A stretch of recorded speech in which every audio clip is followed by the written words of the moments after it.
I'm uploading copyrighted content on Patreon at Cultivation Audiobooks *. You can follow and request any novel you'd like. Please like, follow, and comment on the videos of this YouTube channel. It's free for you and a great motivation for me.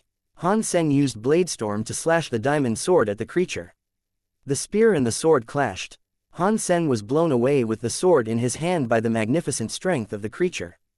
Han Sen was among the top of all humans in First God's Sanctuary.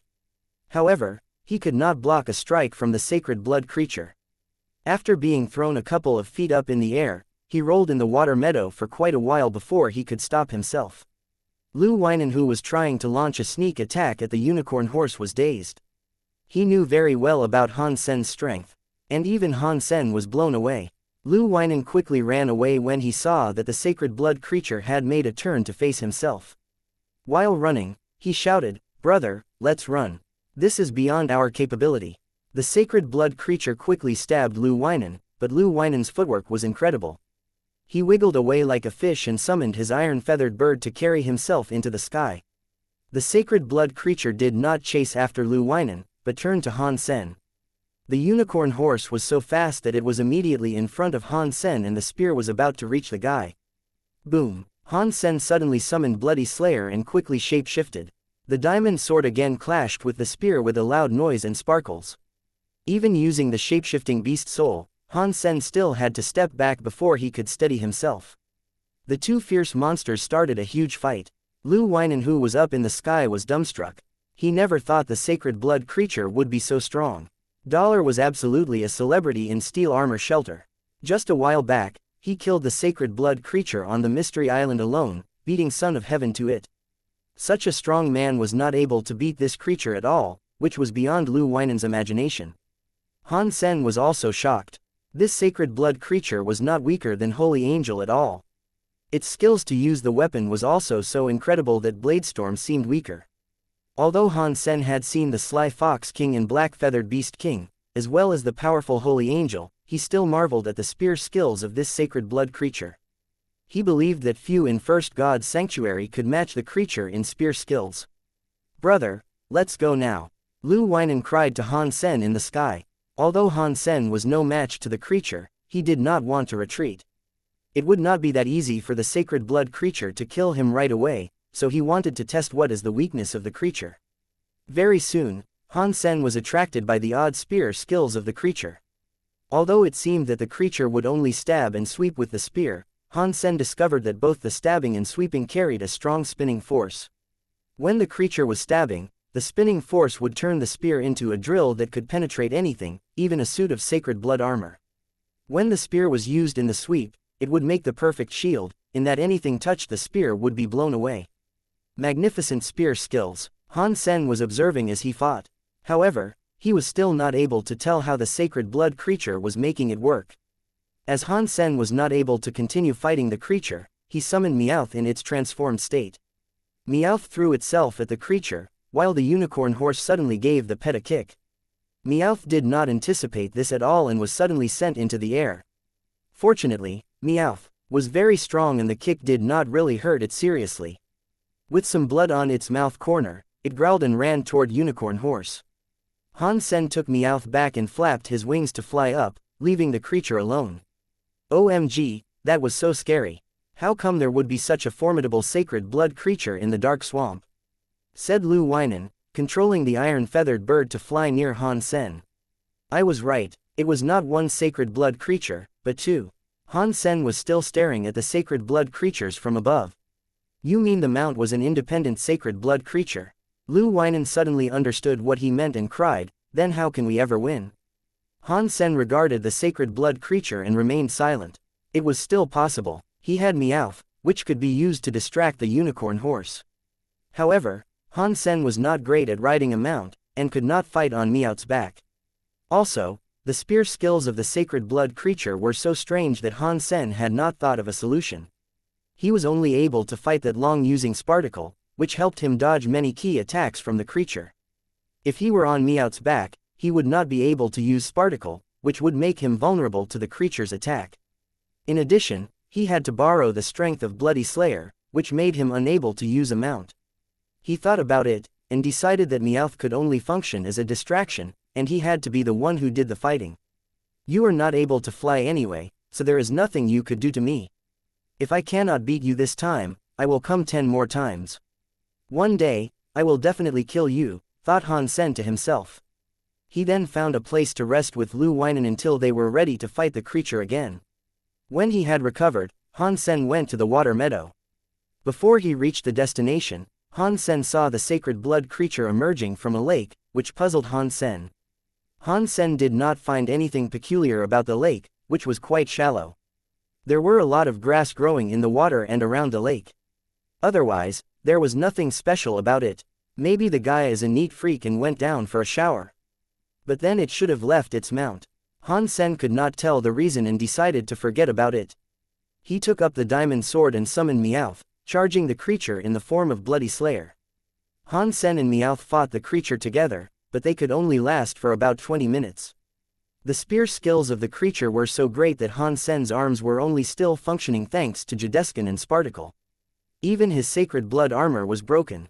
Han Sen did not hesitate to fly away and take back Meowth.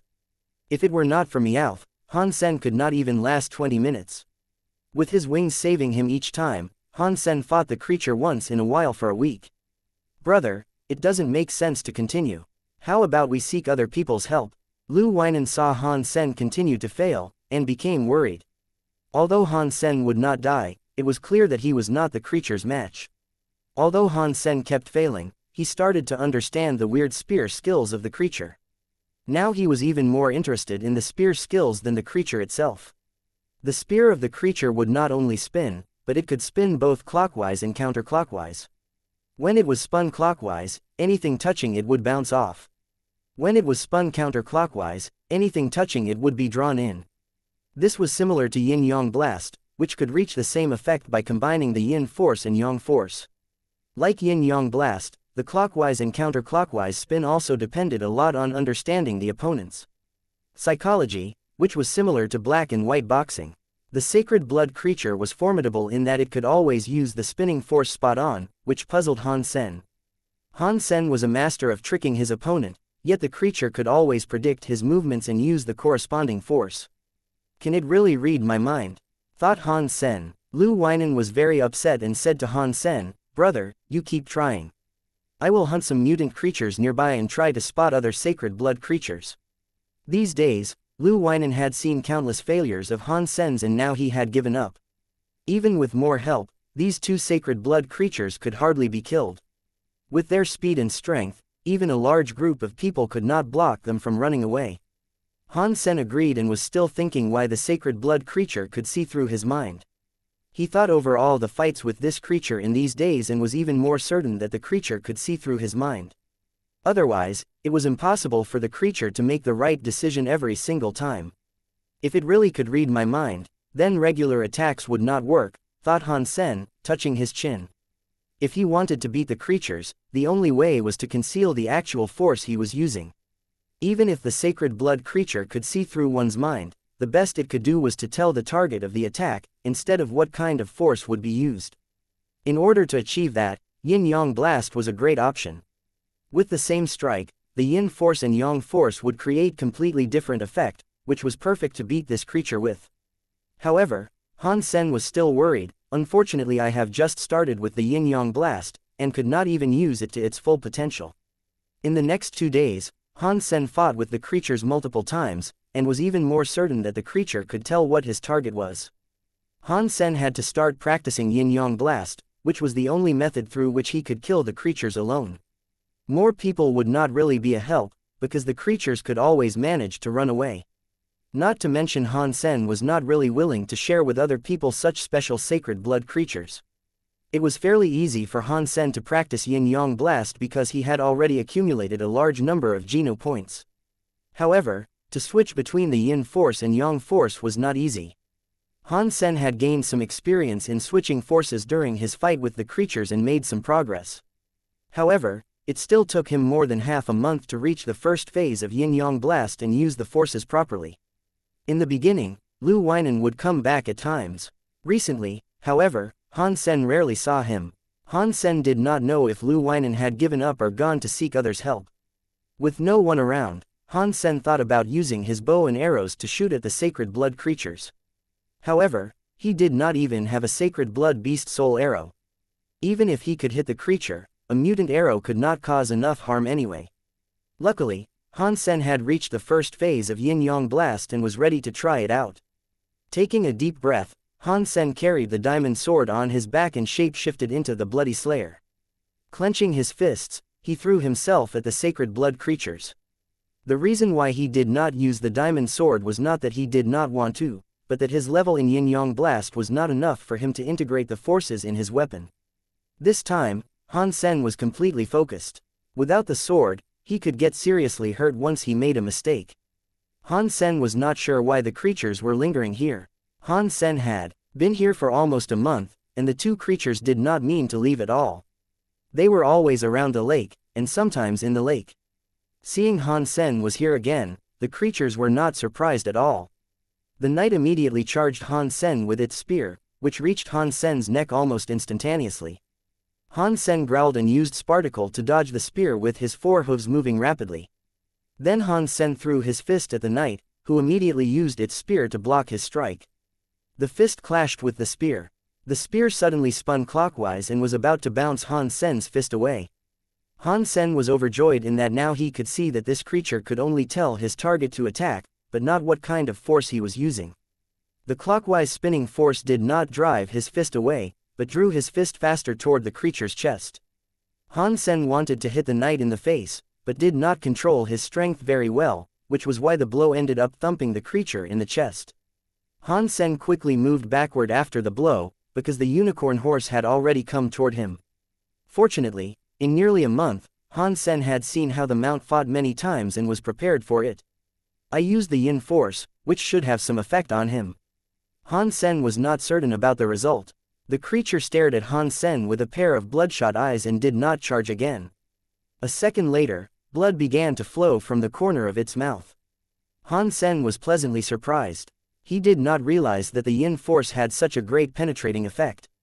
He believed that the armor of this creature was no weaker than any sacred blood armor, while he was still able to use the yin force to hurt its inner organs. Roar! When Han Sen was getting excited, he suddenly saw the sacred blood creature growling and charging with a spear in his hand at a greater speed than before. Han Sen did not dare to spar with it without a weapon anymore. He drew his diamond sword and blocked its attack. Bang! When their weapons clashed together, Han Sen lost his balance and moved back, while the sacred blood creature had blood welling from its mouth.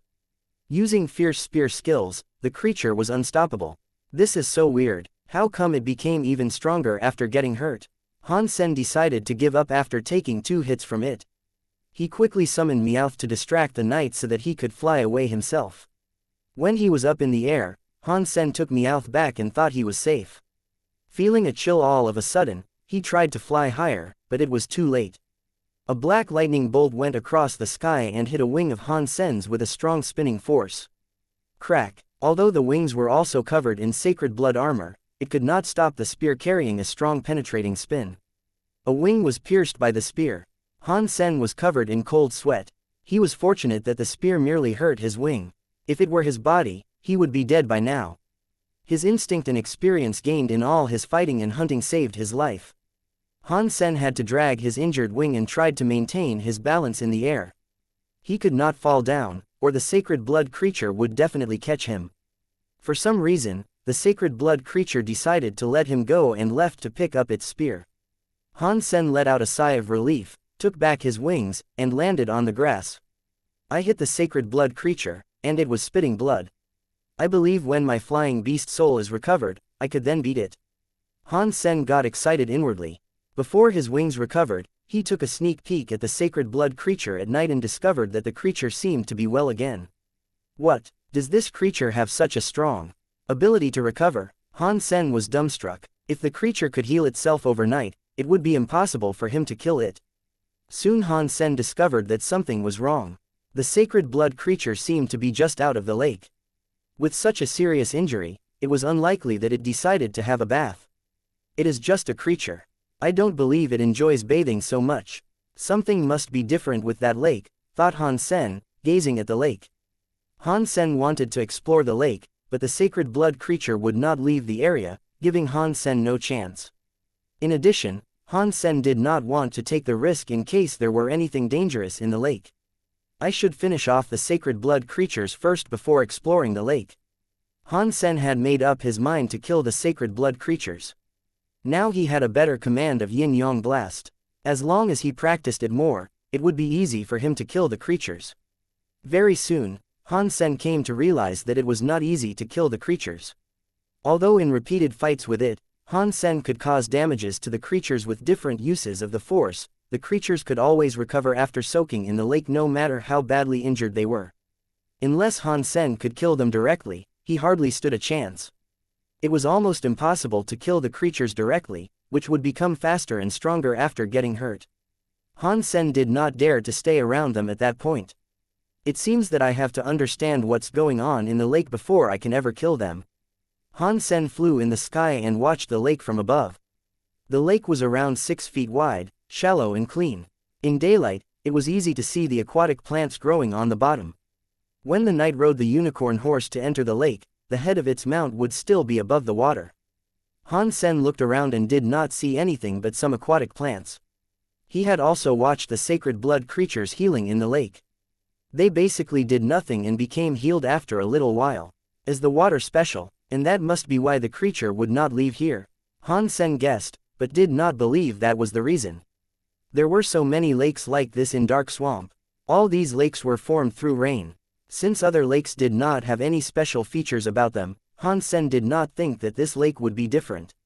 There must be something in the lake, Han Sen told himself. After observing carefully for a long while, he still could not tell what was in it, at least not anything visible. I don't believe I'm not able to kill it, decided Han Sen and continued to fight with the two creatures every day. After almost being killed by the spear, Han Sen had become more careful. Even when he was up in the air, he would always grab the diamond sword tight and stay focused. Even if the sacred blood creature tried to shoot him with its spear again, he could fend it off with the diamond sword. When Han Sen was there for almost 2 months, he was able to use Yin-Yang Blast quite well, much faster than the previous candidates selected by Bai Yishan. It took at least 2 years for those soldier volunteers Bai Yishan picked to get the hang of this hyper-geno art, and Han Sen only spent 2 months. Han Sen did not know if it was because he was talented, or because he had a large number of Geno points, or because he had practiced Jideskin. At this point, Han Sen was able to fight with the sacred blood creatures well, but it was still difficult for Han Sen to kill the creatures. The knight was much stronger than Han Sen, even without its fierce spear skills. Also, the unicorn horse could always launch a threatening attack to force Han Sen back. Han Sen did not know that equestrian skills could be so effective and practical. Now watching the two creatures working together, he almost wanted to learn riding himself. He did learn a little bit in integrated compulsory education, but only with ordinary horses. He had also fantasized riding on Meowth and charging his enemies, but it would take a lot of time and practice for him to reach that level. It seems that I need to take some risks. Han Sen went to find the creatures again. This time, he did not use the Bloody Slayer or Black Beetle armor. Instead he summoned the Fairy Queen when there was no one around. He suddenly turned into a blonde and went to challenge the creatures with no weapon.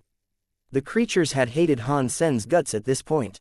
Seeing him here, the knight immediately attacked with its spear. Han Sen used the sparticle to dodge the spear and moved to the other side of the creatures. The unicorn horse immediately rushed over, trying to ram Han Sen with its horn. It was so fast that even Han Sen were wearing sacred blood armor, he would be impaled. However, Han Sen did not mean to stand still. The move of the unicorn horse seemed slow to him. With another step, he dodged the horn and threw a punch at the waist of the sacred blood knight. Since Han Sen did not use Bloody Slayer, his height only allowed him to reach the waist of the knight. The knight had taken back its spear and swept it at Han Sen. Han Sen had to take his fist back to protect himself. Having made a dozen attempts at attacking the sacred blood creatures, Han Sen was still not able to approach them. With the Fairy Queen, it was very difficult for the creatures to hurt him. However, without the strength and speed of the Bloody Slayer, Han Sen could not cause any harm as well. In the end, Han Sen had to leave again. The two creatures were so strong and could not easily be killed. Another half-month had passed, and Han Sen was still not able to kill the two creatures. He thought of the creature that he was feeding, which was about to evolve into a sacred blood creature, and decided to go home. After these 2 months, Han Sen had known very well about these 2 sacred blood creatures. In First God's Sanctuary, Han Sen did not think that anyone could kill them alone. However, Han Sen had one last resort. In darkness, Han Sen shape-shifted into the color shifter and moved in the direction of the lake. The sacred blood creatures were on the other side of the lake, but Han Sen was still taking extra care when moving. Until he slowly entered the lake, the sacred blood creatures were still unaware of his presence. He let out a sigh of relief. It had been a long while since a sacred blood creature could force him to launch a sneak attack. This time, he had no other option than waiting in the lake and hitting the creatures when they came into the water. With or without injuries, the creatures would always soak in the lake several times a day.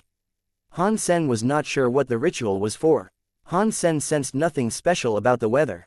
The sacred blood creatures could heal rapidly in the lake, while Han Sen did not feel anything but wet. In fact, when Han Sen was puzzled about the lake before, he had turned into the color shifter to sample some of the lake water and drank some, which did nothing. When Han Sen was in the water, he hid himself behind some lush aquatic plants and turned into himself, since he could not last very long when shapeshifting. Han Sen had decided to shapeshift into the color shifter again when he noticed the sacred blood creatures stepping into the water. After a couple of hours, Han Sen saw the sacred blood creatures moving over to the lake and quickly shapeshifted. Han Sen was wearing the phantom ant armor and holding the 3-blade harpoon. Under the effect of the color shifter, Han Sen's body and belongings were all integrated into the water. No one could sense his presence. Han Sen's assassination skills did not go to waste. As he was controlling his breath, neither creature noticed him there. The unicorn horse carried the sacred blood knight and walked towards the center of the lake, where Han Sen thought they would be. Without moving a hair, Han Sen relaxed his entire body and waited for the creatures to come. Not realizing the danger nearby, the creatures came to their usual spot. When they were about to reach the spot, the unicorn horse suddenly neighed with terror and kicked about. A long wound almost split open its belly. Blood and inner organs fell into the water, coloring it red. The knight immediately fell off its mount into the water. Han Sen was excited. His target was the unicorn horse to begin with, and without the mount, it would be much easier to kill the knight. Struggling in the water, the unicorn horse was too injured to fight. The sacred blood knight stabbed Han Sen with its spear furiously. Moving sideways, Han Sen dodged this blow and shortened their distance, his 3-blade harpoon slashing at the creature. The creature lifted its spear and blocked the harpoon. All of a sudden, Han Sen threw a punch at the creature's chest with his left arm. The creature was indeed strong and managed to block Han Sen's fist with its spear swiftly. Without being affected by the spinning force, Han Sen's fist avoided the spear and still hit the creature in the chest. The yin force suddenly penetrated its armor and hurt its inner organs. Without moving its body, the sacred blood creature suddenly spitted blood and swept the spear violently toward Han Sen. Han Sen remained still and suddenly became one with the water, confusing the sacred blood creature temporarily. Jumping out of the water, Han Sen threw another punch at the creature, who learned from the previous experience and spun the spear in the other direction. Unfortunately, Han Sen was using the yang force this time. With the clockwise spinning, Han Sen's fist was drawn toward the creature's chest even faster. Boom! The sacred blood creature fell in the water with a splash. Han Sen did not stop and threw himself at the creature. Previously, when the knight had its mount, Han Sen couldn't approach it. However, they were now both in the water and the unicorn horse was dying. There was no suspense in how this was going to end. The water was suddenly red and Han Sen heard the voice. Sacred blood creature beetle knight killed. Beast soul of beetle knight gained. Meat inedible. Sacred blood creature magic horn killed. No beast soul gained. Eat its meat to gain 0 to 10 sacred geno points randomly. As the beetle knight died, its mount died as well. Hooray! Han Sen stood up from the water and almost jumped up. He was so lucky to gain a beast soul and some sacred blood meat at the same time. The body of the beetle knight quickly dissolved in the air and Han Sen dragged its spear and the body of the magic horn to the bank. The body of the magic horn was the size of a camel. Han Sen did not waste any time and started a barbecue. Han Sen also dried some meat to preserve, in case it went bad. He hadn't seen Lu Weinan in more than a month. It seemed that Lu Weinan had given up on the 2 sacred blood creatures. Han Sen wondered what Lu Weinan would think if he ever learned that they were killed by Han Sen after all. Soon after, Han Sen searched the entire lake but saw nothing special. Then Han Sen had some time to look at his newly gained beast soul of Sacred Blood Beetle Knight. Type of beast soul of Sacred Blood Beetle Knight, doppelganger. Han Sen was puzzled, as he had never heard of this kind of beast soul before. He tried to summon the Beetle Knight, but it simply did not work. How can I use this doppelganger beast soul? Han Sen studied for a long time and did not find out how it was supposed to be used. He did not have too much time for research anyway. It was about time that he should go back eat the creature he had been feeding. Han Sen eventually understood what it was like to have too much to eat. There was so much meat of the magic horn. Even with his sacred blood wings, he could not fly fast with a few 100 pounds of meat on his back. Han Sen had fed the bones and inner organs to the Golden Rock Worm King, otherwise it would be even heavier. On his way back, Han Sen had been feeding himself with the magic horn meat all the time, and now he would vomit when he saw more. He had to eat though. It was sacred blood meat, and he could not afford to waste anything. Eventually Han Sen reached his limit and thought of the Holy Angel. He summoned the Holy Angel and fed her a piece of barbecued meat of the magic horn. This time the Holy Angel took the meat and started to eat. She looked very cute and had a nice manner. However, she did not ever stop and finish the piece of meat of 2 pounds in just a little while. The little girl regarded the remaining meat with desire. Han Sen decided to let her eat as much as she wanted. He was really tired of eating this kind of meat at this point and decided not to torture himself anymore. He could feed sacred blood creatures at home anyways, and could spare this one. The Holy Angel looked like a little girl but had an appetite of a monster. In just 1 hour, Han Sen could only ram a pound of meat down his throat, whereas the Holy Angel had already consumed more than 24 pounds. So, is this the appetite of a typical sacred blood pet? Han Sen gazed at the Holy Angel enviously. If he had the same appetite, he would not have to worry about the size of sacred blood creatures anymore. If people learned that Han Sen was picky about eating sacred blood meat, they would probably want to kill him. The next few days, Han Sen ate some meat himself and fed the majority to the Holy Angel. When they were out of the dark swamp, the meat was almost finished. Han Sen thought the Holy Angel did not really grow anywhere after eating the better half of the meat, but her breasts seemed to be a little plumper. Am I seeing this right? Han Sen thought to himself, if this kind of meat could lead to a boost in bra size, numerous women would kill each other to have some. Han Sen gained 2 sacred Geno points from the part of the magic horn meat he ate, and now had 52 sacred Geno points. He eventually went back to his own room at Steel Armor Shelter. The cloud beast he was feeding had evolved into a sacred blood creature. Han Sen killed it to make a meat stew. After 2 bites, Han Sen heard the voice indicating the increase of sacred Geno points. He thought with content, this is how it should be. It is such a torture trying to eat the entire magic horn.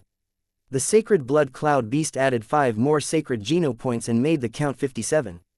Han Sen was slightly disappointed that he did not gain a beast soul from this cloud beast and chose to feed another cloud beast. On the campus of Blackhawk Military Academy, Satu Shang was going crazy. After Han Sen entered God's Sanctuary, she hadn't heard from him in 3 months. It was almost time for the archery tournament, and Satu Shang was afraid that Han Sen might have run into some accident in God's Sanctuary. On one hand, she was worried that he would miss the tournament. On the other hand, Satu Shang did not want anything bad happening to such a talent. Satu Shang almost went to ask the security department of the academy every day, trying to see if Han Sen had been back. Since every student needed to swipe a student ID when entering and returning from God's Sanctuary on campus, Satu Shang would know if he was back. After her morning exercise, Satu Shang heard from the security department that Han Sen was back. Without hesitation, Satu Shang immediately went to find Han Sen and let out a sigh of relief. Eventually he's back. I need to give him another training in the next few days. This guy is so much trouble. Han Sen wanted to find his girlfriend, but was stopped by Satu Shang. Coach Satu Shang. Han Sen saw Satu Shang who came in a hurry and did not know what happened. Follow me. Satu Shang took his arm and led him away. Han Sen was crucial to the school team and she had to make sure he was his best self. Satu Shang took Han Sen to the facility of his last training. Instead of calling her dad, she decided to train him herself this time. Satu Shang knew very well that at Han Sen's level, he no longer needed to learn more techniques. She was only worried that after staying in the god's sanctuary for so long, he would be less familiar with archery. She wanted him to do a recovery training to make sure his archery skills were perfect. Coach, I don't think I need to do a full-on training. Some exercise will do, Han Sen licked his lips and said. He had always been using his archery skills, which were in his bones, 10 moving targets. If you could beat me, you can skip the training, said Situ Shang decisively, handing the training bow and arrows to Han Sen. Coach, this is not fair. You are an evolver, and much better in strength, speed and reflex than I. If I beat you as an unevolved person, you would feel so bad, said Han Sen casually. Situ Shang paused. She had anticipated complaints from him, but did not expect Han Sen to have such a response. If you could beat me, I would be very happy. Situ Shang suddenly smiled and narrowed her eyes. However, Han Sen, it is not easy to achieve that. I look forward to seeing your performance. Situ Shang carried her bow and arrows to her spot and Han Sen went to the other spot. 10 moving targets meant that 10 targets would randomly came from different locations. Whoever hit the effective area of the target first would gain a point. Different from a regular target in archery, these targets had no rings on them, but only the differentiation between effective area and non-effective area. An arrow on the non-effective area meant 0 point, and an arrow on the effective area meant 1 point. Han Sen tried his bow. They were both using 7.0 bows, so the bows could take a certain level of strength. Although Situ Shang was an evolver, she could not put more strength into it. Hence Situ Zhang's advantage was only her speed of reaction. Can we start? Situ Shang also tried her bow out. Although she was an evolver, she did not dare to slack in front of someone like Han Sen. Yes, Han Sen nodded. Situ Shang started the system, and a countdown began. They both drew their bowstrings. Suddenly, a target in the shape of a human emerged from behind a wall. 2 arrows left the strings at the same time. Bang! The 2 arrows hit the neck area of the target, which was the effective area, almost at the same time. Ding! Situ Zhang's scorekeeper rang. She gained a point because she hit the target first. A coach is a coach, said Situ Shang with content. Well done, you almost needed no time to react. Han Sen had spared no efforts, but Situ Shang was absolutely faster than him, which was something he could not make up for. Even among evolvers, Situ Shang was doing very well. You did pretty well already. Top of the unevolved for sure. Situ Shang meant what she said. It was only slightly slower than her.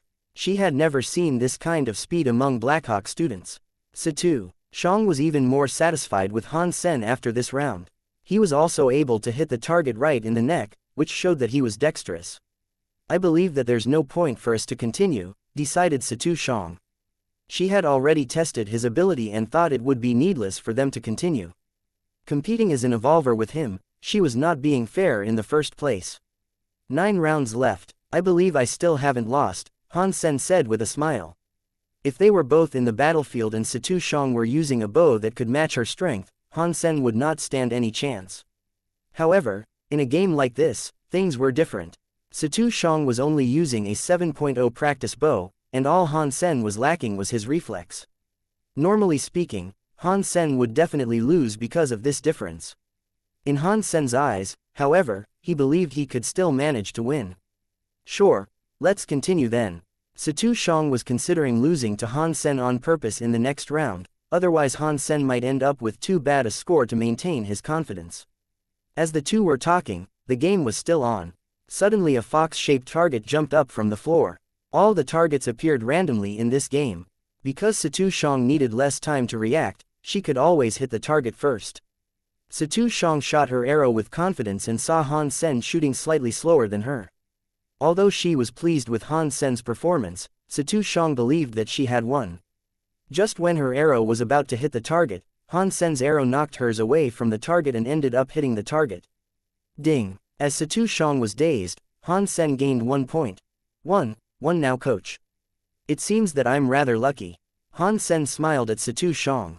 Is it luck? Situ Shang frowned. This kind of situation would happen when 2 archers were shooting at the same target. However, the probability of such circumstance was really low. Maybe it is luck. Situ Shang did not pay too much attention to this incident and prepared for the 3rd round.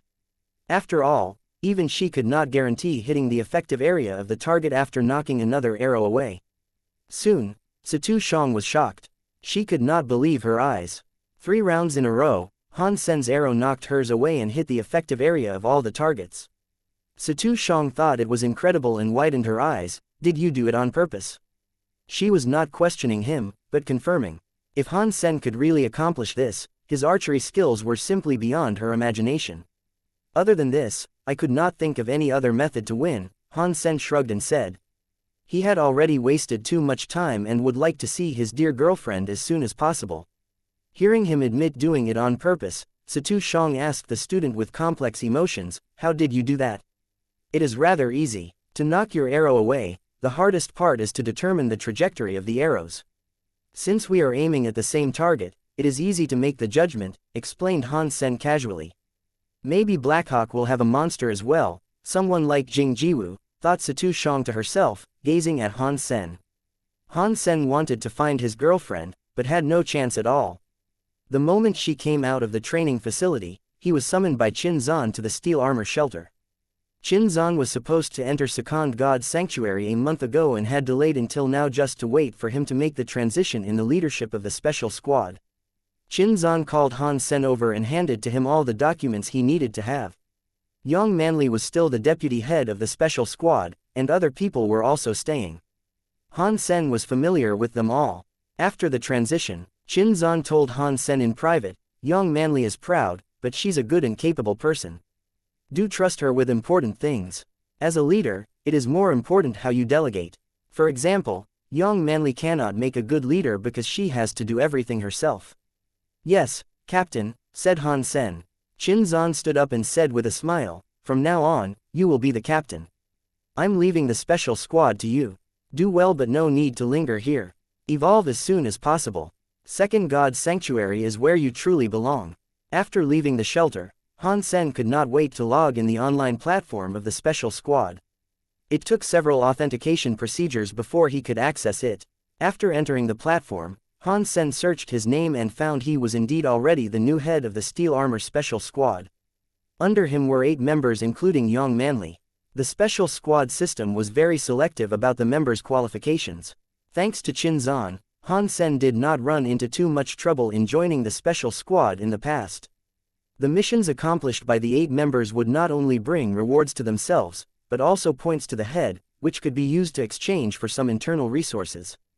Because Han Sen had just become the head, no one had contributed anything to his points. However, 4 members including Gambler were all in the middle of some missions. When they finished their missions, Han Sen would be the one who will benefit from them. He checked the ongoing missions and found that Gambler's mission could bring him 3 points when accomplished, while the missions of the other 3 persons could only give him 2 points. If they could all finish their missions, Han Sen would be able to gain 9 points. What could 9 points be worth? Han Sen entered the resource page and was shocked. There were S-Class St. Hall licenses and Geno solutions. A bottle of S-level Geno solution would only cost 10 points, and an S-Class St. Hall license 30. Eventually I have become the boss. Han Sen became very excited. After leading the special squad for some time, he would be able to earn all these with no effort. No wonder Yang Manli wanted to be the head.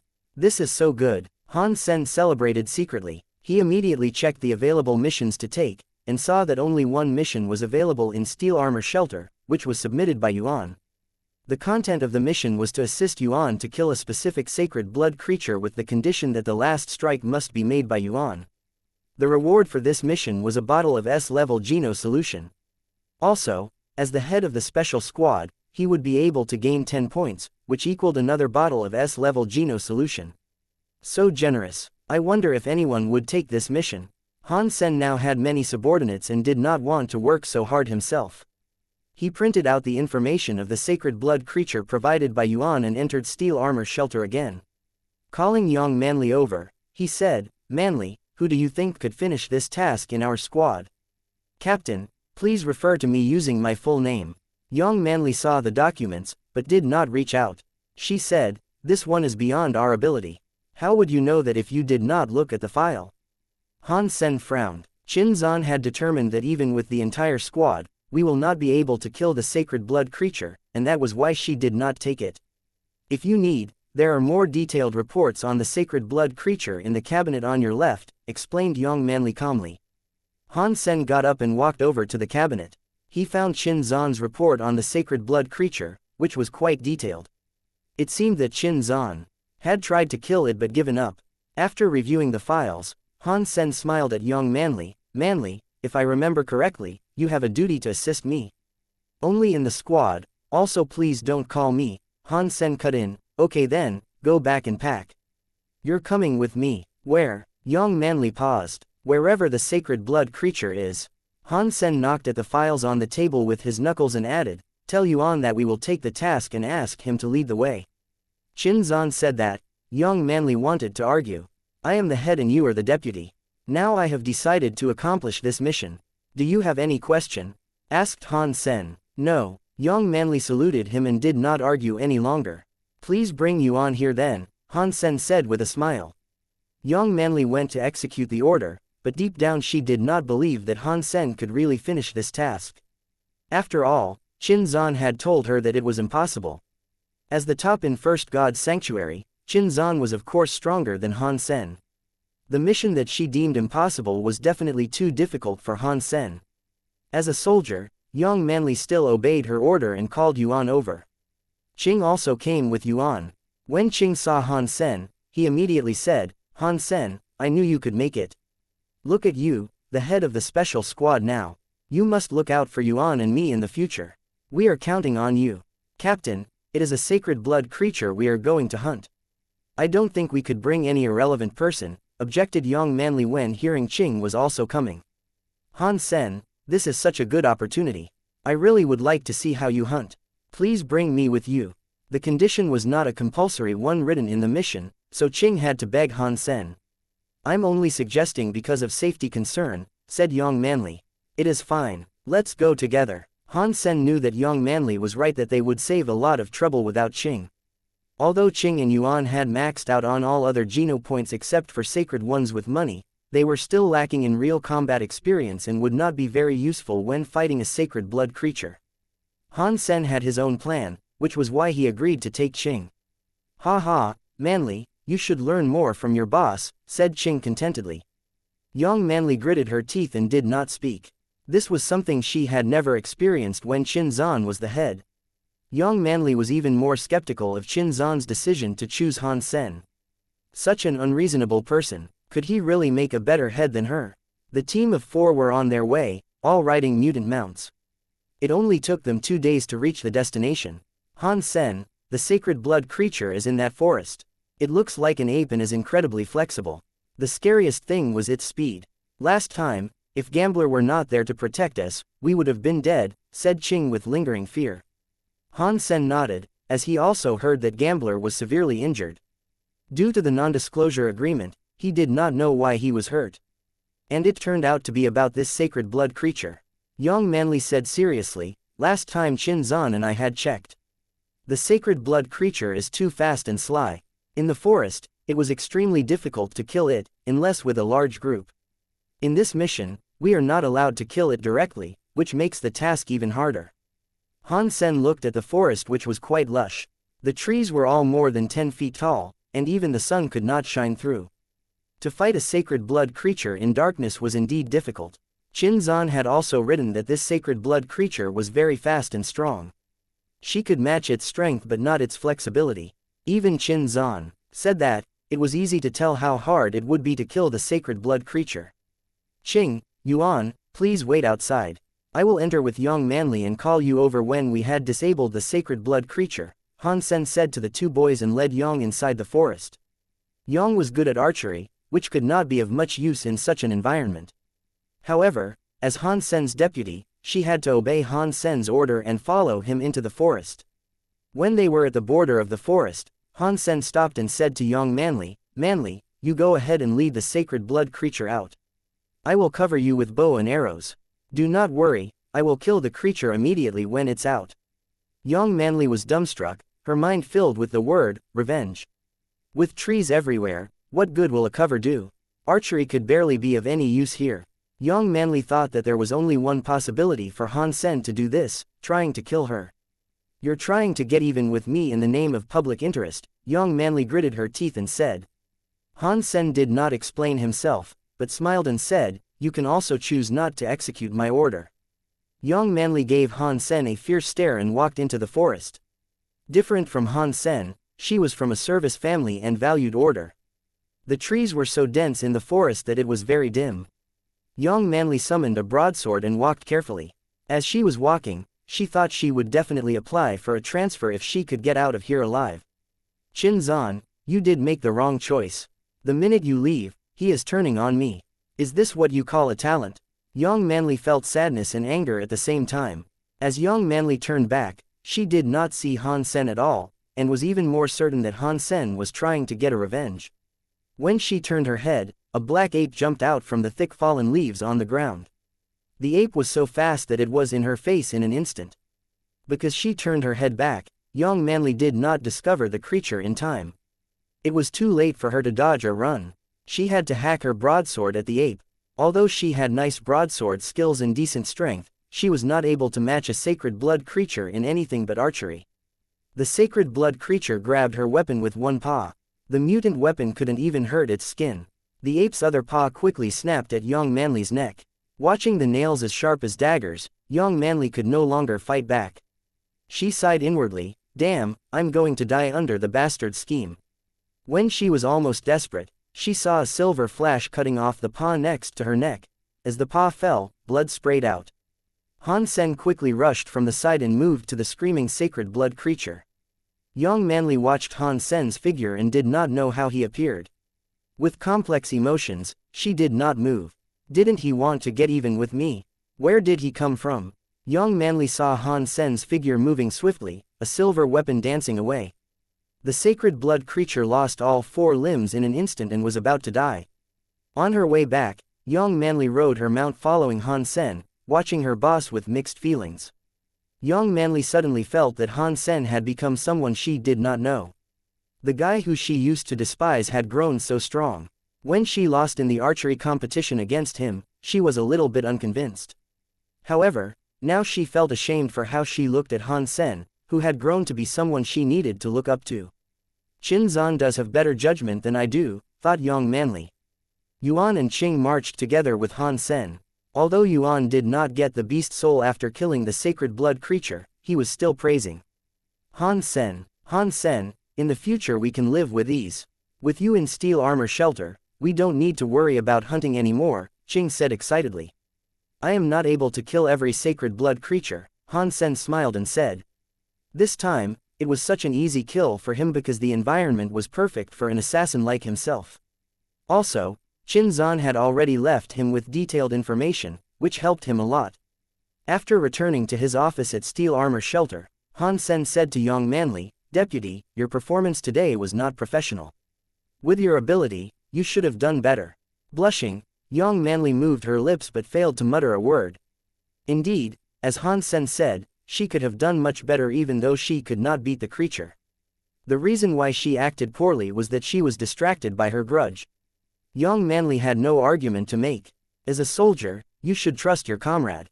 Obviously, you did not trust me. I am sorry, Captain. It will not happen again, Young Manly said with her head down. It was rare that Young Manly would apologize. However, she realized that she had made a terrible mistake, and Han Sen's performance had won him her respect. Great, Han Sen said with satisfaction. This stops here, and I do not want to see it happen again. Never, said Young Manly. After Young Manly left, Han Sen went back to the Alliance and logged in the special squad platform. Yuan had marked completion of the mission. Because Han Sen had accomplished it on his own, the gift card of the S-level Geno solution and 10 points were added to his name. Han Sen was overjoyed, but he did not have something in mind to buy, so he kept the gift card and points. Actually, if he could find the tutorials for Hyper Geno Arts, he only needed to buy the corresponding Geno solutions and would not need a license. However, Han Sen did not have a tutorial at the point and could not make use of the gift card. Eventually, Han Sen had time to enjoy a nice meal with his girlfriend Ji Yanran, without knowing that there was a storm approaching. Because the Military Academy League had forbidden one player competing in multiple subjects, Jing Jiwu chose to participate in the archery tournament this year, driving many to pay special attention to the archery tournament. When the list of players and game schedule were published by the league, a lot of people discovered that the opponent of the Alliance Central Military Academy was Blackhawk in the second round. If it were the Blackhawk that people had known, no one would pay extra attention to them. However, people noticed that Han Sen was one of the Blackhawk players. Many people were suddenly reminded that Han Sen was an archery student after all. That'll be something to watch. Jing Jiwoo vs Han Sen. I only know that Han Sen is great at Warframe and black and white boxing. Who has any idea about his archery skills? Being an archery student himself, he would definitely be very good. As good as he is, he could not compare to Jing Jiwoo the monster. Aha, I never watch archery contests, but I'm watching this time for Jing Jiwoo. Jing Jiwoo, you are always my number one. The best military school student ever, I mean Jing Jiwoo. I admit that Han Sen is very strong, but against Jing Jiwoo he stands no chance. Han Sen is weaker than Jing Jiwoo, and his teammates were way weaker than Jing Jiwoo's teammates. In the team competition, there is no suspense who the winner will be. I hope Han Sen could do well in individual contests. I like them both. Whoever loses will make me sad. It is such a shame that Jing Jiwoo can only be in the archery tournament. I really want to see his Warframe performance. I prefer to watch his martial arts competition. Jing Jiwoo, forever king. No matter what, this should be a very good match to watch. I hope that Han Sen could do well so that we can watch for a longer time. On the Skynet, no one thought the Alliance Central Military Academy would lose. After all, Jing Jiwoo had ruled the league for 3 years without losing in anything. Although Han Sen was also doing well in Warframe and black and white boxing, he did not seem to be quite Jing Jiwoo's match. Even Fang Mingquan, who had always had faith in Han Sen, was conservative when predicting the results, only wishing Blackhawk and Han Sen the best. After watching Jing Jiwoo's previous games, he had to admit that Jing Jiwoo was indeed a monster. In the entire Military Academy League, or the entire unevolved population, it would be hard to find Jing Jiwoo's match. Fang Mingquan could not see any flaw in Jing Jiwoo. Han Sen would always surprise him, but Jing Jiwoo made him feel absolute pressure. No matter what kind of opponents Jing Jiwoo ran into, the monster would always win. A perfect monster, was all that Fang could say about Jing Jiwoo. If Nalan Chenggenuo could be described as wise, then Jing Jiwoo should be called a ruler. The atmosphere during the training of the school team was somewhat depressing. After they saw the result of the draw, many old members found it devastating to meet the Alliance Central Military Academy in the second round. Invincible monster. For the old team members, the pressure was simply too much. The schedule also disturbed Situ Zhang's plan. Originally, she planned to let the team practice in rounds of matches. With Han Sen in the team, they could at least make it to the 5th round. After other team members gained enough practice and confidence, they could then face the Alliance Central Military Academy. Even if they could not win, they would have a decent performance. However, now in the second round they would run into the monster, and if they lost at the round, they would have an even worse ranking than last year. Situ Shang knew that they could not lose this one, but even with Han Sen on the team, she was not confident. After all, the main item in the archery tournament was a team match, whereas the individual match was more of a performing nature. The school's ranking mainly depended on the result of the team match. In Blackhawk, except for Han Sen, there were very few people she could rely on. The old team members had lost their confidence, and the new ones could not be completely trusted in such a big game yet. The current situation made it very difficult for Situ Shang. She thought secretly, "Damn you, Hand. Why did you have such bad luck in the draw?" No matter how bad the luck was, as the coach, she had to boost the team's morale. It was not working though. Basically, all the old team members thought they would lose for sure. Even if they could make it to the second round, they would lose then. So unfortunate. Such a strong opponent in the second round, Shi Zhikong couldn't help but complain. "It is a good thing. Only strong opponents could bring us more progress," said Zhang Yang excitedly, full of hope. Lu Meng said casually, "More progress but less opportunity. With our current team, even Han Sen could not get us past the second round. The result does not matter that much, as long as we grow. We have not tried yet, so how do you know that we would lose? Do you agree, Han Sen?" Zhang Yang asked Han Sen. "Of course we will win." Han Sen smiled and said, "Don't you feel it is quite interesting?" "What is interesting?" asked Shi Zhikong, puzzled. "The Alliance Central Military Academy is the king in the league and Jing Jiwoo is the #1 military school student. If we beat them, we will be ending an era. Don't you think it's interesting?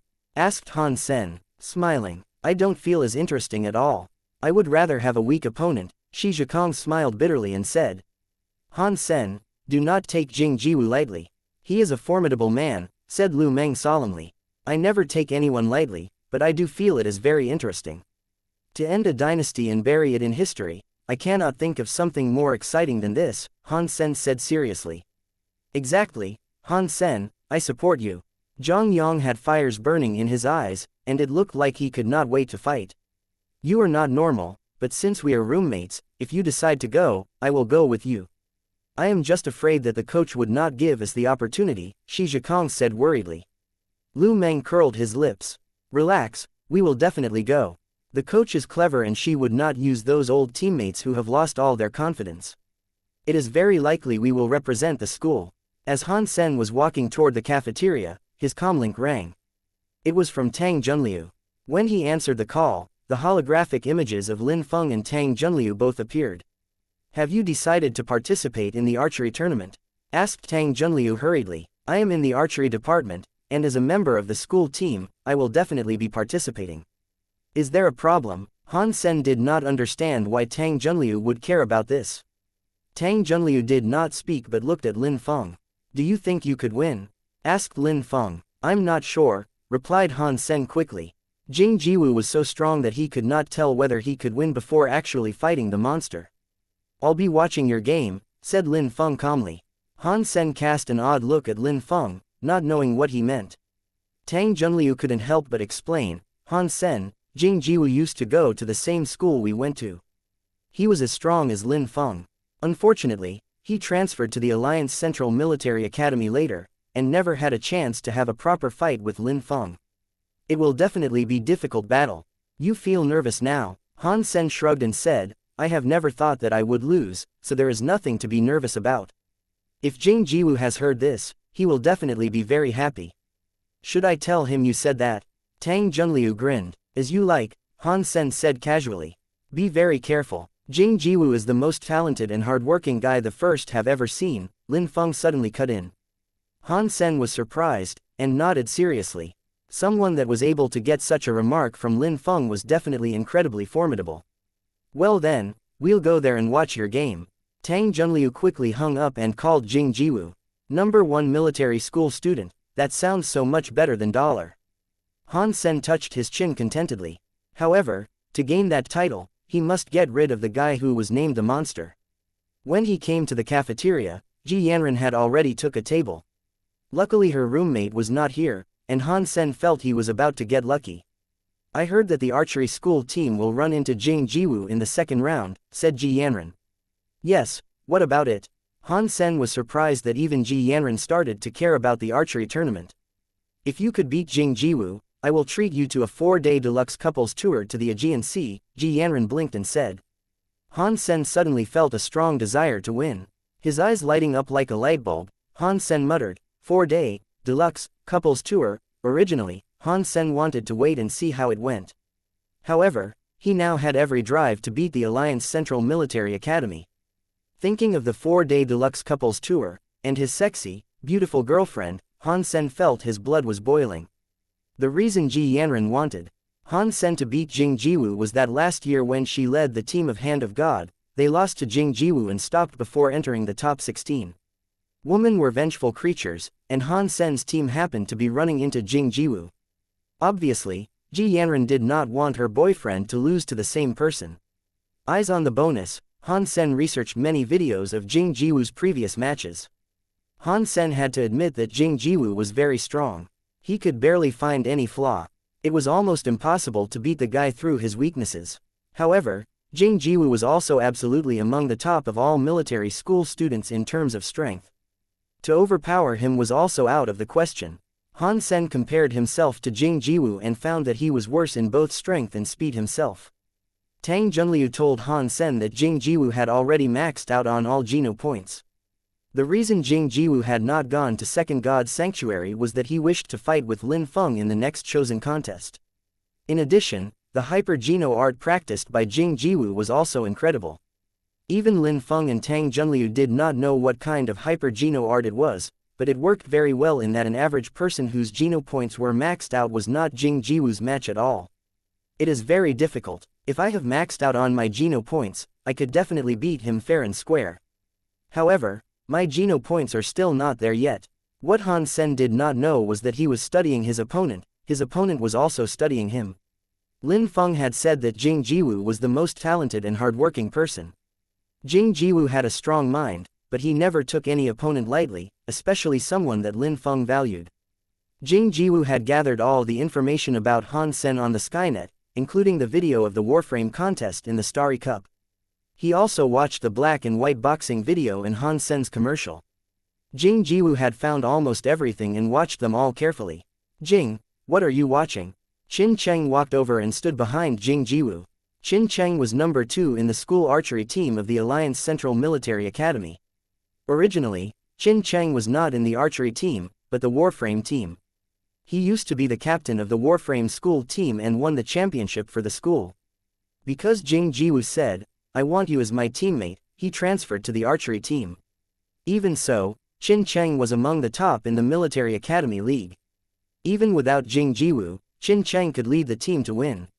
"Han Sen from Blackhawk," said Jing Jiwu, his eyes on the video, not missing a single detail. "I've heard about this person. Since he beat Nolan Chenggenuo in black and white boxing, he should be very strong." Qin Cheng sat down next to Jing Jiwu and asked, "What do you know about him so far?" "Very good," said Jing Jiwu. Qin Cheng looked at Jing Jiwu in surprise. Not many people could get such comment from Jing Jiwu. At least in all the contests that they participated together, he had never heard Jing Jiwu say this about anyone. "How good?" Qin Cheng asked seriously. "His fitness level is similar to yours, and he could make amazing judgment about his opponent's thoughts. It almost looks like he could read one's mind. Then it'll be very interesting." "That's great. If we do not even have a decent opponent, this game would be too boring." Qin Cheng laughed. "That's right, but I would rather watch his videos and study more. It is very hard to deal with someone like him." Jing Jiwu also laughed. He would never fear any opponent. Qin Cheng nodded, opened 2 cans of beer, passed one to Jing Jiwu and leaned on the sofa. After watching all of Han Sen's videos, Qin Cheng said, "He is indeed very strong." "How are his teammates?" "Not so good." Jing Jiwu showed videos of other players from Blackhawk. He did a very thorough research. Qin Cheng was used to Jing Jiwu's style. After watching everything, he lamented, "The teammates are too weak." The archery tournament was an unpopular game. However, this year's game received extra attention because Jing Jiwu had chosen to participate. Many fans wanted to see Jing Jiwu or Qin Cheng in person, even went to Planet Goth to watch the game. All the archery teams from different military academies were also led to Planet Goth and arranged to stay in the hotel opposite the stadium. When Situ Shang went to arrange for the team's accommodation, the Blackhawk school team were standing in the lobby, watching other teams coming in and out. "Are you Han Sen?" A girl in uniform saw Han Sen and walked over. "I am. And you are?" Han Sen looked at the girl standing in front of him, who was wearing a uniform of a different school and carrying a quiver. "My name is Chu Mingmei. I liked your commercial a lot. Could I ask for signature?" The girl took out a pen and paper, watching Han Sen expectantly. "Chu Mingmei, you're Chu Mingmei from Senwu Military Academy." Shi Zhikong and several old team members stared at the girl incredulously. The name of Chu Mingmei was known by almost every archer in military schools. Last year, when she was still a freshman, she led her team, which was rather weak, to rank the 3rd in the tournament. Chu Mingmei had also become famous after that. This year, she and Senwu Academy received a lot of attention. Han Sen had only studied the team members of the Alliance Central Military Academy, and did not have much knowledge of other military schools. Nor did he know Chu Mingmei's name. He signed for her and gave her the piece of paper back. "Thank you so much. I wish that we could have a match together." Chu Mingmei was very excited and returned to her team. Han Sen turned back and saw the jealous look on his teammate's face. Shi Zhikong put his strong arm around Han Sen's neck and shouted, "Han Sen, Chu Mingmei asked you for a signature." Not only his own teammates, but also other students in the lobby were throwing angry looks at Han Sen. Chu Mingmei was gorgeous and had great archery skills. There was no doubt that she was a star in the archery tournament. Her asking for Han Sen's signature naturally made many guys bristle. "Stop it, guys. Behave yourselves, please." After Situ Shang and the team manager finished the paperwork, the team members went to their own respective rooms. Do not run around. When you finish eating, just go to the stadium and do some training on the spot. Situ Shang did not want the team to run around and make trouble. After dinner, the team went to the Goth Stadium, where the 10-day competition would be held. It's Jing Jiwu. When they reached the venue, Shi Zhikong whispered. Everyone looked over and saw the school team of the Alliance Central Military Academy were doing a training. Jing Jiwu was shooting at a moving target 300 feet from him and had hit the bullseye 8 times in a row. Insanely stable, commended Lu Meng. Suddenly, a guy came to Han Sen with a bow in his hand and asked in a provocative tone, "Are you Han Sen?" "I am. Who are you?" Han Sen looked the guy up and down and did not recognize him. "Remember me. I am Fang Wending from Smith Military Academy. And we will beat your team and enter the second round to face the Alliance Central Military Academy," said the guy arrogantly. Han Sen smiled and did not speak. When Shi Zhikong was about to say something, another person came over to them. Shi Zhikong moved his lips and did not make a sound, staring his eyes wide at the person who had come. Not just Shi Zhikong, almost everyone was looking at that person, because it was Jing Jiwu from the Alliance Central Military Academy. Jing Jiwu. Jing Jiwu introduced himself and reached out his right hand in front of Han Sen. Han Sen. Han Sen paused and shook his hand. Jing Jiwu smiled and said, "I wanted to say hi when we meet at the match. However, since I've seen you here, I should probably say hi now. I look forward to our game." "Me too." Han Sen was quite confused. The strong players he had met were all kind of strange. Jing Jiwu just came to talk to him out of nowhere. Han Sen did not feel anything when he heard what Jing Jiwu had said. But other people were quite shocked. The reporters around the venue were drafting millions of headlines in their mind. An invite from the monster, nemesis of the Emperor, on the probability of the victory of Blackhawk. Either way, many people now knew that Jing Jiwu took Blackhawk, or rather Han Sen, very seriously. Fang Wending was left alone felt terrible. No one was paying attention to him and his remark was completely forgotten because of Jing Jiwu's presence. Wen Shusho was also doing a live show of the training in the stadium. When she saw the scene, she was pleasantly surprised. She was supposed to do a show on black and white boxing, but volunteered to do a show on the archery tournament, knowing Han Sen would be participating. She did not understand why Han Sen would give up black and white boxing for archery. He was doing so well in black and white boxing that he could guarantee great performance. Although he was from the archery department, Wen Shusho still did not understand his choice. This year, Jing Jiwu had chosen to take part in the archery tournament, and according to the rules, he could no longer show up in black and white boxing competitions, which made Saint-Germain the strongest team. Han Sen had proven that he could easily beat Saint-Germain and this was supposed to be a perfect opportunity for him. However, he chose to compete in archery and ran into the Alliance Central Military Academy in the second round, which was beyond her comprehension. Watching Han Sen and Jing Jiwu talking, Wen Shusho suddenly thought she understood something. Han Sen and Jing Jiwu must have made a pact to compete in the archery tournament. That must be why they have chosen the archery tournament together. Wen Shusho let her imagination run wild. She had even drafted the title of her piece, The Rendezvous Between the Monster and the Emperor. As Wen Shusho got more and more excited about her work, she went back to her office and started writing. Wen Shusho did have a lot of creativity. In fact, Jing Jiwu was only saying hi to Han Sen because he had heard about Han Sen from Tang Junliu and Lin Feng. In her writing, Han Sen and Jing Jiwu had all sorts of love and hatred between them. Paired with the pictures she took, it almost seemed real. After reading her reports, everyone started to discuss the relationship between Jing Jiwu and Han Sen. I was just wondering why they both chose archery. It turns out that there's something going on between the two. Exactly. I can't wait to see their duel. Monster and Emperor, very interesting. I believe Han Sen's black and white boxing ID is Emperor. I have seen Han Sen's black and white boxing competition. He even beat Nolan Chenggunuo 5-0 and Jing Jiwu only beat Nolan Chenggunuo 3-2.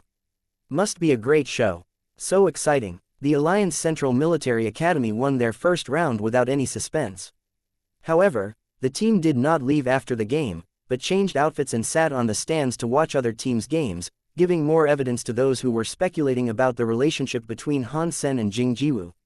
Wen Shusho became super excited and focused her camera on Jing Jiwu and Han Sen instead of the game itself. The viewers of the game were also in a heated discussion. Eventually, it was Blackhawk's turn. Their opponent was Smith Military Academy. People were guessing who Situ Shang would pick to represent Blackhawk and were surprised by the result. Except for Shu Tianao was the old captain, the other 4 teammates were the 4 freshmen from room 304. Shi Zhikong was so surprised that he opened his mouth wide. He did not expect to be able to represent the school.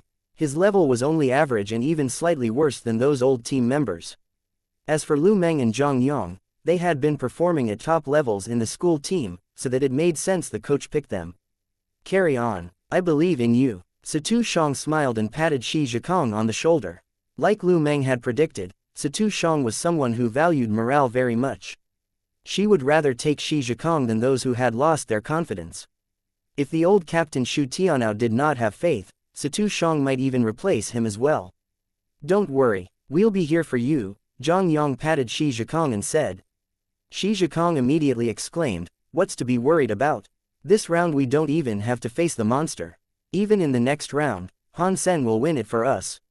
Lu Meng and Zhang Yang threw a contemptuous look at Shi Zhikong and went back to training. The team competition was a playoff system. Each group had 5 members. In the venue full of obstacles, the team that outed all 5 members of the other group would win. It was almost like a shootout, only with arrows. The arrows used in the game were flat-headed magnetic ones. Once the arrow hit a player, the person would be out immediately. In the show hosted by Wen Shusho, a famous archery expert Feng Julin was invited to analyze the game. Professor Feng Julin, could you make an analysis of the current situation of the 2 teams? Wen Shusho asked Feng Julin. Although Wen Shusho did not know much about archery before, she did her homework before she came and now knew quite a lot about the rules and the teams. Smith Military Academy was on the same level as Blackhawk. Last year, Smith Military Academy did not do that well in archery either, only slightly better than Blackhawk. This year, Smith Military Academy also recruited many archery students, among whom Fang Wending was one of the top. Feng Julin cleared his throat and said lightly, Blackhawk and Smith are on the same level and I will say it's a 60% chance of winning. You think Blackhawk only has a 60% chance of winning? Asked Wen Shusho, surprised. No, I believe Smith has 60% chance of winning, said Feng Julin casually. Wen Shusho was a bit dumbstruck. Everyone knew that Han Sen was the player that Jing Jiwu took very seriously, so she did not expect Feng to say that. Feng Julin did not wait for another question before he continued, I know that there is a lot of hype on the Skynet about Han Sen and Jing Jiwu. However, as a professional archery analyst, I could tell you that it is just a PR stunt. Han Sen and Blackhawk did not have what it takes to be the Alliance Central Military Academy's match. I would say that it would be hard for them even to beat Smith. Feng Julin's remark led to fury of the viewers. What kind of expert is this? What's all this bull crap? My emperor is hand-picked by Jing Jiwu. Smith is nothing. Where does the so-called expert come from? PR stunt my ass. Both Jing Jiwu's fans and Han Sen's fans voiced their dissatisfaction. Although Wen Shusho felt embarrassed, she could not discredit an expert on her own show. She had to say, there must be a reason why you support Smith. Feng Julin smiled and said, as an expert, I would not be easily affected by public opinion. To the contrary, I value data. The reason that I say Smith has a better chance at winning is that through scientific analysis, Blackhawk is nowhere near Smith. I do not need to make a judgment, only an interpretation of the numbers. Although the public are misled by the PR stunt and fake news, that does not change the fact that Blackhawk is a weak team. Wen Shusho was mortified at this point. One of the fake news Feng Julin talked about was her article. Feng Julin, on the other hand, did not know that Wen Shusho had written such a report. The reason he made such an analysis was that Fang Wending was Feng Julin's nephew. Feng Julin knew that Fang Wending's parents were professional archers and that Fang Wending had really good skills, so he utilized this opportunity to brag about his own wonderful analytical skills and gain his nephew some popularity. Feng Julin continued to say, Smith has recruited a lot of great students this year, especially a student named Fang Wending. If you knew anything about archery contests, you should have heard the names of Fang Hua and Feng Yunmei, the 2 professional archers among evolvers. Fang Wending is from such a great family background and talented himself as well. Such a star archer. What you're saying is that Fang Wending is better than Han Sen at archery. Wen Shusho tried to contain her anger. How is that even a question? Someone who plays the Warframe, does black and white boxing and even shoots commercials, versus a real archer. I bet you don't know this. This Feng Julin is the elder brother of Feng Yunmei. Really? Yes, it is true. I live in the same building as Fang Wending and often see Feng Julin visiting him. Shameless. What kind of expert is this? How dare he say such crap? I've never heard that archery skills could be inherited. The viewers soon found out about the relationship between Feng Julin and Fang Wending. At this point, the game had already started. Each team entered from one end of the field. The field was of a rectangular shape more than half a mile long. All kinds of obstructions were dotted in the area, including small hills, woods and walls, allowing the players to use different tactics. Players must choose among different bows and arrows provided by the sponsor. Since everyone had different strength levels and habits, there were no rules about the model of weapons. From 6.0 to 20.0, there were many options on each strength level. Although there were many high-tech composite bows that combined ease of use and accuracy, Han Sen still chose a traditional longbow. Longbow was the hardest to practice, but it was the most flexible under all kinds of circumstances. Han Sen had been using a traditional bow since the beginning. He had learned the basics in the integrated education, and was further corrected by Yong Manli. After that, he learned many techniques in the military school. At this point, he had reached a considerable high level in archery. A 11.0 traditional longbow was a popular choice. Normally speaking, senior military school students could reach 13 to 14 in their fitness index, so they would normally go for a bow of 11.0 or 12.0. The one Han Sen chose was relatively weak. Shi Zhikong had great strength, so he chose a 14.0 modern composite bow. The bow was very powerful, but lacking in flexibility. Although a composite bow was easier to manipulate than a traditional one, the speed must be sacrificed. Shi Zhikong planned to be a remote attacker in the game, and did not plan to sneak up on any player from Smith Military Academy. Zhang Yong picked a traditional bow like Han Sen did, although he picked up the 12.51, which was stronger than Han Sen's. Lu Meng chose a recurve hunting bow with an arrow rest, which had a higher accuracy than a traditional bow. It was a mix between the traditional and composite, so rather practical. Xu Tianao chose a 13.0 composite bow. Like Shi Zhikong, he was also a player more used to attacking in a fixed place, only his strength was not as great as Shi Zhikong, who was either a born Hercules or had a great count of Geno points. Among the 5 bows, Han Sen chose the one with lowest strength requirement, which led to Feng Julin's criticism. He picked a bow of 11.0, which means he has a terrible fitness index. As a member of the school team, although he is just a freshman, he should still be able to use a 12.0 bow well. Otherwise, he is for sure on the bottom of the entire tournament. I mean, I can understand that. Han Sen put all his energy into Warframe and black and white boxing, which could explain his bad physique. Feng Julin then turned the topic back to his nephew. In this respect, Fang Wending is much better than him. They both picked traditional longbows, yet Fang Wending chose a 12.5, which says a lot about his fitness level. Feng Julin spared no effort to sing his nephew's praise, while the viewers did not really buy it. Bullshit. That's no indicator of anything. I'm using a 15.0 bow but cannot make much use of it. Such a phony. How do you know that Han Sen could not beat him with that 11.0 bow? Exactly. In the hands of a master, any bow can be used well. I have only heard of Han Sen. Who the heck is Fang Wending? Analysis led to strong antipathy. Even fans of the other team started to defend Han Sen, not to mention Han Sen's own fans. Professor Feng, I think that was a little subjective. Our viewers seem to have a lot of different opinions, said Wen Shusho.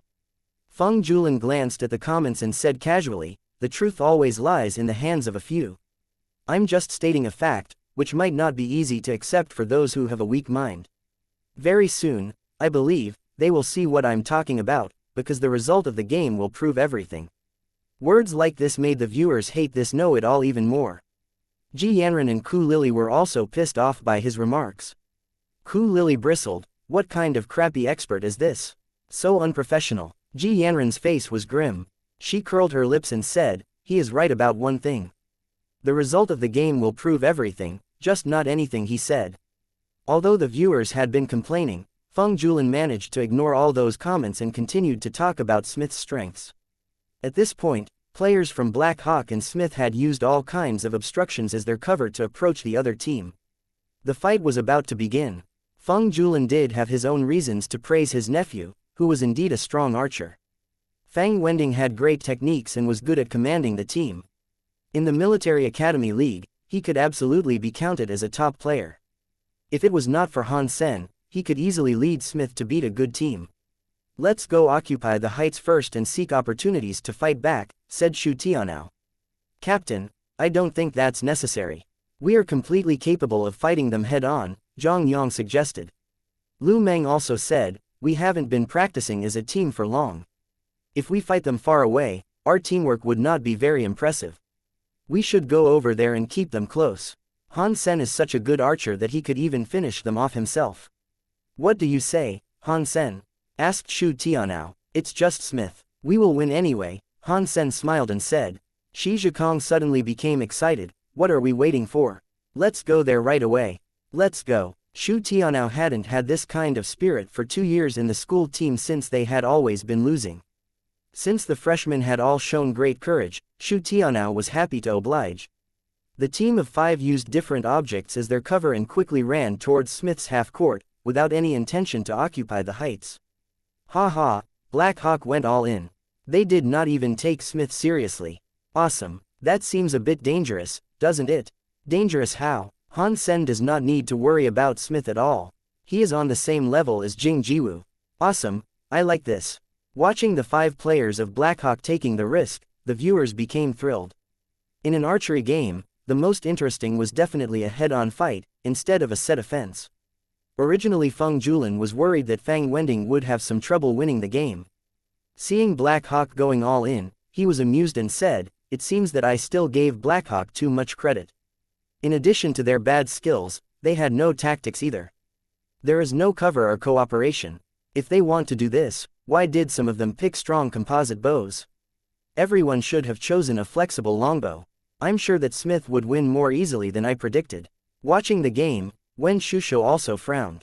Based on what she had learned recently, Feng Julin was making a lot of sense. Blackhawk's strategy did seem quite clueless. Normally speaking, if a team were to approach their enemy, they needed to do it under all sorts of covers and push over slowly. When all 5 rushed together like they did, the team members could easily be hit by an enemy hidden in the dark. The only chance of winning now was that Blackhawk could beat Smith instantaneously, leaving them no opportunity to launch any sneak attack. However, by rushing over first, Blackhawk had put themselves at a disadvantage. It was almost impossible to beat Smith at once. Seeing the Blackhawk players rushing over, Fang Wending smirked and ordered, "Lay low and occupy favorable spots.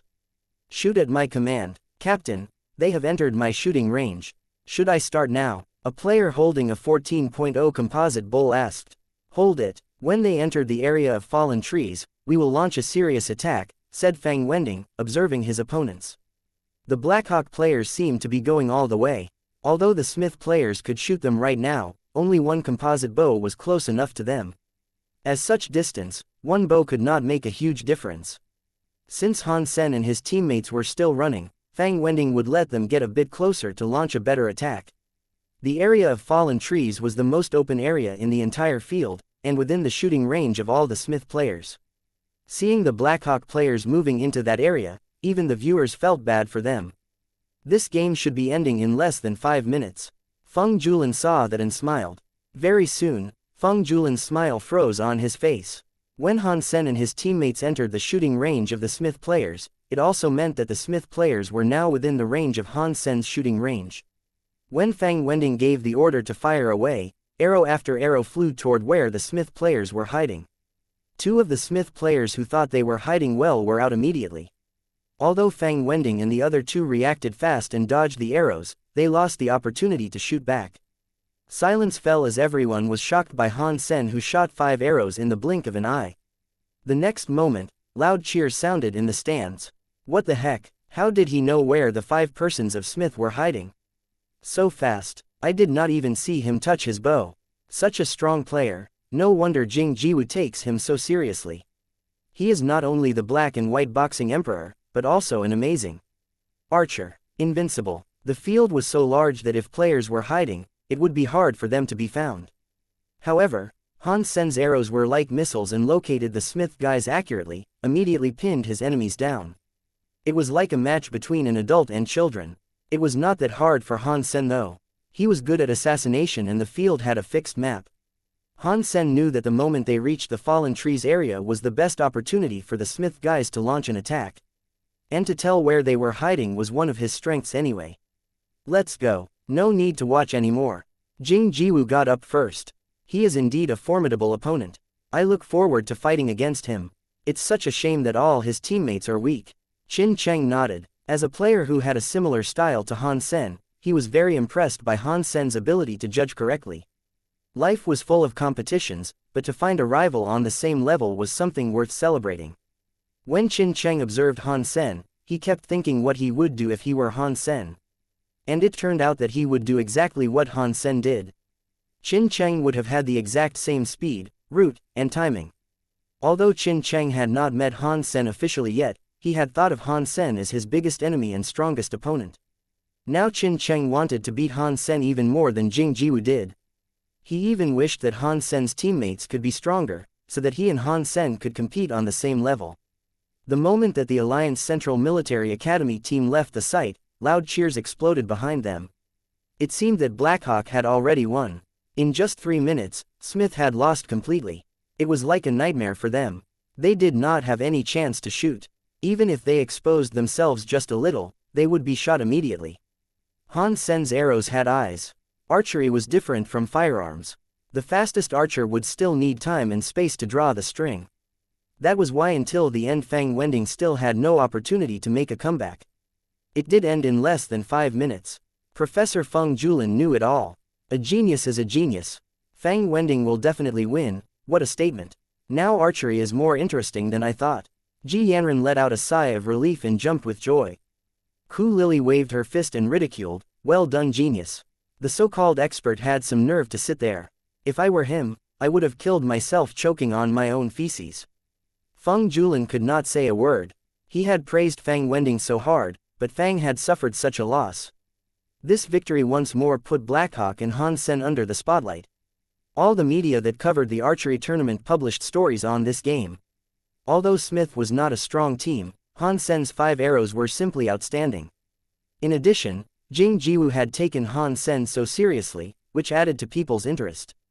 Wen Shusho spared no effort in praising Han Sen as well. She wrote an article with the title, "From Black and White Boxing to Archery Tournament Emperor Han Sen," in which she introduced Han Sen's past experience, making more readers familiar with him. After reading Wen Shusho's report, many people found Han Sen's black and white boxing game video on the Skynet and fell in love with him even more. As Han Sen gained more and more fans, there had been more attention on the game between the Alliance Central Military Academy and Blackhawk.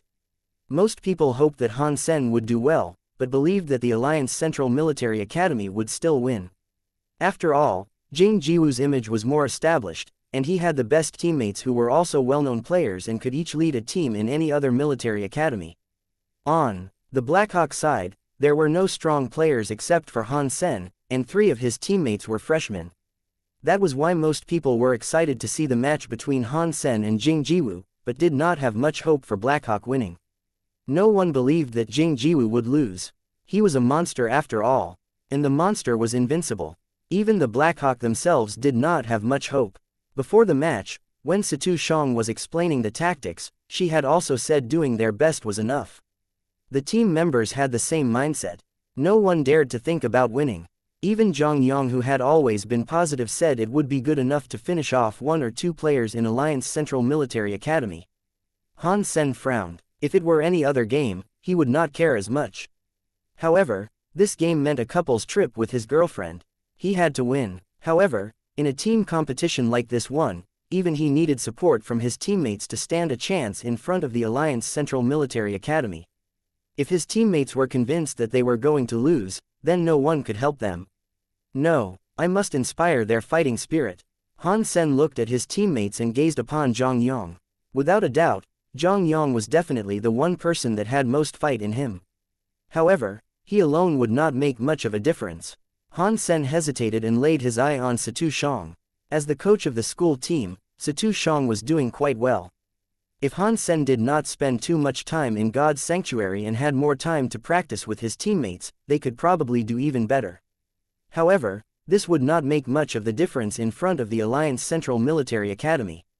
When Situ Shang was explaining her arrangement in the next match, Han Sen suddenly stood up and walked to her. Situ Shang did not know what the student wanted. He should listen to her or raise his hand instead of walking up to her. Coach, when you recruited me into the school team, didn't you tell me that the goal is to win the championship in this tournament? Han Sen walked up to Situ Shang with his back straight and eyes sharp. I did. Situ Shang nodded and blushed a little. She had to admit that even she did not believe that Blackhawk could beat the Alliance Central Military Academy. Then please tell us how to win this. I want to win. Staring at the coach, Han Sen said slowly. Situ Shang did not know what to say. She wanted to win more than anybody. However, the gap between the two teams was too big.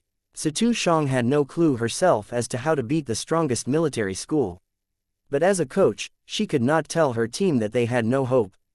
After watching the first match of the Alliance Central Military Academy, Situ Shang had to say that this was probably the best team the archery tournament had ever seen. With the monster Jing Jiwu and other players like Qin Cheng, the team was so strong that it was beyond her imagination. If you really want to win, there is only one way. Situ Shang pondered for a while and said to Han Sen. In fact, Situ Shang had thought about this match a million times. But no matter what decision she made, she thought they would still lose. The absolute gap in strength was beyond any strategy or tactics. But even so, Situ Shang still hoped to win. She had a tentative plan, but she did not even believe it was possible to execute. It was deep in her mind, but she did not even have enough confidence to share that with her team. From a coach, the plan was quite absurd. Questioned by Han Sen like this, Situ Shang had half a mind to share her plan. Although it was a bit ridiculous, what if they could actually realize it? The desire to win burned in Situ Shang, which motivated her to speak her mind. But she did not say it immediately, and chose to test the water first. I really want to win. Whatever the method is, please tell me, said Han Sen earnestly, full of fighting will. Situ Shang was quite touched. She did not expect that Han Sen, who seemed to care little about the school team, had such a sense of honor. If she knew that he was actually thinking about a trip with his girlfriend, she would probably be pissed off. Situ Shang felt all her team members watching her, full of hope. No one wanted to lose, even the old team members, as long as there was a chance to win. Coach, please tell us, how can we win? Zhang Yang asked Situ Shang hurriedly. Situ Shang gritted her teeth and said grimly, when it comes to the absolute strength, you had no chance at all. Each and every one of their players is more experienced. Even the collaboration among them is much better than you guys. Situ Shang paused and continued, however, that doesn't mean everything. Although they had a huge advantage, it does not mean you have no chance. Situ Zhang's gaze fell upon Han Sen. Although this chance is extremely slim, if you're willing to try, there is a possibility, whereas if you do not try, you will definitely lose. If you decide to give it a shot, you will still have a 99% chance of losing. Are you still willing to do this? Please tell us how to do it. Han Sen was calm and determined. Other team members also looked at Situ Shang eagerly. Here, look at this. Situ Shang pulled out the simulation of the field and started to explain. Before the match began, the stands were filled with the audience from all over the alliance. People were extremely enthusiastic about this match between Jing Jiwu and Han Sen. All sorts of media platforms were also all over this match. The unpopular archery tournament became such a hit this year. Wen Shusho was doing all the talking today, as the expert Feng Julin was pulled off by washing station because of the complaints. At the back of the stands, two young men in sunglasses were whispering to each other. Lin Feng, do you think Han Sen could win? Asked Tang Junliu casually. In terms of the overall strength of his team, Han Sen has no chance. Lin Feng smiled, and Tang Junliu knew Lin Feng had more to say. Lin Feng thought about it and said, however, Han Sen's strength was assassination. So, he might be able to get rid of a single person without using the entire team. You mean Han Sen has a chance to eliminate Jing Jiwu? Tang Junliu regarded Lin Feng.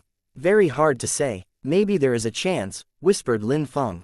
Even he could not predict the result of this game and had to wait and see. On the stands were almost all the participating teams.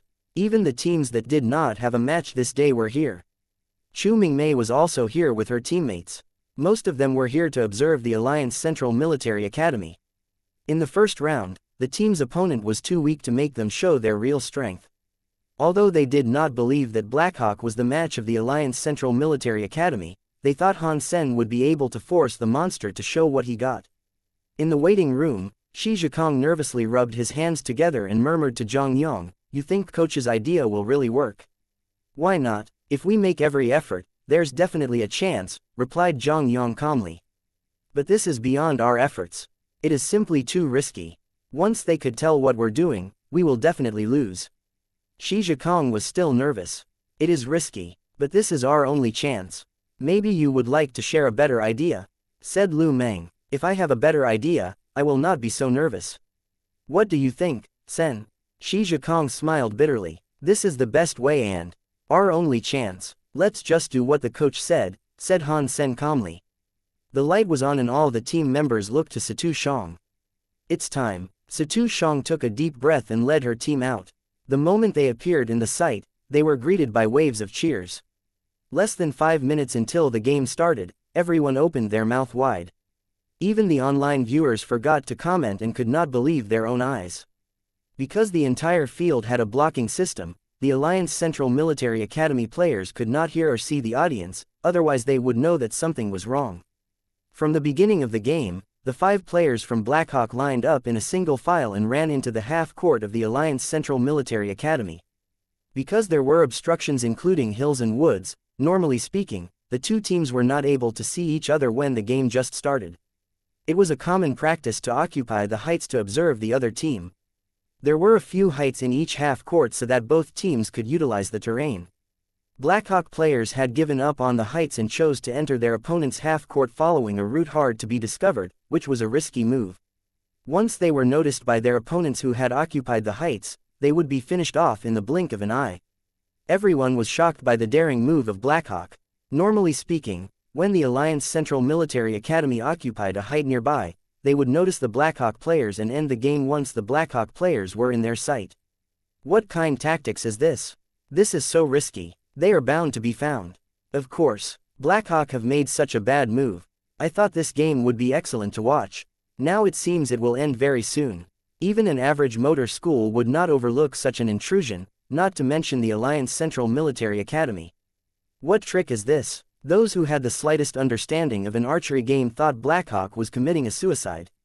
At this point, Situ Shang was wringing her hands nervously, her eyes fixed on her team. She had designed the tactics, which looked like a suicide. No team would make such a mistake to neglect this daring move. However, this was her last resort after watching all the games of the Alliance Central Military Academy in recent years. If she used this tactics on another team, then the failure was almost certain. However, on the Alliance Central Military Academy, maybe they stood a 1% or lower chance of success. Theoretically speaking, all teams would occupy 1 or 2 heights near them first to observe their opponents.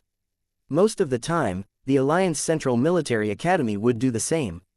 Under very rare circumstances, however, they would choose to go directly to occupy the highest point in the center of the field. These circumstances were so few that Situ Shang had only seen them do it 3 times in recent years. The chance was so small that it was not even meaningful. But Situ Zhang's analysis made her see hope. All 3 times that the Alliance Central Military Academy made that decision, which was a more aggressive approach, were when they encountered strong opponents. It served them well, too. The teams thought to be their match all turned out to be crushed. Although no one believed that Blackhawk was strong enough to pose a challenge to the Alliance Central Military Academy, because of Han Sen, the media was working up the hype. Situ Shang wondered if the Alliance Central Military Academy would take Blackhawk seriously enough to use their special strategy. If they chose to do their routine, then Blackhawk would definitely lose. This was a gamble, while Situ Shang did not even know if Blackhawk had any chips. In any case, this was Blackhawk's only chance. Sweat in her palms, Situ Shang was praying that there would be a miracle. Han Sen was leading the way, watching the timer in his hand from time to time. Their route and timing were carefully designed by Situ Shang, in a way that it would allow them to circle behind the Alliance Central Military Academy under the circumstances that the team chose to go directly to the center. Maybe Situ Zhang's prayers were working. The 5 players of the Alliance Central Military Academy indeed went to the center instead of occupying the heights nearby. A classic battle was often produced under the influence of many coincidences.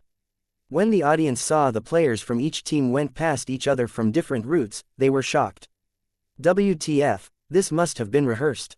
This is funny. Blackhawk has such good luck that the Alliance Central Military Academy chose directly to go to the center and avoided them.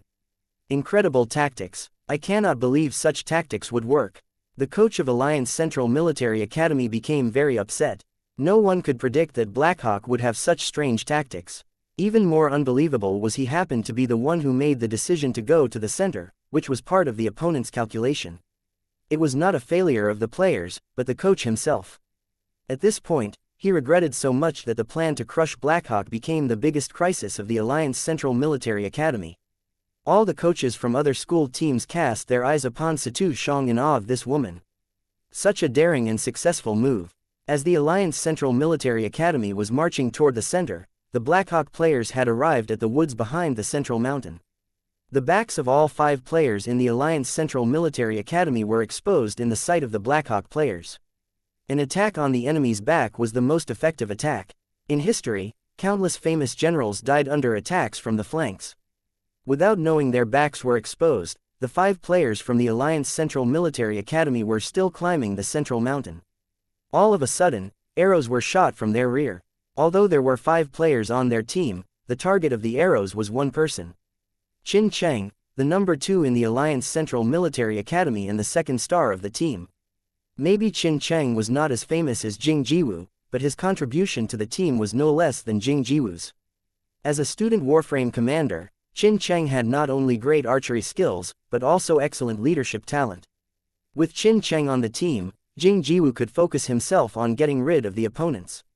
Without Qin Cheng, the Alliance Central Military Academy would still be strong, but no longer invincible.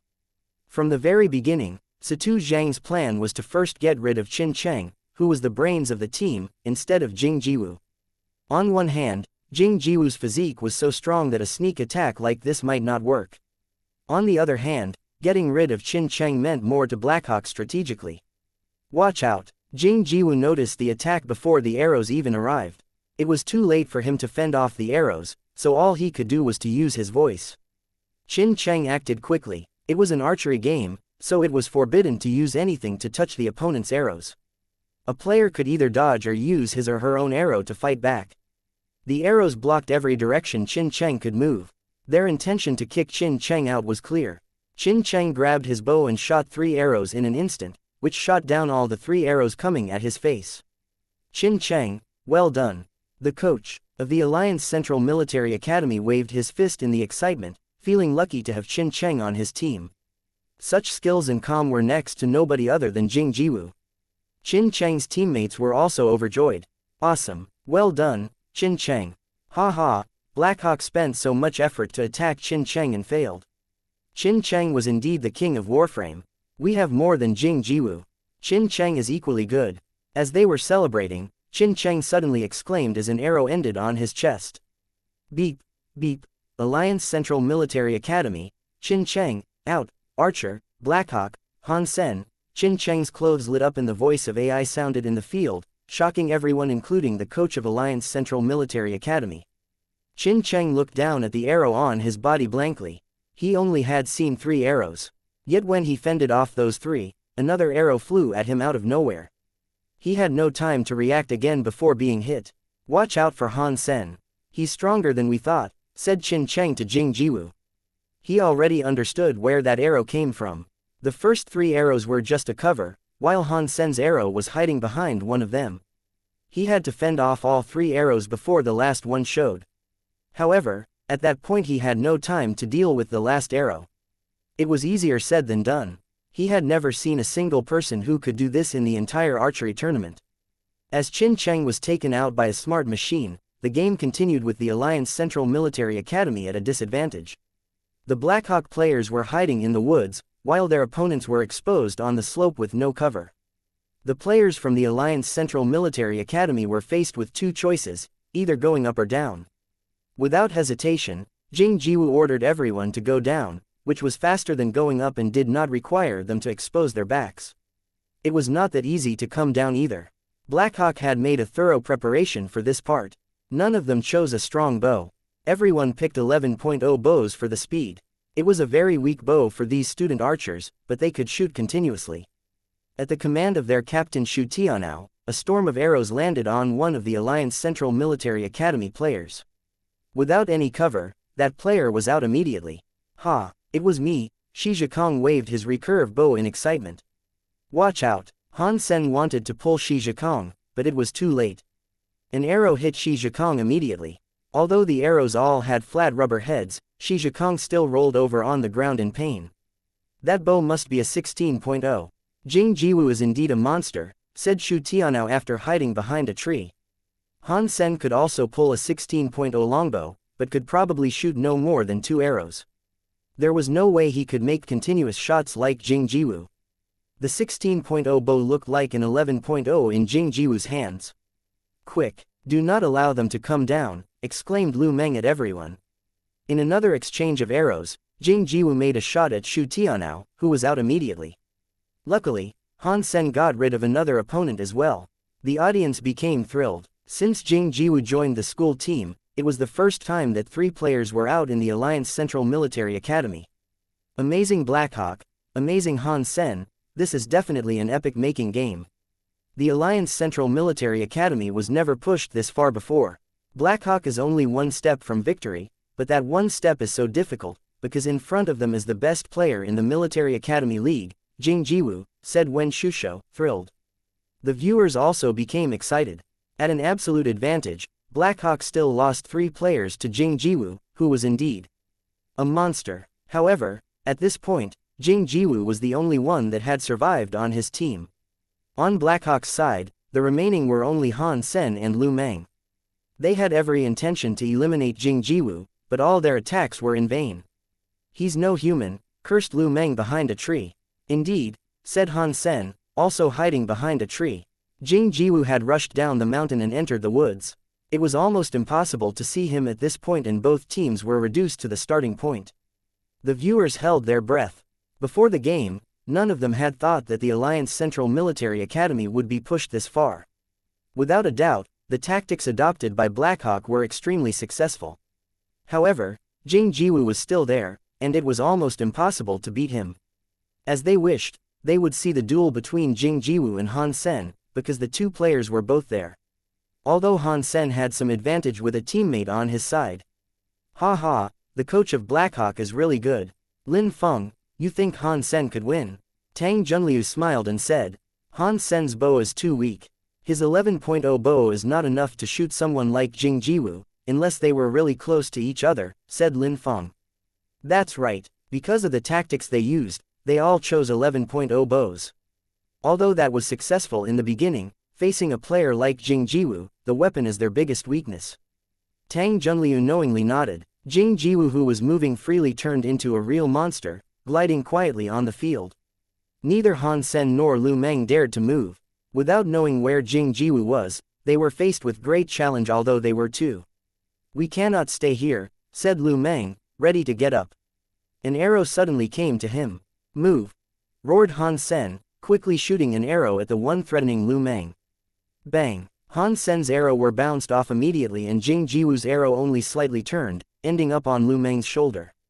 Jing Jiwu's arrow was meant to hit Lu's heart, but in an archery tournament, getting hit in the shoulder also eliminated Lu. All yours, Sen, Lu Meng left calmly, as he had done all he could. The audience were again amazed by how powerful Jing Jiwu was. As long as Jing Jiwu's here, we will never lose. Blackhawk could try as much as they want. Students of the Alliance Central Military Academy felt a sense of pride. Jing Jiwu is indeed the monster. They had such an advantage. They should have got rid of Jing Jiwu first instead of Qin Cheng. Bullcrap, how can a 11.0 bow be enough to get rid of Jing Jiwu at that kind of distance? Indeed, Jing Jiwu could have completely dodged an arrow like that with his speed. Such a shame. Blackhawk is indeed a great team with a creative coach. However, they ran into Jing Jiwu. Han Sen moved continuously, searching for his opponent everywhere. In the field mimicking a labyrinthine, Jing Jiwu was not the only hunter. Han Sen was also looking for Jing Jiwu. The 2 students quickly moved in the field. Although they had not made a single shot, their movements surprised a lot of viewers with rich combat experience.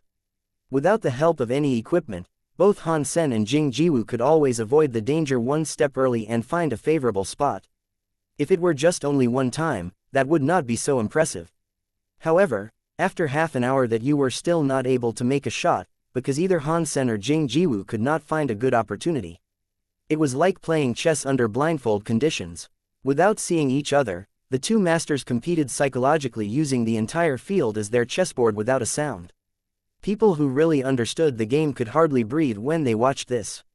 The tension and excitement were even more intense than a real combat. No matter Han Sen or Jing Jiwoo could have fallen into the range of their opponents a million times, but they could always turn away from a crisis. Jing Jiwoo had raised his bow 6 times and had to put it back down.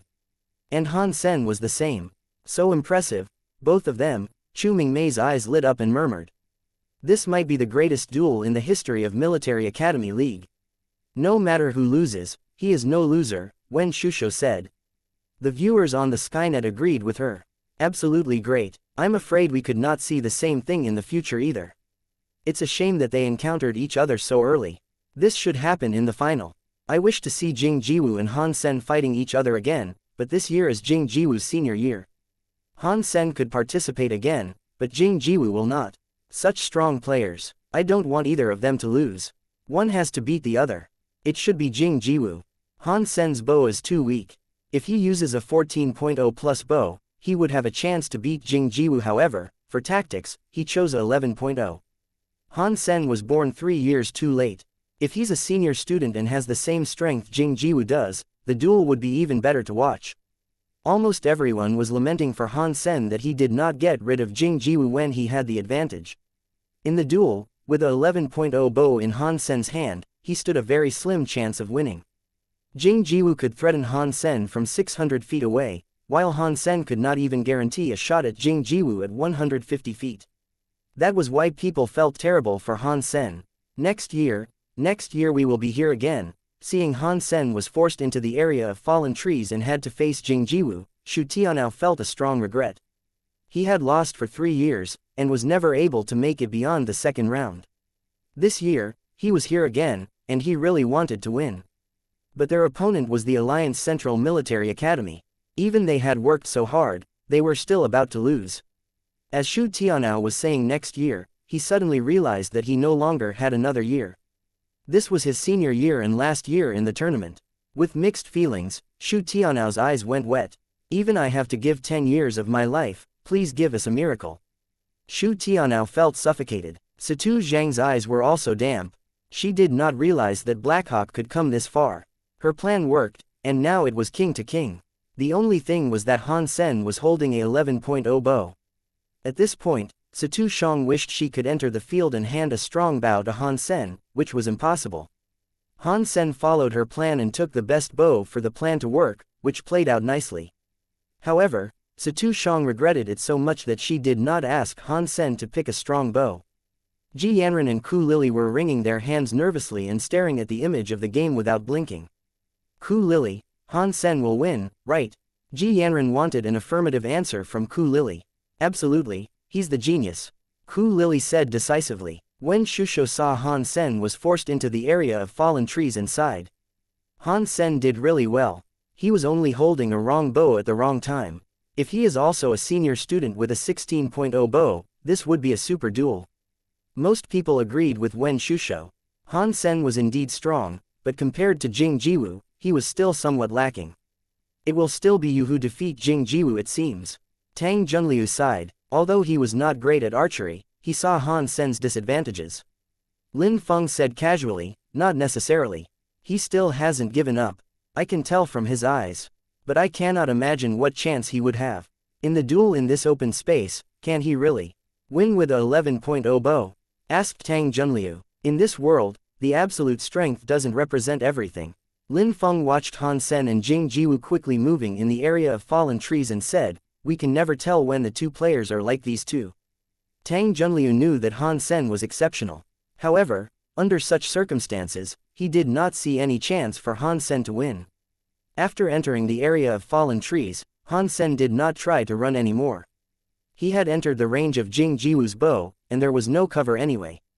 Running was pointless. Jing Jiwu walked slowly into the area of fallen trees with bow and arrows in his hand, and did not immediately shoot at Han Sen. Instead, he stared at his opponent and said, "You did well. Unfortunately, we will have no chance to fight again. It has to be today. Why next time? Now or never?" Han Sen stood still and raised his bow. Jing Jiwu did not speak, but nodded, raising his bow as well. 2 persons, 2 bows, 2 arrows. Under the light, they stood like 2 sculptures. After 0.1 second, the 2 suddenly moved at the same time. The arrows were in the air and the 2 bodies were moving. Jing Jiwu's arrow was obviously way faster than Han Sen's. The moment he let go, the arrow was already in Han Sen's face. Han Sen turned sideways slightly and dodged that arrow by a hair. Jing Jiwu was more at ease. At such a distance, Han Sen's arrow was too slow to pose any threat to him. However, Jing Jiwu still approached Han Sen quickly and shot at him again. Wiggling left and right, Han Sen was shooting back as well. The viewers were dumbstruck. In a duel like this, the 2 had failed to shoot their opponent multiple times. Shockingly, Han Sen's strange movements led Jing Jiwu to miss 3 times. My god, 16.0 bow at 60 feet, yet Jing Jiwu missed all 3. Is Jing Jiwu's luck too bad or is the guy's luck is too good? A team member of the Alliance Central Military Academy said, "It's not about their luck. It is because Han Sen is too misleading. When he moved, he was constantly giving Jing Jiwu the wrong idea, making Jing Jiwu believe he was going into the other direction, which led to mistakes in Jing Jiwu's judgment," explained Qin Cheng. "He seemed to be just wiggling unintentionally. It turns out that's a serious skill." The team members all looked to Han Sen in surprise. "You think you could dodge Jing Jiwu's arrow unintentionally? Even at 900 feet, I'll bet you could not," replied Qin Cheng quietly. "This Han Sen is really somebody. Can Jing Jiwu still win?" exclaimed the team member. "Although Han Sen is better than we thought he would be, his bow is too weak. As long as their distance is shortened to less than 300 feet, Han Sen will lose for sure. His arrow will pose no threat to Jing Jiwu, while he will not be able to dodge Jing Jiwu's arrows anymore," said Qin Cheng confidently. "That's right. From 300 feet to 150 feet, Jing Jiwu will have the absolute advantage. With his ability, he could make at least 6 shots in this range, which will secure his victory," said the coach of the Alliance Central Military Academy. "Why 300 to 150 feet? Asked a team member puzzled. "Because within 150 feet, Han Sen's arrows would start to pose threats to Jing Jiwu, which is why Jing Jiwu should avoid getting too close," explained Qin Cheng. Qin Cheng is right. Han Sen must be very eager to shorten their distance to less than 150 feet, but he would not have the opportunity, said their coach. Not only Qin Cheng believed that, Chu Mingmei and other archery masters also believed that. The distance from 300 feet to 150 feet was held to Han Sen. As long as he could get through that, he might still have a chance, said Chu Mingmei. As Han Sen was only 300 feet from Jing Jiwu, Situ Shang was praying secretly, "Go over, he had to go over, go over." Ji Yanran rubbed her hands together. "Go over." Everyone who helped Han Sen to win was shouting inwardly, although they all knew that the chance was quite slim, when the opponent was Jing Jiwu who was carrying a 16.0 bow. Even an evolver would probably not be able to make the perfect dodge. Han Sen moved forward, shortening their distance to less than 300 feet. Everyone's hearts were in their throats. Jing Jiwu started to shoot as he entered his perfect range. Even with Han Sen's speed, it would be hard to fend off the volley of arrows from Jing Jiwu. However, when Jing Jiwu made the first shot, Han Sen had shot a volley of 3 arrows in an instant. As Jing Jiwu's arrow brushed off Han Sen's shoulder, Han Sen quickly shot another 3 arrows. "No way!" Qin Cheng and his coach exclaimed at the same time. Even Chu Mingmei, Situ Shang, Wen Shusho, Tang Junliu and Lin Feng were shocked. No one could have thought that Han Sen would launch a full-on attack at such a distance, which was beyond what an 11.0 bow could do. If Han Sen's opponent were any other military school student, Han Sen might have some chance. However, opposite him stood Jing Jiwu and it was highly unlikely for Han Sen to hit the target, no matter how many arrows he shot. Han Sen rushed. He should have gotten closer. At such a distance, it is easy for Jing Jiwu to dodge his arrows. Wen Shusho was nervous. No matter how she saw this, Han Sen could not pose any real threats to Jing Jiwu at such a distance. Launching the attack too early would do Han Sen no good. Terrible. Han Sen should have taken his time, Tang Junliu couldn't help but say. He did not have time. This is his last opportunity.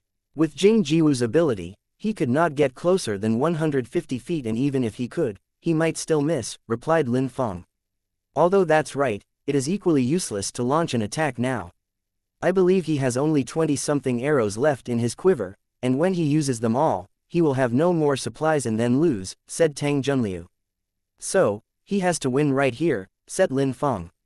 How? No idea. Lin Feng shook his head. Even you could not think of an idea. I think Han Sen cannot make it after all. Tang Junliu sighed. Under everyone's watch, Han Sen was getting closer and closer to Jing Jiwu. An 11.0 bow had its benefits as well, which allowed Han Sen to shoot volleys of arrows easily. A rain of arrows flew toward Jing Jiwu. Although they all missed him, they forced Jing Jiwu to move around. Han Sen grabbed the opportunity, shooting and running towards Jing Jiwu. However, anyone could tell that at the speed, he would have used up his arrows before he made it to 150 feet. Jing Jiwu was so strong that even when he was dodging all the arrows, he was still able to make the shots using unlikely positions. Han Sen was about 220 feet from Jing Jiwu and had to use Sparticle to the extreme to dodge Jing Jiwu's arrows. An arrow flew by Han Sen's face. The flow of air even broke Han Sen's strands of hair. The arrow was so powerful that even it was made with a rubber head, it would still cause serious damage once it ended up on one's face. Han Sen still did not give up. As he moved away from Jing Jiwu's arrow, he steadied himself with only 1 foot on the ground. With his body extremely inclined, Han Sen still managed to make a shot at Jing Jiwu.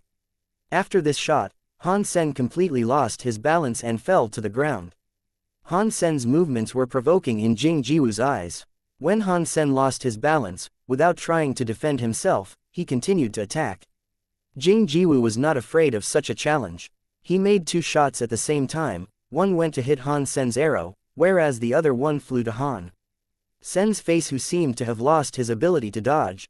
It seemed that Han Sen had given up on avoiding Jing Jiwu's attack altogether.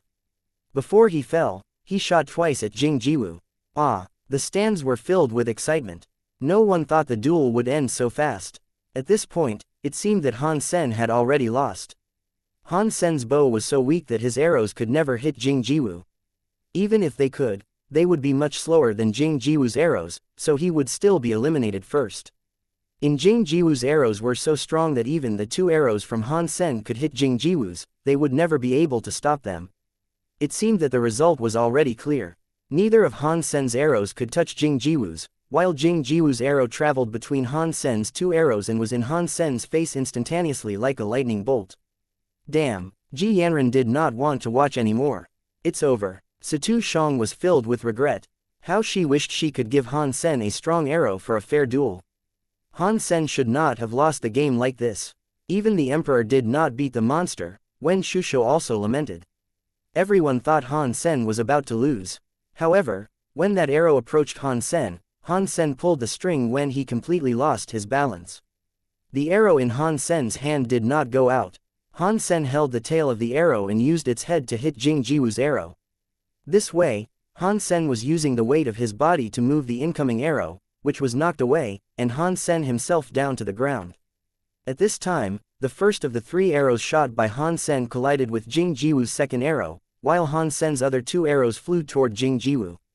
It seemed that the last 2 arrows shot lost their accuracy since they were shot when Han Sen was falling. One turned left and the other turned right, flying past Jing Jiwu's body. When the audience were sighing, Jing Jiwu's expression changed. The arrow that was supposed to be blocked by Jing Jiwu's arrow did not stop but continued to fly to Jing Jiwu. How is this possible? How can Jing Jiwu make this mistake? Qin Cheng suddenly stood up, grabbing the fence. An error. How did that happen? Wen Shusho was also shocked. Someone like Jing Jiwu would never make a mistake. In his 4 years of military school study, Jing Jiwu had attended thousands of competitions of a wide range, in which he had never made a single mistake. Wonderful. Situ Shang did not know why Jing Jiwu would have missed, but she was overjoyed. Because of this mistake, Han Sen's arrow was already in Jing Jiwu's face. And Jing Jiwu also noticed that the other 2 arrows from Han Sen happened to block everywhere he could dodge. Instantaneously, Jing Jiwu made the right judgment. Like Han Sen, he drew his bow string, but did not launch the arrow. Jing Jiwu held the tail of his arrow and uses the head to hit Han Sen's. Everyone was looking at Jing Jiwu's hands. It seemed the head of Jing Jiwu's arrow was about to collide with Han Sen's. Everybody thought that Han Sen's arrow would be flicked away. After all, Han Sen and Jing Jiwu were using the same method. Now Han Sen's arrow was shot from a 11.0 bow, so it was even more likely that it would be bounced off. However, Han Sen's arrow suddenly became alive and moved half an inch away from Jing Jiwu's arrow head. Like a snake, it dove under Jing Jiwu's arrow and ended up on Jing Jiwu's chest. Looking down, Jing Jiwu was dumbstruck. Qin Cheng was speechless, so was Wen Shusho, Situ Shang, every team member from the Alliance Central Military Academy and Blackhawk Military Academy, and all the viewers. Although everyone saw what had happened, they could not believe that Jing Jiwu would be hit like this. Ji Yanran and Ku Lili were cheering and jumping like a couple of maniacs. Jing Jiwu is out, muttered Shi Zhikong. I believe so. Zhang Yang wasn't so sure about it. No one in the Blackhawk team believed it had actually happened. They could not trust their own eyes. The monster, the invincible monster, who had ruled the Military Academy League for 3 years, was hit like this. Alliance Central Military Academy, Jing Jiwu, out, Archer, Blackhawk, Han Sen. When the voice of the AI ran in the field, everyone came back to themselves. Ah, Shi Zhikong hugged Lu Meng, shouting and turning around. We won. Shu Tianao was still sitting there. Surprise and joy filled his eyes. Zhang Yang threw away the towel in his hands and jumped over the fence, rushing over to Han Sen. And the other teammates followed him to Han Sen's side. Coach, did we just win? The team manager looked at Situ Shang incredulously. Yes, we did. Situ Shang was answering both the manager and herself. The entire venue and Skynet were going mad.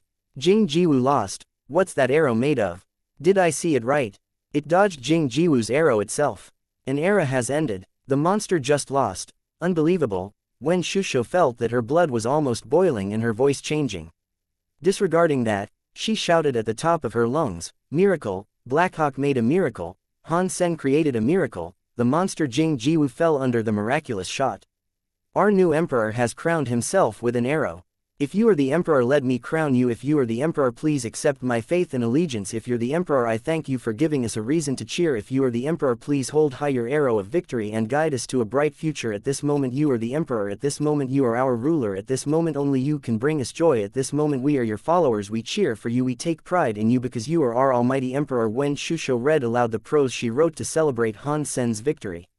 All the fans of the Alliance Central Military Academy had gone, whereas the rest of the audience was dancing. The Skynet was all over this, as people were discussing how Han Sen beat Jing Jiwu like crazy. What a shot! How did he do it? The old king is gone and the new king is crowned. In the future, Han Sen will rule the Military Academy League. Long live the emperor! I still can't believe this. Did Jing Jiwu really lose?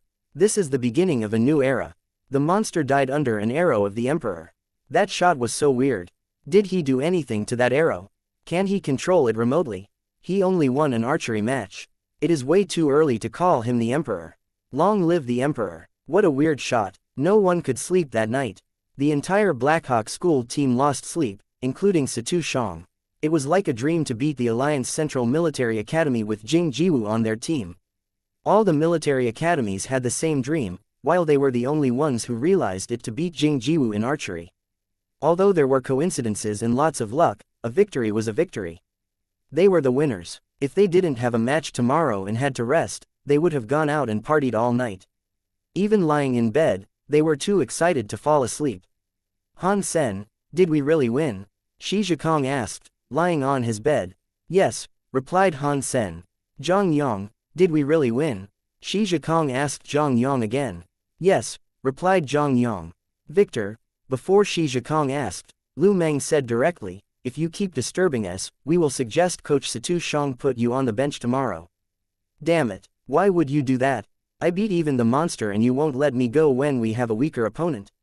Shi Zhikong jumped up. You can try and say one more sentence, said Lu Meng calmly. Shi Zhikong opened his mouth but did not make a sound. He was indeed afraid that he would not be able to represent the school tomorrow. Situ Shang couldn't sleep either. Until now, she still felt unreal about the match result. Her team beat the Alliance Central Military Academy and realized the dream of all the other military school coaches. Han Sen, you are amazing.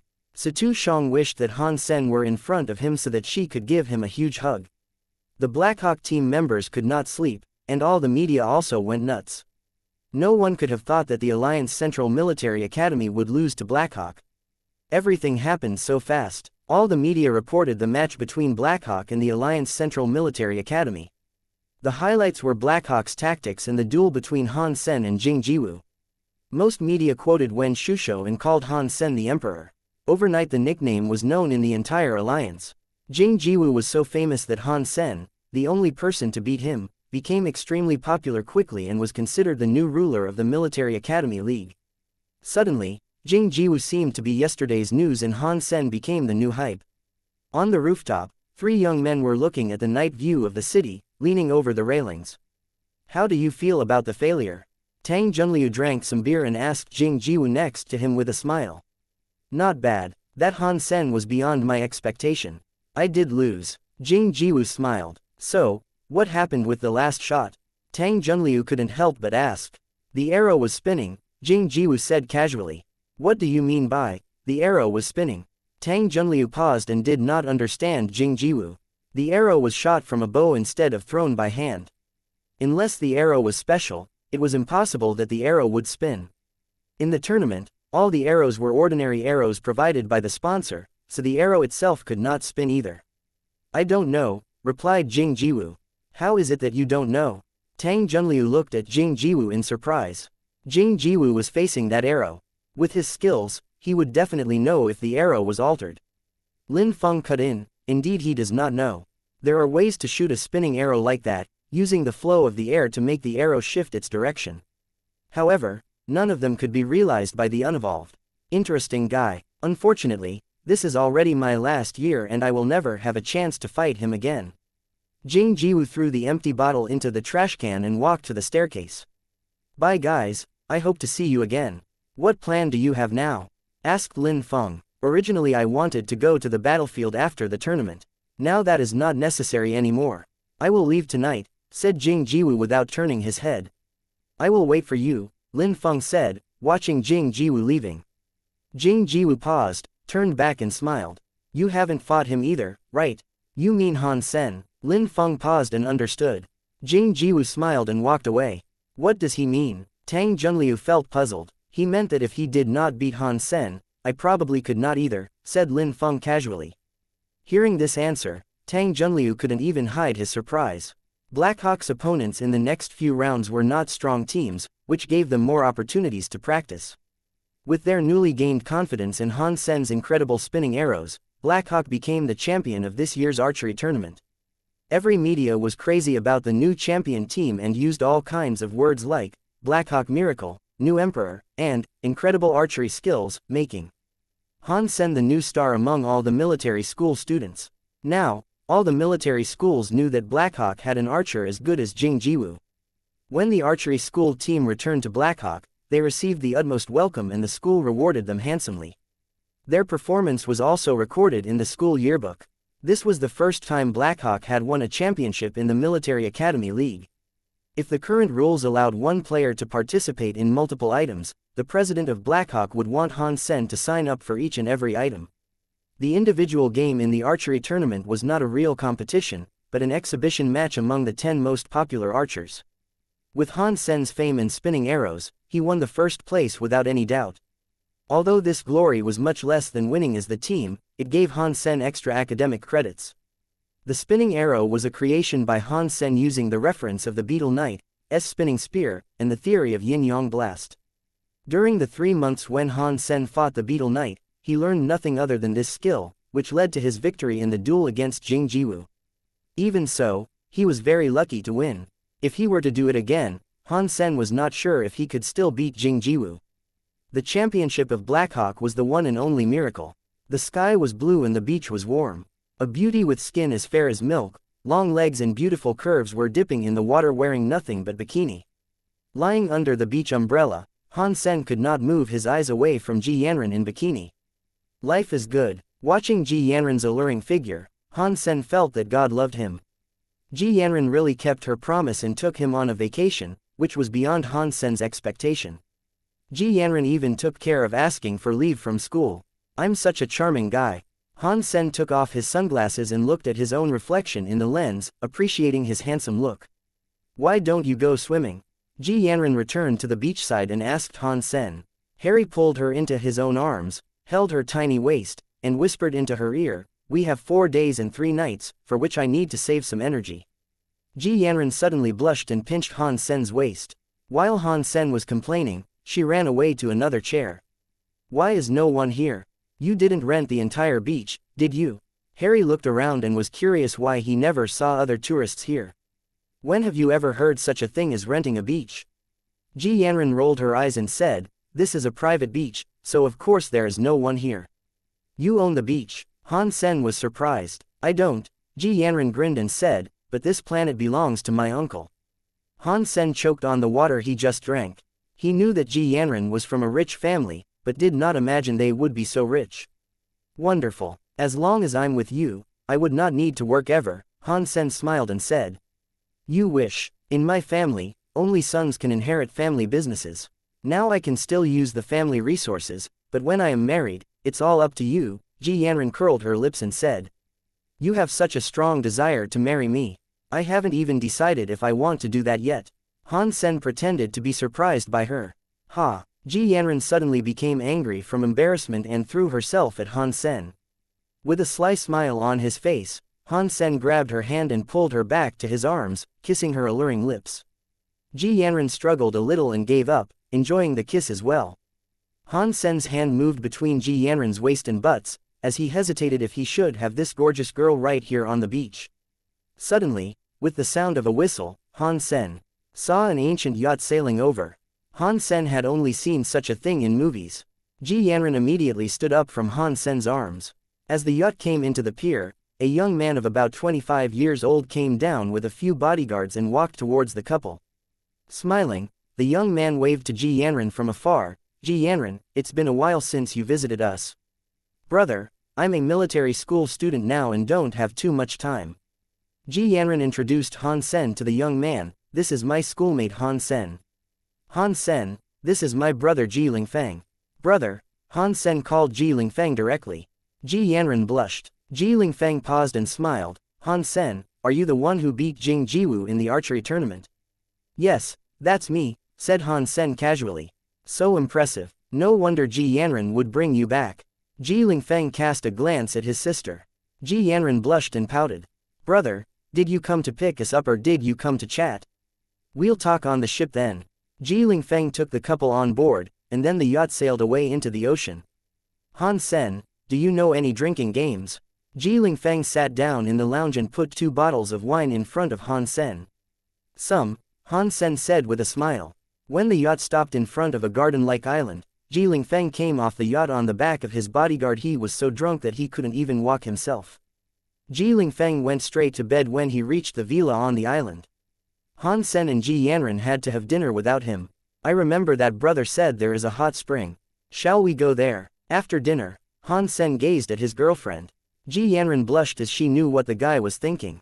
She had brought Han Sen here, thinking that because of her brother's presence, Han Sen would not dare to go too far.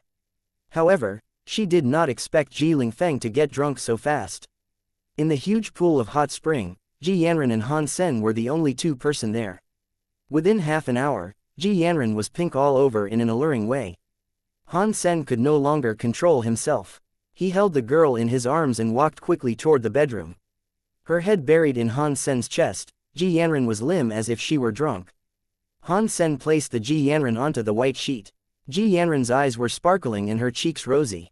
My darling, here I come. Han Sen threw himself at her. The trip of 4 days felt like a second to Han Sen.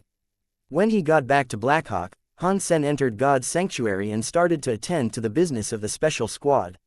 The cloud beast still needed more than a month to evolve into a sacred blood creature. Han Sen planned to use the time to hunt a few mutant creatures. The best place to hunt mutant creatures was Dark Swamp, but the mutant creatures there were too large. Devil Desert also had plenty of mutant creatures, but they often showed up in groups, which was troublesome. After some thoughts, Han Sen decided to try his luck in the Jade Dragon Mountains.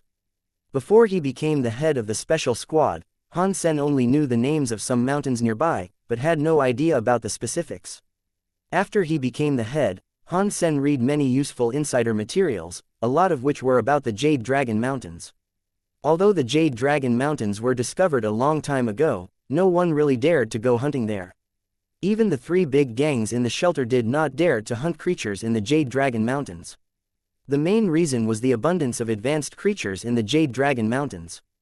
Han Sen heard that the Bloody Slayer also came from there.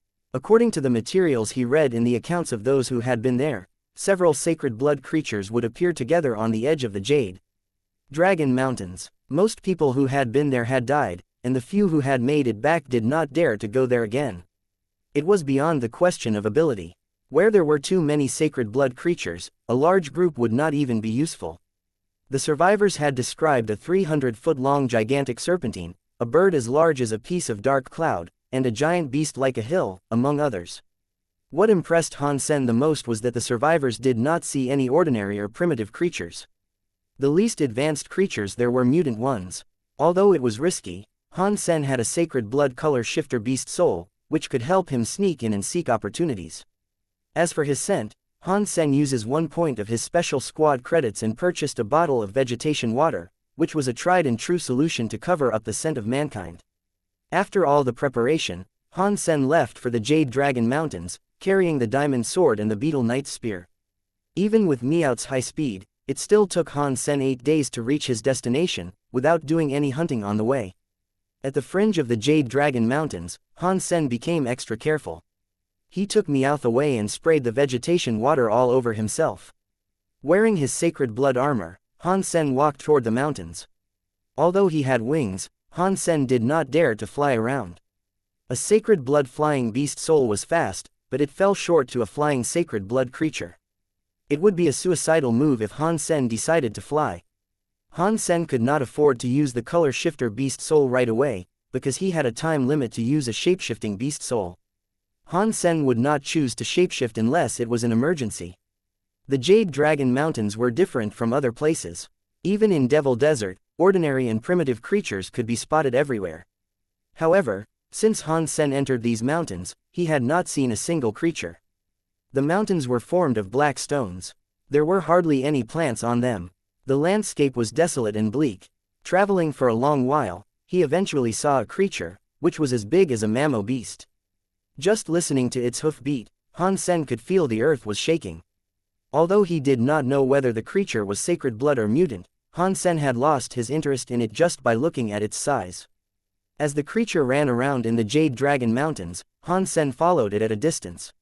With such a large creature in the front, all sorts of other creatures would be alarmed. This way, Han Sen could reduce his risks significantly. After following the creature for a couple of hours, Han Sen did not run into any trouble. Indeed, the creatures in the Jade Dragon Mountains were advanced, but there were fewer creatures here than in other places. Han Sen started to think whether or not he should continue to follow this creature. It was a safe way, but he did not run into any mutant creatures. He wondered whether it was because there were none, or because they were scared away by this giant. As Han Sen was hesitating, he suddenly heard a scream. The huge creature running in front of him was suddenly bit in the neck and dragged away by a creature that looked like a golden lion. The giant body of the huge creature was barely any larger than the head of the lion-like creature. The lion chewed a little and swallowed it down. Han Sen was covered in cold sweats. The golden lion was as big as a mountain. In front of the golden lion, Han Sen was not much better than an ant. Even the golden rock worm king in its largest shape was merely a pet to the lion. Shocked, Han Sen was ready to retreat. As he turned around, he felt a chill and almost let out a scream. On the path where he came from, thousands of giant beasts that looked like the one eaten by the lion were running toward them. Their hoofbeat was almost like thunder, making the entire valley tremble. Han Sen was distracted by the golden lion swallowing the beast he was following, and did not notice when the entire herd had got here. The herd was just 2 or 3 miles from Han Sen. At their speed, they would arrive momentarily. Han Sen looked around and found that he was circled by steep mountains, and the only way out was blocked by the enormous golden lion. Han Sen gritted his teeth and summoned the color shifter, planning to hide on a mountain wall. If he did not move too fast, no creature could notice him. When Han Sen was about to climb, he noticed dark clouds were covering the sky. With a closer look, the dark clouds were actually formed by large black birds, each with a wingspan of 20 feet. Flocks of the birds occupied the peaks of the mountains, their red eyes staring at what was happening underneath. Birds had the best eyesight among all creatures. If Han Sen stayed still, the color shifter might be able to fool them. However, if he started to climb, there would be certain gaps which would expose him. Han Sen felt bitterly disappointed and cursed. Who the FK said there were few creatures here? They're all acting in groups. Han Sen was running out of time. The herd of beasts were about to arrive, and on the bare mountain walls he had nowhere to hide. Even if he stood clinging to the mountain wall, he was not sure if he could survive the jostling of so many beasts. He did not dare to climb up either with all the birds watching. The mountain tops were covered by the birds, and he was not confident that he could escape the millions of eyes. Suddenly, Han Sen ran toward the golden lion. Although the golden lion was obviously 1,000 times stronger than the herd and flock, it was also so large that Han Sen was merely a bug in its eyes. When using the color shifter, the golden lion would not necessarily notice Han Sen. Instead of risking it climbing the mountain wall, Han Sen decided to try his luck with the golden lion. The birds would not dare to approach the lion, so he could just hide in its fur and try to run away when there was a chance. He tried to move toward the golden lion, which did not notice him. However, the birds on the mountains nearby were flapping their wings and squeaking. Obviously, they had seen him. Many birds were diving to grab him. Han Sen no longer hesitated and dashed toward the golden lion, which was the only way to survive. Han Sen started to regret. He had been complacent lately. Knowing that Jade Dragon Mountains were incredibly dangerous, he had still thought he could always be safe with his ability. It was too late to regret anyway. Han Sen just prayed that the golden lion would not take him seriously. Maybe his prayers had worked. The golden lion did not notice Han Sen at all, but was distracted by the birds after him. The lion waved its paw and smashed one of the birds, which became a snack. The other birds flew away screeching, and no longer dared to chase Han Sen, who was next to the hind leg of the golden lion. The hind leg was a hill for Han Sen, and each golden hair as thick as Han Sen's arm. Han Sen quickly grabbed the hair and climbed up. He did not dare to leave the lion, as all the birds were watching him. Once he left, they would probably attack him again. The herd of the beasts were about to rush over, and Han Sen had to make it to the golden lion's back in order to survive. Luckily, Han Sen was too small for the golden lion to notice him. Grabbing the golden hair, Han Sen used all fours to move up. When he just reached the thigh, the lion suddenly stood up. Han Sen felt that he was thrown out of a running train, and quickly attached himself to a hare using Ghost Hound. The angry herd of beasts were in the face of the golden lion and started their attack. However, it was like using an egg to hit a stone. It could not even be called an attack. The herd were simply suicidal. The golden lion could kill several of them with one swipe. Sometimes it even threw a beast into its mouth. Momentarily, the valley had become a blood river, and the carcasses had piled up. The golden lion did not even take the thousands of beasts seriously. In its eyes, they were merely a dinner. The herd kept charging, which was a futile effort. The golden lion fed as it wished, and thousands of beasts all died within half an hour. After eating some of the meat itself, the golden lion lost interest in the carcasses and went deeper into the mountains. The flocks of blackbirds then made a dive, throwing themselves at the remains of the beasts. Sitting on the back of the golden lion, Han Sen was quite upset. He thought he would eventually have an opportunity to leave the lion, but it turned out he was being naive. The golden lion was enormous and had an incredible speed. The flocks of birds were following the golden lion everywhere, treating it like a stable food source. The leftover meat of the lion's meal would always go into the bird's belly. What troubled Han Sen was that the birds were all mutant creatures. With their size and strength, thousands of them together were quite scary. What was worse was that, among them there were two bird kings that had a wingspan of over 50 feet. Han Sen was positive that they were sacred blood creatures. They were very similar to the silver bird that almost killed him, and there were a pair of them. Han Sen did not know what to do. He was trapped on this enormous lion. The birds did not dare to approach the lion, while he did not dare to leave the lion, which was a dilemma. The silver lining was that when the golden lion was feeding, he could use a string-attached arrow to drag some meat over, which was all mutant meat. After a few days, his mutant geno points had increased a few. Several days later, the Golden Lion was deep in the Jade Dragon Mountains. Although it did not travel all the time, it was incredibly fast. Han Sen was not sure where he was. Around him were the same black mountains. Fortunately, the Golden Lion did not change its direction, so Han Sen knew how to go out. However, on his way here, he had seen numerous horrifying creatures wandering around in the mountains. Following the Golden Lion, he could keep himself safe, since no creatures could beat the lion. However, when he thought about going out, Han Sen did not have a solution. I should have definitely remained humble. Han Sen regretted so much that his pride drove him to Jade Dragon Mountains. It turned out God's Sanctuary was way more dangerous than he had thought. He had believed that based on his capability, he could go anywhere he wanted within First God's Sanctuary. However, after entering Jade Dragon Mountains, he found out how wrong he was. Han Sen was trapped on the lion for more than a month and did not have any chance to run away. The birds were like minions, following the Golden Lion everywhere.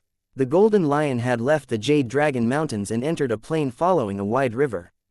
Han Sen wondered where it was going. In more than a month, Han Sen had seen countless frightening creatures torn into pieces by the Golden Lion.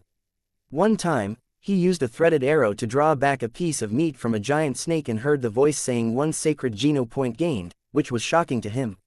It turned out that some of the prey of the Golden Lion were sacred blood creatures. Traveling across mountains and rivers, the Golden Lion ended up on the ocean, which could not stop the lion either. Han Sen was completely speechless. He did not know where the Golden Lion was going, but one thing was for sure, he did not know how to go back. Even if he remembered the way back, based on what he saw on the way here, he could not go back safely alone.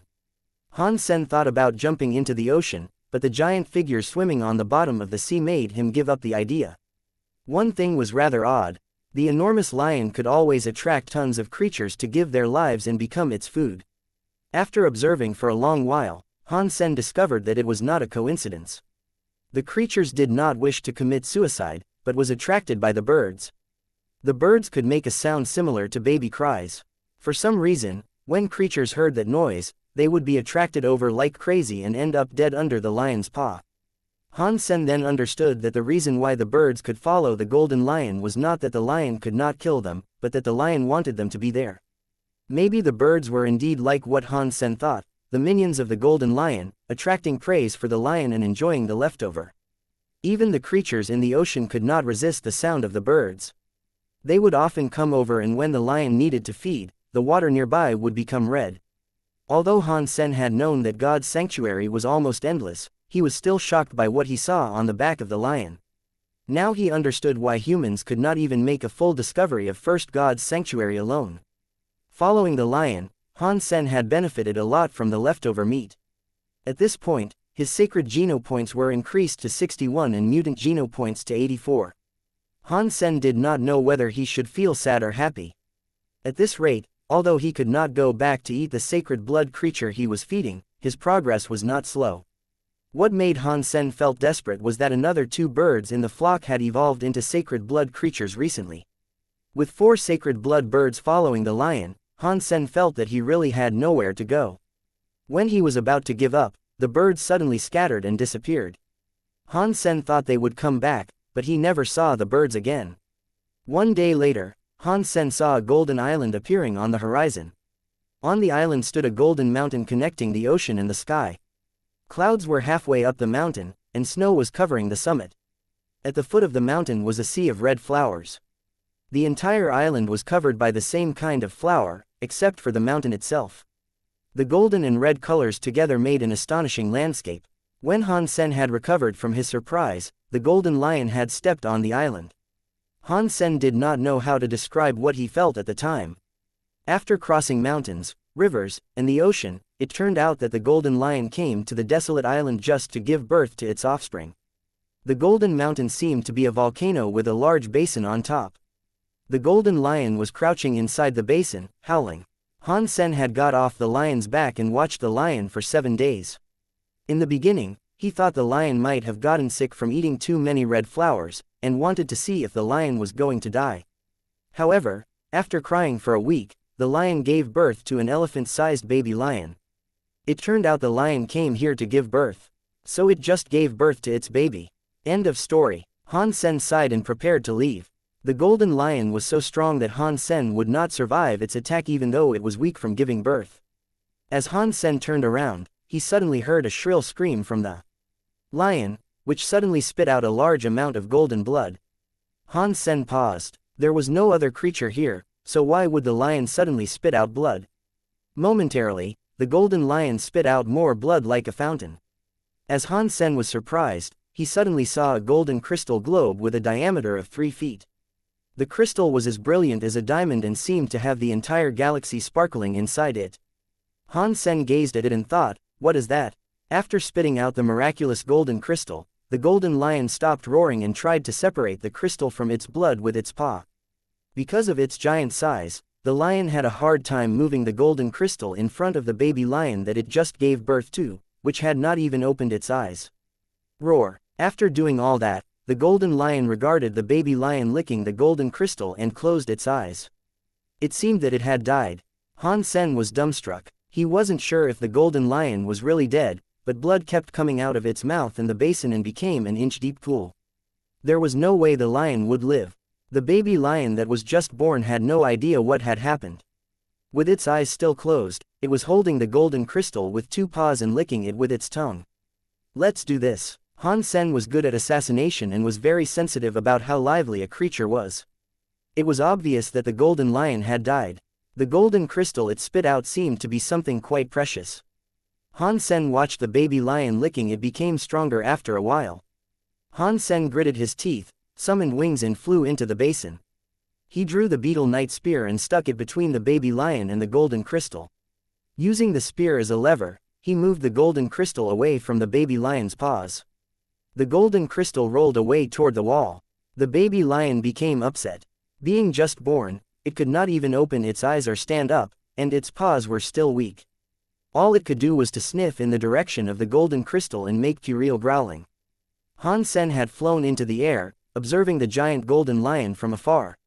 Seeing it remained completely still, Han Sen then felt relaxed and flew toward the golden crystal.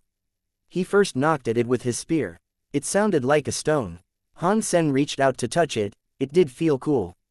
The lion would not do any harm to its baby, right? Since the baby lion could lick it, there should be no problem. Han Sen glanced at the growling baby lion, which was struggling to come over, and made up his mind. He too licked at the golden crystal. As his tongue touched the golden crystal, he felt the crystal melting into liquid. Although there was not much taste, the cooling sense was refreshing. As he drank it, Han Sen felt a chill. It felt that all his spores were suddenly open and that he had more energy than he could use. Amazing stuff indeed. Han Sen felt so energetic and overjoyed that he licked the crystal continuously. It was like sucking on an icicle. The faster he licked, the more liquid he got. Very soon, Han Sen had licked away a football-sized piece of crystal. As he was drinking the golden liquid, he almost felt reborn. Energy filled all of his cells. What is this? This is much better than Viagra. This must be the life essence of the golden lion. Han Sen was overjoyed, as he knew the golden crystal must be something amazing. The baby lion quickly struggled to get up. Han Sen pondered and tried to hold the golden crystal up, which was lighter than he had thought, just around 200 pounds. Han Sen held it up and flew to the other end of the basin. The baby lion wouldn't give up.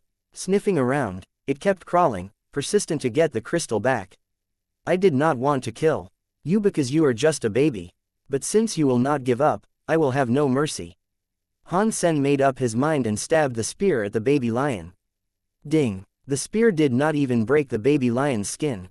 The spear head was even bounced back by its fur. Han Sen widened his eyes and looked at the baby lion incredulously.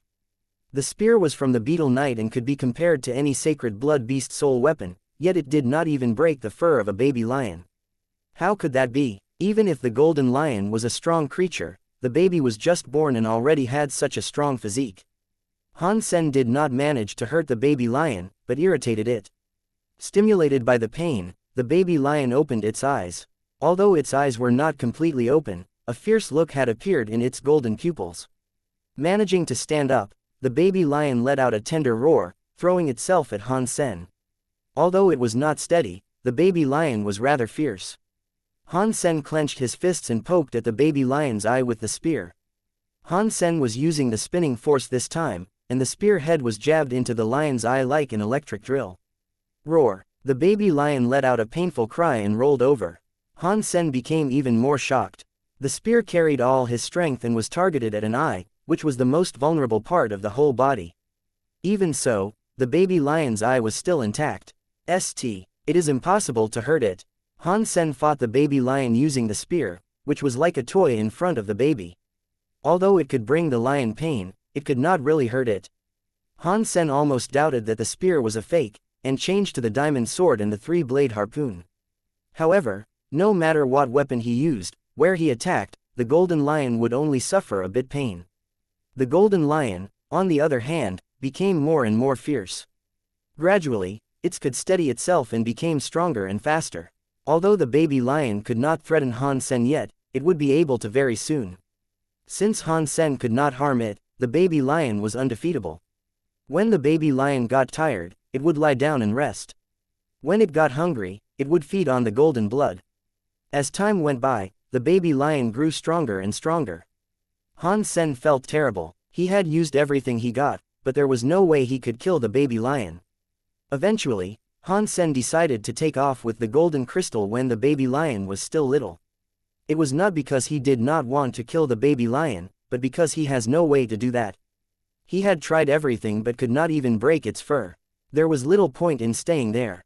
Han Sen flew into the sky holding the golden crystal, with the baby lion roaring and jumping underneath. Unfortunately, the baby lion was just a baby and could not perform at the same level as its parent. Although it could jump 3 feet high, there was little it could do to Han Sen. What a freak! Han Sen glanced at the baby lion, left the golden mountain, and landed on the island. There were many creatures in the ocean, so Han Sen could not fly far with the golden crystal. If he happened to encounter some strong creatures, it would be a lot of trouble. On the island, there were just the dead golden lion and the baby lion, so he should be safe temporarily as long as the baby lion could not come down the mountain yet. Han Sen planned to eat the golden crystal first and then leave the island. Racing against time, Han Sen licked the golden crystal the first chance he got. As he drank the golden liquid until he was full, he suddenly heard a voice, life essence of super creature golden growler consumed. 1 super geno point gained. Han Sen suddenly widened his eyes, as if he were struck by a lightning bolt. He almost thought there was something wrong with his ears. As he recovered from his surprise, he quickly checked his own data. Han Sen. Unevolved status. None lifespan. 200 requirement for next evolution. 100 geno points gained. 100 ordinary geno points, 100 primitive geno points, 84 mutant geno points, 61 sacred geno points, 1 super geno point. Han Sen was dazed for a long while, and suddenly let out a laughter. He laughed so hard that tears came out. Super gene, super gene. Ha ha, it turns out there is super gene beyond sacred gene. Sacred genes are not the end. Han Sen could not begin to describe his excitement. Humans had discovered God's sanctuary for almost 2 centuries, and had been constantly growing. In the beginning, it was very difficult for humans to survive here. It was difficult for the beginners to kill even a mutant creature, let alone a sacred blood creature. However, with the development of hyper-geno arts and the evolution of more and more people, it became easier to hunt advanced creatures. In recent decades, in First God's Sanctuary, there had been more and more people who evolved with every type of geno points maxed out. However, until now, no one had come up with the concept of super genes, which probably meant that no one had really killed a super creature before. Even if one had seen a super creature, it was not likely that one had the ability to kill it. Han Sen had witnessed how strong the golden growler was. Even the baby golden growler was quite frightening. Han Sen was already among the top of those who were in First God's Sanctuary, but even he could not hurt a newborn super creature. It was easy to imagine why human had never learned the existence of super creatures and super genes. Even if the entire steel armor shelter came to attack the adult golden growler, Han Sen believed the result would still be the death of every human. It was the same as when there was no one who had maxed out on sacred blood geno points or gained a sacred blood beast soul, no one could kill a sacred blood creature. When Son of Heaven killed the bloody slayer, he still had to use a sacred blood beast soul arrow. Now, Human did not have super geno points or super beast soul, so it would be almost impossible to kill a super creature. Han Sen finally understood why he could not even hurt the baby golden growler. They were not even on the same level. Although the golden growler was just born, it obviously had the characteristics of a super creature already. The black crystal that I got from that black beetle, could it also be the life essence of some super creature? Han Sen thought about it and defeated his own theory. The black crystal didn't melt like the life essence of the golden growler, otherwise it was so small that it would be gone by now. The black crystal did not change a bit. Han Sen did not have too much time to think. Holding the life essence, whenever he felt he could eat again, he would suck on the golden crystal until he was stuffed. Hearing the voice sounding in his mind again and again, Han Sen felt that must be the happiest thing in life. Han Sen thought that his trip was totally worth it at this point. It took Han Sen more than a week to finish the entire block of life essence, and he got 10 super geno points, which surprised Han Sen. Originally, Han Sen thought that he must eat the entire super creature as well to get all 10 geno points, which did not seem to be the case. Maybe for super creatures, the geno points were concentrated in the life essence it carried. In fact, Han Sen went back to the basin, trying to eat some of the golden growler's meat. However, he soon discovered that since he could not even hurt the baby golden growler, he had no way to consume the body of the giant lion. Although he felt disheartened, Han Sen did not have any good methods. He had to comfort himself that maybe the meat of the golden growler would do nothing.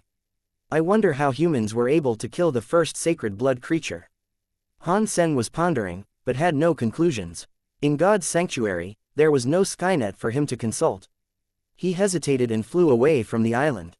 Since he could not kill the baby golden growler, he should not stay there anymore.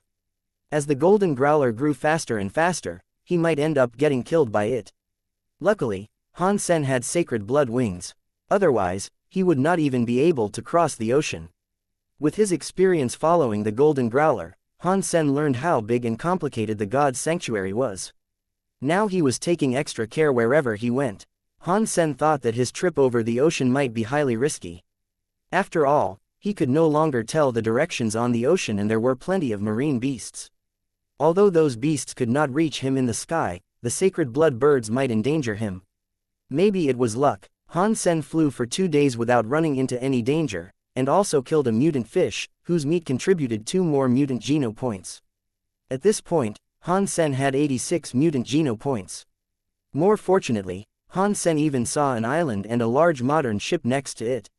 Although there were no visible electronic equipment, Han Sen could still tell from the material of the ship that it was a high-tech product. It even had the inscription, Moon Goddess, on it. However, the ship seemed to be gravely damaged and weathered. It must have been here for a long time. That did not matter to Han Sen. Since there was a ship on the island, there must be people too. Maybe there was even a shelter on the island, which would be fantastic. That way, Han Sen could use the teleport system to go back to school. He had been in God's sanctuary for several months and never sent any message back. He must have already missed the semi-annual assessment. He was not that worried about the assessment, but he knew that Ji Yanran must have been worried sick. When Han Sen came close, he no longer felt good about it. The island was neither big nor small. Han Sen could see the entire island from the sky, but he did not notice any buildings.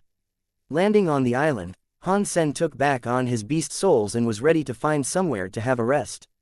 Suddenly, he saw a person walking out from the jungle. Seeing Han Sen, that person paused, waved to Han Sen and ran over. The existence of human beings made Han Sen felt better about the place. He believed this meant the place was not too far away from a civilized location. Although humans could teleport the parts of ships and piece them together in God's sanctuary, no ship had modern energy systems since no technologies could be used here, which was why all the ships could only sail in a small range. In addition, the ocean was a more dangerous place than the land in God's sanctuary, so no one dared to go too far with a ship. Normally speaking, ships were used to go to the surrounding areas and hunt weak marine creatures. Han Sen regarded the person, who was a 20-year-old young woman wearing a blue beast soul armor. She looked at Han Sen excitedly. "Are you from Green Island?" The young woman asked with a trembling voice. "I'm sorry, I don't know where Green Island is." Han Sen shook his head and wanted to ask the woman where he was. At this time, a few more persons ran from the jungle nearby. They were all about the same age as the woman. They were equally excited when seeing Han Sen. Everyone was asking Han Sen all kinds of questions. But the most frequent one was the woman's question, "Are you from Green Island?" "I am sorry, I am not from Green Island. I came from Steel Armor Shelter, suffered a shipwreck and ended up here. May I ask where I am?" Hearing Han Sen's reply, these people suddenly became extremely disappointed. No one would answer Han Sen's question. All the people went back into the jungle. "Miss, what is this about?" Han Sen caught up with the woman he saw first and asked. The woman said indifferently, "Now you're here, it is like you are sentenced to life. You now have a lot of time to discover what this is about." She soon came back to the jungle like everyone else. Han Sen could guess that they probably suffered a shipwreck and ended up here. However, he still wanted to figure out where he was. After all, they must have taken a ship here and should have an idea about the location of the island and how far it was to the nearest shelter. Han Sen quickly followed those people, who did not intend to chase him away either. Very soon, Han Sen followed them through the forest and arrived at a cave. Inside the cave there were many supplies produced in the Alliance. It was a large cave with bonfire inside, so it's almost felt like camping. Han Sen could tell that these people had been living here for a long time. They were more than a dozen people of the same age. From Han Sen's perspective, these people were about the same age as Qin Zan. But Qin Zan only stayed in First God's Sanctuary for a long time because she wanted to max out her sacred Geno points. These people obviously did not have the same intention. "Newbie, if you want to stay here, you must obey our rules and do your job. Otherwise we do not have extra food to waste on you," said a serious guy to Han Sen. "There are plenty of creatures in the ocean and on the island, so I think I will be able to feed myself," Han Sen smiled and said. The group watched Han Sen with contempt, as if they had heard something funny. No one spoke though. It was as if they didn't even deign to mock him. The guys continued, "We are all unfortunate people. Here is a reminder. The Wind End Island is full of danger. Do not wander around, otherwise you might lose your life." "What kind of danger?" asked Han Sen in surprise. The guy did not speak, but a skinny guy next to him cut in. "There are sacred blood creatures on the Wind End Island. Are you able to kill those?" "Sacred blood creatures? I did kill a few." Han Sen laughed. "Boy, you should know who you were bragging to before you brag." "Do you know who we are?" said the skinny guy with his lips curled. "I would be more than happy to know." Han Sen was curious about these people. "Have you heard about the Special Squad?" asked the skinny guy complacently. "You are members of the Special Squad?" Han Sen regarded the group in surprise. Han Sen did not expect to meet people from the same organization on a desolate island. "Since you have heard about the Special Squad, you must be a well-informed person yourself. You should know what we do. And since even we could hardly survive the place, do you know what you should do in the future?" said the skinny guy. "Such a coincidence. I am also in the Special Squad. I wonder which shelter are you in charge of?" asked Han Sen with a smile. "What, you're also a member of the Special Squad?" The skinny guy looked to Han Sen in surprise. Other people were also shocked and seemed to doubt what Han Sen had said. Han Sen did seem quite young. He would be 18 years old at most. Although the members of the Special Squad in First God's Sanctuary were young, due to the high criteria for the members, those who could join were generally over 20, who would have a better Geno point count and richer experience in God's Sanctuary. "My name is Han Sen, head of Steel Armor Special Squad." Han Sen told them his identity, which was no secret, so there was no point to hide it from them. "Are you kidding me? At your age, you would be lucky to become a member." "Head my ass." The skinny guy smirked and did not believe Han Sen would be the head. He then pointed to the guy who spoke first and told Han Sen, "Boy, see. This is what a head looks like. This is our captain, Fu Shan. Hi, I am Han Sen from Steel Armor Special Squad. Which shelter are you from?" Han Sen felt lucky to meet members from the Special Squad. The skinny guy thought Han Sen was lying and became angry. Before he wanted to say something, Fu Shan stopped him. Fu Shan looked Han Sen up and down and said, "As far as I know, the head of Steel Armor Special Squad is Qin Zan, and her deputy is Yang Manli. They're both ladies and there is no guy in the leadership. I have never heard of the name Han Sen. You must have been trapped here for more than half a year." Han Sen's gaze swept across the group. "So what?" The skinny guy stared at Han Sen and asked. No wonder you did not know that Qin Zan had gone to Second God's Sanctuary and I am the new head of Steel Armor Special Squad. Han Sen smiled and said. Unfortunately, he did not bring his identity card with him and could not use the Skynet to prove himself either. We can't just take your word for it. Show us your ID. The skinny guy still did not believe him. I do not have my ID with me. If you don't believe me, I don't have a way to persuade you. Han Sen spread his hands and said, there is no point for me to lie to you, so why would I do that? The woman whom Han Sen saw first suddenly looked at Han Sen and asked, you should know Qin Zan very well then. Yes, Han Sen thought about it and nodded. Then you must know what was behind her left ear. The woman asked slowly. The whole group was watching Han Sen, awaiting his reply. If I remember correctly, there is nothing behind Qin Zan's left ear, but a small red birthmark behind her right ear, said Han Sen casually. He had been in numerous combats with Qin Zan and knew this very well. Fu Shan and everyone else looked to the woman. Obviously, they didn't know whether Han Sen was telling the truth either. The woman let out a sigh of relief. You're right. Qin Zan does have a small red birthmark behind her right ear. However, she usually covers it with her hair, so ordinary people would not be able to see that. The woman said to Han Sen, although I'm not sure if you are really the head of the special squad, now I know you are indeed close to Qin Zan. Miss, are you also in the special squad? Han Sen asked the woman. He believed that others were from the special squad because they looked like it. However, this woman did not. My name is Shu Ruyan. I'm sort of a client of the special squad, the woman said with a smile. Han Sen realized something and said, so you're the one who hired them to sail here. Shu Ruyan smiled bitterly and said, this is not our original destination. We were attacked by a giant sacred blood creature on our way and ended up here. We have been trapped here for about a year. A year? No wonder you do not know me, thought Han Sen. Han Sen continued to ask, where is this place? Do you know how far we are from the nearest shelter? The skinny guy named Lu Ji said, it's pointless to ask that. Even if you could fly, you would not be able to get away from this place. How so? Han Sen was puzzled. When he came to the island, he did not find any advanced flying creatures. Maybe the group had believed that Han Sen was indeed one of the special squad. Lu Ji and Shu Ruyan told Han Sen everything about their situation. Lu Ji was being dramatic. There were indeed no flying creatures near this place, but there was a sacred blood marine beast wandering around the island, scaring them away from hunting creatures in the ocean. On the island, there was only one type of creature, which looked like gigantic bears. They moved swiftly and could even walk on the mountain walls. With a vertical eye on their foreheads, these creatures had incredible eyesight. They were mostly primitive creatures and few of them were mutant creatures. Their king was a sacred blood creature. The king of the ghost-eyed bears was much stronger and faster than others. It was almost impossible to hurt it and it had clever tactics, which made the special squad members feel quite helpless. All of them had to live on the wild plants and mushrooms in the forest, while avoiding the ghost-eyed bear group at the same time, which was why they were leading a hard life. In the beginning, they did not know how strong the ghost-eyed bears were and tried to hunt them down, which caused a great loss. They used to have nearly 30 members in the group, but after the fight, they only had a dozen people left. Yet the ghost-eyed bear king only lost a few primitive ghost-eyed bears.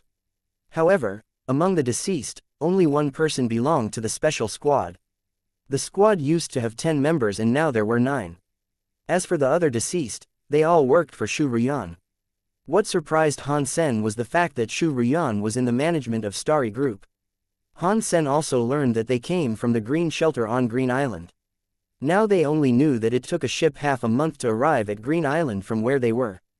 Other than the fact that Green Island was in the west, they had no idea where its specific location was. After all, after being attacked by the sacred blood marine beast, they were completely lost.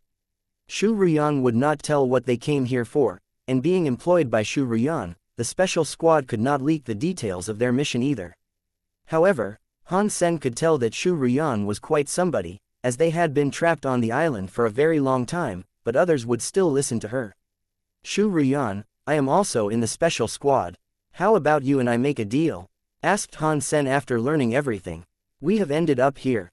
What deal can I possibly make? Shu Ruyan frowned. Han Sen was someone she could not see through. Shu Ruyan knew Qin Zan, and had an idea about where Steel Armor Shelter was, which was far from this place. She did not believe what Han Sen said, but was surprised that he knew Qin Zhan. Ordinary people could not know about the red birthmark behind Qin Zhan's right ear. Miss Shu, what plan have you now? Do you want to be trapped here forever? Han Sen did not reply to her, but asked with a smile. Other than waiting for a rescue team, what can I possibly do? Asked Shu Ruyan. I believe you must be someone important enough for the Starry Group to send a team. However, if they could find this place, I don't believe it would take a whole year. They haven't come so far, which means this is a hard place to find. Even if they don't give up, I wonder when they will be able to locate you, said Han Sen. Everyone's expression changed slightly. Of course, they knew this. However, the rescue team was their only hope at present. What do you want to say? Shu Ruyan asked, displeased. Han Sen's words worked against her authority in the group. The reason why everyone still looked up to her was that they believed people would come for Shu Ruyan's rescue. I mean, while you're waiting on the island, don't you want to eat better? Han Sen asked calmly. You have food. Shu Ruyan watched Han Sen, unable to see any possibility of him carrying a large amount of food. I don't have any food with me, but there is plenty of food on this island, Han Sen smiled and said. You're thinking about the ghost-eyed bears. I think you should give up. I don't want to see anyone die. Shu Ruyan was terribly disappointed in Han Sen's idea. If they had any chance at hunting the ghost-eyed bears, they wouldn't wait until this day. Shu Ruyan did not even believe that Han Sen was the head of Steel Armor Special Squad. Even if he was, that would not change anything. Fu Shan was the head of a special squad and had a whole team with him. He did not have much chance against the ghost-eyed bear either. Being alone, Han Sen had no advantage whatsoever. Shu Ruyan did not want to say anything to Han Sen anymore. She said she was tired and returned to her tent. Without actually seeing the ghost-eyed bears, Han Sen suggested to hunt them, which left Shu Ruyan with a terrible impression. Before Han Sen could even suggest a deal, Shu Ruyan expressed her distrust. But Han Sen didn't care. When he had the meat of ghost-eyed bear, he believed Shu Ruyan would beg for a deal. Shu Ruyan must have a lot of resources to be able to hire the entire Green Special Squad. Han Sen felt he was responsible to blackmail her in order to thank God for sending him here. In addition, Han Sen hated everyone in Starry Group. And she would be no exception. Brother, you should be practical. Do not mess with ghost-eyed bear, Lu Ji patted Han Sen on the shoulder and said. Obviously, members of Green Special Squad did not believe Han Sen could hunt ghost-eyed bears. They had been trapped on the island for a very long time and had a million strategies, yet none worked. The terrain on the Windend Island was very complicated. With their strength and flexibility, the ghost-eyed bears could easily move around. The Sacred Blood Ghost-Eyed Bear King and a dozen mutant ghost-eyed bears cost them a lot of good men when they had more people. Han Sen alone would never make it. Fu Shan, are interested in my deal? Han Sen did not answer Lu Ji but asked Fu Shan. Tell me about it. Out of everyone's expectation, Fu Shan did not turn down Han Sen directly. Captain, what's to talk about with this guy? Do not believe his words, said Lu Ji hurriedly. Other members also tried to talk Fu Shan out of it, but Fu Shan only gestured everyone to keep silent. Han Sen smiled and said, Fu Shan, since we are all in the special squad, how about we hunt the ghost-eyed bears together? Afterwards, I will take the meat of the Sacred Blood Ghost-Eyed Bear, and we can share the rest half and half.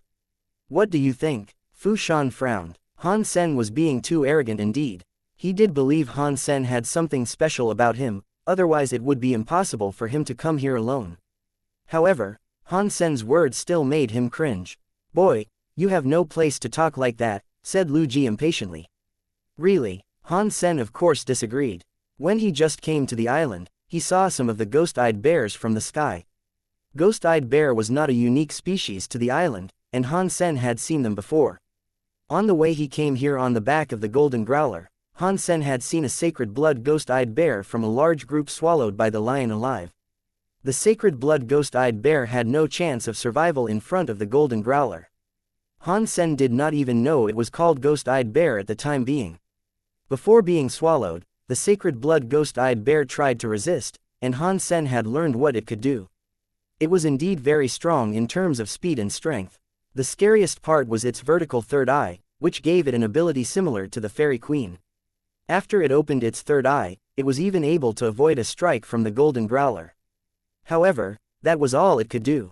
Han Sen believed that the sacred blood ghost-eyed bear was merely a bit stronger than the sacred blood creature he killed in the Sand Valley.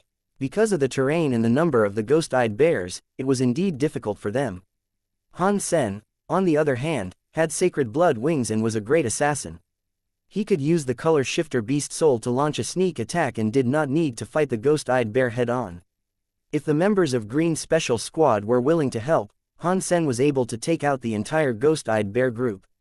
Without their help, Han Sen could do the same, which only took longer. A cut of half the meat was a great deal for the Special Squad fellows.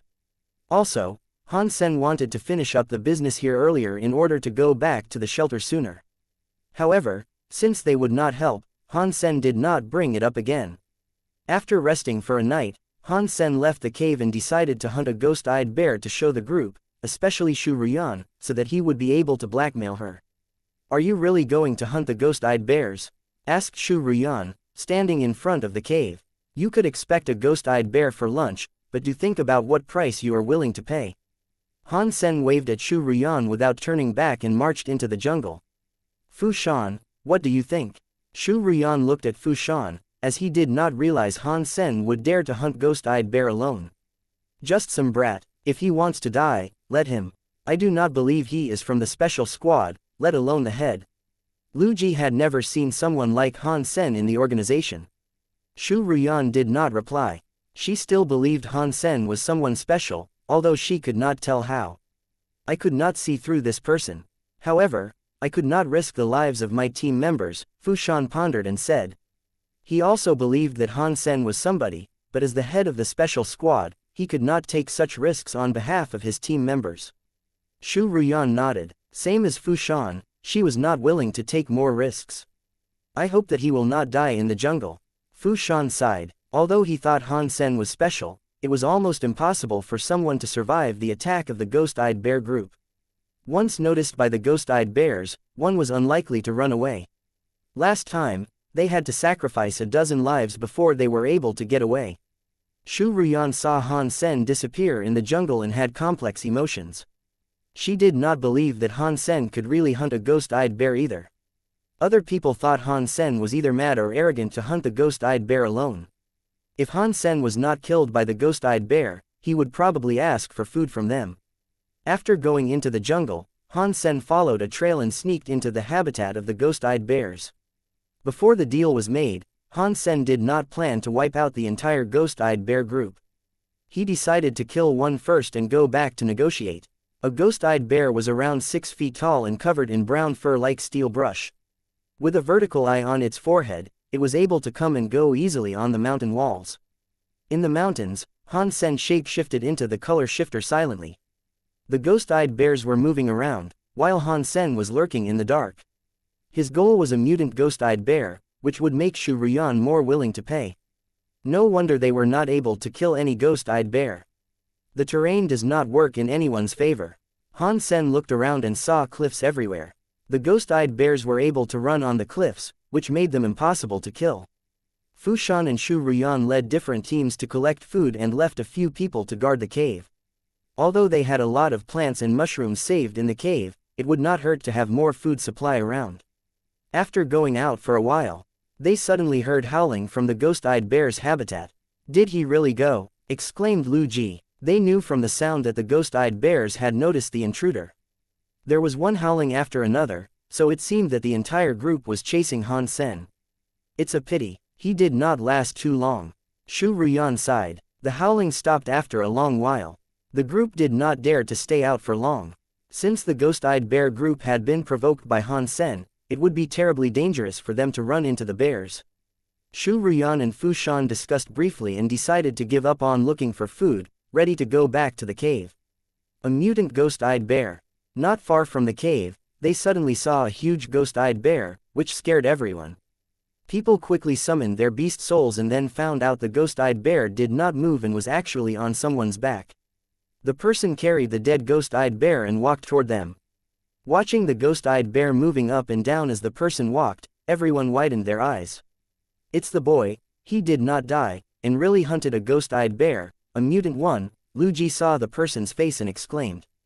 The others were also shocked, unable to believe their eyes. Han Sen was really able to hunt a ghost-eyed bear, and the mutant one, which was incredible. The first time they went, half of the people died and they were only able to kill some primitive ghost-eyed bears. Not a single mutant one was killed. The creature had incredible speed and strength. To kill one of them on the cliff was almost impossible.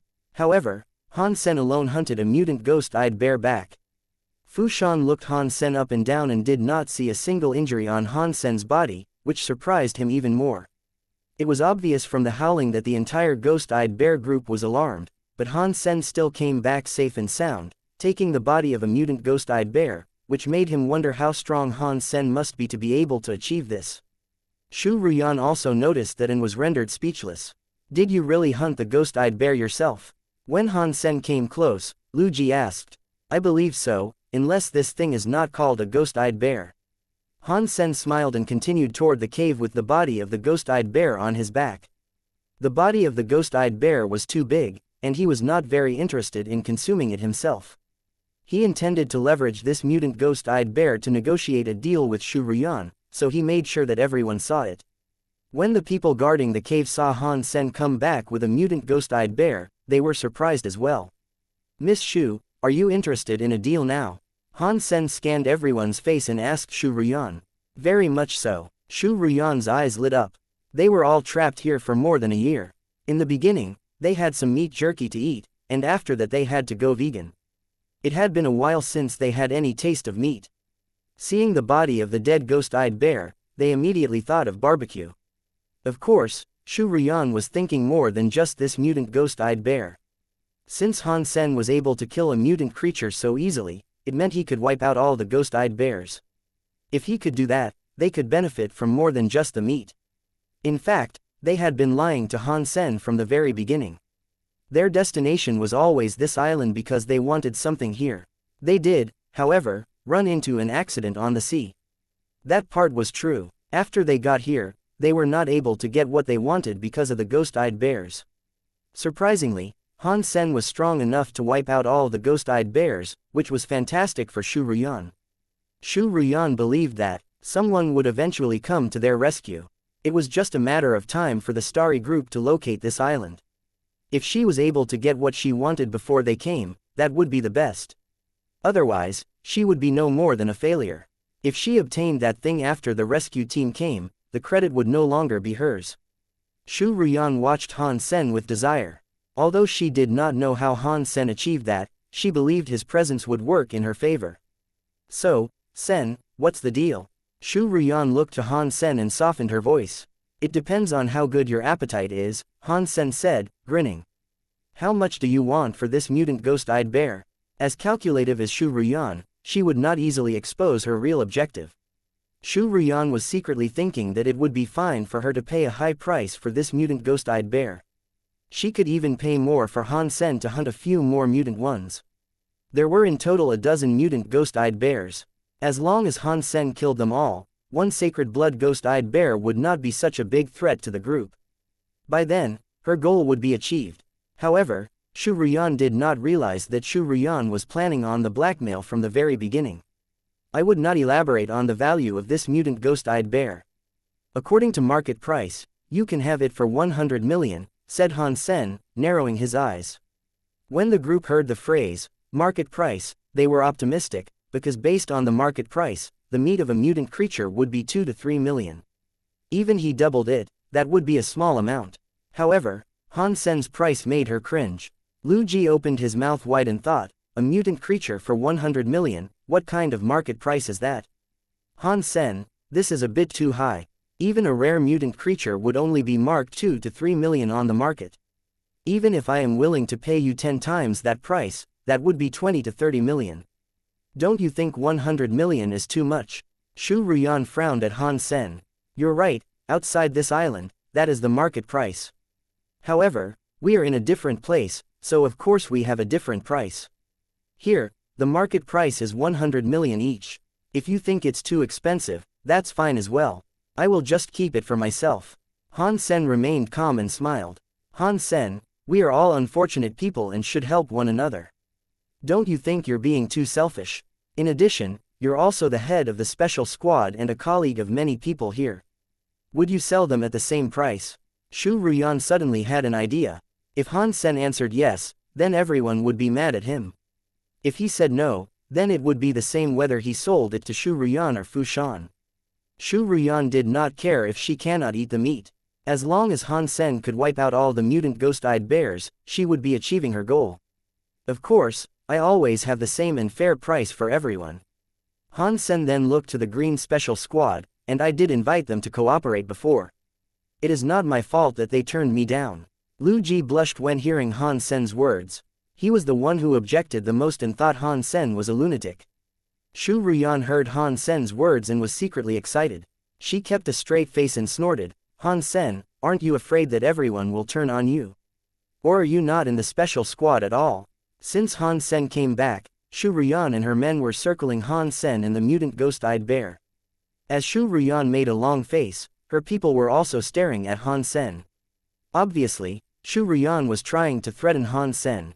Originally, she was afraid that Fu Shan and his team might help Han Sen. As Han Sen's answer probably pissed off the entire special squad, she believed that Fu Shan would take her side if there was a fight. After all, they were trapped on an island and had not had meat in a long time. Fu Shan should not reject working with Shu Ruyan against Han Sen, 200 million. Han Sen came up with a price that doubled the last offer. He did not even raise an eyebrow, as if he did not hear Shu Ruyan's threatening remark. Fu Shan, this kind of behavior would never come from someone in the special squad. We should control him and interrogate him, said Shu Ruyan. Shu Ruyan thought Fu Shan would work with her for sure.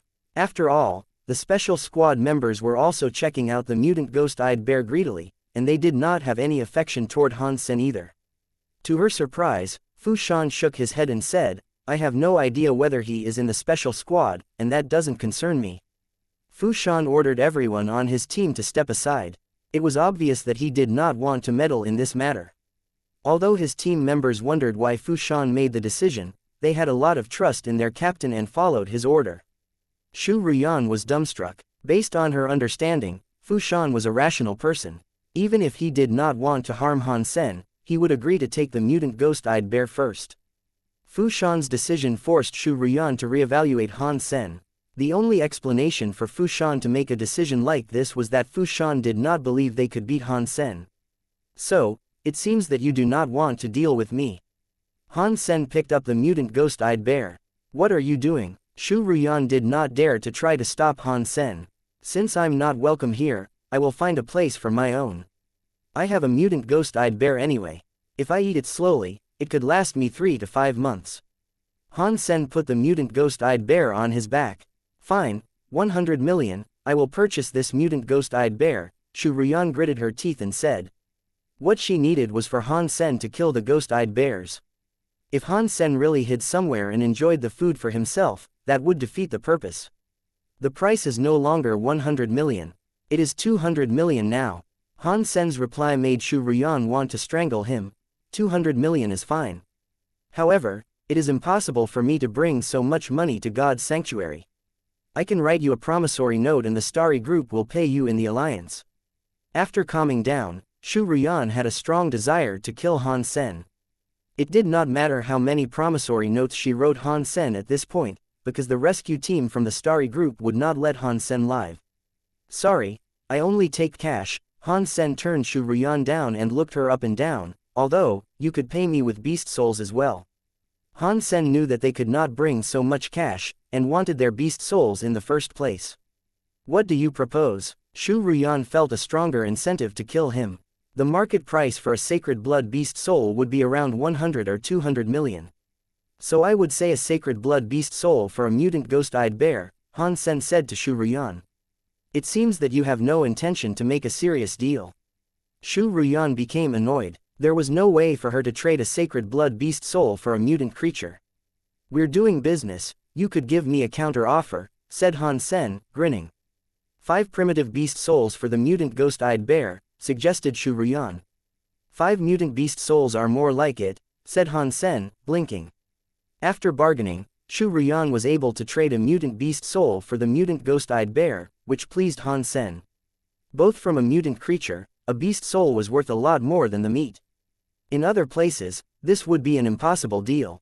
As for the sacred blood beast soul, Han Sen knew that Shu Ruyan would never give him that in the first place. Han Sen chose a mutant mount beast soul from the 3 offered by Shu Ruyan. The mount was the most valuable. Han Sen did not need any mutant beast souls himself, and only wanted an expensive one to sell. Great working with you. Han Sen took the beast soul and smiled at Shu Ruyan. He left the cave soon after and did not want to stay in the same place with these people. Shu Ruyan could not help walking toward Fu Shan. Fu Shan, are you okay with him doing whatever he wants? She was not trying to blame Fu Shan, but only wanted an answer.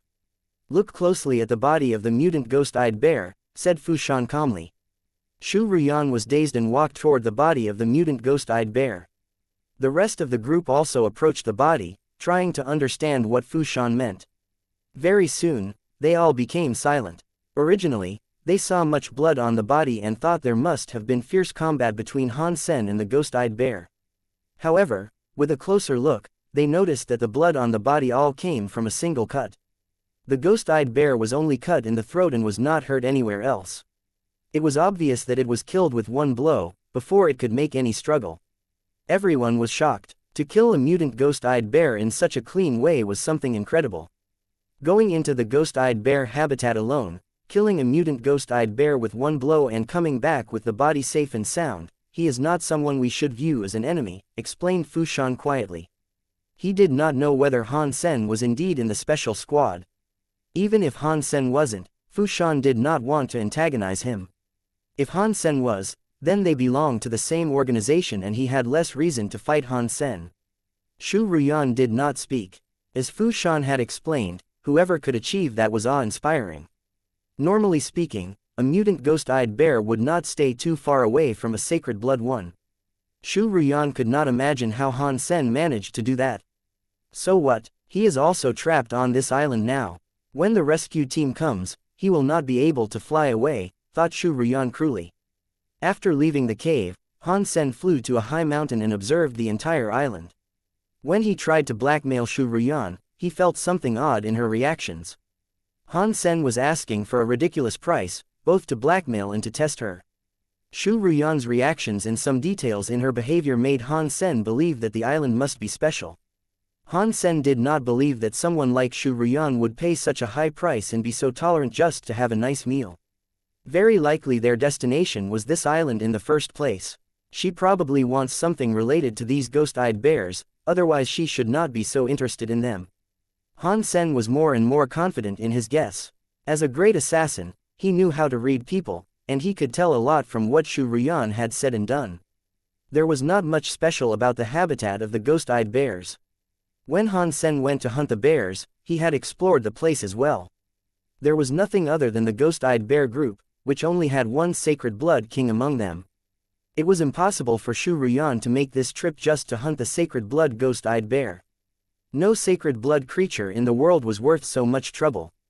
In addition, Han Sen knew from the fact that they could not do anything about the ghost-eyed bear that they did not come here for this specific creature. Otherwise, if they prepared well and had enough tools, it would not be that difficult to hunt the sacred blood ghost-eyed bear. If they did not come here for the ghost-eyed bear, but for something related to the ghost-eyed bear, Han Sen pondered, touching his nose. He suddenly thought of something, maybe it's for that. Han Sen flew higher into the sky for an overlook of the bear habitat. Going higher and higher, Han Sen thought he must be right. The mountains on the island were layered. Watching from above, they looked like a giant lotus, with each mountain resembling a petal. The ghost-eyed bears lived in the center. That's it. Han Sen was overjoyed when looking at the odd shape of mountains. The only place that would guarantee a beast soul in God's sanctuary was the nest of creatures, in addition to the mystery island. The number of creatures in God's sanctuary was almost unlimited. In an area, even if all the creatures were killed, new creatures would appear before long.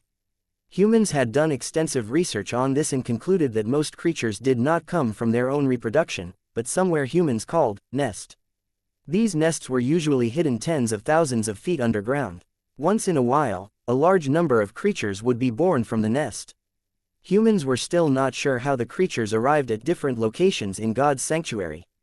In a random expedition, some people found a nest that was exposed on the ground for some reason. After some exploration, they found that in each nest, there would be an egg. If one were to break that egg, one would get a beast soul for sure. The egg itself was not dangerous, but normally speaking, there would be many creatures living in the nest, which made it difficult to go all the way into the nest and break the egg. If one were lucky, there might be only ordinary and primitive creatures in a nest. However, if there were sacred blood creatures in a nest, one would have to be prepared for a bloodbath. For those who were able to kill a sacred blood creature, it was rather a good thing, since they could have extra gains. The nests rarely appeared on the surface, so only a few people had seen them. A nest on the surface had one significant feature always located in a type of terrain called the life lotus. The life lotus was formed by layered mountains, and the entrance to the nest was always located in the center of the lotus. According to what Han Sen had read from the Skynet, creatures in the nest would not go out directly from the entrance. Until today, no one knew how the creatures in the nest ended up all over God's sanctuary. However, the entrance to the nest was occupied by the group of ghost-eyed bears. Shu Ruyan and others did not expect this to happen, and thus failed to enter the nest. Han Sen did not realize that the reason that the group had not entered the nest yet was mainly because they had lost most of their equipment on the ocean, under the attack of marine beast.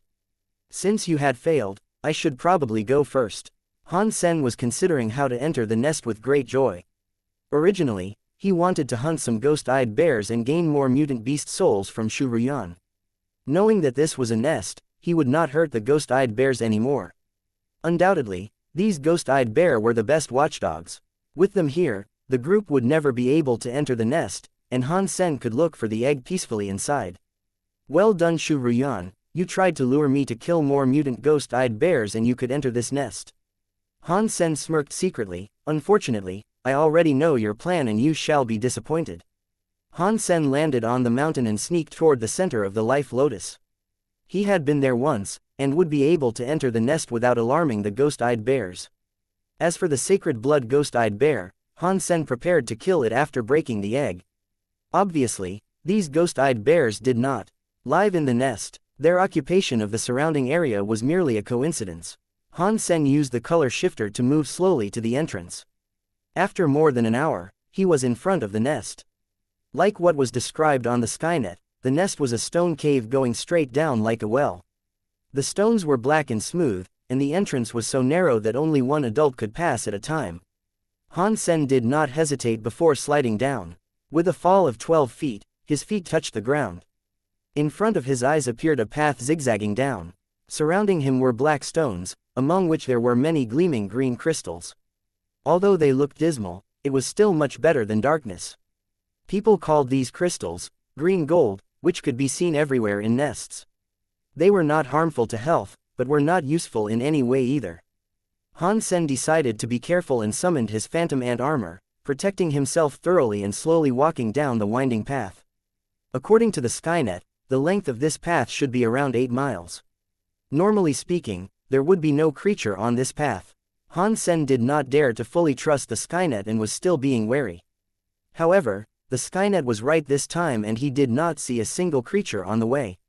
When he finally saw a wall of green gold blocking his way, Han Sen knew he had arrived at the destination. According to what people said on the Skynet, as long as he broke this wall, he would see the real nest. However, once the wall was broken, if there were creatures inside, they would launch attacks immediately. And one must prepare oneself for that. The war being intact also confirmed the fact that the ghost-eyed bear did not come from this nest. Han Sen tried to see through the wall of green gold and determine if there were creatures inside, but the green gold was not clear enough. Since he was already there, Han Sen decided to go for it. He grabbed the diamond sword, took a deep breath, and slashed the sword at the wall. Bang! The green gold was not a tough material and only 1 inch thick. With Han Sen's strike, a 6-foot-tall 1-foot-wide opening suddenly appeared.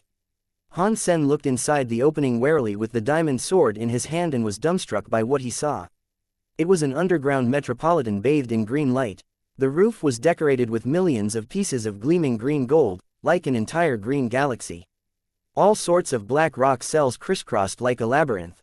There was nothing artificial. They were more like some hornet nests, both random and regular at the same time. Han Sen knew that these cells constituted the so-called nest.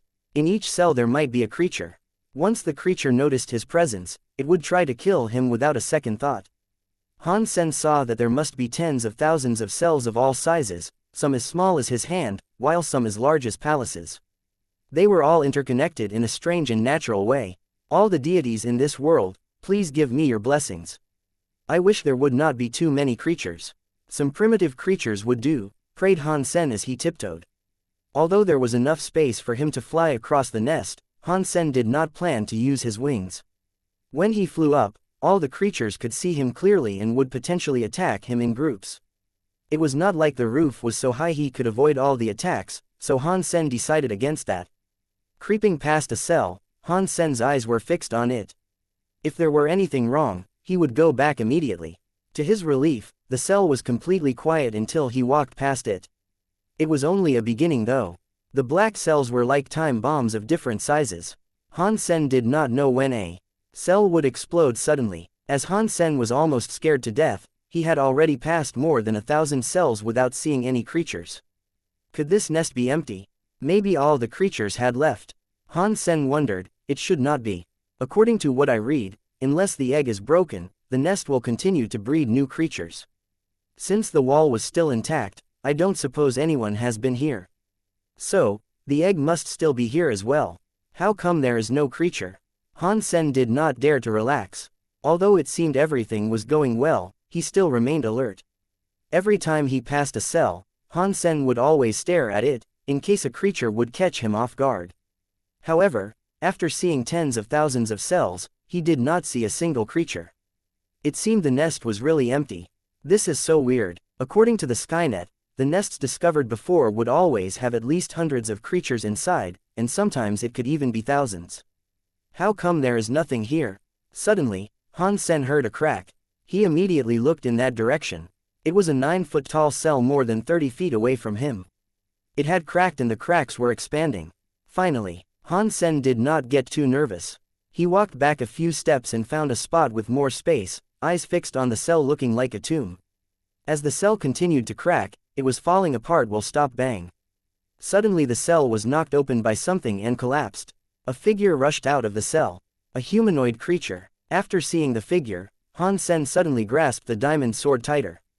Normally speaking, a humanoid creature was very likely to be a sacred blood one. The creature was a skeleton that looked like it was made of white jade. Between its bones, there were no gaps like an ordinary skeleton. With these extra links, it was extremely flexible. On the skeleton's bones there were many black patterns, and in its hands were a pair of black daggers. Gears. Han Sen was surprised. The humanoid creature had its own gears, which were 2 daggers instead of 1, which meant the creature would not be easy to deal with. The skeleton turned to face Han Sen. Its eyes were not hollow but contained a pair of white eyeballs. Staring at Han Sen, the skeleton slowly approached him. In the beginning, it was slow. Gradually it became faster and faster. In a dozen steps, it swirled to Han Sen's face like a storm. One of the black daggers were at Han Sen's throat in a sudden. At this point, Han Sen was certain that the skeleton was a sacred blood creature. He did not fear it. Swinging the diamond sword, he was about to stop the dagger. The daggers were short, so Han Sen's blow would definitely knock them away. However, the moment the diamond sword was about to hit the daggers, the skeleton twisted in an impossible way and took back its dagger. With a swing, the skeleton's other dagger almost came between Han Sen's brows. Han Sen could almost feel the coldness of the blade through his armor. Ding! Han Sen summoned the 3-blade harpoon in his left hand and blocked the dagger in his face. In the next moment, while the skeleton headed back toward Han Sen, it quickly twisted his arm backward and stabbed at Han Sen again.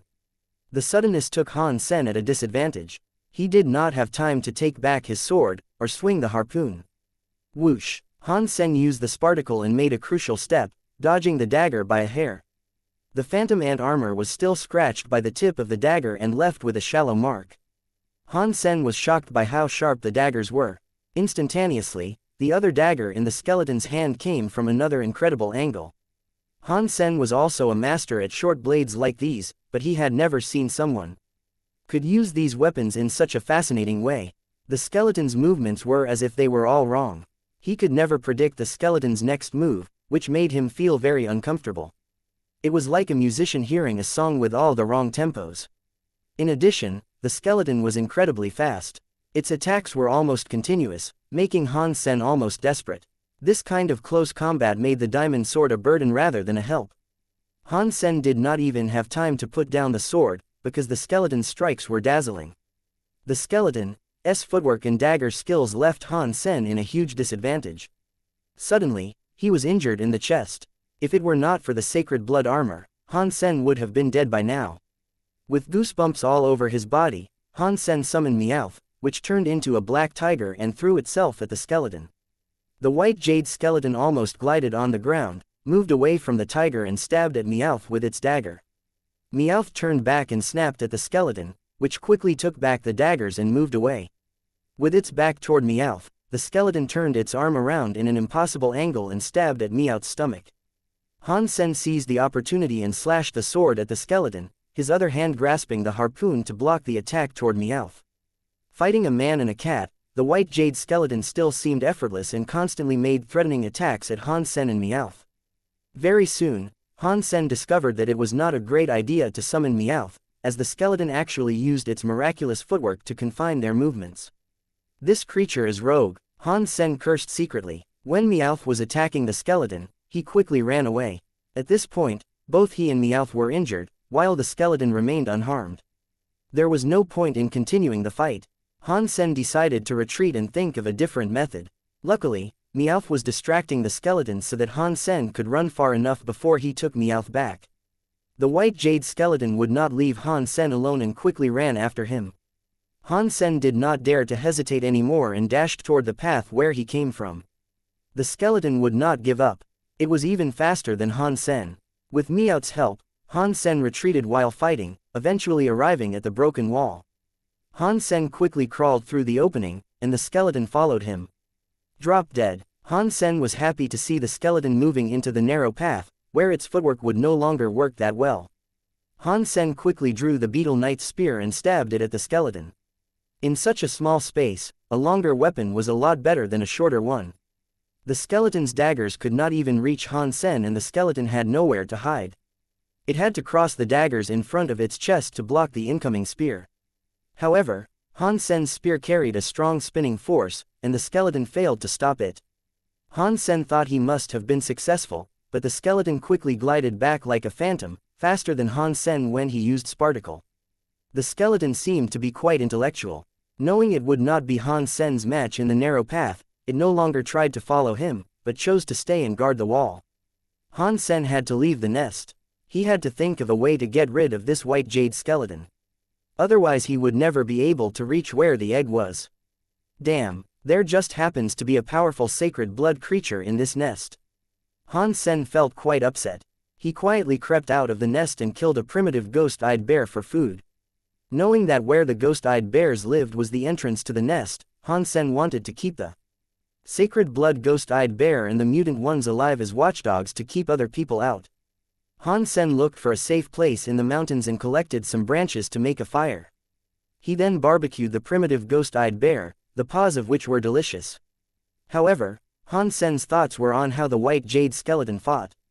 The skeleton had incredible techniques with the daggers, which mimicked assassination skills, in a way that the opponent would not be able to predict any attack. Han Sen could tell that these techniques were still somewhat different from assassination. It was purely technical, and did not leverage the opponent's psychology. Using these techniques, the skeleton created a kind of disorder and made it impossible for someone to judge how it would react. In addition, the structure of the skeleton was also different from a normal person, allowing it to achieve all kinds of movements. If I want to kill it, I have to understand this tempo, otherwise I would never win. Han Sen carefully thought back every detail of the combats with the skeleton, trying to find some patterns from its movements. Shu Ruyan was a bit worried that Han Sen might know about the Life Lotus. Although few people had seen a nest, all the information was readily available on the Skynet. If Han Sen could tell that there was a nest here, that would be horrible news to her. Not seeing Han Sen all day, Shu Ruyan became a bit uneasy. She quickly consulted with Fu Shan and went to find Han Sen along with him and some other guys. They found Han Sen rather easily. Han Sen did not plan to hide anyway, since he did not want to make her overly suspicious. Shu Ruyan and the Green Special Squad were not weak at all. If they were willing to sacrifice some lives, they might be able to enter the nest as well. At this point, they were not willing to take that kind of risk, and Han Sen did not want to push them. Han Sen was not sure how strong Shu Ruyan's followers were, but he could tell that the Green Special Squad had strong members. Based on the criteria of a special squad, Han Sen assumed that all of them might be as strong as Gambler. When Shu Ruyan and the rest came to find Han Sen, he was sitting on the lee side of the hill, enjoying delicious ghost-eyed bear barbecue. On the fire there was more meat sizzling with grease. In fact, they had followed the fragrance to find him. It seemed that Han Sen had gotten another ghost-eyed bear. Others could not tell the level of the ghost-eyed bear anymore, since it was already cut into pieces. "Welcome. What brought you here?" Han Sen did not mean to stand up. He continued to chew on the barbecue meat and licked his fingers once in a while. Others were very much tempted by the barbecue. Although they each got some meat from the mutant ghost-eyed bear purchased by Shu Ruyan, it was only a small piece. Most of the meat was kept as their food reserve. For people who had not tasted meat for a year, the small piece only triggered more greediness. Seeing Han Sen eating away, they all could not help swallowing. Shu Ruyan saw that Han Sen was still here and felt much more relaxed. Everything would be fine if Han Sen did not enter the nest. "Han Sen, we came to talk about buying more ghost-eyed bear meat. You should know that the ghost-eyed bear would not last very long with so many people in the group," Shu Ruyan smiled and said. She was only trying to tempt Han Sen to kill more mutant ghost-eyed bears. Han Sen pondered and replied, "That is not easy. I hunted again today and did not find any chance to kill a mutant ghost-eyed bear, so I had to kill a primitive ghost-eyed bear. How much will you pay for a primitive one?" Shu Ruyan did not really need the meat, and a primitive ghost-eyed bear would be useless to her. She smiled and said, "We've all witnessed your ability. It is so easy for you to kill a mutant ghost-eyed bear.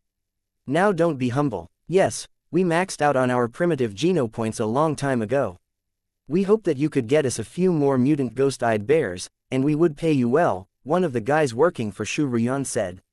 Han Sen smirked inwardly, but pretended to be ignorant. "It's not that I do not want to earn more beast souls. The mutant ghost-eyed bears were not that easy to kill. If they keep moving in groups, there is nothing I can do. I am even eating primitive ghost-eyed bear myself. If I could hunt a mutant one, why would I eat this?" The rest believed Han Sen's words, since they did not believe that mutant creatures were convenient to kill either. After all, ghost-eyed bear was a strong creature. As an unevolved person, Han Sen could not be that strong. Shu Ruyan suddenly smiled and said to Han Sen, "So how much do you want for a primitive ghost-eyed bear?" "Same price," Han Sen said, not even thinking. The group of people were dazed and did not understand what Han Sen meant.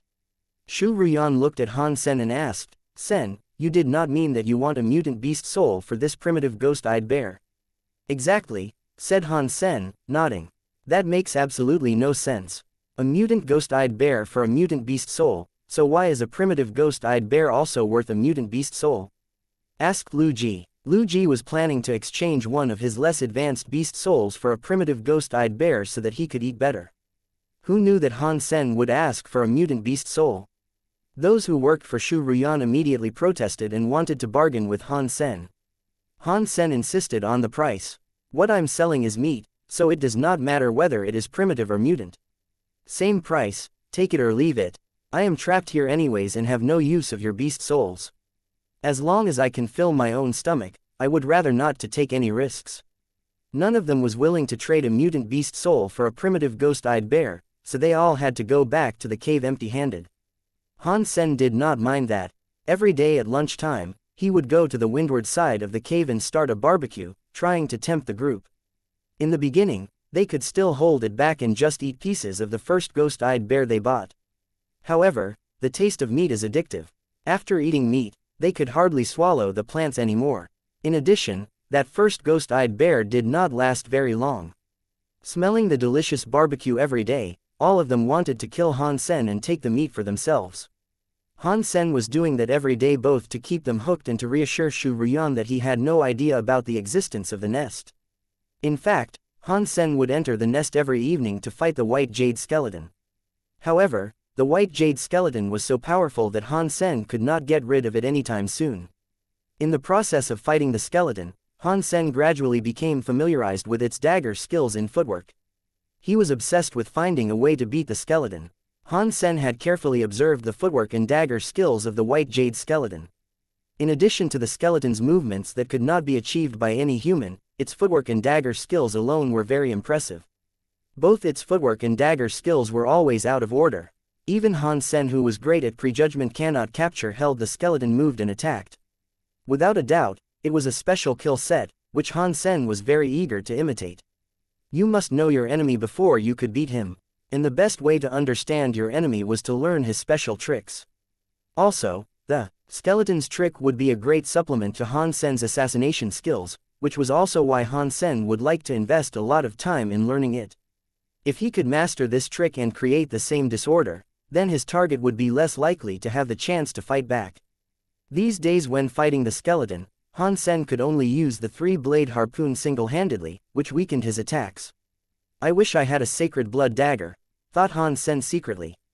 The skeleton was good at close combat, which was why Han Sen could hardly use the diamond sword or the beetle knight's spear, since the longer weapons would be more of a burden than a help when fighting the skeleton. At this point, Han Sen's issue was that he could not prevent the white jade skeleton from getting close to him. The white jade skeleton could approach him in no time with its disordered moves. Here is a mutant beast soul. Do you dare to accept my challenge? If you win, you could take the beast soul and I want nothing from you. However, if you lose, how about you give me a ghost-eyed bear for free? A young man came to Han Sen with a mutant beast soul machete in his hand. Han Sen glanced at him. If Han Sen remember correctly, the young man's name was Wang Junfang, one of Shu Ruyan's guys.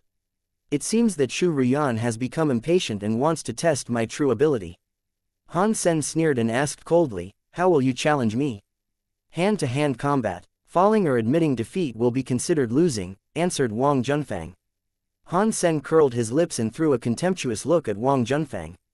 In my dictionary, there is no such word as losing. The winner will lose and the loser will die. If you dared to play, then we can have a go. If not, go back to your cave. Shu Ruyan wanted to test his ability, and Han Sen would not let her do that. The woman was unkind, but Han Sen did not think he himself could beat all these people.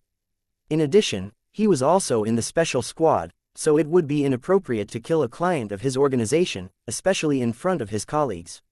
Otherwise, it would be much easier to just kill the woman. Wang Junfang heard Han Sen's words and turned pale. He looked back at Shu Ruyan, who was standing by the cave. After some hesitation, Shu Ruyan walked over and said, Han Sen, we're just fooling around. Why are you being so serious? Fooling around? Han Sen looked at her with a half-smile. A challenge means human life to me. If you want to challenge me, you're welcome anytime. It was clear what Han Sen meant, so Shu Ruyan was rendered speechless. After a long while, she turned around and went back to the cave. Wang Junfang quickly followed her back and did not dare to lay a hand on Han Sen. Han Sen wished that they would have the guts to fight. Since the woman meant him harm, he would welcome any chance to kill her minions. And if the other party was the one who started the fight, the Green Special Squad would have no reason to blame him. Han Sen had set up his barbecue every day near the cave for half a month. Eventually, someone came to him. It was Fu Shan instead of Shu Ruyan. He was alone, too. For a ghost-eyed bear, said Fu Shan and transferred a mutant beast soul to Han Sen. Taking a look at the mutant beast soul, which was a spear, Han Sen smiled and said, no problem, tomorrow morning I will deliver the ghost-eyed bear to you. Fu Shan nodded but did not leave. He sat down next to Han Sen and said quietly, I am not sure if you are in the special squad. Either way, since you have come here, you have to rely on the Starry Group's rescue team to go back. To that end, try not to piss off Shu Ruyan too much. Hearing the down-to-earth suggestion, Han Sen said, does this mean that if I were in the conflict with her, you will be on her side?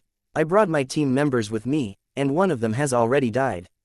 I have to take the rest of them back alive, answered Fu Shan calmly, without answering Han Sen's question. Han Sen nodded. He understood the load on Fu Shan's mind. He would choose to do exactly the same if he were in Fu Shan's shoes. Han Sen did not completely antagonize Shu Ruyan also because he knew that he would be putting the Green Special Squad in an awkward position, which would probably lead to consequences when Han Sen got back to the Alliance. Although the Special Squad was a military organization, their management team would not be able to save them from a random island in God's sanctuary. The only possible rescue would be from the Starry Group, since they were the only ones who knew where Shu Ruyan went. If you trust me, I could make peace between you and Shu Ruyan. When the rescue comes here, I will make sure that you leave this place together with us, said Fu Shan sincerely. I thank you for your kindness, but I am not going to bow my head to the woman. The worst case scenario, I will die here of old age, and even that is better than begging Shu Ruyan.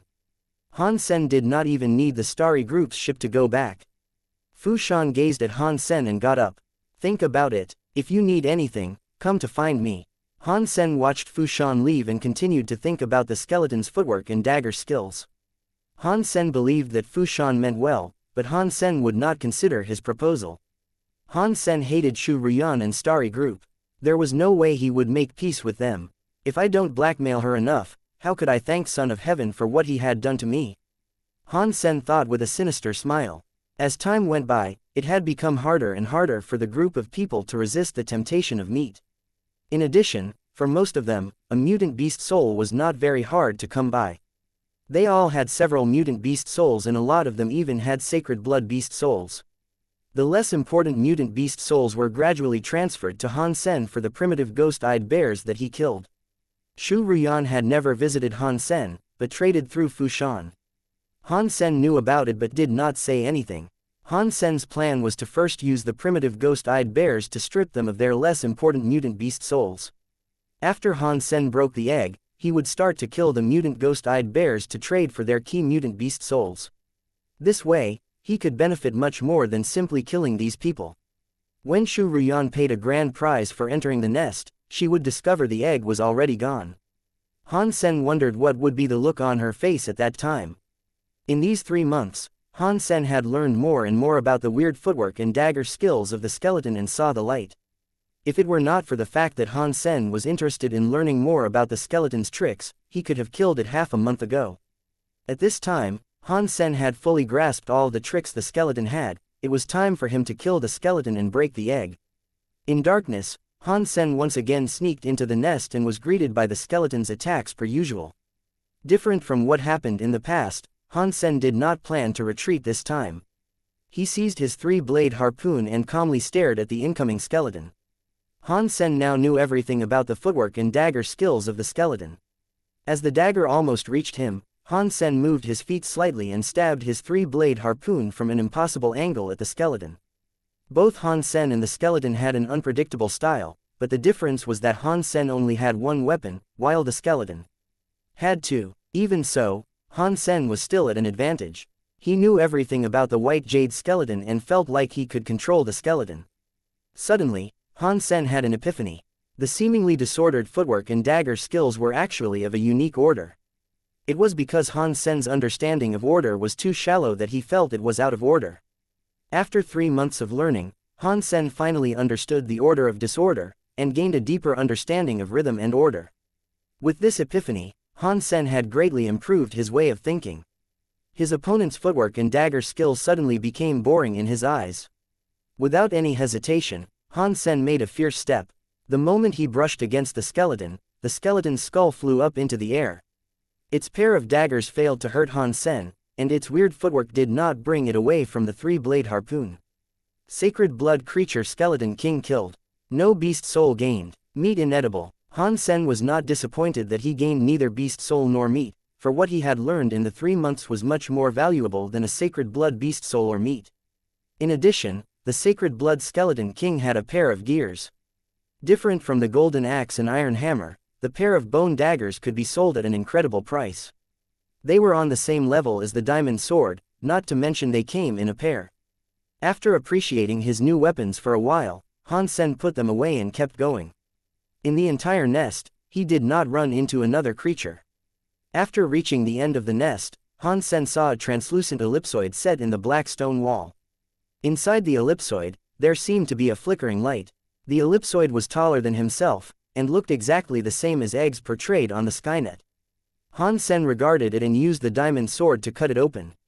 Crack! The ellipsoid was cut in half and liquid-like glue flowed from it. Egg broken. Identifying beast soul, the voice was different from the one after a normal kill. Han Sen did not get the beast soul directly. Han Sen had also read this part on the Skynet. After breaking the egg, the beast soul gained would be random. Although it was possible to get anything between an ordinary beast soul to a sacred blood one, based on other people's experience, most people got sacred blood beast souls, except for a few poor devils. God bless. Don't make me one of the poor devils, tell me this is a sacred blood beast soul, prayed Han Sen. Although the chance was very slim, it was still possible for Han Sen to gain a less advanced beast soul. Before laying his eyes on the beast soul, Han Sen was quite nervous. After praying, Han Sen paused as he suddenly thought of one thing. If the beast soul gained from breaking an egg was random, would it also be possible for him to gain a super beast soul from it? In the past, Han Sen did not know the existence of super creatures. But now, since he had discovered a super creature, there must be a corresponding super beast soul. Since it was random, Han Sen might as well get a super beast soul. God, forget about my prayer just now. Let's do it all over again. Give me a super beast soul. This might be the very first super beast soul gained in human history. You have to help me. And other deities as well. I will be so pious to all of you if you grant me a super beast soul. Han Sen quickly took back his own request and prayed some more. The liquid from the broken egg started to glow and gradually condensed into something like a holographic image. Han Sen watched the beast soul formulating in front of him without a blink and kept praying, "Super beast soul, it has to be a super beast soul." Boom. The moment the beast soul was officially formed, it turned into a shadow and entered Han Sen's mind. At the same time, he heard the familiar voice. Beast soul identified. Sacred blood beast soul flame lieutenant gained. Han Sen was slightly disappointed that he did not get a super beast soul, but he understood that it was normal not to win the lottery. Sacred blood beast soul was something nice too. Han Sen summoned the beast soul he just gained. With a ball of fire, a devil-like creature appeared in front of Han Sen's eyes. It was burning with red flames and looked rather magical. Type of beast soul of flame lieutenant, aura. Looking at the 4 letters, aura, Han Sen's disappointment disappeared completely. Instead, he was overjoyed. The 4 letters were simply a godsend in Han Sen's eyes. Rare did not begin to describe the scarcity of beast soul aura. Even a mutant beast soul aura could be sold at an incredible price. And that did not just apply to First God's Sanctuary. Even in Second God's Sanctuary, a good beast soul aura, even just a mutant one, would be highly popular, despite the fact that most sacred blood beast souls from First God's Sanctuary would be useless there. As long as there was an aura, all the beast souls around it would be enhanced. As far as Han Sen knew, Son of Heaven had a mutant beast soul aura. When he summoned the beast soul aura, it could improve the ability of all the beast soul within the range of 30 feet by 20%. Beast soul weapons would become sharper. Armor and shields would become tougher. And even shapeshifting beast souls would bring the users more power. For a team, a beast soul aura was definitely a core strength. When a team went hunting, if they had a beast soul aura, their efficiency would be multiplied. Since a beast soul aura could empower all the beast souls within a certain range, if there were several beast soul auras in the same team, then the enhancement would be enormous. Unfortunately, aura beast souls were so rare that in the entire steel armor shelter, only Son of Heaven had a mutant beast soul aura. Even Wangfu Pingqing, who had a company dealing beast souls, did not have beast soul auras for sale. All the teams wished to have an aura beast soul, so bringing an aura into the Second God's Sanctuary, Han Sen would be invited by many experienced people to join their teams. Aura beast souls must be the most valuable type among all beast souls, as its functions were incredibly popular. Han Sen did not even expect himself to gain a beast soul aura, because they were so hard to come by. And this one he gained was a sacred blood one, which brought him so much joy. Ha ha, my prayers worked. A beast soul aura would make me popular everywhere I go. Han Sen celebrated. It was already late and Han Sen took back the flame lieutenant and went out of the nest. Although he had already gained great stuff, Han Sen did not forget to blackmail Shu Ruyan. Since there was nothing left in the nest, Han Sen could now kill the mutant ghost-eyed bears and sell them to Shu Ruyan. However, Han Sen would not deign to look for her himself. Instead, he let Fu Shan know of his intention to hunt mutant ghost-eyed bears and his worry that Shu Ruyan would not be interested in them. After Fu Shan told Shu Ruyan about Han Sen's thoughts, Shu Ruyan became thrilled and agreed to purchase however many mutant ghost-eyed bears Han Sen could hunt.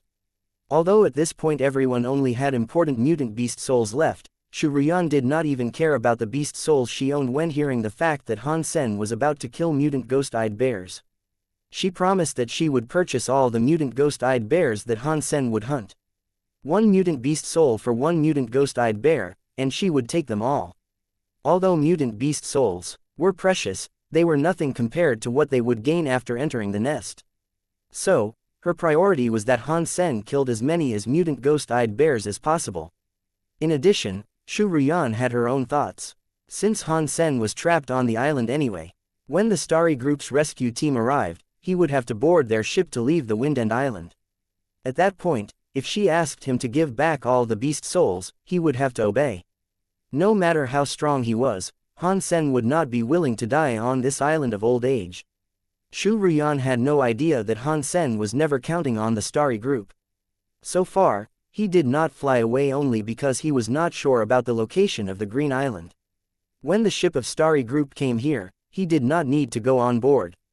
As long as he followed them from afar, he could fly to the Green Island.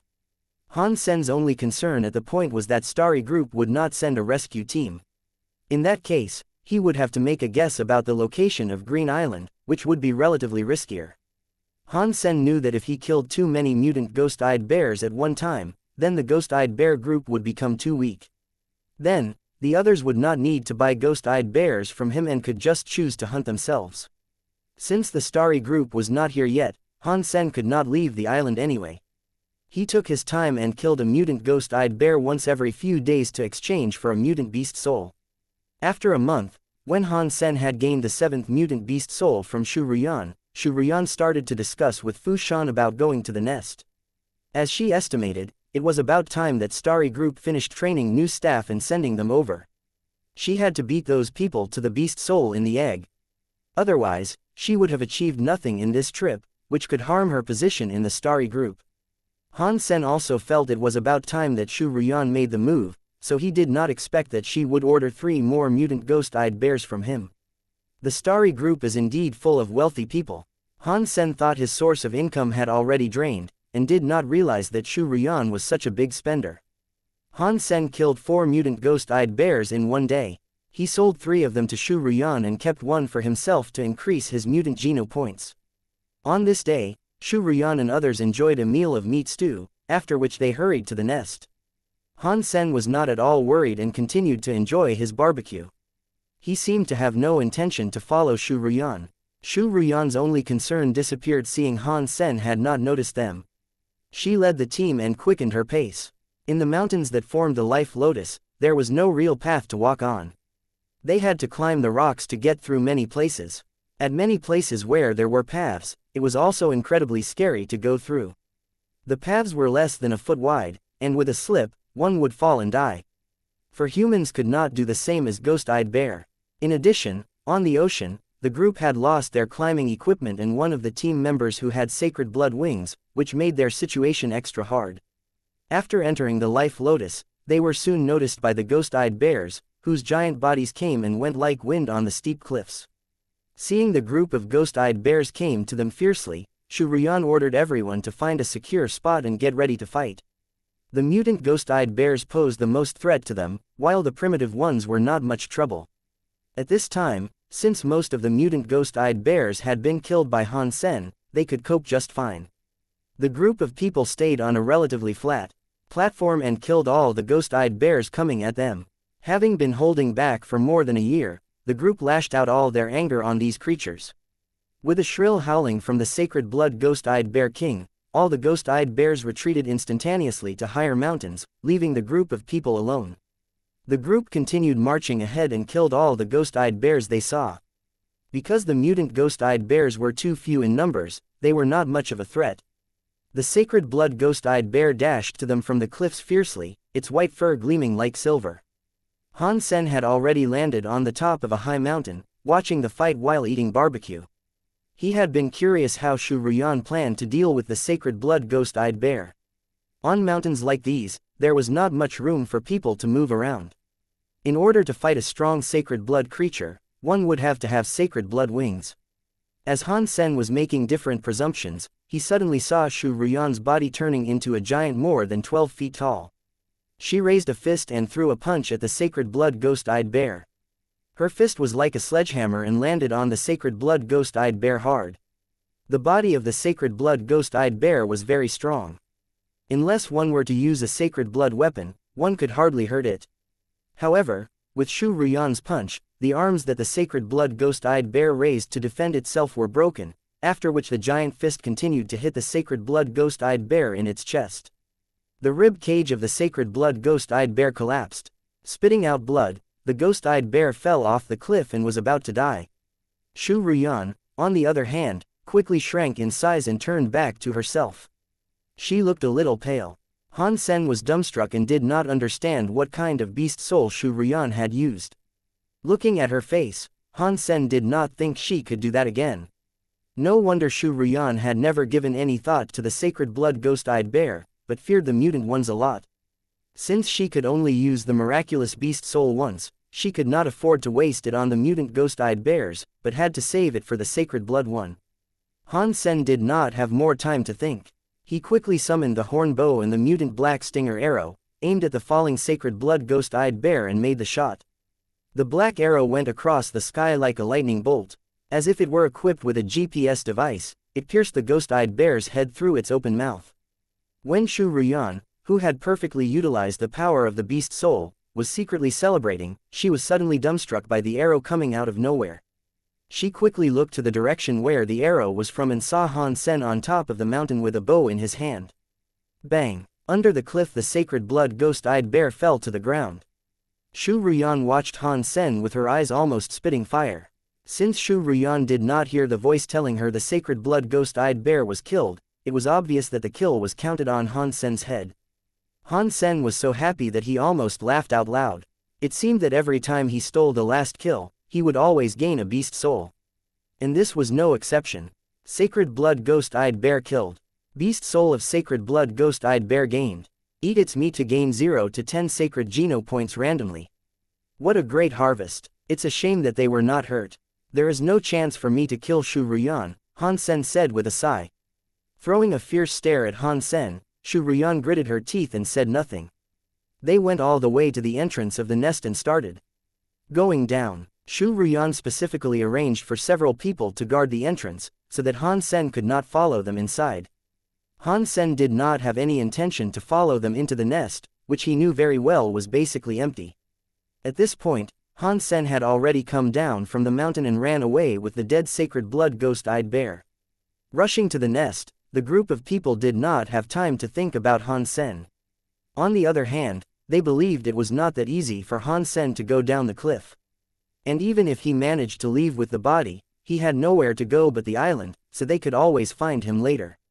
However, Han Sen had flown away with the body before anyone noticed. When the group of people went down to the nest, they found the green gold wall was already broken. After they went in, since there were no dead creatures and the cells were all intact, they still had some hope. When they arrived at the egg and found it was broken as well, all of their hearts sank. Han Sen, I will kill you. Shu Ruyan was driven mad and wanted to find Han Sen. However, no one could find him at this point. Even the sacred blood ghost-eyed bear's body was gone. Shu Ruyan did not want to believe the fact that she had got nothing while Han Sen had got everything. She took her team to search the entire island, but Han Sen had completely disappeared. Shocked and mad, no one had any idea where Han Sen had gone. In fact, Han Sen only took the sacred blood ghost-eyed bear's body on the ocean to hide for a period of time. After the searching, he went back to the Wind End Island, found an extremely steep cliff, and started to eat the sacred blood meat. Meat of sacred blood ghost-eyed bear eaten. 1 sacred geno point gained. Each time he gained sacred geno point, Han Sen was extremely excited. After eating the entire ghost-eyed bear, 5 more sacred geno points were added. Han Sen now had 66 sacred geno points. For a while, Han Sen avoided the group of people. With mountains everywhere on the island, the group was too small to search thoroughly anyways. In addition, when they searched before, they already thought that Han Sen was no longer on the island. Otherwise it would be impossible for the sacred blood ghost-eyed bear to disappear from the island. Less than half a month after Han Sen finished eating the sacred blood ghost-eyed bear, he saw a fleet sailing over to the island. Each ship bore the logo of Starry Group. Han Sen did not know what Shu Ruyan told the rescue team. One day later, the fleet left the island. Han Sen followed the fleet afar. The ships could only rely on the wind to sail and was not very fast. All Han Sen needed to do was to keep the fleet in his sight. In fact, Han Sen even thought the fleet were too slow. However, there was no modern technology allowed in God's sanctuary, so it was only natural the ships were slow. In nearly a month, Han Sen did not run into any danger and fed on some marine creatures from time to time. As for the sacred blood marine beast mentioned by the group, Han Sen had never seen it. Maybe it was scared away by the fleet. Han Sen finally understood that when the group of people came here, they must have come in a similar fleet. However, they ran into a sacred blood marine beast and only one ship of the fleet arrived at their destination. And that ship collapsed in the end as well. One day, Han Sen eventually saw a piece of land and felt overjoyed. When he landed on the place he saw, he realized that it was the green island the group of people were talking about. However, it was not a real island, but a peninsula connected to the mainland. On the peninsula, there was a green shelter. Han Sen used the teleport device in green shelter to return to Blackhawk. It had been almost a year since he came to God's sanctuary. Han Sen wondered how his friends in the Steel Armor Special Squad were doing. After returning to his dorm, all his roommates were delighted to see him. They thought that Han Sen must have died in God's sanctuary considering how long he had been gone. In this day and age, this sort of thing was very common. Few people could come back after disappearing for a long time. Han Sen's roommates were all sophomores and about to become juniors. However, Han Sen must take the makeup assessment, the score of which would determine whether or not he could stay in Blackhawk. There were many precedents like this, so there was a rule that as long as the returning students passed the assessment, they would be allowed to continue their study. If they could not pass, they would be expelled. Han Sen was not that worried about the assessment. He took up his comlink and saw many unanswered calls, the majority of which were from Ji Yanran. His mother also called him many times. Zhang Danfeng, Qin Zan, Yang Manli, Tang Junliu, Wang Mengmeng, Wang Fupingqing, Lin Baifeng and Ku Lili had also called him. Han Sen first dialed his mother's number, and the call immediately went through. Although Luo Sulin did not know that Han Sen had disappeared in the God's sanctuary, but she was quite worried since Han Sen had not called him in a long time. Han Sen did not mention anything about his adventure, but told his mother that he was busy with his study. He would rather hear his mother's complaints than for her to worry. After chatting with his mother for a long time, Han Sen tried calling Ji Yanran. Although he knew that it very likely would not go through, he still decided to give it a shot. Indeed, her service had been discontinued. Han Sen's roommates had already told him that Ji Yanran had left Blackhawk to do an internship. They said she was serving on an interstellar warship. After being enlisted, one must use a special comlink and could not use an ordinary one. So, there was no way that Han Sen could reach his girlfriend. His roommates also told him that Ji Yanran had lost a lot of weight since Han Sen disappeared. She also became extremely silent. Except for studying like there was no tomorrow, she rarely went to any Hand of God Society activities. Several months ago, she left Blackhawk for an internship on the warship. Han Sen felt guilty, but there was nothing he could do. He dialed back to call everyone who had called him and told them he was safe. Ku Lili went to the warship together with Ji Yanran, so Han Sen could not contact her either. Qin Zan's number was still in service, but no one answered. Han Sen assumed she must be in Second God's sanctuary. Han Sen thought that since he had been gone for so long, a new head of the special squad must have been appointed in his stead. After all, there were rules about that. What he did not expect was that he still had the position, and Yang Manli had taken care of all the business of the special squad. Han Sen was surprised. In this condition, Yang Manli as his deputy could have stepped up and replaced him. However, she chose to leave the position to him. After talking to other members in the special squad, Han Sen learned that the management wanted for Yang Manli to take his place, but Yang Manli refused. Han Sen was surprised about his finding. He knew that Yang Manli had always wanted to become the head of the special squad and could not imagine she would give up such a perfect opportunity. He dialed Yang Manli's number and wanted to thank her. However, Yang Manli simply told him what happened in the special squad in this year in an impersonal tone and did not give him any chance. In fact, the two of them did not have the best relationship, and Han Sen felt it was difficult for him to say something nice as well. Although Han Sen did not care that much about this position, he still needed to thank Yang Manli for helping him. "Brother, why didn't you inform me when you came back?" Wang Fu Pingqing called Han Sen and said. "Because I'm scared," said Han Sen with a smile. He had blackmailed Shu Ruyan in the worst way possible and of course had offended the Starry Group. Wang Fu Pingqing was Son of Heaven's cousin, so Han Sen was not sure if he should call her. Ares Martial Hall had always been conducting business among different shelters. So, no one would know better how to go back to Steel Armor Shelter from Green Shelter than Wang Fu Pingqing. Han Sen wanted to get the information from Wang Fu Pingqing on how to going back to Steel Armor Shelter. Otherwise, he would not be able to eat the sacred blood creature he had been feeding.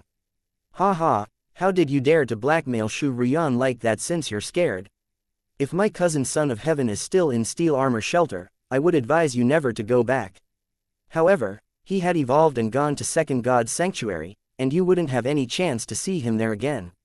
Obviously Wang Fu Pingqing had learned what Han Sen had done on Windend Island. And she was rather shocked. Son of Heaven became an evolver. Han Sen was dazed, but that made a lot of sense, since Son of Heaven had about the same Geno point count as Qin Zan, and it was about time that he evolved.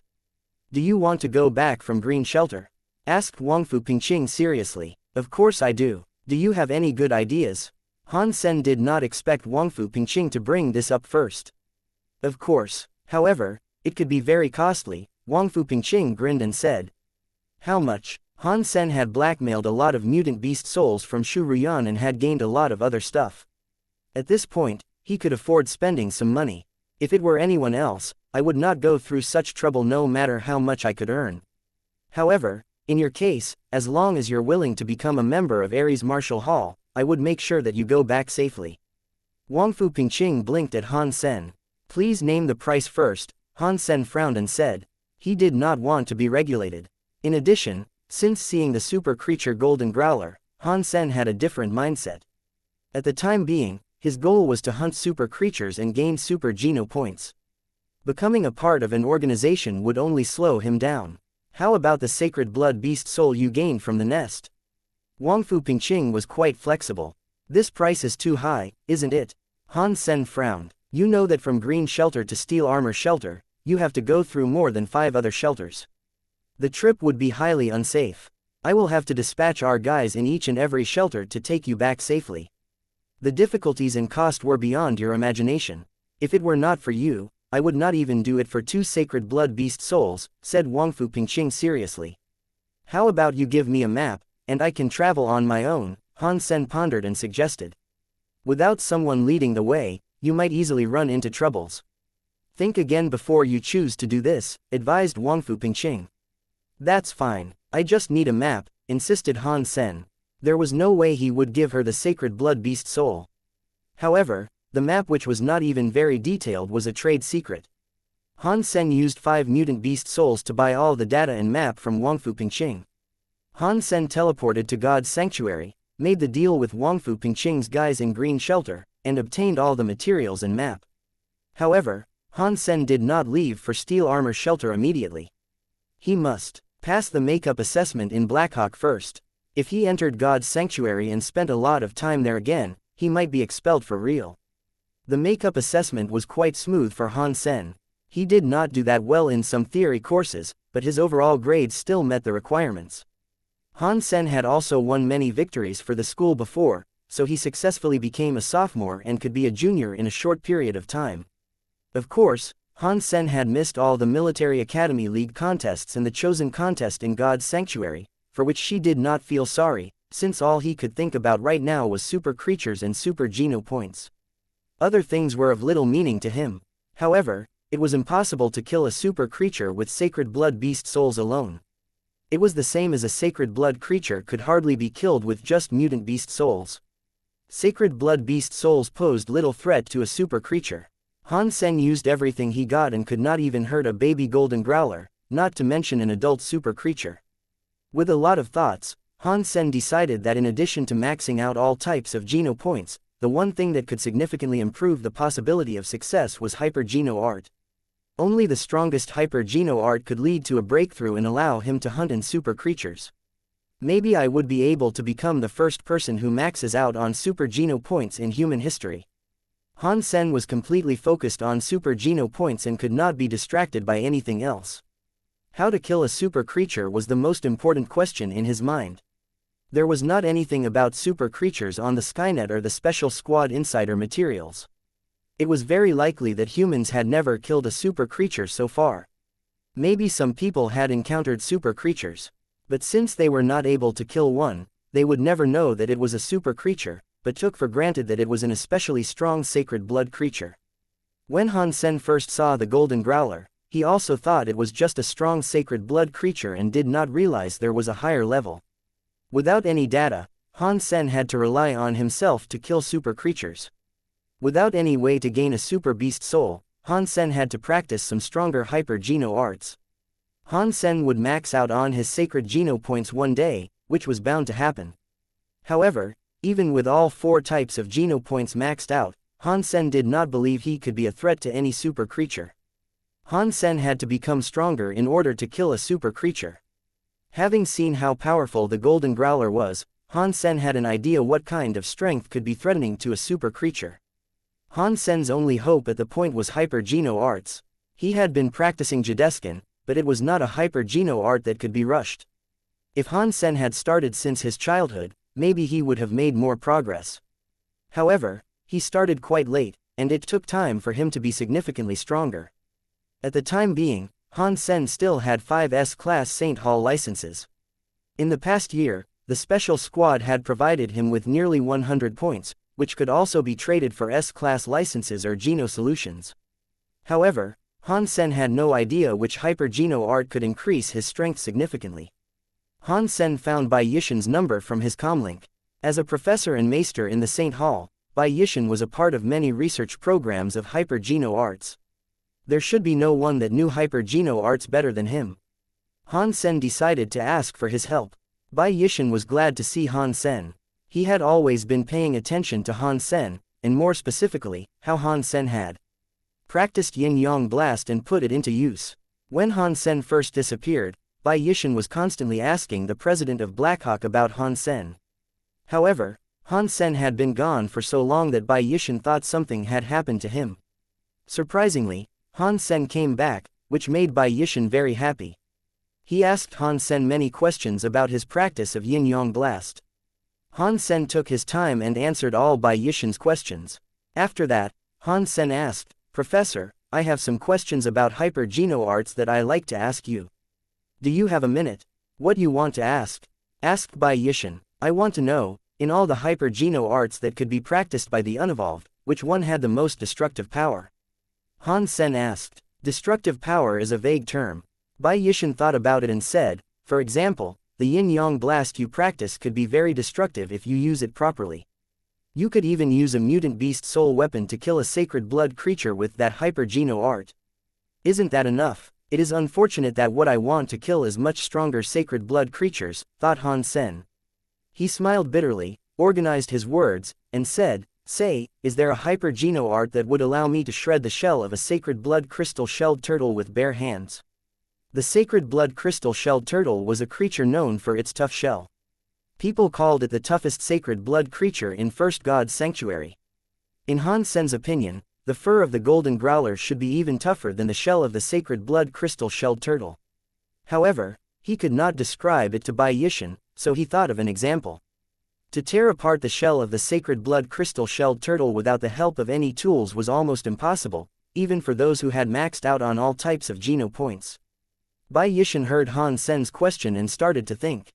Isn't there a hyper geno art that could increase one's strength significantly to make that happen? Han Sen frowned. If he could not even tear apart the turtle shell, it would be less likely for him to kill the golden growler.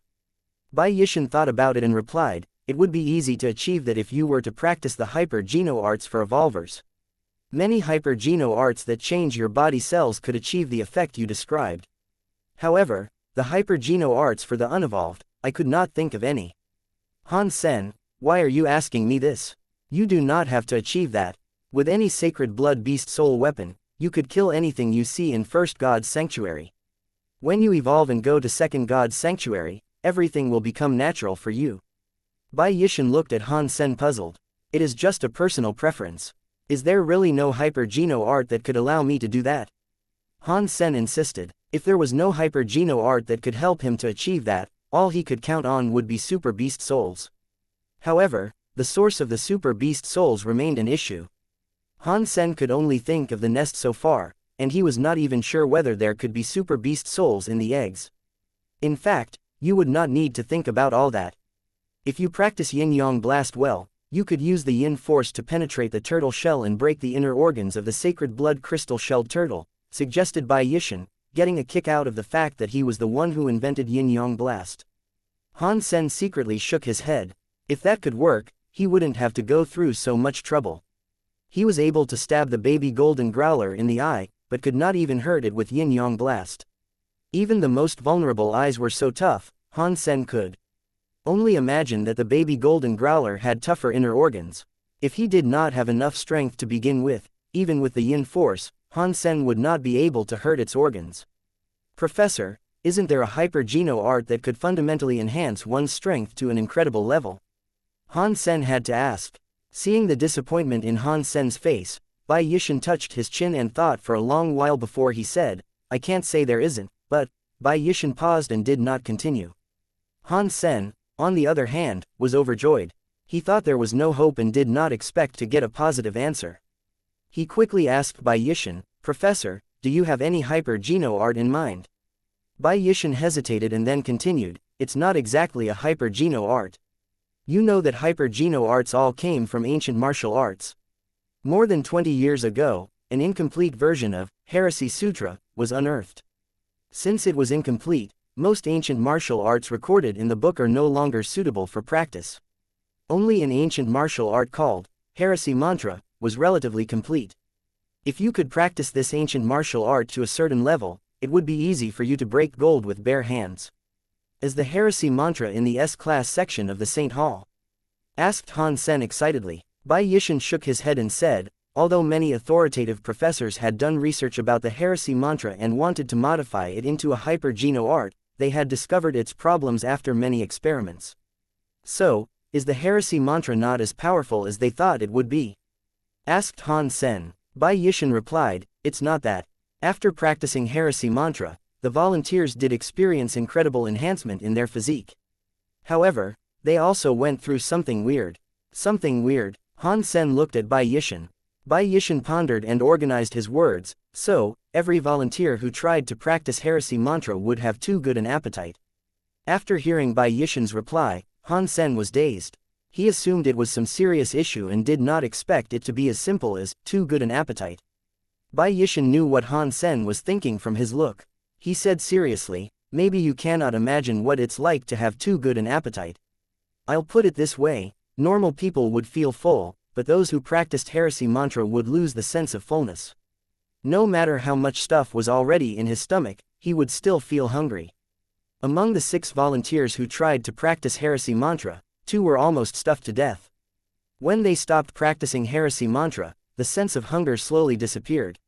So, does the Heresy Mantra work well? Han Sen asked. I don't know. Bai Yishan's reply made Han Sen pause again. Bai Yishan had said earlier that Heresy Mantra was very effective. Bai Yishan understood Han Sen's thoughts and explained, after practicing Heresy Mantra, the 6 volunteers had witnessed great improvements in their speed and strength. However, because of the unbearable hunger, they all gave up practicing. Since none of them had reached the first phase of Heresy Mantra, the enhancement of their physique disappeared with their sense of hunger. I would say one would have to reach the first phase to tell how Heresy Mantra works. So, nobody else practiced Heresy Mantra again? Han Sen could not help asking. We had many volunteers who had practiced it, but none of them could get past the hunger. Nobody could persist to finish the first phase, said Bai Yishan. How many phases are there in Heresy Mantra? Han Sen started to get interested in Heresy Mantra. Since there were no risks after giving up, he would like to try his luck. After all, this was the only thing that Bai Yishan could think of after hearing his needs. Han Sen had to see how it worked. There are 4 phases: keeping the vital energy, seeing through the mirage, longevity, and immortality. The volunteers never even reached the first phase of keeping the vital energy. That was why Heresy Mantra was never adapted into a hyper-geno art. Professor, would you mind if I try to practice heresy mantra? I could give you an S-class license for it. Han Sen decided to give it a shot, for there was some hope. In order to kill super creatures, Han Sen would not say no to any possibility. No need for the license. Since heresy mantra has not yet been listed as a hyper-geno art, it is not for sale. If you're really interested, I can apply for a volunteer opportunity on your behalf. You could practice heresy mantra, but need to provide certain data to the Saint Hall, said Bai Yishan. Thank you so much, I would love that. Han Sen then asked Bai Yishan more questions about hyper-geno arts. Bai Yishan could not think of any hyper-geno art that could meet Han Sen's demands. Even the advanced atomic fission would not necessarily allow one to tear the turtleneck apart with bare hands. And that was a hyper-geno art that took 1 to 2 decades to get anywhere.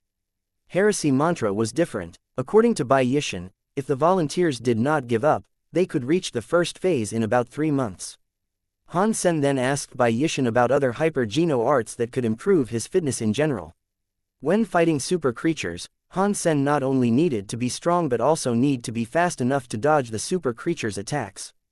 After chatting with Bai Yishan for several hours, Han Sen finally hung up.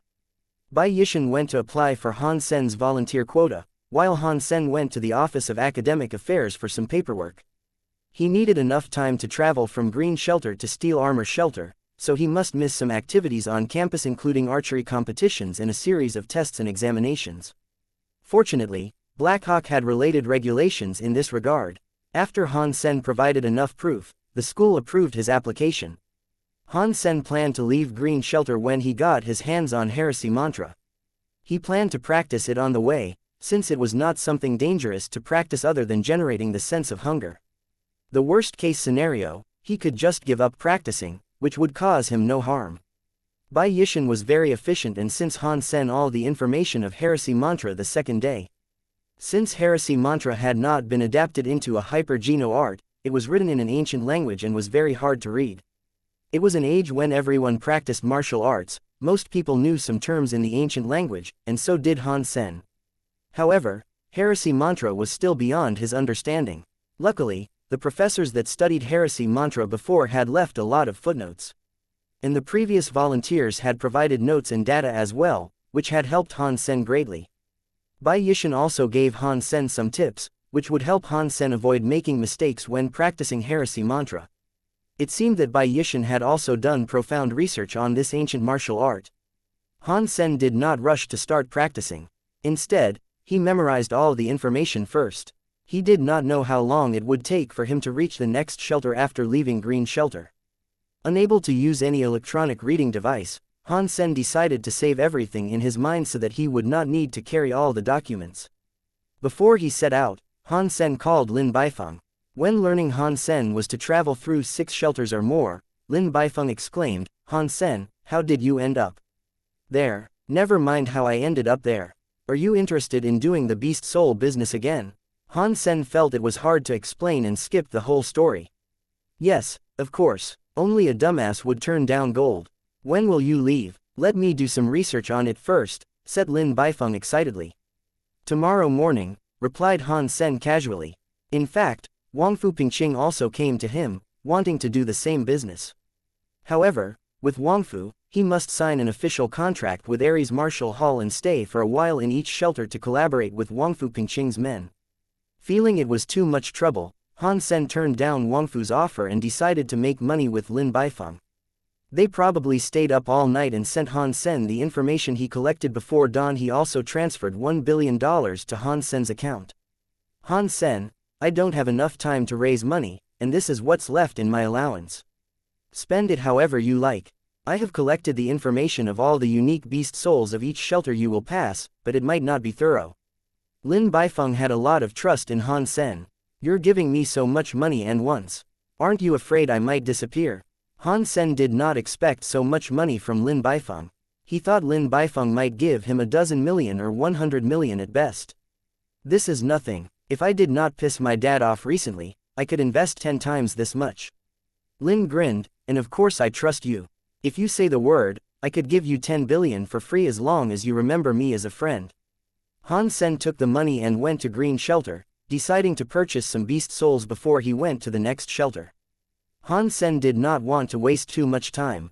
He wanted to go back to Steel Armor Shelter as soon as possible, otherwise the sacred blood creature he had been feeding would go to waste. According to the information Lin Baifeng gave him, Han Sen purchased lots of beast souls and went to the next shelter. Han Sen had searched on the Skynet to test the authenticity of the map Wangfu Pingqing gave him. Although the information online was not as clear as the map, he was able to tell that the map was indeed correct. In addition to traveling, Han Sen had been practicing the first phase of Heresy Mantra, preserving vital energy. Heresy Mantra was different from Jideskin in that it did not enhance one's physique overall, but focused on the strength in blood. Blood came from the heart and went through the veins in the whole body. Hence by practicing Heresy Mantra, one's heart and veins would become stronger. If the heart could be compared to an engine, then its horsepower could be improved by as much as 10 times after one practiced Heresy Mantra. This was merely an explanation for dummies. Even the professors at the St. Hall could not understand how it actually worked. After many researches and experiments, although no one had successfully reached the first phase of Heresy Mantra, people now understood that Heresy Mantra was a process to strengthen the heart, veins and blood. One had to be able to withstand the power produced in the process of practice, otherwise one would explode. Preserving vital energy was the fundamental step of practicing Heresy Mantra. If it was not done correctly, the other 3 phases would cause one's heart to explode. Han Sen did not dare to slack a little bit when practicing Heresy Mantra. He fully prepared himself before he even started. Once the practice started, it could be run automatically during walking and sleeping unless stopped on purpose. After several days, Han Sen started to feel the sense of hunger Bai Yishan described. No matter how much he ate, he would still feel hungry, not only in his stomach, but his entire body. Among all the footnotes, Han Sen had noticed an interesting hypothesis. The reason for the hunger during the practice was that Heresy Mantra needed a huge amount of energy to improve the genes that controlled the heart and veins, while the nutrition contained in food was not enough. In this case, the entire body was under a lot of pressure, and all the energy went to support those specific body parts, which was why other parts of the body had basically no energy. This theory was not corroborated. The previous volunteers were consuming most advanced nutrition solutions every day, which was still not enough to balance the hunger, which made people question the theory. This is incredible hunger. Riding on Meowth, Han Sen was about to starve. He had eaten more than 10 pounds of mutant meat. If he continued to eat, his stomach would probably explode. However, in addition to the feeling of hunger, Han Sen also felt energetic. The 2 contrastive feelings filled his body, which made Han Sen understand why the previous volunteers would give up. It was definitely a cruel torture. As Han Sen practiced more, both feelings got stronger. Han Sen had hunted a lot of mutant creatures on his way and ate their meat, but it did not help. While feeling the incredible hunger, Han Sen also felt his strength was improving rapidly and even his heart was beating stronger. On the map from Wangfu Pingqing, all the paths had been tested by different teams in Ares Martial Hall, so none of the paths was dangerous. Even the riskier parts of the paths were marked clearly, and solutions or tips were always provided. After Han Sen was on the road himself, he came to understand how precious the map was. Its value, like Wangfu Pingqing said, was well beyond 5 mutant beast souls. With this map, one could easily start to trade among these shelters, so the map was a highly valuable trade secret. Han Sen did not know what was the reason for Wangfu Pingqing to give him this map. By taking this map, he did over 1. After half a year, Han Sen traveled past 5 shelters. He did not even want to think back on this period of time. It was not because of all the risks and dangers on the way, but mainly because the terrible feelings he had when practicing Heresy Mantra. Han Sen was devastated in the first 2 months when he just started practicing. In the end, he still made it and finished the first phase.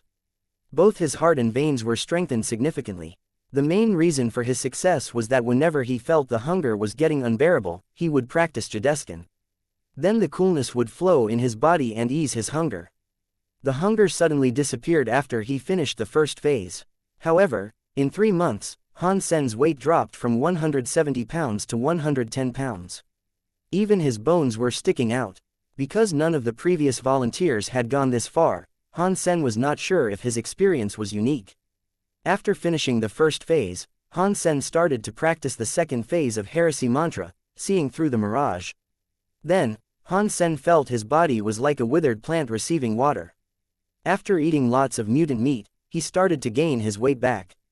The hunger was gone, so were the contrastive senses. In his practice, he felt more and more fulfilled. It seemed that his entire body was becoming stronger. And his current cardiac functions were much stronger than a normal person. Half a month before returning to Steel Armor Shelter, Han Sen finished the second phase. At that moment, he suddenly discovered how powerful Heresy Mantra was. He was almost certain that if he was able to complete all 4 phases of Heresy Mantra, he should have the ability to kill a super creature. Maybe he did not even need to finish everything. When he completed the 3rd phase Longevity, he should be able to hurt a super creature, at least the baby golden growler. However, when Han Sen started to practice the 3rd phase, his progress became much slower. He could still feel he was moving forward, but he could no longer complete the 3rd phase in 3 months. Han Sen estimated that he would probably be able to finish the 3rd phase in a year. After returning to the Steel Armor Shelter, Han Sen had already maxed out on his mutant geno points. However, because he chose to follow the safe paths, Han Sen did not have the chance to hunt any sacred blood creatures. He did not feel bad about that, because based on what he could do now, it was no longer difficult for him to kill sacred blood creatures. After finishing the 2nd phase, Han Sen's level was no longer limited to the unevolved. He was even stronger than Qin Zhan, who had completed atomic fission. Most sacred blood creatures would not stand a blow from Han Sen. With the miraculous black crystal, Han Sen was not worried about his sacred geno points. All it mattered to him at this point was how to find and kill super creatures. To maxed out on super geno points was Han Sen's new goal. Sacred geno points no longer deserved his attention. On his way, Han Sen traded different beast souls whenever he reached a shelter, which brought him a great fortune. If he were willing to spend more time, he would have made a lot more. Even so, he had earned a profit of more than 600 million. In addition to that, he still had a lot of unsold beast souls in Steel Armor Shelter. Han Sen was sure that his cut was at least 600 million. At this point, Han Sen did not have too much desire for money. If money could not be turned into beast souls or things he needed, then it was nothing but a number. Although 600 million was not a huge number, which was not even enough to purchase a spaceship, for Han Sen, it was enough money for him to support his family. After returning to Steel Armor Shelter, Han Sen came back to his own room immediately. He had been feeding the Cloud Beast for over a year, and it was a huge waste of time. When Han Sen went back to his room and saw the Cloud Beast, he could not believe what he saw. The Cloud Beast was there and had evolved, but it seemed somehow different from the sacred blood Cloud Beasts he used to eat. This Cloud Beast almost turned transparent and was surrounded in an aura. Why does this one look so different? Staring at the Cloud Beast, Han Sen suddenly had a thought that gave him a chill. Han Sen killed the Cloud Beast as fast as he could, and heard a voice that almost made himself jump. Super creature Cloud Beast killed. No beast soul gained. Eat its life essence to gain 0 to 10 super geno points. Meat inedible. It works like this, so it works like this. Han Sen was almost speechless. He could not believe in his wildest dream that the black crystal could be so miraculous that it could even produce a super creature. Before Han Sen could dissect the body of the Cloud Beast, it gradually dissolved. A black crystal and a white one fell on the floor. The black crystal was the one Han Sen found, and the white one was about the size of a pigeon egg, which was the life essence of the Cloud Beast. Han Sen could not believe that the seemingly ordinary black crystal could produce super creatures that the entire mankind failed to hunt. Han Sen became wild with joy as he finally had an access to super geno points, and possibly super beast souls. If he had gained a super beast soul, maybe he could kill super creatures before he finished the 4th phase of Heresy Mantra. Han Sen quickly went to the market, bought another Cloud Beast, and fed it with the black crystal. He was very curious to know how long it took for a Cloud Beast to evolve into a super creature. It took a creature 3 months to evolve into a sacred blood one, and for it to further evolve into a super creature, Han Sen believed it took longer. However, it would take a year and a half at most, since it took that long for the previous Cloud Beast to complete evolution. After finishing doing that, Han Sen started to savor the life essence of the Cloud Beast. Life essence of super creature Cloud Beast eaten. 1 super geno point gained. Han Sen heard the continuous voice and felt on top of the world. As an incredible strength filled his body, Han Sen felt his bones and flesh were developing again, as if he were a child. In the end, the Cloud Beast provided 9 Super Geno points to Han Sen. At this point, he had 19 Super Geno points and a leap in his physique. Han Sen found Lin Baifeng and transferred the money and beast souls to him. He did not want any distractions in his life, because his only goal was to evolve with his Super Geno points maxed out. The first super evolver in all humans. Han Sen scoffed at the thought of sacred blood aristocrats. An evolver with his Super Geno points maxed out should be considered a royalty for sure. Han Sen could only imagine what kind of benefits he and his family could gain if he evolved with his Super Geno points maxed out. His only concern was that it took too long for a super creature to be produced. According to his experience, it should take about 9 months to 1 year for a creature to evolve into a super creature. Although it was great news, Han Sen did not want to wait that long. At this point, he needed at least 10 super creatures or more to max out his Super Geno points, which meant he would have to wait more than a decade. The only solution was to hunt the super creatures in God's Sanctuary, for which Han Sen must have enough time to improve his ability. While continuing to practice the third phase of Heresy Mantra, Han Sen used one of the 5 S-Class Saint Hall licenses he got from Bai Yishan to buy a Hyper Geno art called Panorama. Panorama was the most renowned Hyper Geno art in the Saint Hall, also known as the Encyclopedia of Martial Arts. It's included many techniques from different schools. In the beginning, the Saint Hall wanted to develop a martial art that included all the fundamentals so that everybody could easily improve their physique. However, as more and more techniques were added, the Hyper Geno art itself became more and more demanding on those who practiced it. Everyone's body had different features, and different martial arts had different requirements for one's body, which was why no one could practice every single martial art. For example, if one was lacking in strength, then one would likely be restrained from practicing the martial arts that focused on strength. Panorama was a collection of all sorts of fundamental martial arts, which was why it was almost impossible to find someone to practice it. Later on, the Saint Hall divided Panorama into different subjects and categories, which made it convenient for people to choose the martial arts they could practice. The original version of Panorama was used by the Saint Hall as a dictionary. Every time someone had some new findings, they would also be added to Panorama so that it would be more convenient for future research. Many professors from the Saint Hall would use Panorama this way, which made it become a true encyclopedia. The license needed to purchase the original version of Panorama also became more and more advanced, since it contained a lot of old and new knowledge. At this point, one would need an S-Class license to buy it. Also, the license must be a universal one, which could only come from a staff member. Although Panorama had its own Geno solutions, the Saint Hall did not guarantee success of practicing Panorama. After all, it was a Hyper Geno art that required things beyond what Geno solutions could make up for. The reason Han Sen chose Panorama was that he believed if he wanted to hunt super creatures, the least he could do was to adjust his physique to the best and eliminate all his weaknesses. Han Sen did not receive the best education when he grew up, so his development was not balanced. He was good at certain things, but not so much at others.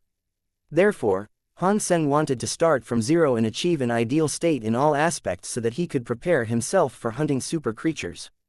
Time was a scary thing, especially in such an interstellar age. Each moment, many shocking incidents happened on the planets occupied by mankind. Many strong men fell, and many new stars were born. In 2 years, too many things had happened and too many things had been forgotten. There were people who were not as forgetful, such as Jing Jia. Many people admired the Jings for the fact that they had a genius like Jing Jiwu. However, only those who truly knew the family knew, Jing Jiwu had a more brilliant brother named Jing Jia. Although Jing Jia was Jing Jiwu's little brother, those who had met him could only describe him as impressive.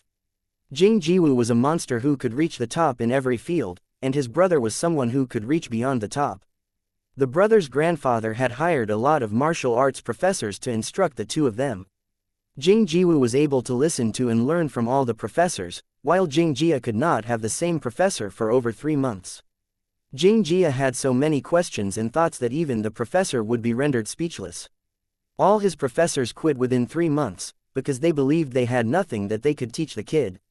Even better than his older brother, almost everyone in the family believed Jing Jia was the more appropriate candidate to take over the family business, except for one person, which was Jing Jia himself. In the eyes of Jing Jia, Jing Jiwu was his idol. Jing Jia was Jing Jiwu's biggest fan. Jing Jia would always go to every game of Jing Jiwu's. Even when he did not have time to go to the site, he would always watch the game in front of the smart device. Jing Jia would watch his brother's games over and over. In his eyes, his older brother was always sparkling like diamond. However, Jing Jiwu lost to Han Sen in the archery tournament. Jing Jia was not able to watch it at the venue, but became more and more angry after he watched the video of the game repeatedly. He believed that Jing Jiwu only lost to Han Sen because of the tactics picked by his coach. If it had been a fair game, Jing Jia believed that Jing Jiwu would have won for sure. At this point, Jing Jia had every desire to beat Han Sen and tell him that he was not even as good as the big toe of his old brother. Spinning arrow, what is so fancy about that? Jing Jia turned down all the invites from the Alliance Central Military Academy and other famous schools, and chose to come to Blackhawk Military Academy. Of course, the boy was not here to join Han Sen's team, but wanted to beat him and tell him he was not nearly as good as Jing Jiwu. Jing Jia was an elegant young man. When he was enrolled, no one knew that he was the brother of Jing Jiwu, but a lot of girls had already fallen in love with him for his looks. Soon, Jing Jia proved that he was not just a pretty boy. Wanting to compete with Han Sen, Jing Jia participated in every item that Han Sen was once in, including war frames, black and white boxing, archery, and Hand of God. Jing Jia won the championship in all these items and became the brightest star in Blackhawk. Since Han Sen was already a senior student, he no longer needed to participate in different societies, which was why he had quit the school archery team. In fact, since Han Sen came back to Blackhawk, people could barely see him. Jing Jia wanted an opportunity to beat Han Sen, but found that he could barely find the guy. Han Sen was spending a lot of time in God's sanctuary, and seldom appeared on campus. Jing Jia, I got a message from a friend that Han Sen just came back from God's sanctuary and was returning to room 304, said Xu Fei excitedly, running toward Jing Jia. Many friends of Jing Jia knew that he wanted to challenge Han Sen, who was the legend of Blackhawk. Although Han Sen only participated in one military league competition and only won one championship, in the eyes of his schoolmates, Han Sen was the legend. Although Jing Jia was doing great, before he actually beat Han Sen, most people still thought he would fall short. However, everyone was willing to see such a challenge. A fight between Jing Jia and Han Sen should be great to watch. Thank you, Jing Jia said to Xu Fei with a smile and walked slowly to Han Sen's dormitory. Xu Fei and his other friends followed Jing Jia excitedly. They all wanted to watch this incredible fight between the old legend and new star. When Jing Jia walked across the campus, he attracted a lot of attention because of his good looks. Very soon, Jing Jia arrived at the path which Han Sen must go through to reach his dormitory and waited for him there. Seeing a figure approaching, Jing Jia narrowed his eyes in excitement. Very soon, he would be able to beat Han Sen and give his older brother justice. The thought made Jing Jia so excited that his cheeks became red. Han Sen, when the figure came closer, Jing Jia asked. Yes, you are. Han Sen regarded Jing Jia and was sure that he did not know this boy. My name is Jing Jia, a freshman in the archery department. I hope you could teach me a thing or two in archery when you have time, said Jing Jia with a smile. Brother, I am so sorry, but I haven't really had much time recently. Han Sen had not heard the name Jing Jia and thought Jing Jia was one of his fans. Han Sen patted Jing Jia on the shoulder and left. Everyone was dumbstruck, almost unable to believe what they saw and heard. Although Jing Jia was a freshman, he was the champion in the Archery Society, the Warframe Society, and the Hand of God Society, a true star on campus. However, Han Sen treated him as an ordinary freshman, which was quite shocking. Since Han Sen came back to Blackhawk, he had invested all his energy into practicing the third phase of Heresy Mantra as well as Panorama, which had consumed a lot of his time. In order to kill super creatures, Han Sen did not care about anything else other than improving his combat skills. Although Jing Jia became really popular in Blackhawk, Han Sen did not even know of him. Even if Han Sen did, he probably would not care. Among the unevolved, there was no one worth Han Sen's attention. Seeing Han Sen brushing past him, Jing Jia suddenly said, Jing Jiwu is my older brother. Han Sen stopped and turned around. He looked at Jing Jia in surprise and asked, You are Jing Jiwu's little brother? The reason that Han Sen was surprised was that he remembered Jing Jiwu as a strong opponent. At the time being, Jing Jiwu was indeed much stronger than himself. Han Sen did not expect that Jing Jiwu's little brother would be a Blackhawk student. It was also the first time for Xu Fei and other freshmen to learn the fact that Jing Jia was Jing Jiwu's younger brother. Although it had been 2 years since Jing Jiwu graduated, every freshman of Blackhawk still knew the name Jing Jiwu, since he was always brought up in the history of Blackhawk as Han Sen's opponent. Because of that, Han Sen was still remembered after 2 years, and so was Jing Jiwu. Xu Fei and others did not realize that Jing Jia was Jing Jiwu's younger brother, and they suddenly understood why Jing Jia would want to challenge Han Sen. "Yes, do you think we can compete in archery now?" Jing Jia asked Han Sen with a smile. He did not take Han Sen lightly but was confident that he could beat Han Sen. Without thinking, Han Sen grinned and said, "That sounds boring. Let's just forget about it. Give my best to Jing Jiwu." Han Sen left without a second thought, leaving Jing Jia dumbstruck and a bit humiliated. Han Sen talked to him like talking to a child. Jing Jia felt like he wasn't even taken as a deserving opponent of Han Sen's. However, Han Sen did not mean to make Jing Jia feel this way. He did treat Jing Jia like a boy, because in fact, Jing Jia was 3 or 4 years younger than himself. Also, Jing Jia was Jing Jiwu's younger brother. If Jing Jiwu were here, he would treat Jing Jiwu like a serious opponent, but in the case of the little brother, not so much. If he had time, Han Sen would prefer to spend it on practicing panorama. Among the unevolved, few deserved his time. Many people who could match him, such as Lin Feng and Qin Zan, had all gone to Second God's Sanctuary. At this point, Han Sen was not at all interested in people remaining in First God's Sanctuary. He only wanted to improve his combat skills as fast as possible so that he could hunt super creatures. Han Sen walked into his dormitory and Jing Jia did not try to stop him again. Jing Jia smiled and murmured to himself, "You will not be able to run from me." The news that Jing Jia was Jing Jiwu's brother was soon known by everyone in Blackhawk. Many students were very interested in the topic. Some girls even named Jing Jia's endeavor the new Hamlet. "I knew it. Why would someone as good as Jing Jia choose Blackhawk? It turns out that he's avenging his brother. Our genius refused to accept the challenge. That is so disappointing. Of course he doesn't dare to face Jing Jia. If he lost to someone younger than him, he would lose his face. Since the archery tournament, there seems to be something wrong with the genius. He did not even participate in the semi-annual assessment, and I heard that his makeup assessment score was just average. The genius has fallen. Jing Jia will rule Blackhawk instead." In Blackhawk, rumors about Han Sen being weaker than Jing Jia were spread wider and wider, and the person who orchestrated the rumors was Jing Jia himself.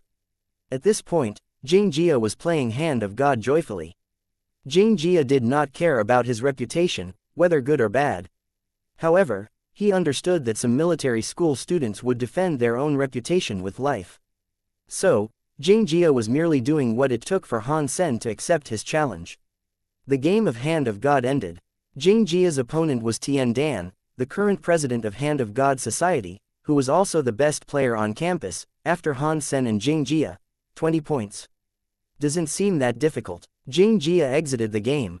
He was only trying to repeat whatever Han Sen had achieved in Blackhawk, so that he could prove that Han Sen was not that good after all. Jing Jia was waiting for Han Sen getting mad at all the rumors. He believed next time when he challenged Han Sen again, the answer would not be no. Even better, Han Sen might challenge him. However, what Jing Jia did not know was that although Han Sen learned about the rumors from his roommates, the senior students did not care about it at all. In Han Sen's eyes, Jing Jia's tricks were so childish that they did not deserve his time for energy. "I hope I can win once today." Han Sen chose a holographic device in the training hall on campus and logged in an online combat platform. The combat platform that Han Sen entered was named Gladiator. As an unofficial combat platform, it would not categorize the players based on their status like an official one would. On the Gladiator platform, players were able to choose to enter the unevolved section or the evolver section. Since it was not operated by the Alliance, personal information was unknown to the operator. That was exactly the reason that Han Sen chose Gladiator. Here, he was able to enter the evolver section and compete with evolvers. As good as Han Sen was, he could gain nothing fighting the unevolved. In order to practice panorama, he would enter Gladiator to fight evolvers whenever he had time, which helped him practice his skills and learn things from others. However, his record was not that good. Since entering Gladiator half a year ago, Han Sen had won 4 times in total. The first time, he encountered an unevolved person who clicked into the wrong section. The second time, his opponent did not finish the combat and had to go take care of something in real life. So, Han Sen have only won twice really. As for his losses, Han Sen did not even bother to count, but the number was for sure 4-digit. At this point, his fitness index had passed 20, which was the best of the best among the unevolved. Very few of the unevolved persons could raise even one indicator above 20, let alone the overall index. It was easy to imagine how strong Han Sen was. This number was also under the condition of Han Sen not using heresy mantra. When Han Sen used heresy mantra, his strength would be even more impressive. However, although it seemed a great number of them on the unevolved, an index of 20 was too weak among evolvers. For those who were able to hunt mutant creatures in the second god's sanctuary, it was very easy for them to reach an index of 20. When the unevolved became evolvers, they would be awarded a certain strength. The more geno points they had, the better the strength would be. Those who evolved with their sacred geno points maxed out were normally awarded something called a sacred body, which would very likely double their fitness index. As for those who evolved with a low geno point count, their improvement through the evolution was also limited. Normally speaking, those who evolved with their mutant geno points maxed out would have a fitness index of nearly 20 after evolution. With some geno points gained in second god's sanctuary, their fitness index could reach above 20, which was why the fitness index of 20 was nothing among evolvers. Han Sen did not know what kind of sacred body he would be awarded if he evolved with super geno points maxed out, but he was sure that it would be much stronger than someone maxed out on just sacred geno points. The 2 evolvers that Han Sen beat before must be newbies in evolvers. Their fitness index should be around 20. In Gladiator, few players were as weak as this. The weaker players usually choose to play on the official platform. Those who chose Gladiator were usually skilled players. In addition, Gladiator was the property of Ares Martial Hall. Many students in the Martial Hall would fight here as well, who were usually advanced. Han Sen learned about Gladiator from Wangfu Pingqing, who had graduated from Blackhawk and entered Second God's Sanctuary. Han Sen hadn't seen her in a long while. After entering the Evolver section in Gladiator, Han Sen chose to be randomly matched. He did not have a specific purpose in mind, but wanted to learn from opponents of different styles, which would serve as a good supplement to Panorama. Very soon, Han Sen was matched with someone and sent to a scene mimicking the Colosseum, which was the classic themes in Gladiator. Standing at the entrance, Han Sen was able to see his opponent's profile while waiting for the countdown. His opponent's ID was slaying all with double blades, which sounded fierce. He was a man around 30 years old, holding a pair of xianxias. A player using double blades for sure, but Han Sen did not know if he could slay all. Han Sen thought about it, switched to the weapon interface, and picked a pair of xianxias similar to the one his opponent used. Han Sen's goal was to learn from his opponent, so he would always choose the exact same weapon as used by his opponent. If his opponent did not have a weapon, he would choose not to use any. Slaying all with double blades was observing Han Sen as well. He evolved into Second God's Sanctuary before long and it was the first time he entered Gladiator, so his record was 0 win and 0 loss. Seeing Han Sen was empty-handed first and then chose to use the same weapon as he did, slaying all with double blades, was slightly offended. In his eyes, Han Sen was showing contempt to a newbie. However, Han Sen did not pay any attention to his record and did not even know that he was new. It was what Han Sen did to all his opponents. "Boy, you will pay for your arrogance." Han Sen's opponent smirked and checked Han Sen's profile. Han Sen's ID was a soldier on warship, because he would give anything to work on the warship where Ji Yanran served, even just as a soldier. However, his opponents would often think that he was really a soldier serving on a warship. Slaying all with double blades, thought the same and scoffed, 4 wins and more than 1,000 losses. "How dare you, a mere soldier, despise me? I will teach you a lesson soon." Slaying all with double blades was very confident in his xianxia skills. Having practiced since childhood, he was especially good with double blades. Although he had not been an evolver for long, his weapon skills were among the top among evolvers. Even in Ares Martial Hall, not many could reach the level he did with double blades. After the countdown, Han Sen, slaying all with double blades, entered the game. Slaying all with double blades licked his lips and stared at Han Sen. He thought, if I cannot even beat this rookie, then I have wasted all these years I spent on practicing my xianxias. Slaying all with double blades, was holding one xianxia in each hand with one facing forward and the other facing backward. This unique gesture made his techniques stand out. Without saying anything, Slaying all with double blades, rushed toward Han Sen as fierce as thunder. Han Sen regarded him curiously. It was the first time Han Sen had seen someone holding weapons this way. Han Sen did not understand such techniques and was still holding his xianxias the ordinary way, but he had also learned a lot about using double blades from the skeleton, which would be as strong as any S-class blade skills. However, Han Sen did not just fight for victory. He intended to learn from different styles so as to improve his understanding of panorama. Therefore, Han Sen would never try to end the game quickly and would always observe as much as possible. This time, his opponent had a skill that was both swift and fierce. The double blades kept coming in both directions, making it impossible to defend himself. Han Sen became exhilarated. His opponent was not too much stronger than him in fitness index. Han Sen estimated the number should be around 25, higher than his, but not much higher. However, his opponent had an incredible weapon skill, which made the person the ideal opponent of Han Sen's. If his opponent was too strong in physique and had a fitness index around 30 or 40, Han Sen would lose too fast and would not be able to learn too much from him. Someone like Slaying all with double blades was perfect, a bit stronger than Han Sen in physique, but incredibly good at techniques. Han Sen became focused and fought him with what he learned from the skeleton.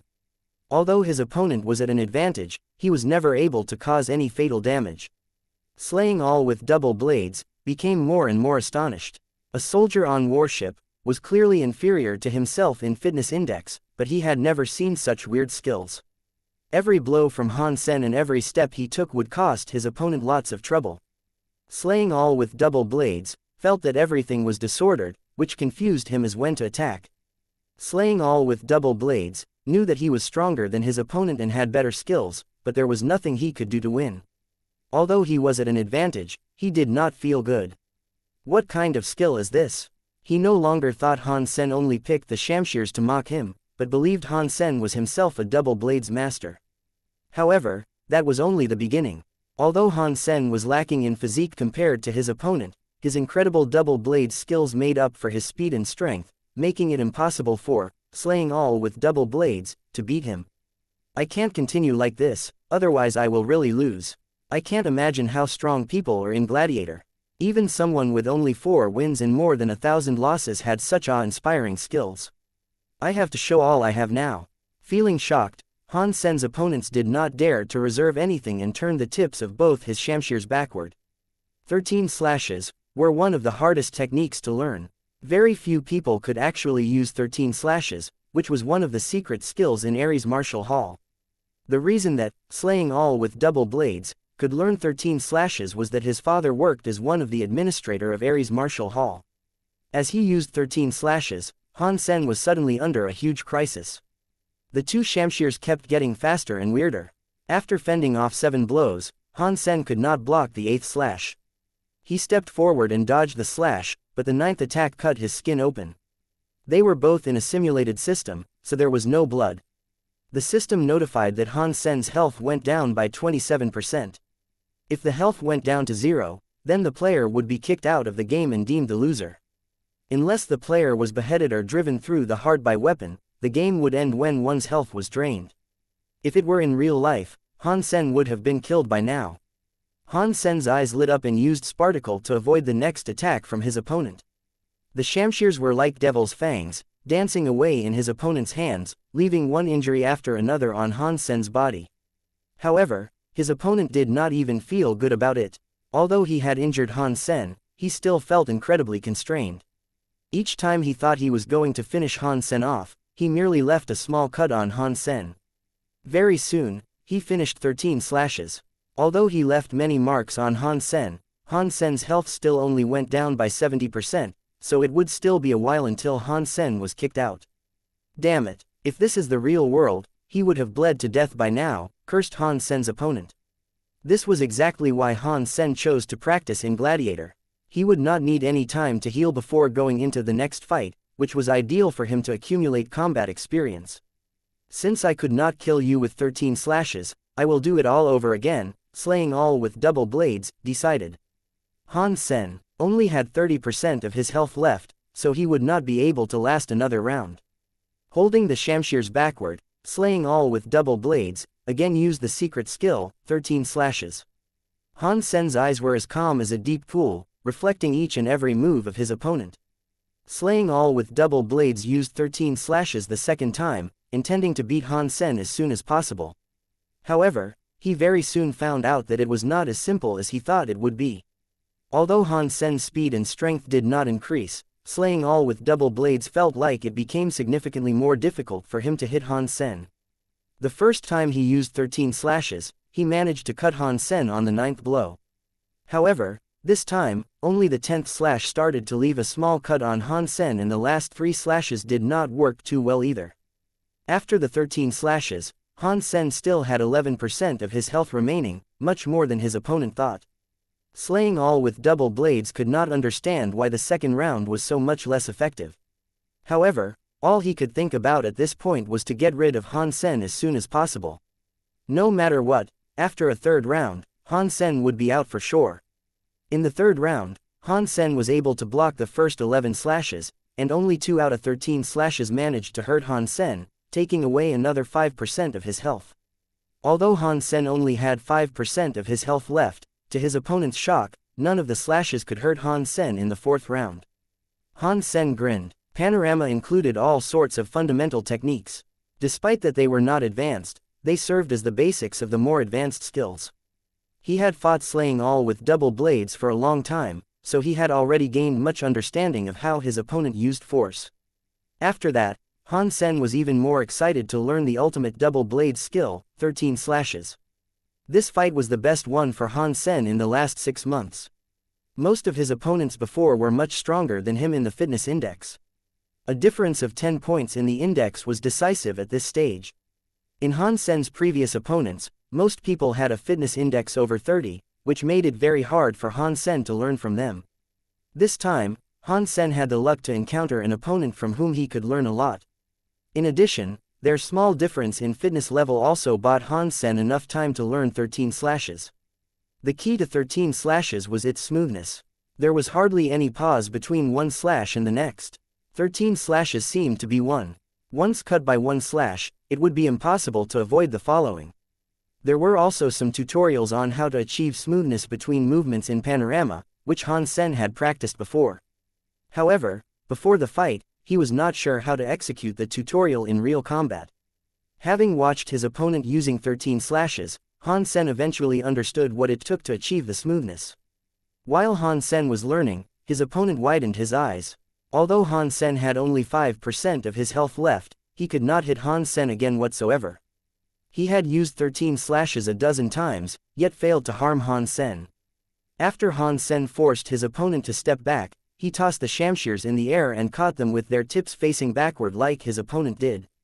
Slaying all with double blades was dazed seeing Han Sen copying him. The next moment, he became mad. Because Han Sen had made his first slash, which looked exactly like the first move of the 13 slashes. Slaying all with double blades wanted to kill Han Sen at this point. He was almost sure that this guy was trying to humiliate him. If Han Sen only chose the same xianxias as he did, he could understand it. However, Han Sen was even trying to imitate his 13 slashes. Slaying all with double blades bristled and despised his opponent at the same time. 13 slashes was by no means easy to copy. He had started to lay the foundation since he was 10 years old and was only able to start practicing 13 slashes since he entered God's sanctuary at 16. Even with many years of foundation, it still took slaying all with double blades more than a month to learn 13 slashes. Now his opponent had only watched it a dozen times. It should have been impossible for Han Sen to imitate the skill. Slaying all with double blades forced himself to calm down and realized it was a great opportunity in disguise. Since it was impossible for his opponent to copy his moves, he could take the chance to beat Han Sen. Based on his understanding of 13 slashes, once Han Sen made a small mistake when trying to use 13 slashes, he could easily get rid of Han Sen. With 5% of health left, Han Sen could easily be eliminated with one mistake. Here it comes. Slaying all with double blades held back his anger and watched Han Sen's moves closely, ready to give him a deadly blow once he saw mistake. Unfortunately, Slaying all with double blades underestimated his opponent. Although Han Sen had never practiced 13 slashes, he had put a lot of effort in practicing the smoothness between his moves. Lacking a point of reference, he had never been able to use it well. Having watched 13 slashes, Han Sen had fully understood the essence of smoothness so that he could easily master his opponent's skill. From a private holographic device, Huang Yulei walked out absent-minded. He could not believe what had happened to him in the past hour. Someone who was not his match to begin with, not only turned the game around, but also used his secret skill 13 slashes to beat him. Huang Yulei was simply speechless. Impossible? How is this possible? No matter how talented he is, it is impossible for him to learn 13 slashes in just an hour. Especially the application of the smoothness, that would take a lot of efforts to learn. Huang Yulei suddenly thought of a possibility and his face turned grim. That guy must have always known 13 slashes, and just pretended he was a rookie in order to humiliate me. That must be the case.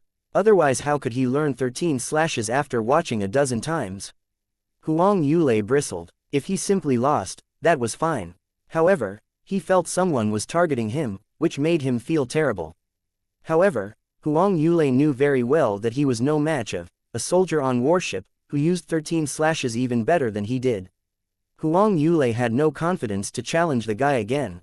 However, the failure was hard to swallow for Huang Yulei. After thinking for a while, Huang Yulei suddenly dialed a number with his comlink. Very soon, a red-haired young man the same age as Huang Yulei appeared in the holographic image. The young man smiled and said, "Yulei, you're now an evolver. Why didn't you throw a party to celebrate?" "Brother, we can talk later about the party. Is our big sister there?" asked Huang Yulei hurriedly. "Big sister went to the Queen restaurant for a show and will return in night." "What do you need her for?" Shu Zhu looked at Huang Yulei in surprise, curious why the guy who feared his big sister the most would ask if she was there. "Nothing," said Huang Yulei quickly, waving his hand and letting out a sigh of relief. He then told Shu Zhu, "Brother, I went to Gladiator today." "You just evolved. Couldn't wait. Did someone beat you?" Shu Zhu said, grinning. It was normal for Huang Yulei to be beaten since he had not accumulated many Geno points in Second God's Sanctuary yet. Huang Yulei blushed. Something as humiliating as this would have been his secret. However, a soldier on warship pissed him off so much that he wanted Shu Zhu to kick the guy's ass, which was why he must tell Shu Zhu what happened. Shu Zhu did not believe Huang Yulei at all. He grinned, "Yulei, if you want me to do you a favor, that is fine. Do not exaggerate though. How is it even plausible that someone learned 13 slashes in 1 hour and beat you with it? That's why I am so mad. That person must already know 13 slashes and simply want to embarrass me. I cannot let this go." Whenever Huang Yulei thought of the matter, he couldn't help feeling upset. That is very likely. Since he knows 13 slashes, it is very likely that he is in Ares Martial Hall. However, the Martial Hall is too big and has many branches. Since you don't know that person, it is almost impossible to find out who he is. It must be someone you offended before, I believe, Shu Zhu pondered and said. "Brother, I just evolved. Who can I possibly offend? Even if I did, I would not be so stupid to offend someone who knows 13 slashes." Huang Yulei added, "Just log in on Gladiator. If that person leaves, it will be impossible to find him again. I don't have a holographic device nearby. Let me find one. I must go now," said Shu Zhu. "Hurry then." Huang Yulei was afraid that a soldier on warship would log out. After more than half an hour, Shu Zhu found a service station and logged in Gladiator. Huang Yulei quickly sent Han Sen's ID to Shu Zhu and asked Shu Zhu to challenge him. Shu Zhu did as Huang Yulei told him, but found that Han Sen had already left Gladiator. Huang Yulei suddenly became upset and said, "Brother, I told you to hurry. Now he has left. No worries. Didn't you say that he had 4 wins and more than 1,000 losses? He must be a frequent visitor and I'm sure I could catch him someday," Shu Zhu said with a smile. Huang Yulei had to accept it. Han Sen quickly left Gladiator after beating Huang Yulei, because he wanted to teach Zhang Danfeng 13 slashes. He had promised Zhang Danfeng that he would find the friend a nice blade skill. Zhang Danfeng would not accept an S-class St. Hall license, and when he tried to teach Zhang Danfeng the skeleton's dagger skills, Zhang Danfeng could not grasp the essence. The skeleton's dagger skills were demanding on the user's flexibility and understanding of order. However, Zhang Danfeng always pursued a swift and fierce style, so it was only natural that the skeleton's skills did not fit him. 13 slashes, however, was very likely Zhang Danfeng's cup of tea. Han Sen was eager to teach it to Zhang Danfeng so that his friend could improve. Han Sen called Zhang Danfeng, who happened to be in the alliance, and showed him 13 slashes via the holographic image, which Zhang Danfeng loved. Praising the amazing skill, Zhang Danfeng asked Han Sen to teach him all about it. It was midnight when Han Sen finished teaching Zhang Danfeng. Planning to go to bed, Han Sen heard his comlink ringing. It was Yang Manli's number. Han Sen answered the call and saw Yang Manli's holographic image. "We have a difficult client, and no one could take care of him," Yang Manli said casually. Han Sen frowned and asked, "Even you? In more than a month, I will evolve and go to Second God's Sanctuary. So, you must take care of the things from now on," said Yang Manli, blinking. Yang Manli was a terrible liar. Whenever she lied, she would blink. The real reason that Yang Manli asked Han Sen to take care of the client was that she actually failed to do so. "Who is it?" Han Sen noticed Yang Manli's lie but did not want to expose her. "Yang Zikin, grandson of demigod Senator Yang Xuan."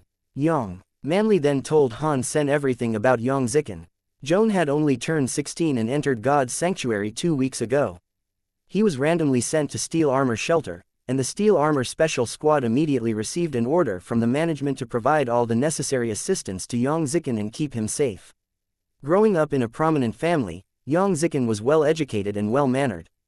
However, as a high-born young man, despite his courteous and modest manner, he was quite strong-willed. He would not change his mind no matter what other people said. Obviously, Yang Zikin was too confident in himself, always looking for challenges. Having only been in God's Sanctuary for a few days, he was already looking to hunt mutant creatures. Gambler followed Yang Zikin for a couple of days and was almost scared to death by the kid. Yang Manli had tried talking to Yang Zikin and asked him to be more down-to-earth, which did not work at all. Epiphanies only come to you when you're struggling between life and death, which is the essence of martial arts. Yang Manli did not know where Yang Zikin had heard this, but she failed to talk the kid out of it. If Yang Zikin was not sent by the management, Yang Manli would not care if he wanted to risk his life. However, if anything happened to Yang, the special squad would suffer. "I'll be in charge. Tomorrow morning, I will go meet the kid." Han Sen hung up the comlink with a smile. The next day, Han Sen entered Steel Armor Shelter before dawn. To his surprise, Yang Zikin was already practicing boomerang. Yang Manli introduced Han Sen to Yang Zikin, who was polite and very easy to like. In Han Sen's eyes, he was just a boy. "Mr. Han, if it is possible, I hope that you could arrange for someone to take me into Dark Swamp." Yang Zikin's words made Han Sen frown. Even those who had maxed out on their mutant geno points would not take Dark Swamp lightly, because few people could make it back, let alone Yang Zikin, who only entered God's Sanctuary 2 weeks ago. Before Yang Manli spoke, Han Sen gestured her to stop. "Yang Zikin, why do you want to go to the Dark Swamp?" asked Han Sen with a smile. "There are a lot of toxic bugs in the Dark Swamp, which would be the perfect targets for me to practice my boomerang." Yang Zikin patted his boomerang kit, which contained 24 boomerangs, all of which were expensive products with a high content of Z-steel. "Now I understand. It is indeed a great spot to practice your boomerang skills. However, I don't think your boomerang skill level was high enough for you to go there. Just practice on the copper-toothed beasts in the forest nearby," said Han Sen casually. "You haven't seen how good I am with boomerang. How can you make the judgment so soon?" Yang Zikin frowned, unhappy about Han Sen's arbitrary decision. "Let's say it is the instinct of the boomerang player," said Han Sen with a smile. "You also use boomerang." Yang Zikin looked Han Sen up and down, doubting if he was serious. Han Sen did not reply the kid, but said, "Let's do this. I will point at a target. If you could hit the target, I will let someone lead you to the Dark Swamp. If not, you will do what I told you." "Fair, yes, but the target must be within 60 feet from me." Yang Zikin had a lot of confidence in his boomerang skills. "You can go as close as you want." Han Sen brought the kid to the shooting range of Bullseye, where there were many targets. Han Sen put a target in front of another with 1 feet between them. The targets were both round in shape and about 2 feet in diameter. With the two targets aligned, the second target could not be seen from the front. Yang Zikin was confused, and so were the onlookers. No one knew what Han Sen wanted to do. Can you hit the bulls eye from such a distance? Han Sen walked to Yang Zikin, pointing at the targets. Of course, Yang Zikin answered. I am talking about the bull's eye of the target in the back. Could you hit it from here? Asked Han Sen. Yang Zikin frowned and said to Han Sen, this is unfair. The two targets were so close that even with a curve, it is impossible to hit the bull's eye of the target in the back. What if I tell you that I can do that? Han Sen asked Yang Zikin. Are you going to penetrate the target in the front? If you do it that way, I can do it as well. Yang Zikin pursed his lips and said, if the boomerang touched the first target, call me a loser, said Han Sen casually. Okay, if you could stand here and hit the bullseye on the target in the back without the boomerang touching the first target, I will listen to you no matter what you say, said Yang Zikin slowly after thinking for a while. You're quite thoughtful. Han Sen smiled and asked Yang Zikin, is it okay if I stand right here? Yes. Yang Zikin looked at Han Sen, puzzled. The confidence of the man made Yang Zikin question himself. But Yang Zikin still believed that there was no way Han Sen could hit the target in the back. The two targets were so close together that even the boomerang followed a curve, it could only hit the edge of the target in the back. Yang Zikin believed there was no way that Han Sen could hit the bull's eye. However, since Han Sen was so determined, Yang Zikin was curious what he was about to do to achieve this. Yang Zikin was certain that Han Sen was about to use some tricks. Han Sen, on the other hand, was not thinking about plotting against Yang Zikin at all. Taking out a Z-steel ghost butterfly boomerang, Han Sen threw it at the target. The ghost butterfly boomerang made a curve in the air and flew toward the target. Yang Zikin couldn't help smiling. He could also make the boomerang fly in such a curve. However, it was impossible to hit the bull's eye on the targets in the back with a curve like this. The two targets were so close together that a curve was never steep enough for the boomerang to hit the bull's eye. In a second, the boomerang was already next to the first target, and then it made a sudden turn to circle around the first target and hit the second one. Everybody was shocked. Without remote control, they had never seen a boomerang following such a strange trajectory. Yang Zikin was also dumbstruck. However, because the target in the front was blocking people's sight, no one could tell where the boomerang hit on the second target. Without a word, Yang Zikin quickly ran to the targets and pushed the target in the front away, exposing the target in the back. Everybody widened their eyes. The Z-steel ghost butterfly boomerang was in the exact center of the second target, not even slightly skewed. Yang felt even more shocked and took down the Z-steel ghost butterfly boomerang, placing it in his hands and watching it closely. It was a delicate but simple design, without any special parts. Obviously, Han Sen made the curve completely relying on the shape of the boomerang and his own skills. Yang walked to Han Sen with the butterfly boomerang in his hand and said, I am convinced that you have great boomerang skills with this butterfly boomerang. I will listen whatever you say. Han Sen smiled and said, it seems that you are not completely convinced and think I have an advantage with this butterfly boomerang. That's okay, I can give this one to you, and whenever you could reach my level, I will take you to Dark Swamp. Yang Zikin's eyes lit up. Do you mean it? Do I look like a liar? Han Sen smiled and said, rest assured, I will be able to do what you did in a month, Yang Zikin said confidently. I sincerely wish you success. Looking at Yang Zikin, Han Sen thought to himself, the boy thinks the shape of the boomerang is all it takes. In fact, that was only a part of the reason. Indeed, the ghost butterfly boomerang is very important, but the key still lies in the combination of the yin and yang forces, which I learned from the spinning spear and yin-yang blast. Since you have never learned those, it would be impossible for you to reach my level. However, Han Sen did not want to ruin Yang Zikin's confidence. It was a good thing that the young man was diligent, which would also save the special squad a lot of effort to cultivate him. When Yang Zikin had stayed longer in God's sanctuary, advanced meat would be provided to him. And when he had a better Geno point count, it would be less risky for him to go to Dark Swamp. Captain, I did not imagine that you have great skills at boomerang as well. Yang Manly walked to Han Sen and gave him a rare compliment. Han Sen looked at her, pretending to be surprised. Did I hear this right? Are you paying me a compliment? Yang Manly blushed a little and said quickly, I have reported to the management and will soon go to Second God's Sanctuary. You will have a new deputy very soon. Thank you for your hard work in the last 2 years, said Han Sen cordially. Young Manly had taken care of most business of the special squad, especially during the time he went AWOL, for which Han Sen owed her gratitude. First God's sanctuary does not deserve too much of your time. You don't belong here, said Young Manly and left. Han Sen knew this meant Young Manly had recognized him as a leader. Han Sen sighed and thought to himself, indeed, I don't belong here. However, there is something I must get in the place. Before getting it, I will not leave. Seeing his previous enemies, friends, opponents, and lover became evolvers one by one, Han Sen did not feel that he was slower than anyone else. The reason he squatted was to jump higher. As long as he evolved with his super geno points maxed out, Han Sen would definitely do better than everyone else in Second God's Sanctuary. The difference in their goals determined how far they could go. The others could not even see where Han Sen was going. Since Han Sen came back, he had been working hard on Heresy Mantra and Panorama. Unless there was an opportunity to hunt sacred blood creatures, Han Sen would not waste any time. Even so, just by joining other hunting campaigns, Han Sen had gained another 7 sacred geno points, making his sacred geno point count 73, which was not far from 100. That was not Han Sen's end goal. He still only had 19 super geno points so far. It had been half a year since Han Sen started to feed the Cloud Beast, which had become a sacred blood beast 3 months ago. It was still evolving and growing. Han Sen estimated that he still need another half a year for it to become a super creature, which was to say it would take 1 year for the black crystal to turn the creature into a super one. 1 year was too long for Han Sen.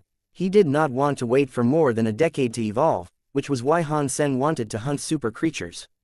However, Han Sen was still trying to complete the 3rd phase of Heresy Mantra and he needed time to finish practicing Panorama. It will still take him some time to get ready to face super creatures. When Han Sen was about to go back to Blackhawk and practice Panorama in Gladiator, he suddenly heard some astonishing news. Someone discovered a recently exposed nest in the mountains nearby. Han Sen was excited to hear the news. Where there was a nest, there was an egg. Maybe he even had a chance at a super beast soul, which was crucial to him at this stage. After learning what had happened, Han Sen became more cheerful. It was the Son of Heaven gang that discovered this nest first. However, after Son of Heaven and his henchmen evolved and entered Second God's Sanctuary, their gang was not what it used to be. It had become a second-class gang at this point. Currently, the strongest 3 forces were the Steel Armor Gang, the Fist Gang, and the Disciples.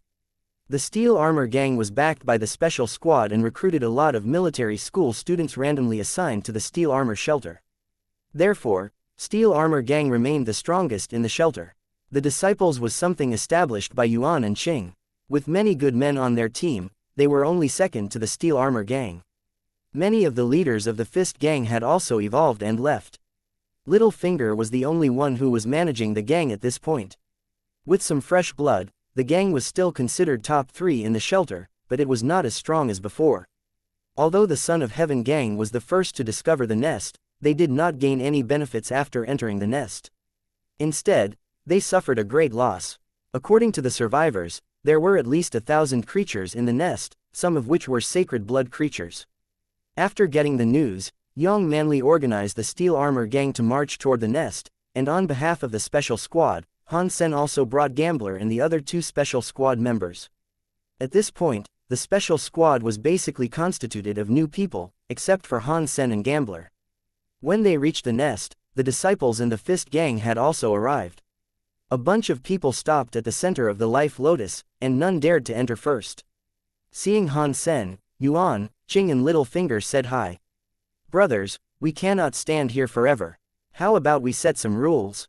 Yuan said with a smile.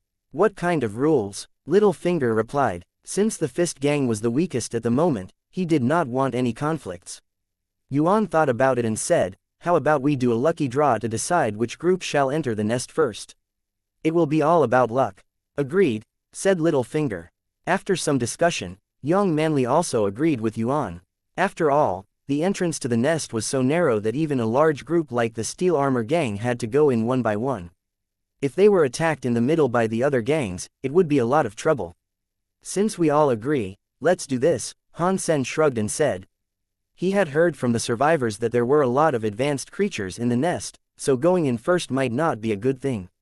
No one had any different opinions. Yuan then suggested Han Sen make the lots, to which everyone else agreed. Since they all knew who Han Sen was, no one believed he would be playing tricks. To be fair, Han Sen, who was responsible for making the lots, had to draw after everyone else. In the end, the one lot left for Han Sen said he should go in the last, after all three other teams. This case, Han Sen had no one to blame but his own luck. According to the result of the draw, Little Finger was supposed to be the first to go. He became very excited and believed that as long as his team was careful, sooner or later they could tackle this nest.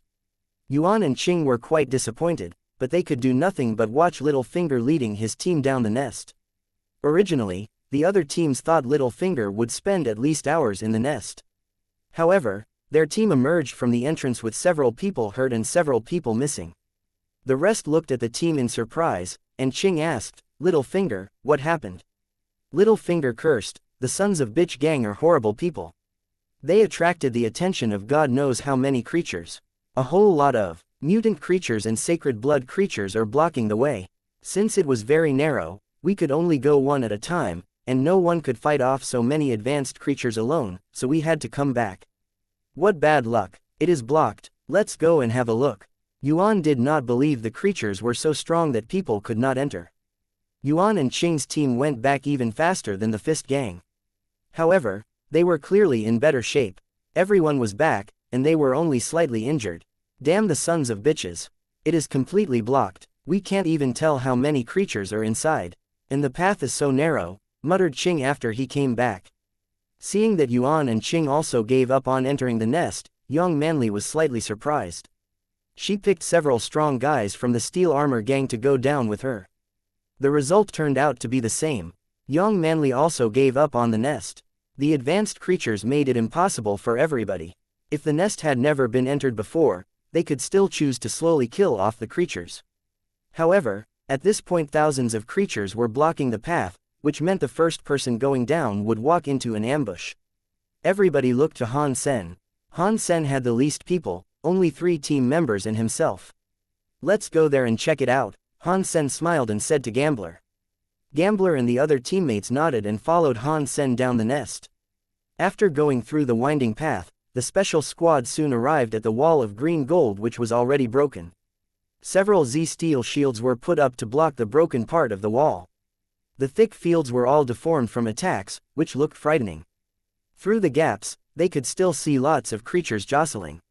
Many claws had reached out from the gaps. Seeing the 4 people, all the creatures near the shields started to screech and knock on the shields, which were about to be shattered.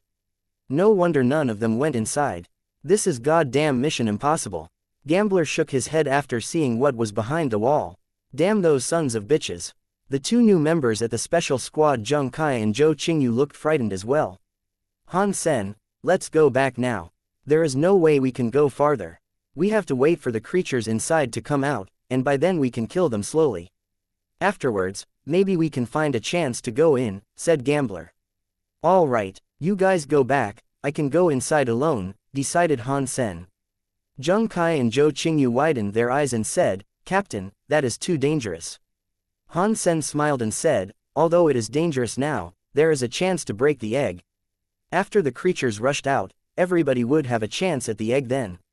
Just go back to the entrance, I will take a look inside, and if it doesn't work, I would retreat as well. Han Sen, I should go with you. It is too dangerous, Gambler gritted his teeth and said. That's okay, I can do it alone.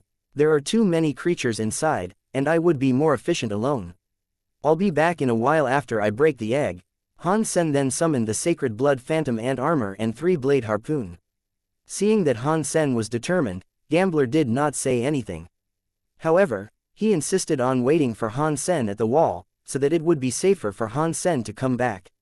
Han Sen nodded and cut the Z-steel sticks supporting the shields. The shields were immediately pushed away by the fierce creatures. Han Sen waved his harpoon and beheaded a creature coming at him, its blood flowing like a stream. Han Sen kicked the dead creature in the head and its body blocked the creatures coming after him, making some space for Han Sen to squeeze himself inside. Will Captain be fine? Zheng Kai swallowed and asked. There were so many creatures that even with the protection of Sacred Blood Armor, safety will not be guaranteed. Relax, He is a prudent fellow and would never do something that he is not certain of. Since he dared to go, he could definitely make it. Having spent a lot of time with Han Sen, Gambler knew Han Sen best. If Gambler did not want to evolve with his sacred geno points maxed out, he would have gone to Second God's Sanctuary a long time ago. In fact, Gambler did not believe too much in his own words. There were simply too many advanced creatures that he saw more than 30 mutant creatures and a sacred blood black spirit at a glance.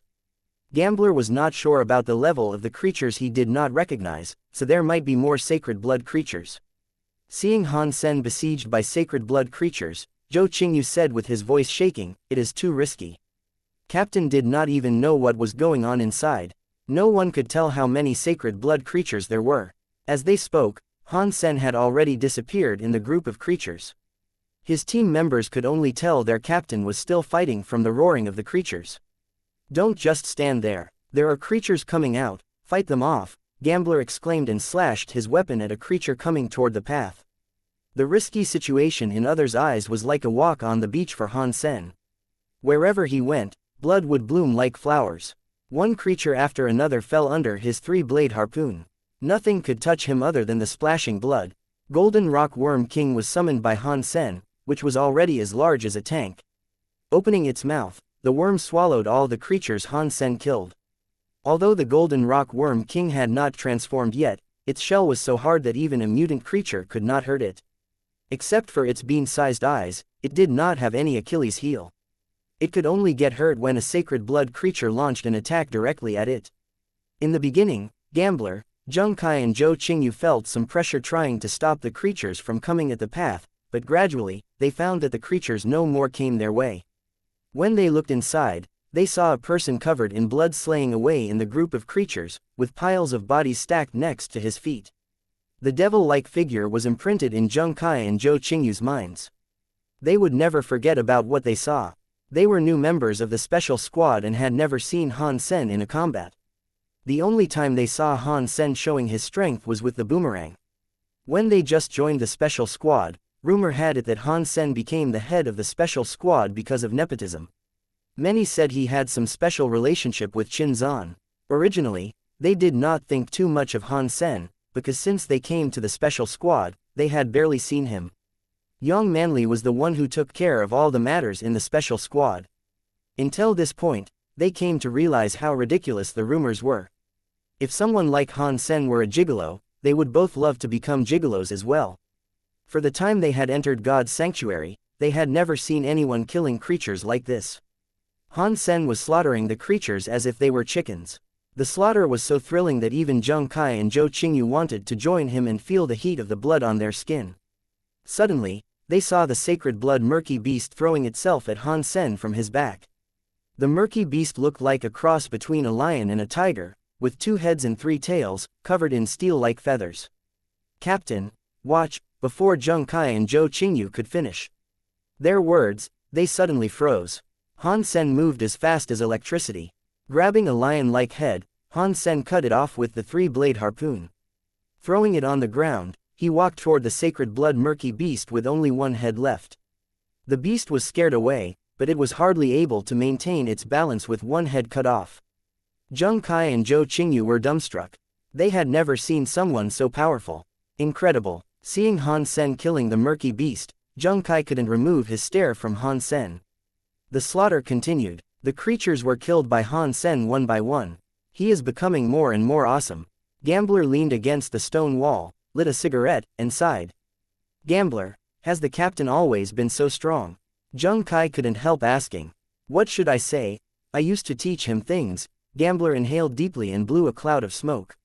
"For real?" Both Zheng Kai and Zhou Qingyu widened their eyes and could not believe that. "Look at how he draws his weapon. You can't even tell where the weapon was hidden. This is called sleeveblade, passed down in my family. If Han Sen were not a genius in martial arts, I would never have taught him my family secret. Luckily, he did not let me down," bragged Gambler, enjoying the worship in Zheng Kai and Zhou Qingyu's eyes. Gambler would never admit that he only taught Han Sen sleeveblade for some dirty movies. As Han Sen cleared his way, the Golden Rock Worm King also enjoyed a satisfying feast. Han Sen only saved the body of sacred blood murky beast by putting it on the back of the Worm King, who had consumed all the other preys of Han Sen's. There were an astonishing number of creatures in this nest, the majority of which were mutant. Han Sen had killed nearly 100 mutant creatures so far.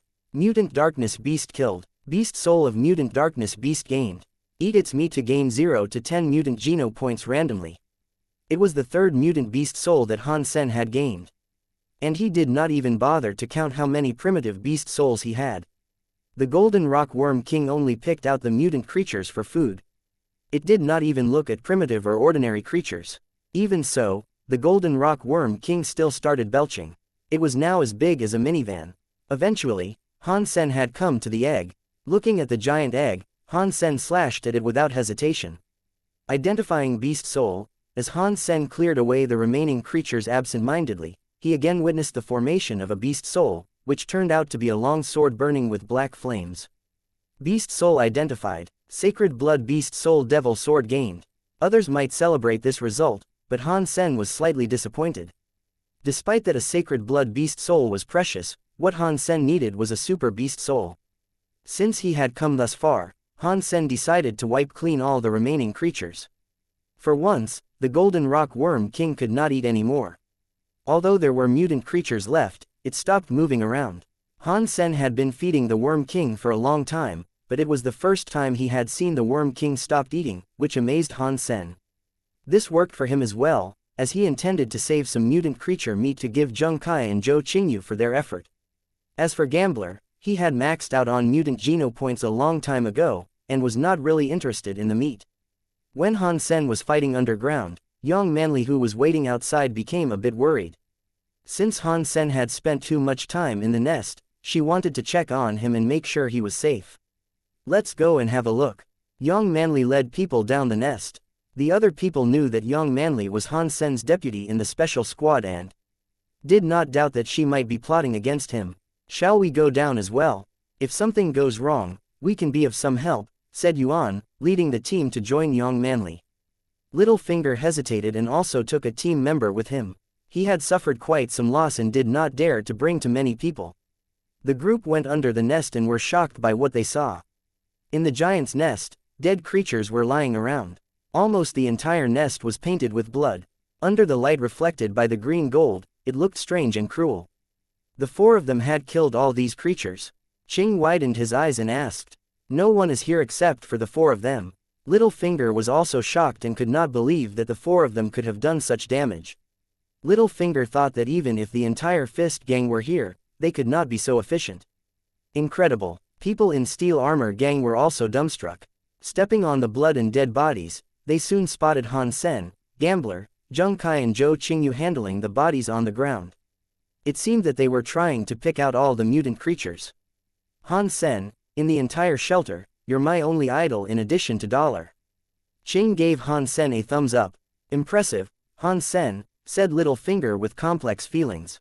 Yang Manli did not speak, but also had a mix of feelings. She already had a high estimate of Han Sen's ability, but still failed to predict that he was able to wipe out the entire nest with his team. As a member of the special squad, Yang Manli knew that Zheng Kai and Zhou Qingyu were not the strongest team members, so Gambler and Han Sen must be the ones who really achieved this. However, Gambler was good at playing tricks instead of fighting head-on. Obviously, Han Sen was the MVP here. After the fight in the nest, Han Sen had gained a lot of prestige in Steel Armor Shelter. Because everyone believed Dollar, who had not made his appearance in a long time, had become an evolver, Han Sen was now considered the number one in the shelter. Han Hao was quite upset.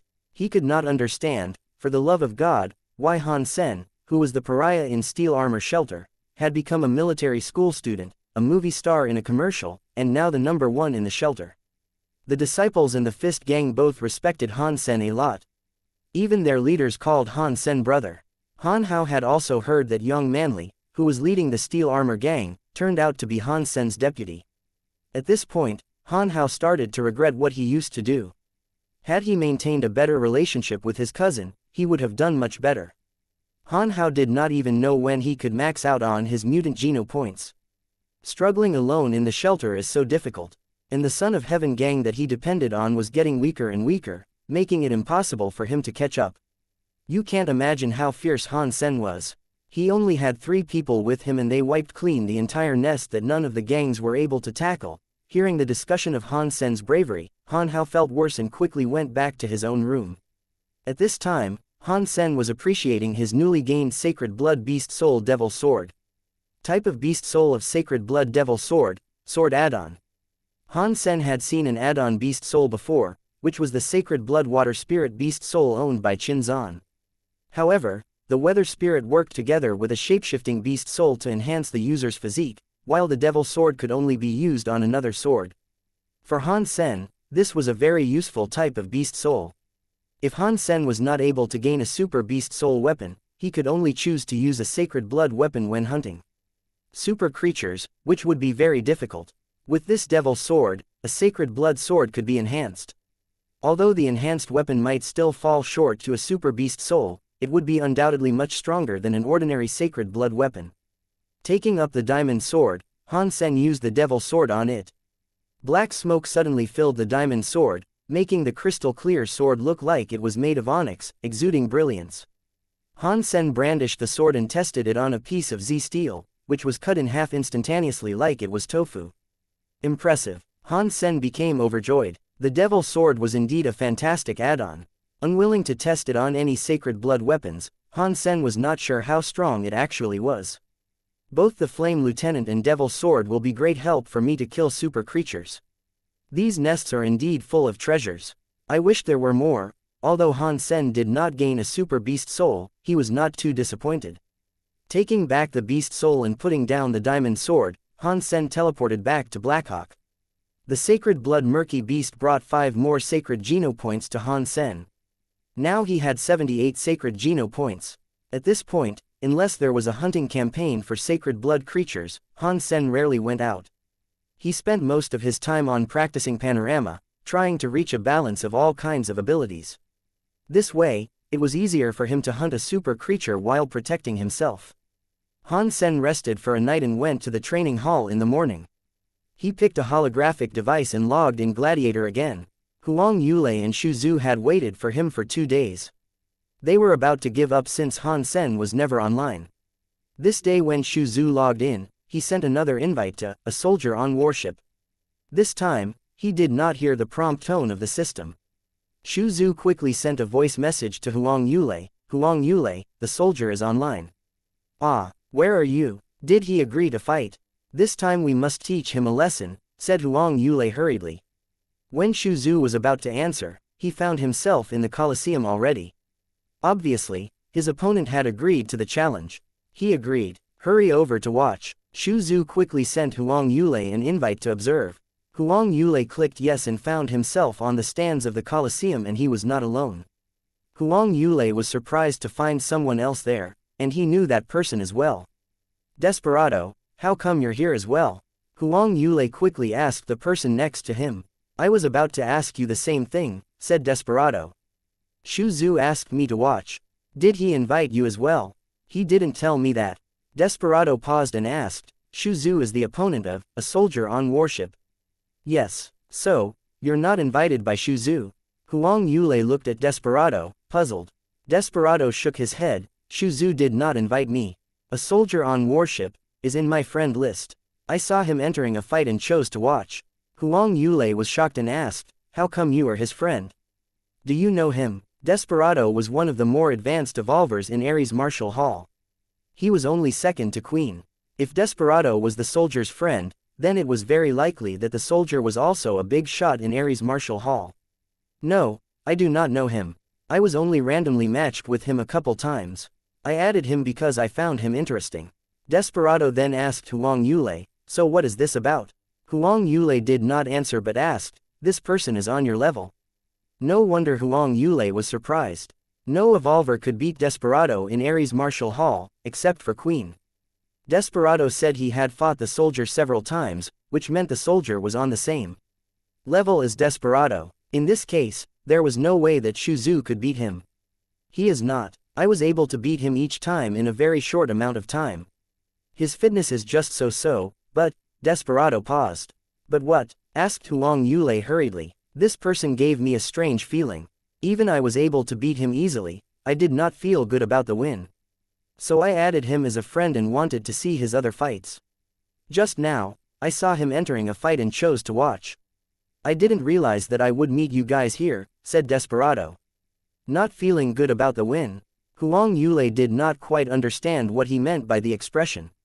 Well, I did beat him fast and easy, but I just did not feel good. It is hard for me to explain, which is why I want to watch his other fights more closely. Desperado pondered and was not able to explain very clearly. Desperado then asked Huang Yulei, "What's happening here?" With some reluctance, Huang Yulei explained his encounter with the soldier. "What are you saying? He learned 13 slashes after watching a dozen times." Desperado regarded Huang Yulei incredulously. I suspect that he was hiding his real ability in the beginning. He must have always known 13 slashes, otherwise it was impossible for him to learn in such a short amount of time, said Huang Yulei. That is very likely. Desperado nodded and looked to the Colosseum. The fight had begun. Huang Yulei saw Han Sen and gasped. What's wrong? Desperado looked to Huang Yulei, puzzled. This is weird. Why is he not using double blades? Huang Yulei frowned. If Han Sen was good at double blades, he should be using them. However, Han Sen was empty-handed like Shu Zhu was. Let's wait and see. Desperado also felt strange, but it was too early to tell. Huang Yulei regarded a soldier on warship. According to what Desperado told him, this person did not have a high fitness index, which Shu Zhu also felt when fighting him. His index should be a little more than 20. Huang Yulei supposed this person should be someone who just evolved with his mutant geno points maxed out. As for Shu Zhu, Huang Yulei knew very well that his fitness index had reached 30. Although it was not so impressive among evolvers, it should be easy for him to beat a newly evolved person. In addition, Shu Zhu's specialty was grappling, which could easily make a less fit person suffer. Shu Zhu had a special way to twist joints. Once grabbed by him, his opponent would immediately be put out of action because of the pain. Of course, in a simulated fight there was no pain involved. However, Shu Zhu's grappling was still very handy on someone weaker than him. As the fight began, Shu Zhu immediately approached Han Sen. The reason why Huang Yulei asked Shu Zhu to kick Han Sen's ass, in addition to their close relationship, was that Shu Zhu's specialty allowed him to disable Han Sen and force Han Sen to surrender. The most humiliating way of losing in a simulated fight was undoubtedly to surrender. After all, one could never die in the simulated fight, so everyone would want to fight until the end instead of giving in. Shu Zhu was glad to see that Han Sen did not try to run from him. After approaching Han Sen, Shu Zhu clawed at Han Sen with one hand. Han Sen had practiced Ghost Hound, the main focus of which was also grappling. Although it didn't involve twisting joints, which Shu Zhu was good at, Han Sen was able to tell that Shu Zhu was using grappling. Grappling against grappling it is. Han Sen quickly used the footwork in Ghost Hound to meet his rival. Using grappling against Shu Zhu. What a dork. Huang Yulei smirked. Shu Zhu's grappling techniques were more than it appeared to be. Many people in Ares Martial Hall knew how to twist joints, and many practiced other grappling techniques. However, no one with a similar fitness index was Shu Zhu's match. The reason was that Shu Zhu knew more than grappling. He was also great at diversion. Diversion was a technique developed from the ancient martial art, cicada shedding skin. To practice diversion, one must be highly nimble. Normally speaking, those who could practice diversion must start to lay the foundation from a young age when one's bones were still malleable. After one entered God's sanctuary and gained geno points, one could then start to practice diversion, although whether or not one could be successful still depended on one's talent. Diversion could be used not only to defend oneself by diverting the incoming attacks, but also transforming the coming force to attack the opponent. When the opponent tried to grab you, with a single move, you could break your opponent's arm with his own force. Trying to match Shu Zhu's grappling with a similar technique was a foolish move. Shu Zhu was thinking the same. Seeing Han Sen trying to seize him, Shu Zhu thought, boy, using grappling against me is a great way of suicide. I will show you how effective diversion is. As Shu Zhu reached his hand out, he faked getting caught by Han Sen. Seizing Shu Zhu's wrist, Han Sen immediately used Sparticle to dodge Shu Zhu's attack. When Han Sen was about to twist Shu Zhu's arm, Shu Zhu's wrist in Han Sen's hand suddenly flicked. Crack! Han Sen's right hand which was holding Shu Zhu's wrist was immediately dislocated by this flick.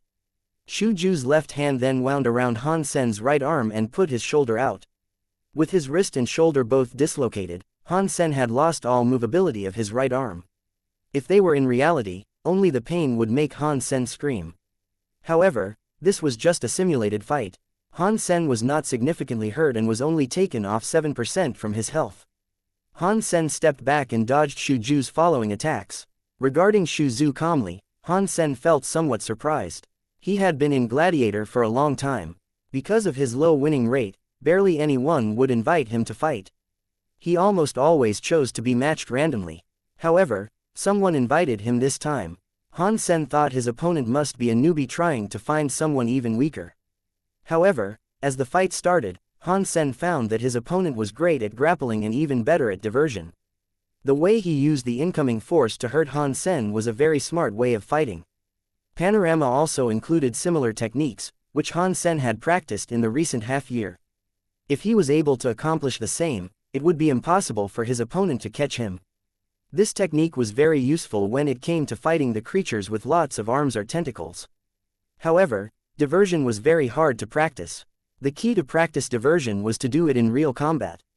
Currently, Han Sen still only understood diversion from a theoretical perspective.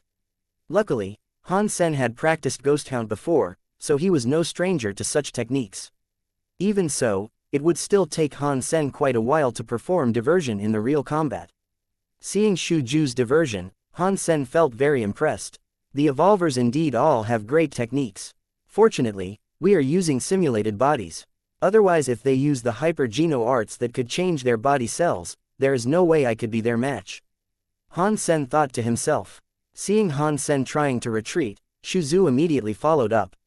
Suddenly, Xu Zhu saw Han Sen grabbing his own right arm with his left hand and put the dislocated joints back to place.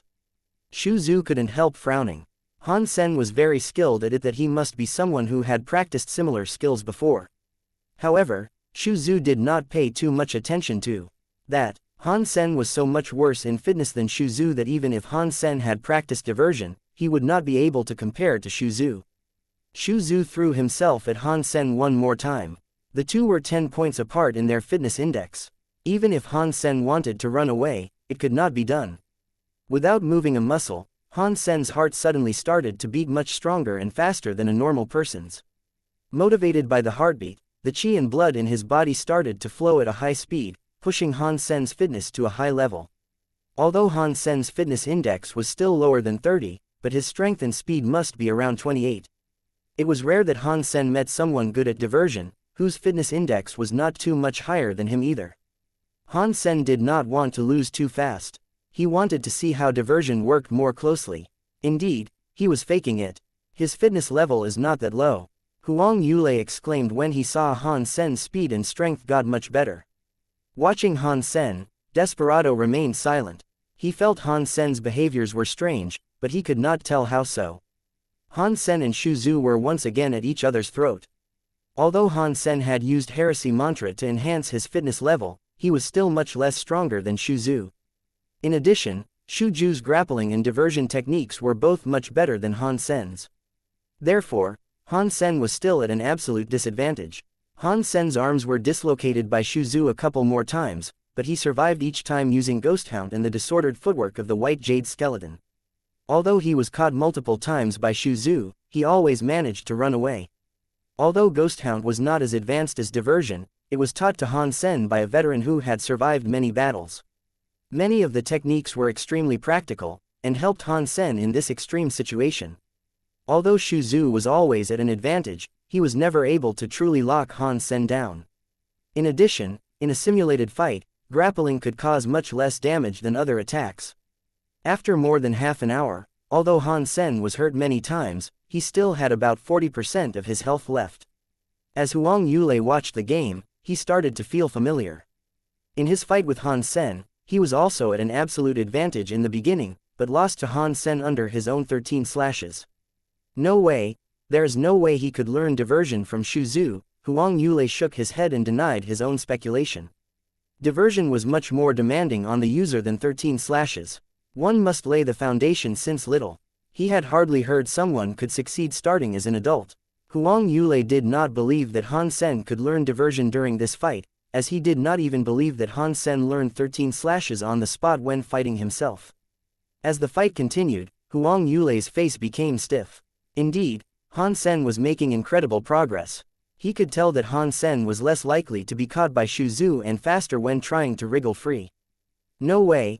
Huang Yulei became anxious and could not believe his own thought that he could no longer deny.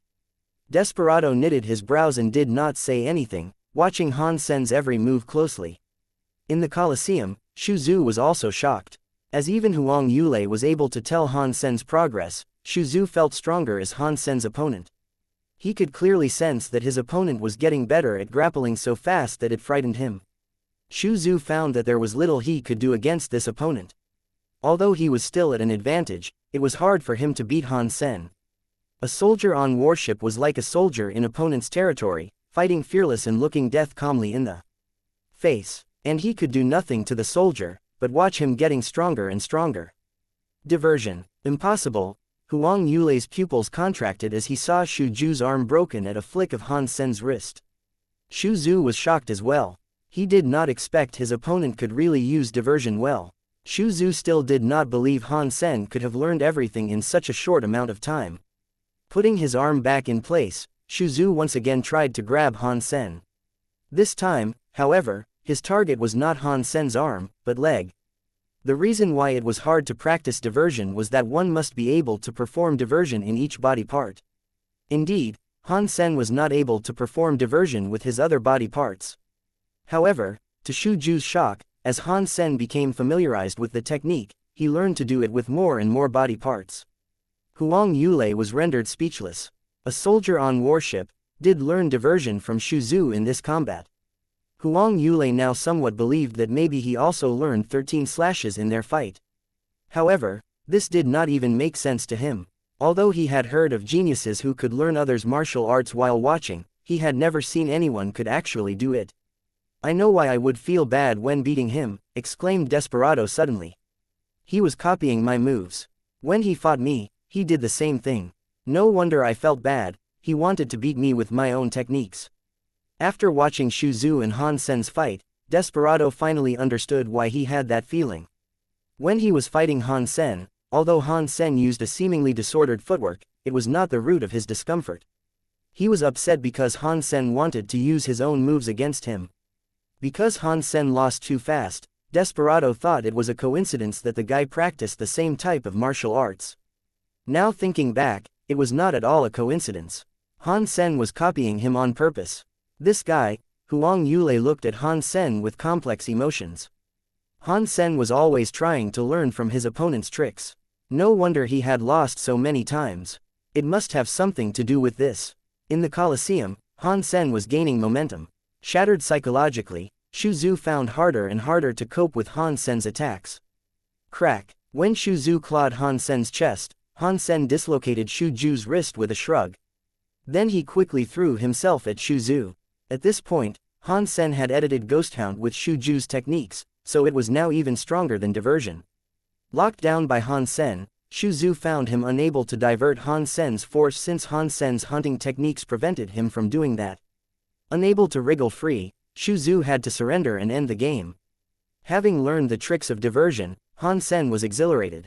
He stopped looking for other opponents but left Gladiator. As he still remembered everything, he decided to practice diversion a bit more.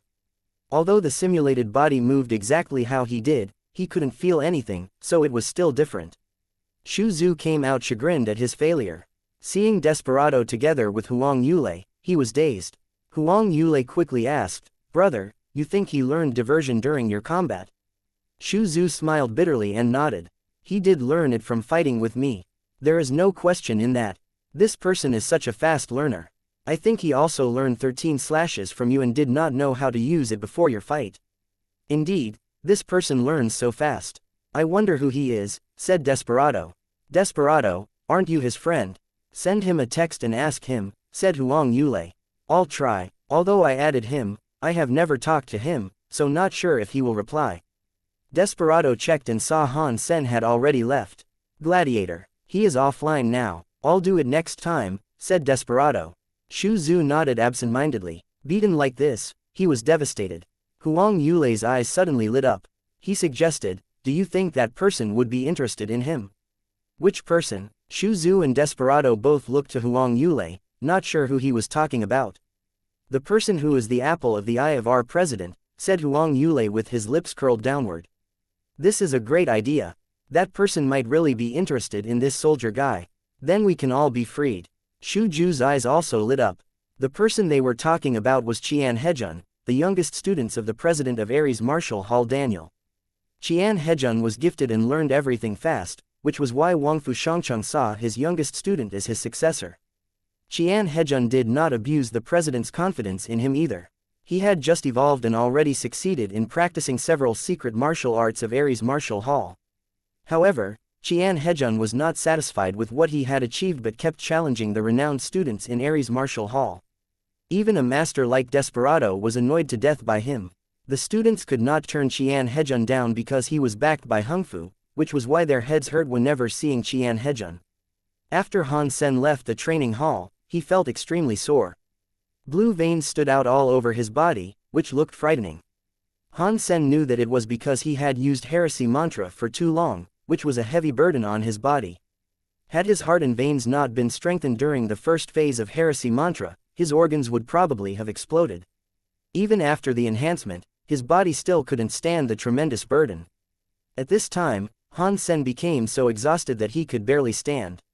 He originally wanted to practice diversion a bit more, but could no longer do that. Sitting alone in the training hall, Han Sen decided to go back to the dormitory after he recovered.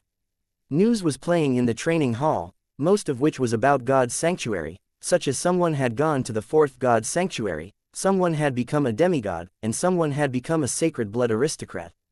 After watching a while, Han Sen's attention was suddenly caught by a specific message. It was a short story read by the anchor, which was soon drowned in many similar stories. However, Han Sen suddenly became excited. He quickly turned on his comlink and started searching on the Skynet. Very soon, Han Sen found some useful information and his eyes lit up. The news was about the glory shelter in First God's Sanctuary. Someone found a strong sacred blood creature in the mountains near Glory Shelter. Almost the entire Glory Shelter teamed up to hunt the creature, but they were not even able to hurt it, even at the cost of many lives. Han Sen found the comments on this matter from people in Glory Shelter. Because many of them had seen the sacred blood creature, their description of it was rather clear. It was a turtle-like creature, dark as ink and large as a car. Its body was so stiff that even sacred blood weapons could not scratch its shell. Many people died in its teeth. The huge turtle was not fast, otherwise more people might have died. Many believed that this black turtle was even stronger than a sacred blood crystal-shelled turtle, and should be the strongest turtle creature that people had ever witnessed in First God's Sanctuary. Many people described the fighting scene, which convinced Han Sen that it was very likely to be a super creature. According to people from Glory Shelter, the black turtle was obviously much stronger than a typical sacred blood creature. No sacred blood weapons could hurt it, and its only weakness was its speed, otherwise more than half of the Glory Shelter would die there. If they were not exaggerating too much, Han Sen believed the turtle must be a super creature. For half a year, Han Sen had been improving his own strength and asking around about super creatures. After all, even if he was able to kill a super creature, there must be one for him to kill. However, super creatures were even more rare than sacred blood creatures. This turtle was the only candidate Han Sen had seen in half a year. Han Sen viewed all the discussions about the turtle again and knew that the black turtle came out from the ocean. Someone tried to hunt it after spotting it. They not only failed but also lost a lot of good men. The black turtle had now climbed into the Copper Mountains. Because people from Glory Shelter had no way to kill it, they did not bother to track it down. At this point, all they knew was that it was somewhere in the Copper Mountains. Han Sen was still thinking whether he should go to Glory Shelter. He had been there once and knew the way very well. If he flew over the dark swamp, he could get there in a fortnight.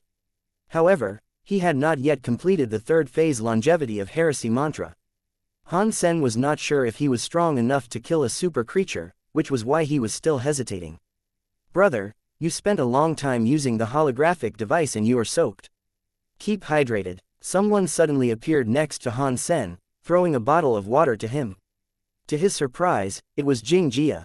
Xianxia had been waiting for Han Sen to challenge him proactively, but nothing had happened in days. Xianxia realized that Han Sen was much more mature than he thought, completely unaffected by the rumors. However, Xianxia was not someone who would easily give up. Getting the message that Han Sen was in the training hall, he quickly came over and waited for Han Sen there. In fact, he had been here for quite a while.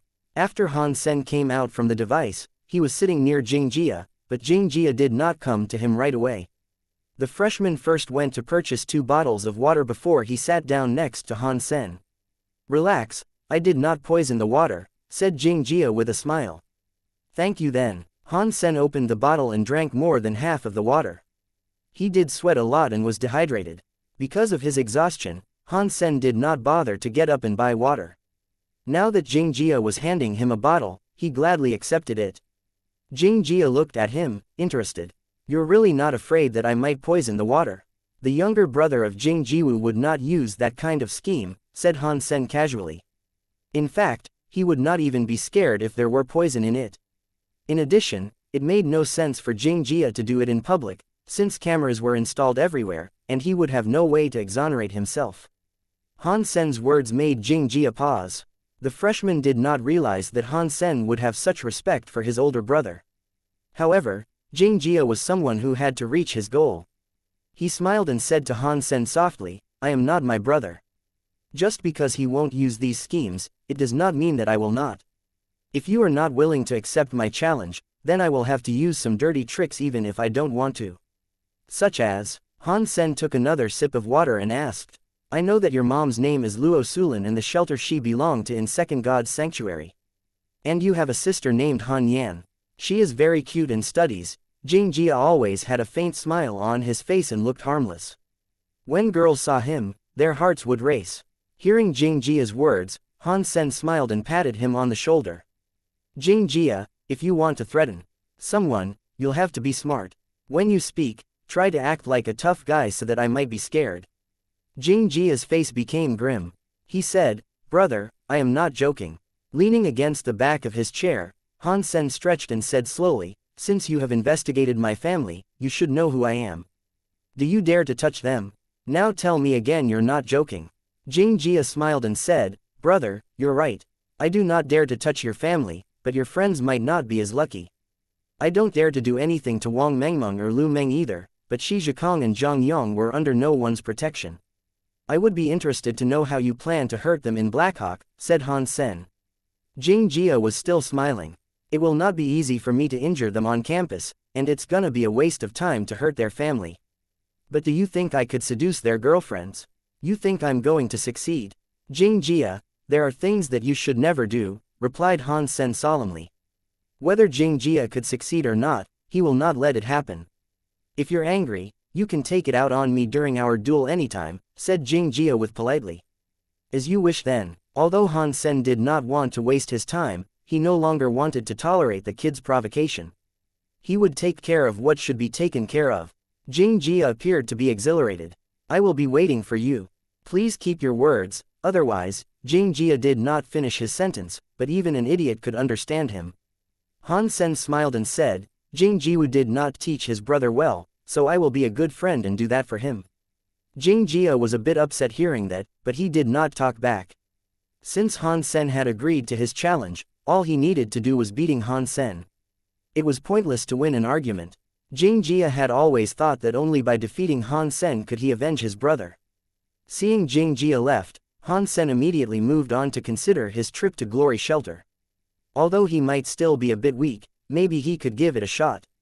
Flame Lieutenant, Devil Sword and the second phase of Heresy Mantra, those might be all that it took for him to kill a super creature.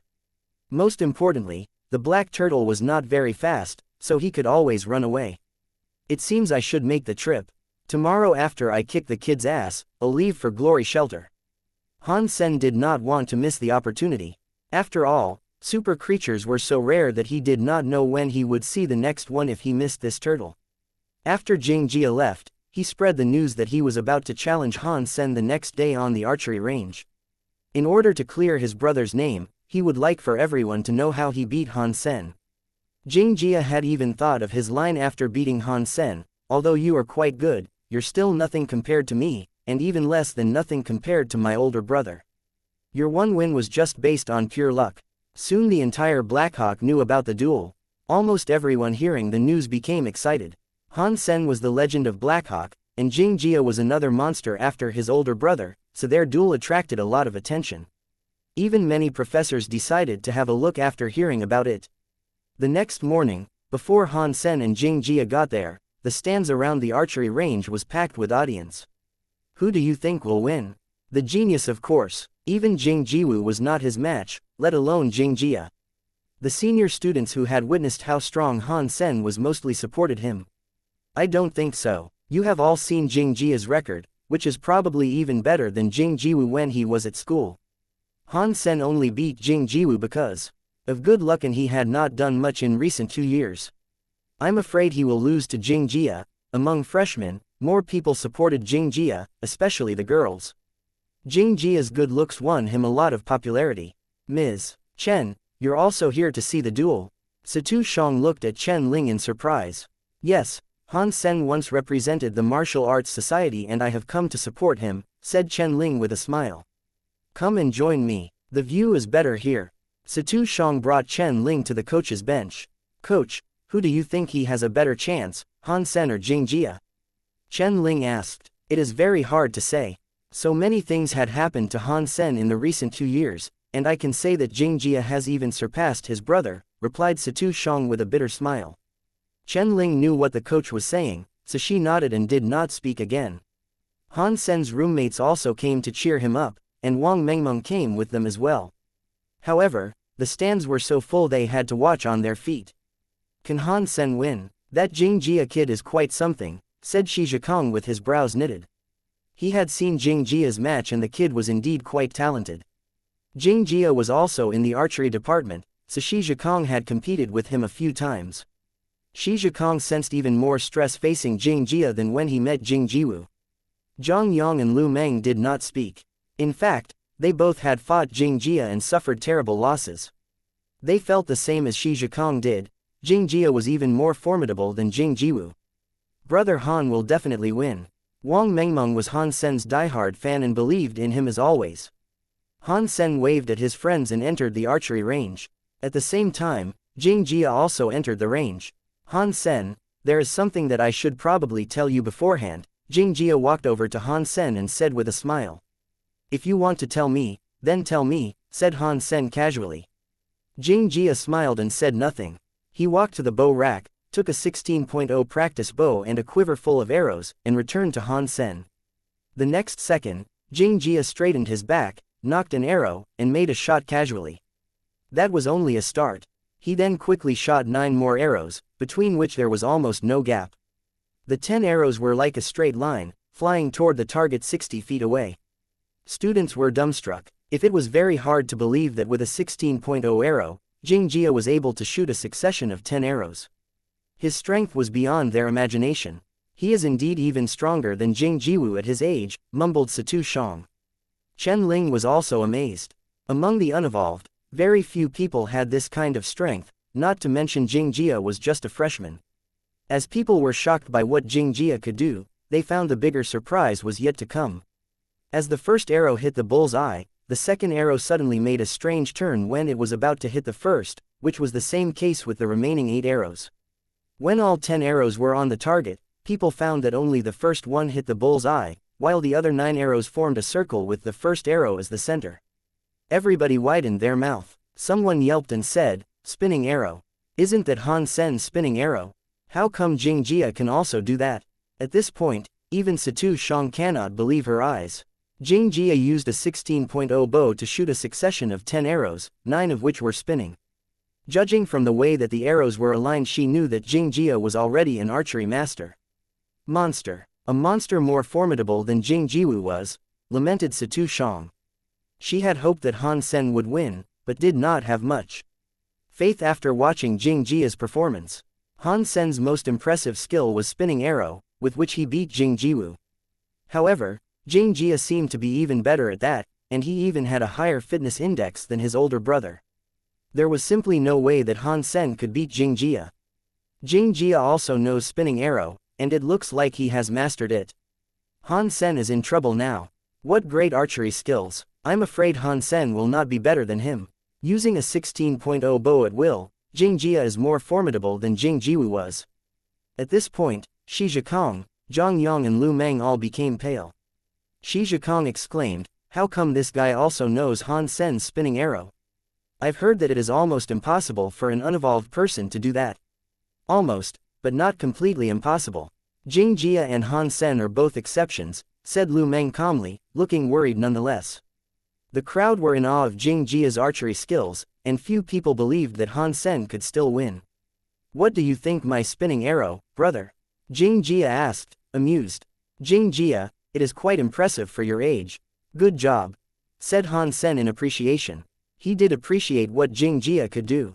Although Jing Jia had not practiced yin-yang blast, he managed to achieve the effect of the spinning arrow by practicing archery techniques alone. Hearing Han Sen's words, Jing Jia felt belittled. At your age, it sounded like he was a kid trying to impress his parents with a golden star awarded by school. "Since you said that, you must have stronger archery skills than I do. Why don't you show us?" suggested Jing Jia with his brows knitted. "No need, I don't have much time. Let's just get started with the duel." Han Sen immediately went to the bow rack, picking up a bow and a quiver of arrows. The students were surprised by Han Sen's choice of bow. He picked an 11.0 practice bow, which was too weak for any archery student. Anyone could easily use a bow like this. Han Sen seems to be overly confident. How can he compete with Jing Jia with an 11.0 bow? Wait a minute, the bow he used to beat Jing Jiwu was also an 11.0 bow. Maybe he wants to do it again. I don't think it's going to happen. Last time the victory was mainly because of the great tactics coach Situ Shang used. Also, Jing Jiwu did not know there was such a thing as spinning arrow and was taken by surprise. However, now Jing Jia knows about the spinning arrow and is even better at it than Han Sen. How can Han Sen possibly win with an 11.0 bow? What is Sen trying to pull? He should have picked a strong bow in any case. Shi Zhikong was stunned, trying to understand why Han Sen would have picked an 11.0 bow. Lu Meng did not speak, as he did not understand either. Nor did Zhang Yang. He looked at Wang Mengmeng and asked, "Mengmeng, didn't you use to learn archery skills from Han Sen? Tell us, what is he trying to do?" Wang Mengmeng pondered and answered, "Brother Han must feel that it is too easy to beat Jing Jia anyway, so he picked the first bow he saw. I don't believe it means anything." Many students were eavesdropping on the conversations between Han Sen's friends, trying to pick up some insider perspectives. However, hearing what Wang Mengmeng said, they all stared at her as if she were crazy. Even Han Sen's roommates found Wang Mengmeng's reply out of line. It was simply impossible for Han Sen to think beating Jing Jia was a piece of cake. Someone who could shoot a succession of 10 arrows with a 16.0 bow, 9 of which were spinning, would never lose easily. Whether or not Han Sen could beat him remained a question. The eavesdroppers had determined that Wang Mengmeng must be a die-hard fan, whose words were hardly believable. Situ Shang and Chen Ling were also surprised by Han Sen's choice. Chen Ling asked Situ Shang, "Coach, I don't know that much about archery. But isn't an 11.0 bow much weaker than a 16.0 one?" Situ Shang nodded and said, "If they were on the same level, the 16.0 bow is much stronger than an 11.0 one. Then why did Han Sen pick an 11.0 bow? With his strength, even if he cannot use a 16.0, he could always choose a 15.0 or 14.0, right?" Chen Ling was puzzled. Situ Shang smiled wryly and said, "I don't understand either.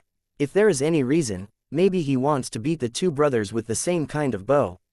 Is that even possible?" Although Chen Ling did not know archery, she knew how difficult it must be to beat Jing Jia with a weak bow.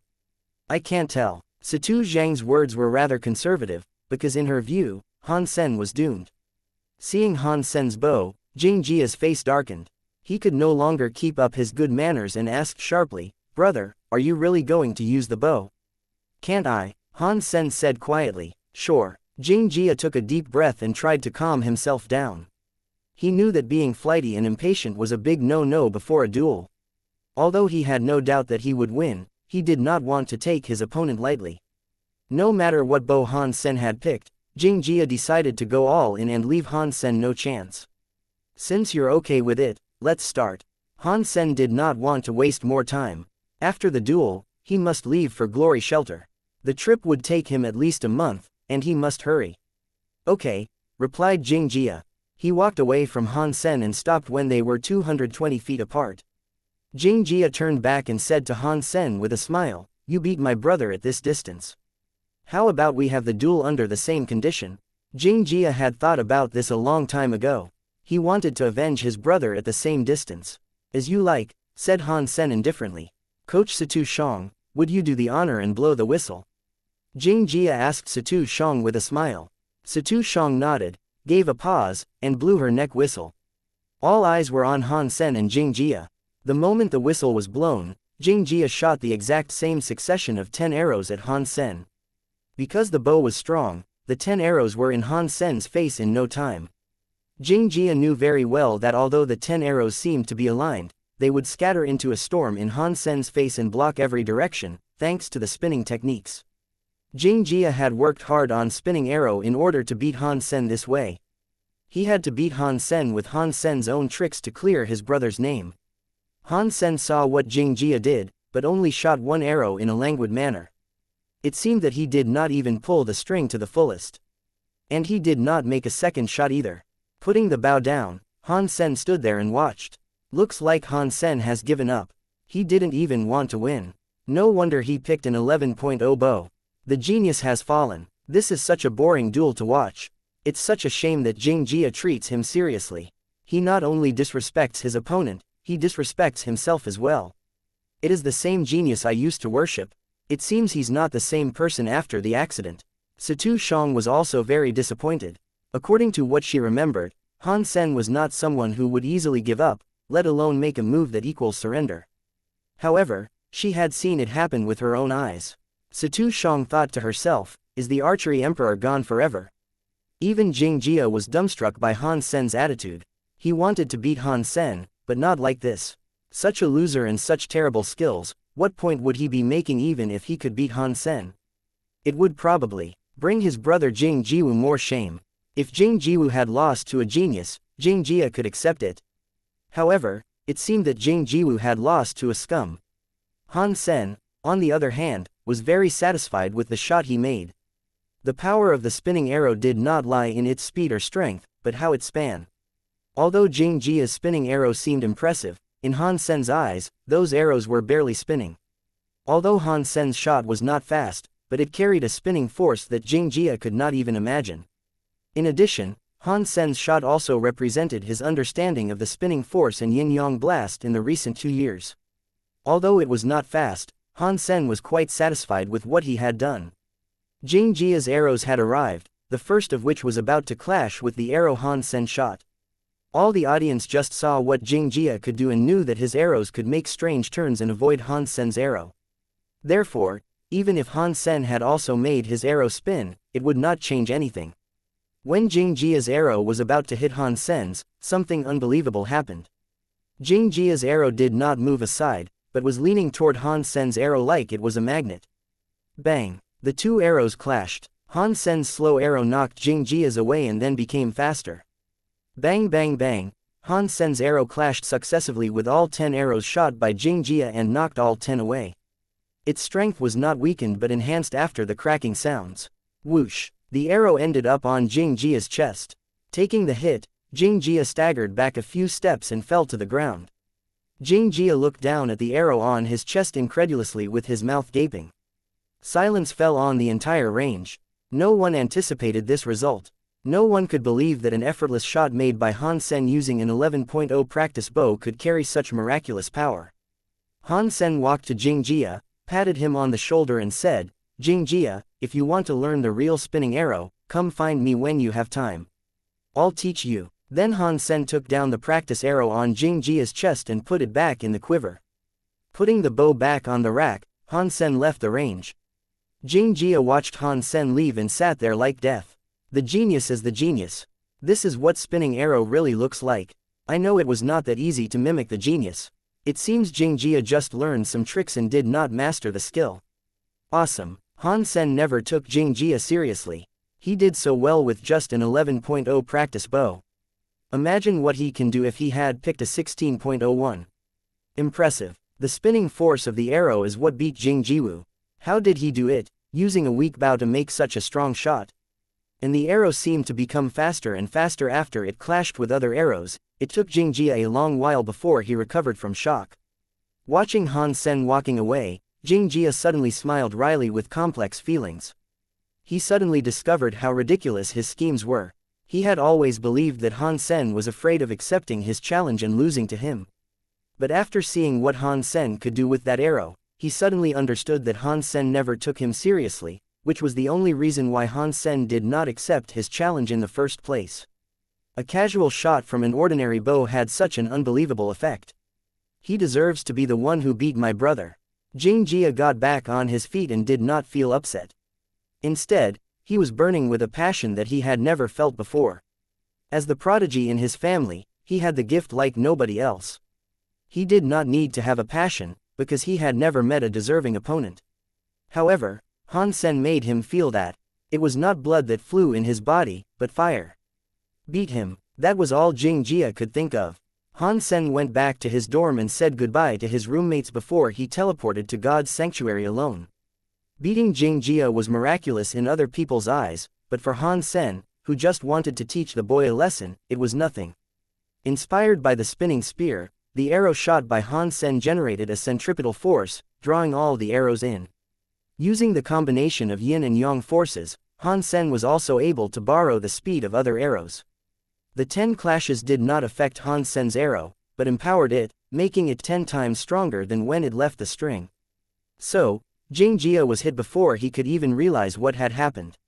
In addition, Xianxia had no way to foresee such an incredible outcome, so he was not prepared at all. Han Sen thought what he had done was no challenge at all. Among the unevolved, no one could hold a candle to Han Sen any longer. The only match he had left in First God's Sanctuary was a super creature. Han Sen did not care about all that himself, but in Blackhawk, he was revered as a hero. The students in freshman and sophomore years only knew Han Sen previously from the school's history, but Han Sen's performance at the duel brought him back under the spotlight. The Emperor returned with his incredible archery skills. Blackhawk was still his empire. Why didn't he participate in any games recently? If he did, Blackhawk could have won a lot of championships. With his archery skills, if he were there, even the Alliance Central Military Academy would lose without a doubt. Not just archery, he is peerless in black and white boxing and Warframe as well. He even gained his nickname, Emperor, from participating in a black and white boxing game, where he gave Street Germain 0 point. You know Street Germain even had Nolan Chenganuo on their team at the time, seriously. Why would I lie about that? You can still find the video of the game online. Watch it for yourself. If you think I exaggerated, you can have my virginity. Han Sen's name once again became the topic of conversations in Blackhawk. Many students found Han Sen's old videos and became even more impressed by him. Once again, Han Sen entered the Dark Swamp. Last time it took him half a month to travel from Glory Shelter back to Steel Armor Shelter by way of Dark Swamp. Last time, he only had the mutant three-eyed beast as his mount and needed to fly on his own over Dark Swamp. This time, he could just use Meowth all the way as the mount, and no mutant creature could stop it. Han Sen tried to kill as few creatures as possible. Except for sacred Geno points, he did not need anything. The Golden Rock Worm King was still recovering from his enormous feast in the nest. So Han Sen did not bother to hunt. With Meowth's speed, almost no creatures could catch up with them. However, Meowth was not a real mount. Although it was fast, the ride was not a comfortable one. Han Sen took the chance to practice the clinging technique in Panorama. He attached his entire body to the back of Meowth and moved up and down as Meowth ran. The key to the clinging technique was following the opponent's force. Although it was the same kind of techniques as diversion, they differed a lot in practice. When using diversion, the goal was to offset the opponent's force. However, the goal of using the clinging technique was to integrate oneself with one's opponent, so the opponent could not exert his force. As Han Sen felt Meowth's movement under him, he focused himself on moving along with Meowth and felt less and less turbulence. As the Encyclopedia of the Saint Hall, Panorama included all sorts of fundamental methods of using one's strength. Many of those methods could also be applied in the daily life. In order to perfect himself, Han Sen was always practicing the methods, even when he rested. Although it was impossible for him to reach perfection, he was pushing himself closer and closer to his full potentials. The stronger he became, the more likely it was for him to kill super creatures. In fact, the essence of martial arts was to push one's limits. The status above Evolver was named Surpasser, which meant the person had surpassed the limits of human body. A Surpasser could even crash an aircraft with bare hands. As Meowth galloped, Han Sen suddenly found a creature that looked like a centipede rolling over in a swamp ahead of him. Despite its resemblance to a centipede, the creature was about 30 feet long, its shell gleaming with a dark purple shimmer. Its body was as thick as a wok and its feet as sharp as sickles. The dark purple centipede wound itself around a buffalo-like creature, its sharp feet digging into the buffalo, which was about to bleed to death. It seems that the centipede should be a sacred blood creature. How lucky. Although it is a large creature, I don't believe it has too much meat in the body, which should provide some geno points for me. Han Sen was excited that he saw the sacred blood creature just when he entered Dark Swamp. As the huge centipede was trying to strangle the buffalo, Han Sen took out the diamond sword and jumped from the back of Meowth. With one slash, he cut the centipede together with the buffalo. The centipede was cut into pieces because it was winding on the buffalo. When each piece fell on the ground, it was still twitching and quieted down after a while. Sacred blood creature Mushu killed. No beast soul gained. Eat its meat to gain 0 to 10 sacred geno points randomly. Mutant creature swamp buffalo killed. No beast soul gained. Eat its meat to gain 0 to 10 mutant geno points randomly. Although no beast soul is gained, Han Sen was excited that he was able to kill a sacred blood creature with only one strike. He summoned Golden Rock Worm King to eat the swamp buffalo. Obviously, the Worm King was more interested in the meat of Mushu. In addition, its appetite did not seem to be as good as before, so it left half of the buffalo meat untouched. Han Sen found a clean pool to wash the Mushu's carcass and peeled its shell. Although the Mushu looked ugly, its meat was juicy and rich. Putting it over fire, Han Sen immediately smelled an alluring fragrance. Han Sen summoned the Holy Angel. She stared at the meat barbecue with a desiring look. It still needs a while, said Han Sen, patted the Holy Angel on her head. Holy Angel did not speak, her eyes fixed on the barbecue, which was probably all she could see at this point. Without Han Sen's order, she could not move and had to wait patiently next to the fire. Han Sen was amused. This little girl only ate sacred blood meat. Even a mutant meat could not interest her at all. Han Sen did not want to spare sacred blood meat before, while he did not care that much recently. He was about to max out on his sacred geno points, but collecting super geno points would take him a long time. During that period of time, he could do some casual hunting and his sacred geno points would be filled very fast. So, every chance he got, Han Sen would let the Holy Angel eat some sacred blood meat. If she could evolve like Meowth did, she would become a super beast soul. At that time, he did not even to move a finger and could let her do all the fighting for him. When the barbecue was ready, the Holy Angel started to gobble the sacred blood meat at Han Sen's command. A large piece of meat disappeared momentarily. The appetite of a sacred blood pet was unimaginable. Han Sen only had one piece when the Holy Angel had already swallowed a dozen, her stomach still flat. Han Sen let the Holy Angel eat a better half of the Mushu meat, and saved a small part for the road. The part that Han Sen had eaten gave him another sacred geno point.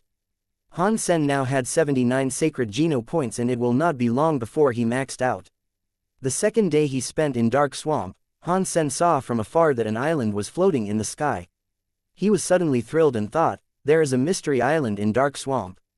A mystery island meant a sacred blood beast soul. In the past, Han Sen needed a sacred blood ghost butterfly boomerang to kill the Holy Angel, but now he no longer needed that.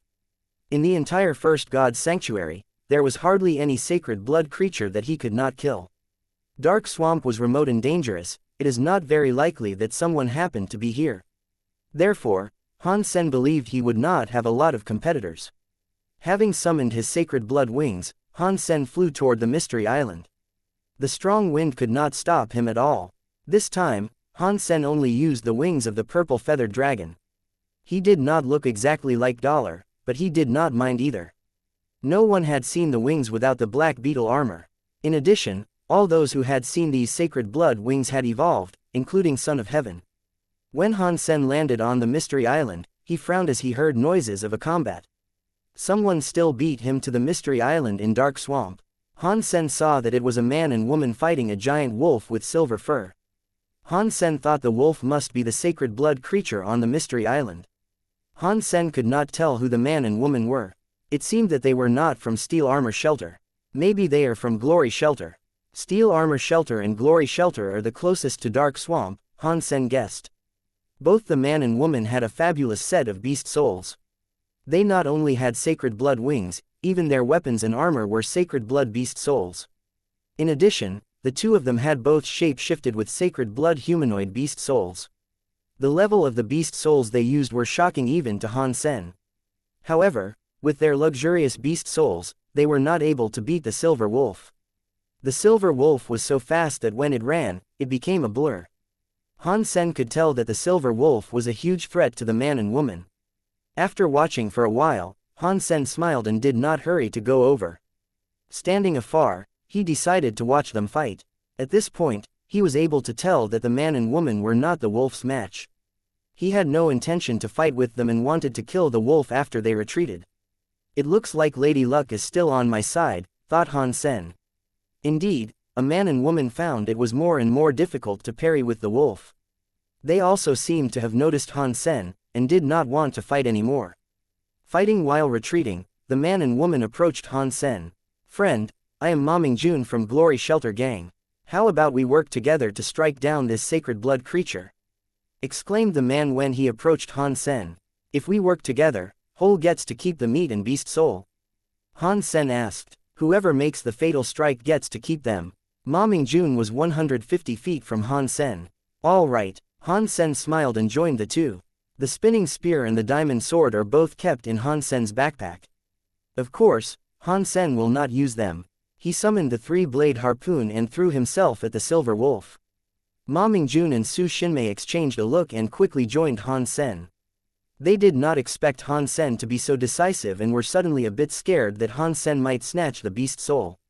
With Han Sen on the team, Ma Mingjun and Su Xinmei suddenly felt less pressured. They were both shocked by how well Han Sen could fight. Since they did not know him, they thought that Han Sen probably was not from Glory Shelter, otherwise they would have heard about him. The two did not dare to slack, for fear that Han Sen might kill the Silver Wolf first. In fact, Han Sen did not use what he got. Otherwise, the Silver Wolf would be killed in the first round. Han Sen was trying to practice 13 slashes on the Silver Wolf. Since he learned 13 slashes, Han Sen did not have too many opportunities to use it, because he could hardly find any deserving opponent. By practicing it on the wolf, Han Sen was trying to refresh his memory. However, one thing was for sure, the Silver Wolf was his, and Ma Mingjun and Su Xinmei had no chance at all. Although the two of them had tried very hard to kill the Silver Wolf before Han Sen was the one took the wolf's life with 13 slashes. Ma Mingjun and Su Xinmei were dazed. They had decided when to make the fatal attack, but did not foresee Han Sen's sudden move, which beheaded the Silver Wolf instantaneously before they had a chance to use their trump card. Sacred Blood Creature Tornado Wolf killed. Beast Soul of Tornado Wolf gained. Eat its meat to gain 0 to 10 Sacred Geno points randomly. Han Sen took a look at the Tornado Wolf Beast Soul and discovered it to be a Beast Soul mount. Han Sen was pleased as he eventually gained his first Sacred Blood mount. Meowth was not a mount per se, because despite its speed, riding on that was a terrible experience. "Thank you," Han Sen said and went to pick up the Tornado Wall's body. "1 second. Ma Mingjun suddenly stopped Han Sen. "Are you going back on your words?" Han Sen asked calmly, without getting upset. "Friend, we don't mean to do that. We just wanted to ask whether you are willing to sell the meat and beast soul." Ma Mingjun asked Han Sen. "No." Han Sen rejected Ma Mingjun without a second thought. He still needed some sacred Geno points himself. Even if he did not, his holy angel needed it. "Friend, if you are willing to sell, we can make you a very generous offer." Ma Mingjun exchanged a look with Su Xinmei and said to Han Sen. "I'm not interested in cash. But if you have a sacred blood beast soul from Second God's Sanctuary, I could consider a swap," said Han Sen quietly. From his last cooperation with Lin Baifeng, Han Sen earned a cut of 700 million. Plus the mutant beast souls he gained from Shu Ruyan and the nest, Han Sen was quite a rich man at this point. He had used some connections to buy a few mutant beast souls in Second God's Sanctuary for his mom to use, which were a great help to Luo Sulan. However, a sacred blood beast soul from Second God's Sanctuary was so rare that Han Sen had found no chance to purchase any. After all, he had not entered Second God's Sanctuary himself. That does not even make sense. We do not have sacred blood beast souls from second god's sanctuary. Even if we do, it is impossible that we exchange them for something in first god's sanctuary, said Ma Mingjun with his brows knitted. The sacred blood beast souls in second god's sanctuary were much harder to come by than those in first god's sanctuary, and thus much more valuable. However, an unevolved person could not receive any beast soul from second god's sanctuary. If Han Sen was to purchase a beast soul from second god's sanctuary for his mother would have to receive the beast soul from the other party directly. Otherwise, a primitive beast soul from second god's sanctuary would easily beat most sacred blood beast soul from first god's sanctuary.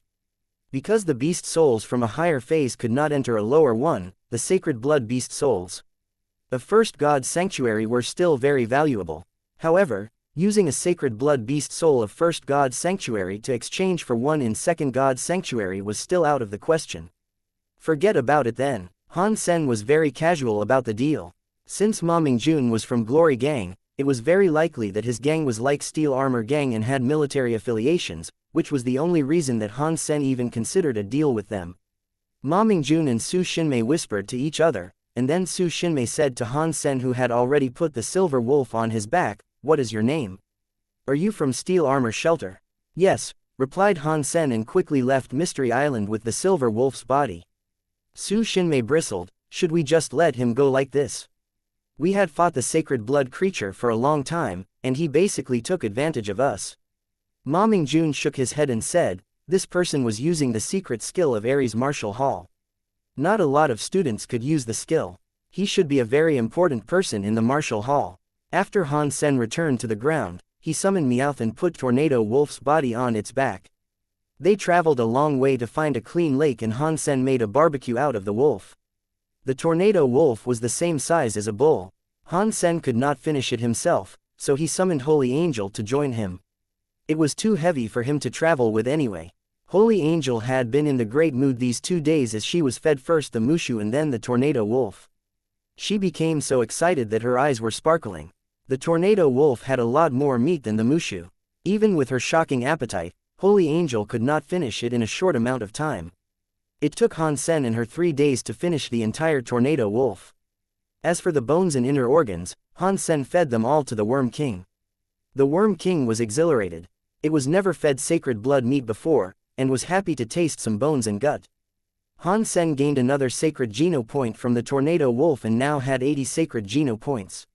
Soon, they had traveled across Dark Swamp. Han Sen made a fire at mealtime and decided to heat up some of the Mushu meat he preserved. Since it was not a lot, he did not summon the 2 pets. Just as he started to eat, he saw 2 persons arriving on their mounts, who turned out to be Ma Mingjun and Su Shinmei. Han Sen was not surprised. He was always cooking these days and it was natural for them to catch up with him. Ma Mingjun and Su Shinmei were surprised to see Han Sen. Since Han Sen was in Steel Armor Shelter, they did not understand why he would be traveling to Glory Shelter. "What a coincidence. Good to see you again. Can we use your fire to cook?" asked Ma Mingjun. "Help yourself." Han Sen did not mind and continued to eat his barbecue. Ma Mingjun and Su Shinmei regarded Han Sen, puzzled. It was easy to tell that the meat Han Sen was eating did not come from the Silver Wolf. Next to Han Sen, there was no large parcels either, which was strange. The Silver Wolf was as big as a bull. It had only been a couple of days since they parted, so it would be amazing if Han Sen could finish 1/5 of the meat, let alone the entire wolf. However, to their shock, the Silver Wolf had disappeared. "I am the head of the Glory Gang, Ma Mingjun. This is my girlfriend Su Shinmei. How shall we call you?" As Ma Mingjun started cooking, he started to make small talks with Han Sen. "Han Sen, a nobody in Steel Armor Shelter," replied Han Sen casually. Ma Mingjun did not know much about Steel Armor Shelter. He thought about what he knew and said, "Dollar from Steel Armor Shelter is such an impressive figure. It is a shame that he only participated in one contest for the Chosen, and did not even compete in the last round. Do you know him?" "Everyone knows him in Steel Armor Shelter. However, he does not know me," said Han Sen with a smile. "Where did that Silver Wolf go? You couldn't have finished that in these 2 days, could you?" After chatting for a while, Ma Mingjun voiced his doubt. "I fed it to my pet," said Han Sen indifferently. Ahem. Ma Mingjun choked on the water he just drank. It was the first time for him to hear someone would feed sacred blood meat to a pet. Su Xinmei looked at Han Sen incredulously and asked, "You fed sacred blood meat to your pet? What's wrong with that?" asked Han Sen. Ma Mingjun quickly said, "Since Brother Han would use sacred blood meat on his pet, this pet must be extraordinary. Can we have the honor to see it?" Ma Mingjun and Su Xinmei did not believe someone would do such a thing. However, the silver wolf did disappear, and it was impossible for Han Sen to have finished that on his own. It seemed feeding his pet was a plausible explanation. However, what a pet it must be for someone to be willing to feed its sacred blood meat. Even if Ma Mingjun had a sacred blood pet, he would not spare any sacred blood meat to feed it. "It's just a pet, nothing special about it," said Han Sen, smiling. "We are so curious to know what kind of pet it is to deserve sacred blood meat." Su Xinmei still did not believe that Han Sen actually did it. "That's okay, but my pet has an appearance fee of a mutant beast soul. If you could afford it, I could show it to you as you wish," said Han Sen arrogantly. Su Xinmei thought the notion of appearance fee was ridiculous, but seeing Han Sen's arrogant look, she became worked up and said, "A mutant beast soul? Here it is, summon your pet. I would like to see what kind of pet deserves to be fed sacred blood meat." Su Xinmei transferred a mutant beast soul to Han Sen, which was nothing to her. Seeing the mutant weapon transferred to himself, Han Sen smiled. "Since they are willing to pay, I will show it to them." Han Sen summoned the Golden Rock Worm King, whose huge body appeared on the grassland, looking like a golden armored vehicle. Both Ma Mingjun and Su Xinmei were shocked. They had never seen such a large pet before. "Brother Han, has your pet transformed already? It must be a sacred blood pet," said Ma Mingjun in surprise. "A sacred blood pet indeed. But it has not transformed," said Han Sen quietly. Su Xinmei remained silent, while Ma Mingjun had complex feelings. Seeing the Golden Rock Worm King, the puzzle was solved. However, the fact that Han Sen would feed his pet sacred blood meat shook them. Han Sen was the only person they had seen that fed his pet with sacred blood meat. "Brother Han, are you going to steal Armor Shelter?" Ma Mingjun started the conversation again. "I heard people had spotted a sacred blood turtle some time ago and want to have a look." Han Sen did not hide the fact. "So you have come for the sacred blood turtle? That's easy. It had entered Copper Mountains, which we are familiar with. How about we guide your way?" Ma Mingjun suggested, smiling. Ma Mingjun believed it was useful to make a powerful friend who could travel between shelters and feed sacred blood meat to his pet. Han Sen liked the idea. Although he had done his research on the Skynet about the location of Copper Mountains, the mountains were huge, and it would not be easy for him to locate the turtle. With someone leading the way, he could save a lot of trouble. In addition, Han Sen did not really worry that Ma Mingjun and Su Xinmei might harm him. In the entire First God's Sanctuary, barely anyone could injure him. Ma Mingjun and Su Xinmei accompanied Han Sen to Copper Mountains, saving Han Sen a lot of time. Seeing the tornado wolf Han Sen was riding on, Ma Mingjun and Su Xinmei felt a bit upset. However, they were not able to kill the tornado wolf in the beginning and would not have been able to fetch more people to help them in any case, since they did not have extra sacred blood wings. In 2 days, the three arrived at Copper Mountains. The body of the mountains had a burgundy tint, which made the stones look like copper. There was little plantation on these mountains, so it was easy to spot someone in the mountains. However, with the peaks rising one over another, it was hard to find the turtle even though Ma Mingjun and Su Xinmei saw which direction it went. Either way, having them as guide was much better than figuring out the direction alone. Han Sen followed Ma Mingjun and Su Xinmei deeper into the mountains. After less than a day, they saw a group of 8 people who had noticed them as well, waving at them. Very soon, the group came over. Among them, a guy of Han Sen's age greeted Ma Mingjun. "Mr. Ma, how come you are also in Copper Mountains? Are you also interested in that sacred blood turtle?" Although the guy was smiling, he did not sound like he was joking around. "You are kidding, Mr. Zhao. We Glory Gang suffered greatly last time. How do I dare to take the risk again? Just taking a friend to look at it," said Ma Mingjun. Zhao Guqing's gaze fell upon Han Sen. He asked with a smile, "I don't believe I have met this friend before." "Just a stranger. No need to know me," said Han Sen and bypassed the group of people, riding the tornado wolf. "Mr. Ma, thank you for all your help. I think this is where we should part ways," Han Sen turned and said to Ma Mingjun, then continued to travel. Anyone could tell that Zhao Guqing clearly had an invested interest in the sacred blood turtle. Since Han Sen also came for the turtle, they were competitors and Han Sen did not want to waste time on small talks. For Han Sen, his time is so precious, and Zhao Guqing did not even deserve to be his opponent. The other people in Zhao Guqing's group bristled and wanted to stop Han Sen, while Zhao Guqing stopped them. He stared at Han Sen riding away on the tornado wolf, turned back to look at Ma Mingjun and asked, "Mr. Ma, your friend is quite full of himself. I wonder where he is from." Looking at Han Sen who had left, Ma Mingjun did not say anything. Although he wanted to make friends with Han Sen, but it will not make sense for him to offend Zhao Guqing either. Ma Mingjun hesitated and told Zhao Guqing how he met Han Sen. Glory Gang and Zhao Guqing had constant collaborations, and Zhao Guqing also provided Glory Gang with equipment including Z-steel weapons. Ma Mingjun simply could not afford to displease Zhao Guqing for an irrelevant person. A nobody from another shelter. How did he dare to talk to us like that? He probably did not plan to be alive for long, sneered Lu Heiji who was standing behind Zhao Guqing. Zhao Guqing said, if he only wanted to look at the turtle, that's fine. However, if he tries anything, he will not be far from death. After inquiring about the details of Han Sen's situation, Zhao Guqing fared Ma Mingjun well and continued to look for the sacred blood turtle. Are they really trying to kill Han Sen? Asked Su Xinmei with her brows knitted. You know them well. They are a bunch of outlaws who made their fortune through smuggling. If Han Sen notices it earlier, maybe he could live. Otherwise it's hard to say, said Ma Mingjun with a wry smile. Ma Mingjun knew that Han Sen fought well, but the group of people were all ruthless and had high Geno point counts. Even if Han Sen had already maxed out on his sacred Geno points, he might still be defeated by this group. There were a variety of creatures in Copper Mountains, while Han Sen was in no mood to hunt. Most of the creatures were ordinary and primitive ones. Occasionally, there were several mutant creatures, but they were all too large in body size for Han Sen to consider. The tornado wolf had an amazing speed. Han Sen had not quite seen any mount like it.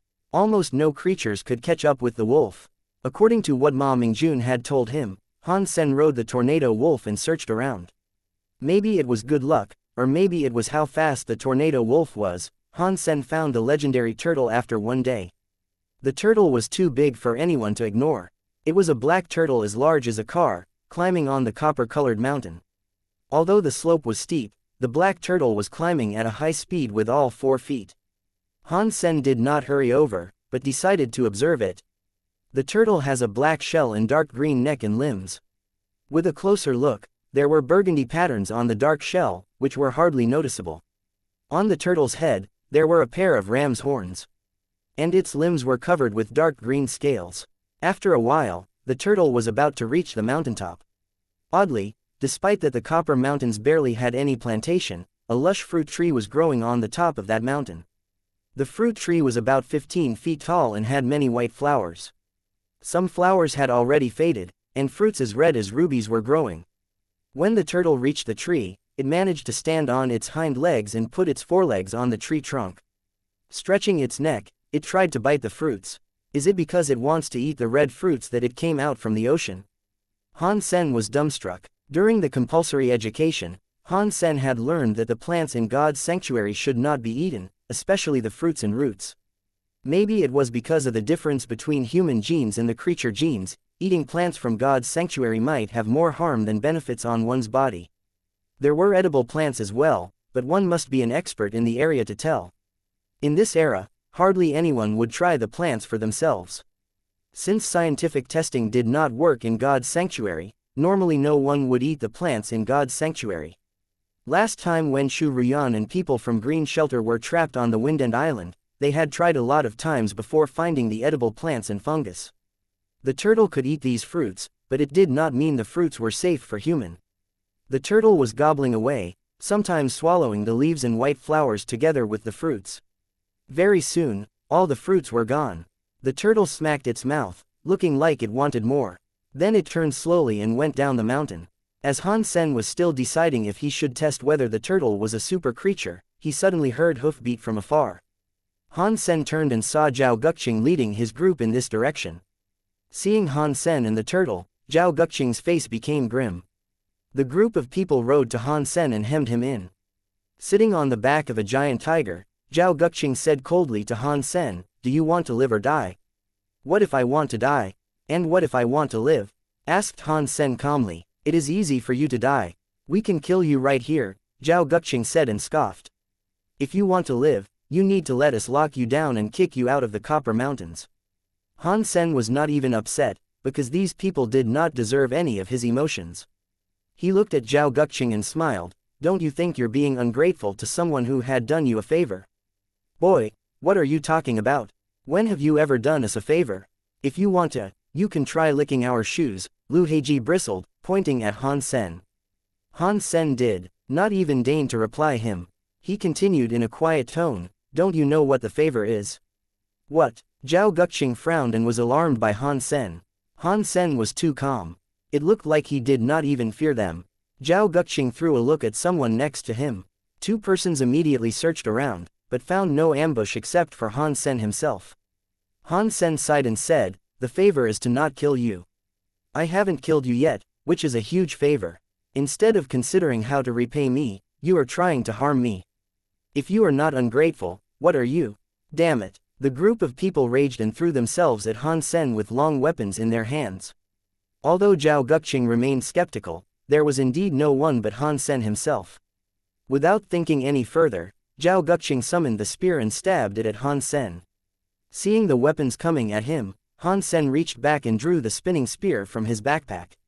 With a sweep, the spear flicked away all the incoming weapons, breaking those that were weaker than sacred blood. Although Zhao Guqing and Lu Heiji's weapons were not broken, they could barely hold their weapons, because their hands were numb and bleeding. Everyone was dumbstruck, unable to believe that the person was able to parry with all of them with just a spear. Regarding the figure sitting on top of the silver wolf, they were all frightened. Han Sen was in no mood to appreciate their looks. He quickly stabbed the spinning spear at one person among them. The person quickly summoned a heavy steel shield, holding it up to Han Sen's spear. A shield was the biggest enemy of a spear, and this shield was particularly huge and heavy. Even a sacred blood weapon could hardly penetrate it. The person had a malicious look in his eyes. Apparently, he wanted to use the shield to smash Han Sen's spear. Han Sen smiled and did not stop. His spear touched the steel shield. That person was glad in the beginning, but suddenly felt an unimaginable force. Crack! The long spear was like a drill head, penetrating the steel shield with a strong spinning force and driven through the person's chest. The person looked down incredulously at the red spear head in front of his chest. The rest of them were almost scared to death. They knew that the shield was a top-ranking mutant beast soul that even a sacred blood weapon could only leave a deep mark on it. However, Han Sen's spear pierced the shield and the person at the same time. Without any pause, Han Sen's spear left the person's chest and pointed to another man. "Little one, run!" Zhao Guqing exclaimed at the man and raised his spear at Han Sen, trying to distract Han Sen and save the man. Lu Heiji cried out and hacked his axe at Han Sen. The rest of them also summoned their weapons and attacked Han Sen. The man called, "Little one," shape-shifted into a monkey and jumped away from Han Sen's strike. However, Han Sen's spear suddenly accelerated and pierced him in the air. And then Han Sen still had time to block the incoming weapons. Han Sen's movements were so smooth that it was incredible to watch. "The favor is not to kill you." Those who were still alive suddenly thought of what Han Sen said, but it was too late for their repentance. Han Sen was like Apollo. Wherever he struck, lives would be taken. "Run in different directions. We can't all die here." Zhao Guqing turned and rode away on his mount, sick with terror. Having spotted a lot of strong men in First God's Sanctuary, Zhao Guqing had never seen a monster like Han Sen. If he had not seen Han Sen with his own eyes, Zhao Guqing would not believe that such a person was in First God's Sanctuary. Han Sen should only be an evolver. Zhao Guqing regretted so much his decision to provoke Han Sen. However, all he could do at this point was trying to run. He did not even dare to think of revenge. Other people immediately scattered. The outlaws were a bunch of decisive people and would not think twice before they acted. Ah! Screams filled the valley, one after another with hardly any pause in between. Zhao Guqing turned pale, looked back, and saw the guy on the silver wolf holding a black spear had killed 4 persons already and was about to throw himself at Lu Heiji, who was the only one left except for Zhao Guqing. Zhao Guqing was almost scared to death. He did not waste any time and kicked his sacred blood mount. Han Sen was like a monster, killing off 6 persons instantaneously, all of whom had distinguished themselves at the risk of life multiple times. Any of the 6 could parry with the chosen.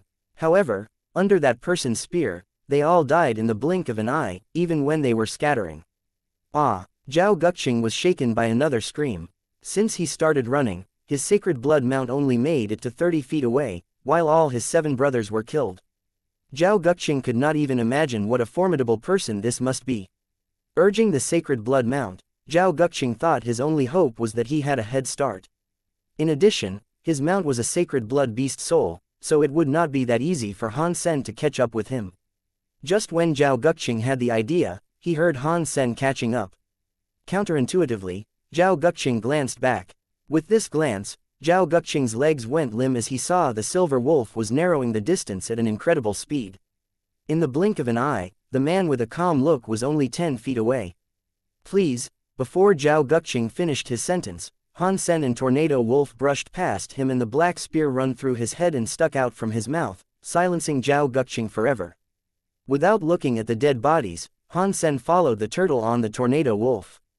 These people did not deserve any of his attention. It was like killing chickens to him. The favor is not to kill you.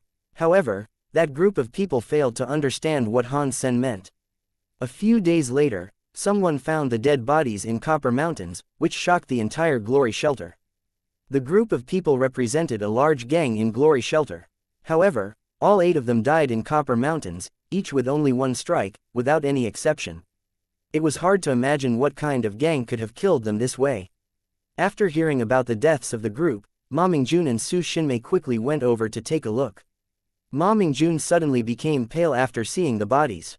He turned to look at Su Xinmei, who had lost color as well. They all had an idea who might have killed Zhao Guqing.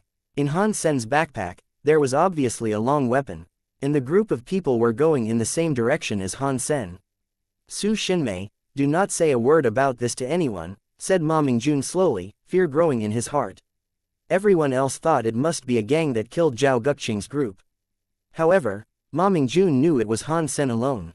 Thinking of what might have happened, he felt a shiver down his spine. Su Xinmei nodded and was too shocked to speak. She was also glad that she did not try anything stupid with Han Sen when they were on the Mystery Island.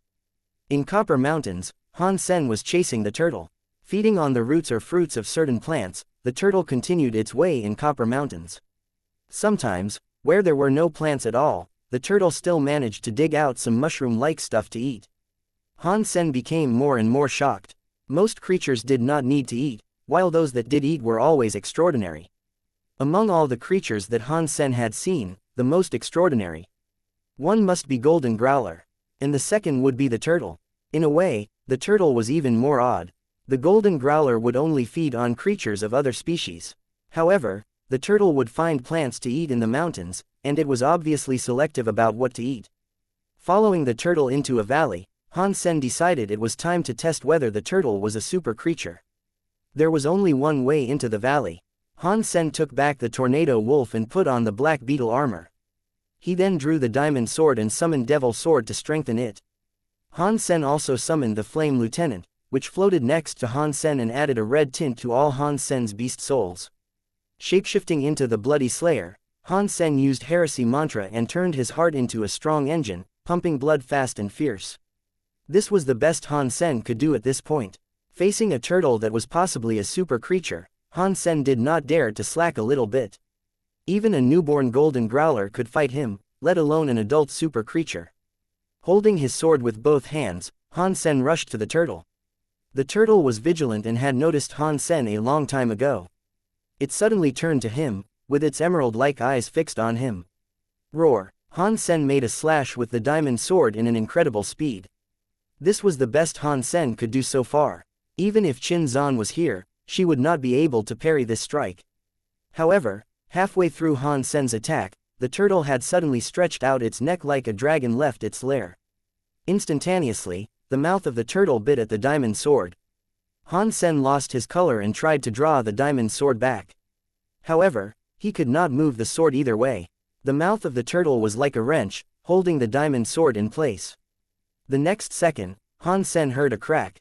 The diamond sword that could match any sacred blood beast soul weapon, with the enhancement from both the Devil Sword and Flame Lieutenant, was crushed under the turtle's bite. To Han Sen's shock, the turtle started to chew on the broken sword and swallowed it. Super creature, it is definitely a super creature. Han Sen was dumbstruck and quickly turned to run. This creature F-King treated a sacred blood gear like candy. How could Han Sen ever beat that? The turtle suddenly moved its 4 legs as if it was stepping on wheels, rushing toward Han Sen fiercely. Its speed was even faster than Tornado Wolf. Damn it, who said the turtle was slow? Seeing the turtle was almost behind him, Han Sen believed if the turtle was going to make another bite, Han Sen could not dodge even with Sparticle. Han Sen threw the remaining diamond sword at the turtle, spread his wings, and quickly flew to the sky. The turtle quickly caught the incoming broken sword with its mouth, chewed on it, and then swallowed the pieces. Regarding Han Sen, who had flown away for a few minutes, the turtle then slowly turned back to the valley to look for food. Flying in the sky, Han Sen was relieved to see the turtle leaving. Then he discovered that he was covered in cold sweat. Fortunately, the turtle bit the diamond sword instead of his body the first time, otherwise he would be broken in half even with his sacred blood armor. It is definitely a super creature. Han Sen watched the turtle in the sky with complex feelings. It was fine that he had lost the diamond sword. However, Han Sen saw no hope after witnessing the turtle's strength and speed. A super creature like the turtle was much stronger than the baby golden growler. People from Glory Shelter said the turtle was not very fast. Han Sen believed it was because the turtle did not even bother to chase those people down. It seems that my strength is not enough to kill a super creature presently. Even if I used sneak attacks, without enough force to penetrate its body, it would still be useless. There was fire burning in Han Sen's eyes. Although he was not able to kill the turtle, he confirmed that it was a super creature and learned how strong it was. Since Han Sen had already recognized its strength, what was left to do was to figure out how to kill it. Han Sen now knew that unless he had Super Beast Soul Armor, any defense was useless in front of the turtle. 2 conditions must be satisfied if he wanted to kill the turtle. First, he must be able to use a footwork that allowed him to dodge the formidable bite. Second, he must have enough strength to drive a weapon through its body. Since Han Sen did not have a Super Beast Soul weapon, Han Sen must focus on enhancing his own force. Otherwise, it would be impossible for him to pierce the turtle's body, even the weakest part, the neck. As for footwork, although Sparticle was quite fast, it was much slower than the turtle's bite. Han Sen thought back on the turtle's bite, which was so fast that it was incredulous. With Han Sen's current speed, there was no way that he could dodge a bite like that. He knew it without even trying. As long as he was within the range of attack of the turtle, he would be killed for sure. I need to get faster and stronger. Han Sen pondered how he should achieve those 2 goals. Heresy Mantra could enhance his strength and speed, but Han Sen had not completed the 3rd phase longevity yet. Therefore, he had to find another path. Sparticle was out of the question. He had to use a faster footwork. At least the footwork should allow him to dodge the turtle bite, otherwise stronger force meant nothing. He had to survive first. Han Sen did not go back to Steel Armor Shelter. Hiding the spinning spear and the skeleton's daggers in a remote cave, he teleported back to Blackhawk from Glory Shelter. Gears were not beast souls and could not be brought out of God's sanctuary. There was simply no way around it. After returning to school, Han Sen logged in the Special Squad's platform online. Currently, Han Sen had more than 100 points as the head of Special Squad, so it should be easy for him to buy several S-Class Hyper-Geno arts. Han Sen slowly browsed all the available S-Class Hyper-Geno arts, wishing to find some that would be helpful to improve his strength and speed. However, it was difficult to find a footwork faster than Sparticle. After all, Sparticle was already a top-notch footwork. Although there were many techniques in Panorama, they were all fundamental skills and could not enhance a certain ability significantly. Panorama focused on slow, long-term improvement of one's fitness. A significant improvement in a short amount of time should be something more like Heresy Mantra. Han Sen viewed the available S-Class footwork and did not find a single one that could surpass Sparticle. However, Han Sen did not give up but continued to look for it. He decided that he would ask for Bai Yishan's help if he could not find one. To Han Sen's surprise, after checking the footwork all afternoon, he found a Super Geno art called Overload, which brought him some hope. The theory of overload was to make one's body work under extreme conditions that went beyond one's limits. It was to burn one's energy to tap into one's potentials. The more burden one's body could handle, the stronger one's force would be. It was somewhat like an overclock of the processor or graphics cards in ancient computers. It was to reset some computer components so that it ran faster than the manufacturer's specified speed, from 2.0 to 3.0, or even 3.5 or higher. However, by doing that, the burden on one's body would be heavily increased. Undertaking the overload, the body would be inclined to collapse. Technically speaking, overload could increase one's abilities without limit. However, if the body could not take it, one would die from using overload. Fitness was the key in practicing overload. The better the fitness, the greater the potentials. In addition, one must control the level of the overload, otherwise one's body would be destroyed. Han Sen did not have too much time to consider. Overload was the most effective way for him to improve at this time. It was even more direct than heresy mantra. Overload could increase the speed and strength greatly in a very short amount of time. However, heresy mantra had no side effects, while overload was dangerous to practice. With overload, Han Sen did not need to learn another footwork. When he used both overload and sparticle, he could probably dodge the turtle bite. Han Sen used 30 credits at the special squad to purchase overload, which he was happy about. He was willing to spend on anything that would help him improve himself. The idea of becoming the first evolver with super Geno points maxed out made Han Sen burn with passion. The Geno solution of overload would be delivered to Blackhawk the next day, so Han Sen downloaded the tutorial of overload first. Han Sen, what are you doing? Shi Zhikong saw Han Sen in the dorm and patted him on the shoulder. Just looking at the tutorial of some hyper Geno art, replied Han Sen casually. Could you hold on the second and do me a small favor first? Shi Zhikong asked in a wheedling tone. What favor? It can't be too time-consuming, said Han Sen with a smile. It's not. It would be so easy for you, said Shi Zhikong with his arm over Han Sen's shoulder. Aren't you a frequent visitor to the Gladiator platform? Yes, what about it? If you want to try it, you could register an account there as well. The registration fee is not high. Han Sen did not understand what the favor was. I have become a member, but, you know, I'm not that great a fighter, Shi Zhikong stuttered. Then you need to practice more. Didn't you register to practice? Han Sen said, it might be a little late for that. That's why I want to ask you a favor. Shi Zhikong blushed and told Han Sen what happened. Aren't your girlfriend from the Warframe department? When did she change her major to martial arts? Han Sen looked Shi Zhikong up and down. This hunk was much better at romantic affairs than Han Sen. As far as Han Sen knew, Shi Zhikong had had 6 different girlfriends already. At this point, Shi Zhikong's girlfriend was in martial arts department and often went to Gladiator with friends. Although Shi Zhikong had great strength, he could not compare to those who were in martial arts major, which was why he wanted Han Sen to back him up. All right, I intended to go on Gladiator anyway, Han Sen agreed. After the two left the dorm and entered the training hall, Shi Zhikong asked about Han Sen's ID and picked a holographic device. Han Sen also picked a device and logged in. Han Sen immediately saw a friend invite from Shi Zhikong, whose ID name was King Spear, which was an okay name, but Han Sen felt a bit promiscuous since it was used by Shi. Shi Zhikong invited Han Sen into his game room. Next to Shi stood a petite, fine girl, along with many students from the martial arts department.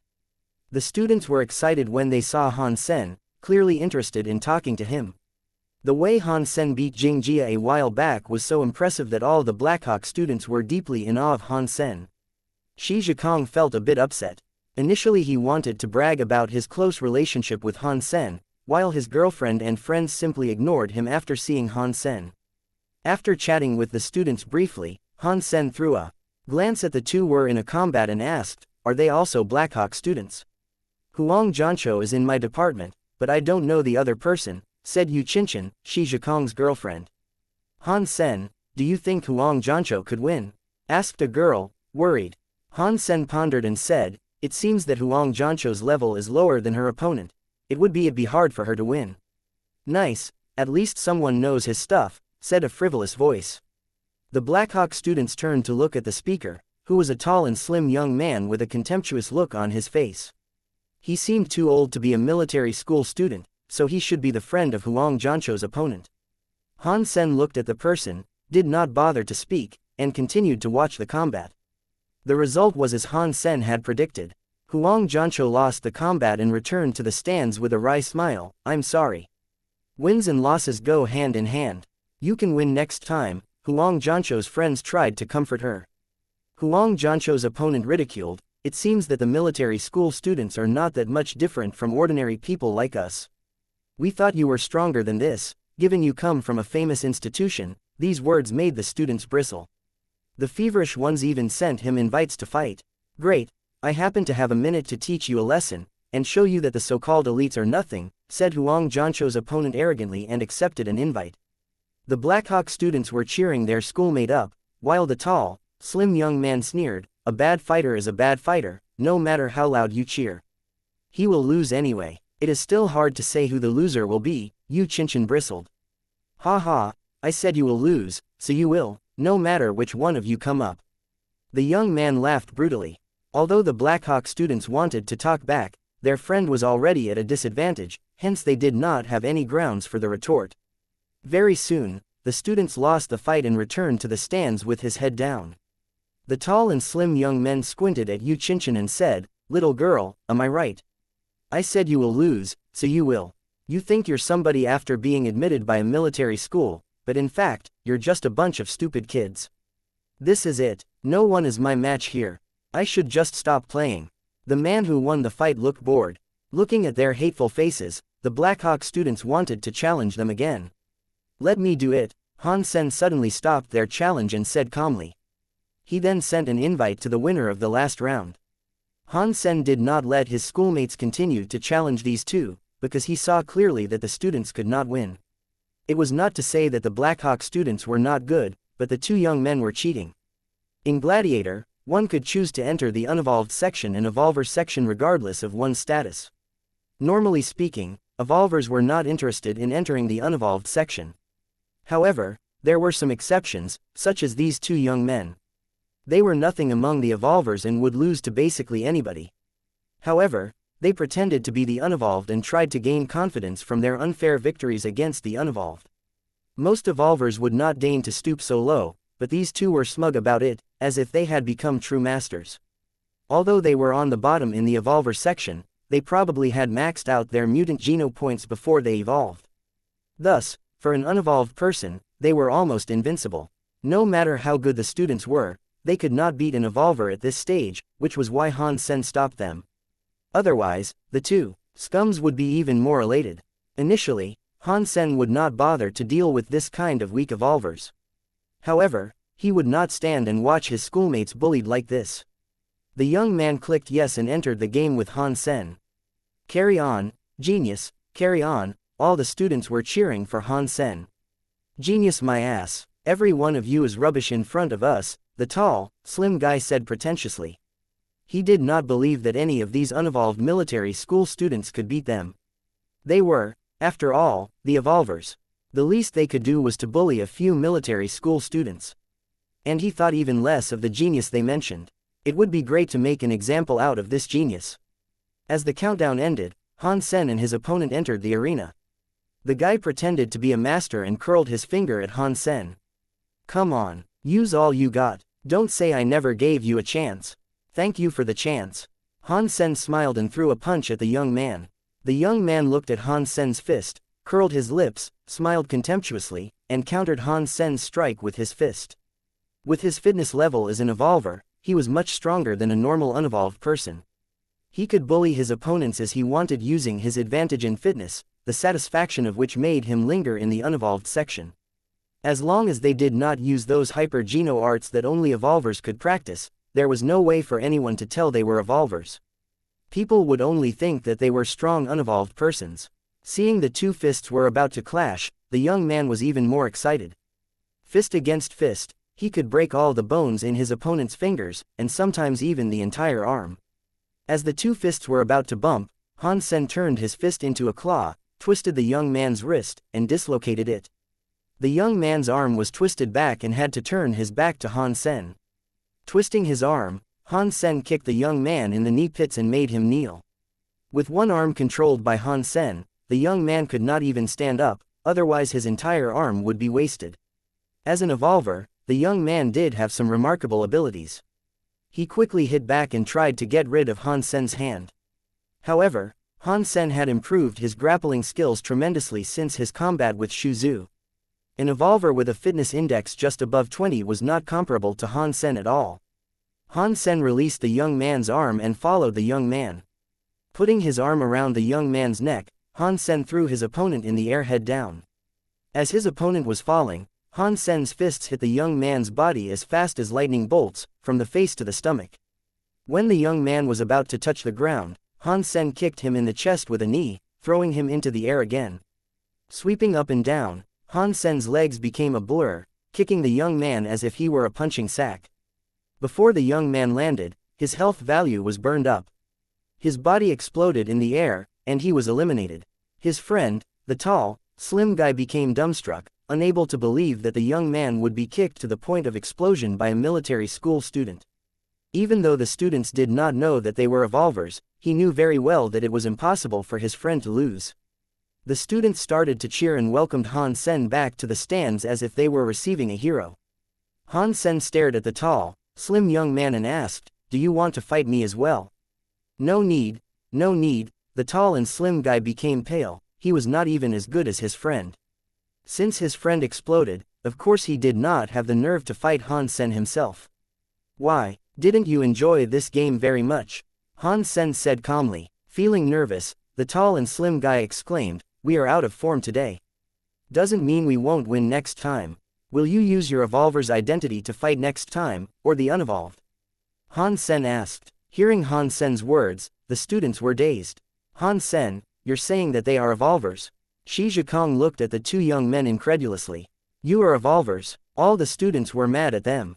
Bullying others using false identities was simply contemptible. Who is an evolver? Don't talk crap here. The two young men of course chose to deny being evolvers, otherwise they would be in trouble. "Indeed, you have not evolved much," said Han Sen casually. The two did not speak any more and chose to leave Gladiator. Han Sen, were they evolvers or not? The students were puzzled. When I went to observe in the evolver section, I have seen them before. But I'm not so sure if they are actually evolvers. Han Sen shrugged and made up an excuse.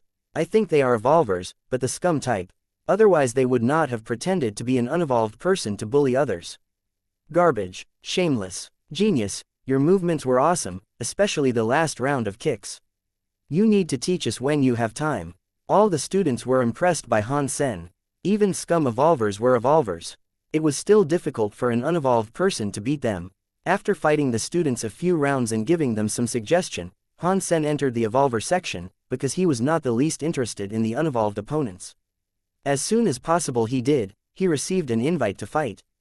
Han Sen thought it was those who had lost to him, but was dumbstruck by the ID name. The ID looked very familiar, but it was not the two persons that he had beaten before. It was a one-word ID, Queen. Han Sen had never seen such an ID, but he remembered this name. A while back, Wang Fu Pingqing had taken him to a restaurant named Queen Restaurant once, which was the property of Ares Martial Hall. Han Sen saw an evolver with the nickname Queen there in the restaurant, who destroyed an evolver opponent momentarily with incredible skills and power. Is this the same Queen? With some doubt, Han Sen clicked yes and entered a fighting scene. Han Sen hoped he would see Queen from the Ares Martial Hall again. Although Han Sen knew he was not nearly as good as she was, he still looked forward to their fight. After all, they were both fighting in the virtual community and he would not be injured while appreciating her incredible skills. Han Sen had seen many impressive evolvers on Gladiator, and some of them could beat him with just 2 or 3 strikes. However, no matter how strong they did not leave him shaken like Queen did. During the countdown, Han Sen stared into the opposite direction. It's her. Seeing the tall figure, Han Sen was excited. Although she was dressed differently than he remembered and used the face blur function of the platform, Han Sen immediately recognized her at first glance.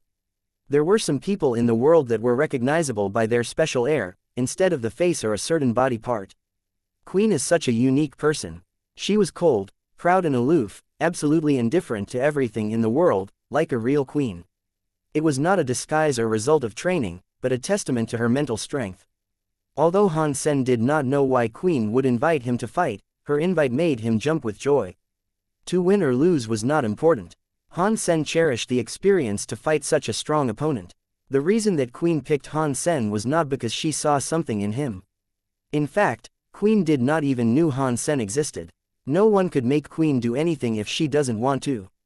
Except for one person, President of Ares Martial Hall, Wangfu Shangcheng.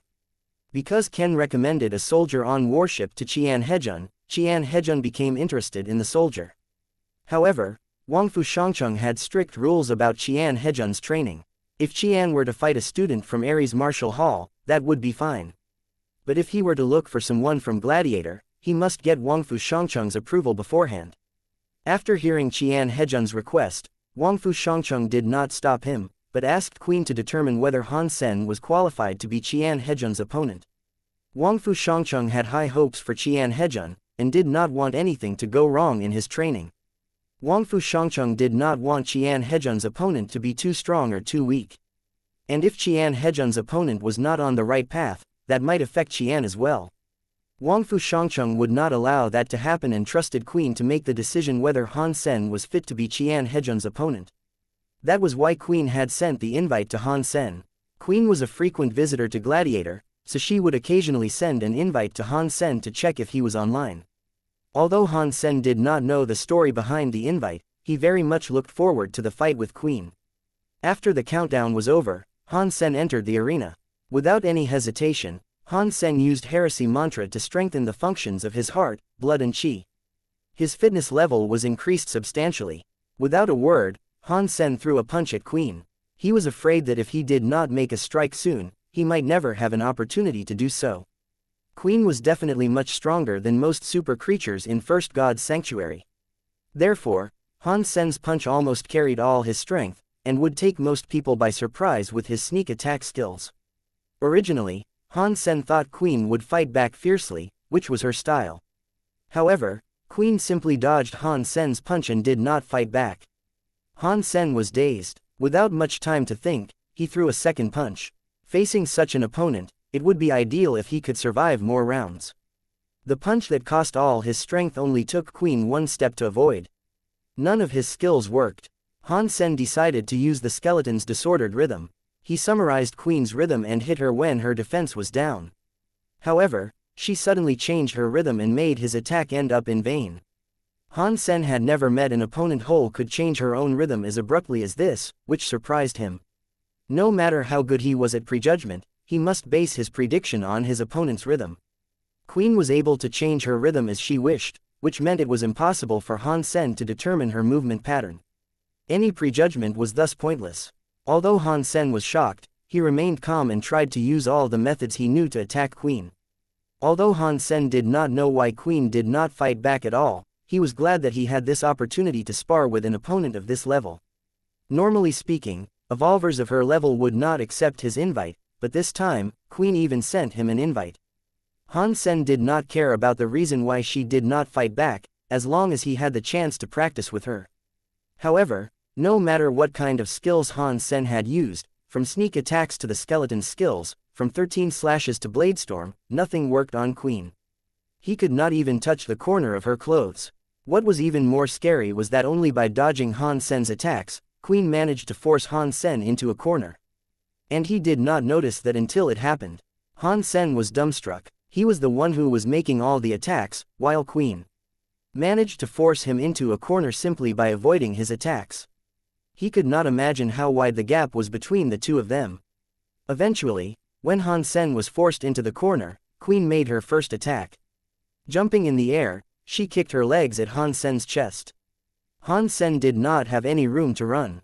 Reaching him in a second, Queen's kick was even more horrendous than the turtle bite.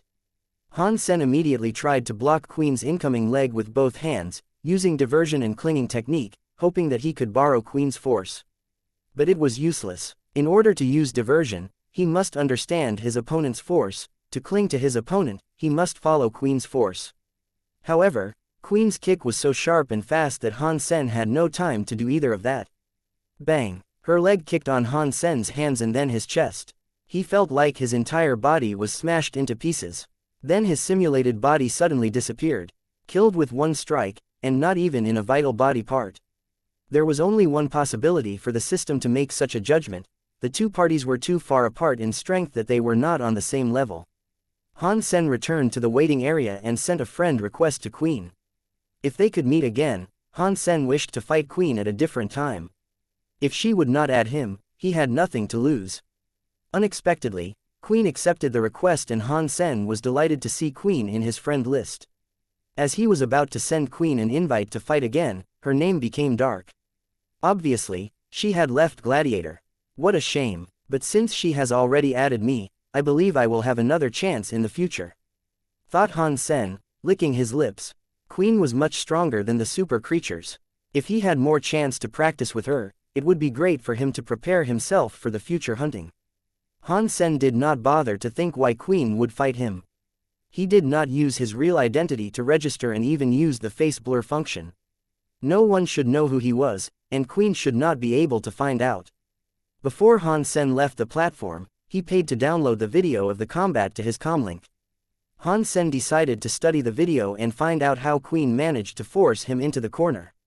After leaving Gladiator, Queen dialed a number and made a short call. She reported to Wangfu Shangcheng her conclusion, which was she believed a soldier on warship was a suitable opponent for Qian Hejun. Although she beat Han Sen with only one strike, Han Sen's performance was out of her expectation, which was why Queen agreed to add him. In fact, Han Sen was the only person in Queen's friend list. She did not even add any student in Ares Martial Hall. In fact, in Gladiator, Queen never chatted with anyone or added anyone. The reason she agreed to add Han Sen was that despite his weak fitness, he had several techniques that were inspiring to her. For example, the way Han Sen made his attacks was sneaky enough that she was only able to tell his intention after he approached her. And Han Sen obviously had a great understanding of rhythm, which forced her to change her rhythm to cope with his attacks. In addition, Han Sen controlled his strength and his body very well, which was rare among people with his fitness level. Maybe it was because Han Sen had a similar style to someone she knew. Queen decided to accept Han Sen's friend request. After fighting Queen, Han Sen did not want to challenge anyone else. He left Gladiator and returned to the dorm to watch the video he downloaded repeatedly. Without a doubt, Queen was a formidable person and a top-notch evolver. Han Sen cannot find anything she could have done better. However, this was not Han Sen's focus. What impressed Han Sen the most was her kiting skills. It was not even a footwork, but kiting. Queen did not even use any footwork intentionally, but the spots he decided to go to when avoiding Han Sen's attacks made Han Sen feel threatened and unintentionally end up where Queen wanted him to go. That is to say, although Queen did not launch any strikes, she was able to put tremendous pressure and threat on Han Sen, so that he would want to run. Therefore, although Han Sen was making all the attacks, he ended up in the corner. Another thought made Han Sen sweat. Every spot Queen chose to go to was a spot that could threaten Han Sen, which meant it was a defect in Han Sen's movement. If Han Sen had not been through this fight against Queen, Han Sen had never thought he'd have so many defects that his opponent could take advantage of. If Queen was his enemy, and their fight was for real, Han Sen would have died a million times. Han Sen's finding made him feel odd and excited. It was okay that one made mistakes, as long as one knew one's mistakes. In this case, Queen pointed out where he did wrong and made him see what he was blind to. Knowing what he did wrong, Han Sen knew how to make improvements. And nothing was better than that. Naturally, Queen did not do that intentionally. All she wanted to do was to force Han Sen to use all he got in order to determine whether or not Han Sen was fit to be Qian Hejun's opponent. Even Queen did not expect that Han Sen could learn so much from fighting her. Han Sen watched the video repeatedly and was more and more impressed by Queen. Her movements looked unintentional, but were always meant for something. It was like playing Go with a master. Some stones that seemed pointless in the beginning ended up being the key to success. Those pointless stones were not in fact placed casually, but part of a macro design. Last time Han Sen saw Queen in a combat, he saw was how powerful she was. However, being her opponent this time, Han Sen learned why she was so formidable. Until the next day when Han Sen received the Geno solution overload, he closed the video of his combat against Queen. Han Sen did not know how many times he had watched the video. The more he watched, the more he gained. He decided to review it from time to time, so that he could pay more attention to his defects and weaknesses. After drinking the Geno solution, Han Sen started to practice overload. Different from Heresy Mantra, which emphasized on strengthening his inner organs, overload focused on putting pressure on his body. To put it in plain terms, when practicing overload, Han Sen needed to do continuous exercise to stimulate his body cells to make his body work under extreme conditions. After some thinking, Han Sen decided to practice overload on Gladiator via combats. In the holographic device, the simulated body was synchronized with his real body. Although he would not be injured, and his movements were otherwise real. Han Sen entered the Evolver section of Gladiator again and immediately received a friend request. Why would someone add me? Han Sen was slightly surprised and checked the ID. It said, QZH, which he did not recognize. Han Sen still clicked yes. Very soon, QZH appeared in Han Sen's friend list. Seconds later, QZH sent Han Sen an invite to fight. It was rare that someone would invite Han Sen, so he immediately agreed. When he was waiting for the countdown, he checked out his opponent. QZH was a young man around 20 years old. Judging from his age, even if he was an evolver, he should still be new and weak. Han Sen saw that QZH did not carry a weapon and chose to not use one as well. Overload required body movements, and it would be more convenient without a weapon. After the combat started, QZH quickly rushed to Han Sen and Han Sen fought back. Very soon, Han Sen was surprised. QZH was much stronger than he thought. Han Sen estimated that he at least had a fitness index of 30. If he just evolved, then he should have evolved with his sacred Geno points maxed out. What was more impressive was that QZH not only had great fitness, but also fought exceptionally well. Every move he used was powerful. Han Sen could tell that he must have learned from a master. Han Sen became excited. It would benefit him greatly to spar with someone like QZH. Han Sen initiated Heresy Mantra and enhanced his fitness level greatly, otherwise he would not be QZH's match. Even so, Han Sen was still inferior to QZH in terms of fitness. After using both Heresy Mantra and Overload, Han Sen could reach a fitness level of 28, while QZH had an overall index of 30, and some items over 35. If QZH was a beginner, it was very likely that he could push his fitness index above 100, which was the goal of many evolvers. However, few people could reach that goal. Those who evolved with mutant Geno points maxed out could have a fitness index of around 20 after the evolution. Those who evolved with sacred Geno points maxed out would gain a sacred body and reach 30 in fitness index. After collecting Geno points in Second God's Sanctuary, ideally an evolver could reach 100 in fitness index, which was about as high as an evolver could reach. Han Sen was glad to fight QZH, who was strong but not strong enough to eliminate Han Sen instantaneously. Han Sen used all kinds of methods to fight QZH and stimulated the vitality of his body cells and their overload. In the beginning, overload only had limited effects. Han Sen had to make breakthroughs under the state of overload in order to enhance its effects. Bang! In half an hour, Han Sen was defeated by QZH. QZH was better than him in every aspect and did not leave him any chance to fight back. Han Sen did not feel upset and sent QZH an invite. QZH agreed immediately. QZH was great in terms of strength and speed, and he used many hyper-Geno arts that Han Sen had never seen before. Having realized he was not QZH's match in either fitness or hyper-Geno arts, Han Sen thought of one thing. Maybe I could try that. At least it will buy me more time. Han Sen thought of the kiting skills that Queen uses. Since it was hard to fight QZH head-on, the best Han Sen could do was to refine his skills and eliminate his defects. In addition, he needed to use some strategies to prolong the fight. Queen's kiting skills were like a go strategy. When he made the first step, he had to have the big picture in mind and think 10 steps ahead. Only by doing that could he lure or force his opponent to follow his design. Although it was unlikely that Han Sen could reach Queen's level in 1 or 2 months, he liked the kiting skills a lot, which was why Han Sen mimicked Queen's kiting skills during the fight with QZH. Although Han Sen performed terribly in the beginning, he was making slow progress. It was a skill that needed lots and lots of practice. Qian Hejun felt intrigued when fighting Han Sen. Qian Hejun had always practiced with the evolvers in Ares Martial Hall. Even though those evolvers had many skills, Qian Hejun would gradually get to know their movement patterns. However, the combat against Han Sen was different. Han Sen had shown him different things, such as disordered rhythm and weird strikes, sometimes even Qian Hejun's own tricks. Qian Hejun thought Han Sen was an odd fellow. Qian Hejun considered what he learned was eclectic enough, while Han Sen never ceased to surprise him, which provided him with many inspirations. Qian Hejun and Han Sen did not communicate at all, and always started the combat the minute they saw each other, which continued for days. Without any conversation, the two persons were immersed in their own practice and thought of each other as a sparring partner. Qian Hejun had spent a lot of time on Gladiator recently, but he was feeling more and more pressure. It was more and more difficult for him to defeat Han Sen. In the beginning, Qian Hejun was only intrigued by Han Sen's unexpected tricks. However, it took him more and more effort to beat Han Sen. These 2 days, he had to use all he got and seek new breakthroughs in order to win.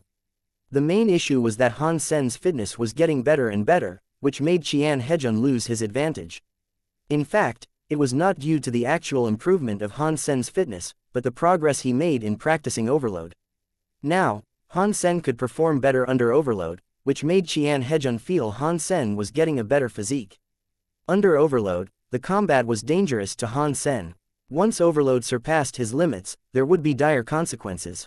However, at this point, Han Sen's body had not reached that limit. No, not fast enough. This speed is not enough for me to dodge the turtle bite. Han Sen's body was moving at a dazzling speed and his feet almost became a blur with Sparticle deployed. Although Han Sen spent most of his time on Gladiator, he would train 1 hour per day without the holographic device. In the virtual combat, he could not sense every single detail, which made the 1-hour training a must.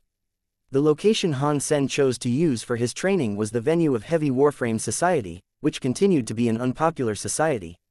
After Fatty and Skinny graduated, only Han Sen and his friends remained in the society. Because of Wang Mengmeng, the school allowed them to keep the society in their warehouse. However, no one would come here normally. This time, however, someone was watching Han Sen train from afar. Xianxia watched Han Sen train with complex emotions. Since he lost to Han Sen last time, Xianxia had studied the spinning arrow even harder for a long time. However, no matter how hard he tried, he could not be as good as Han Sen.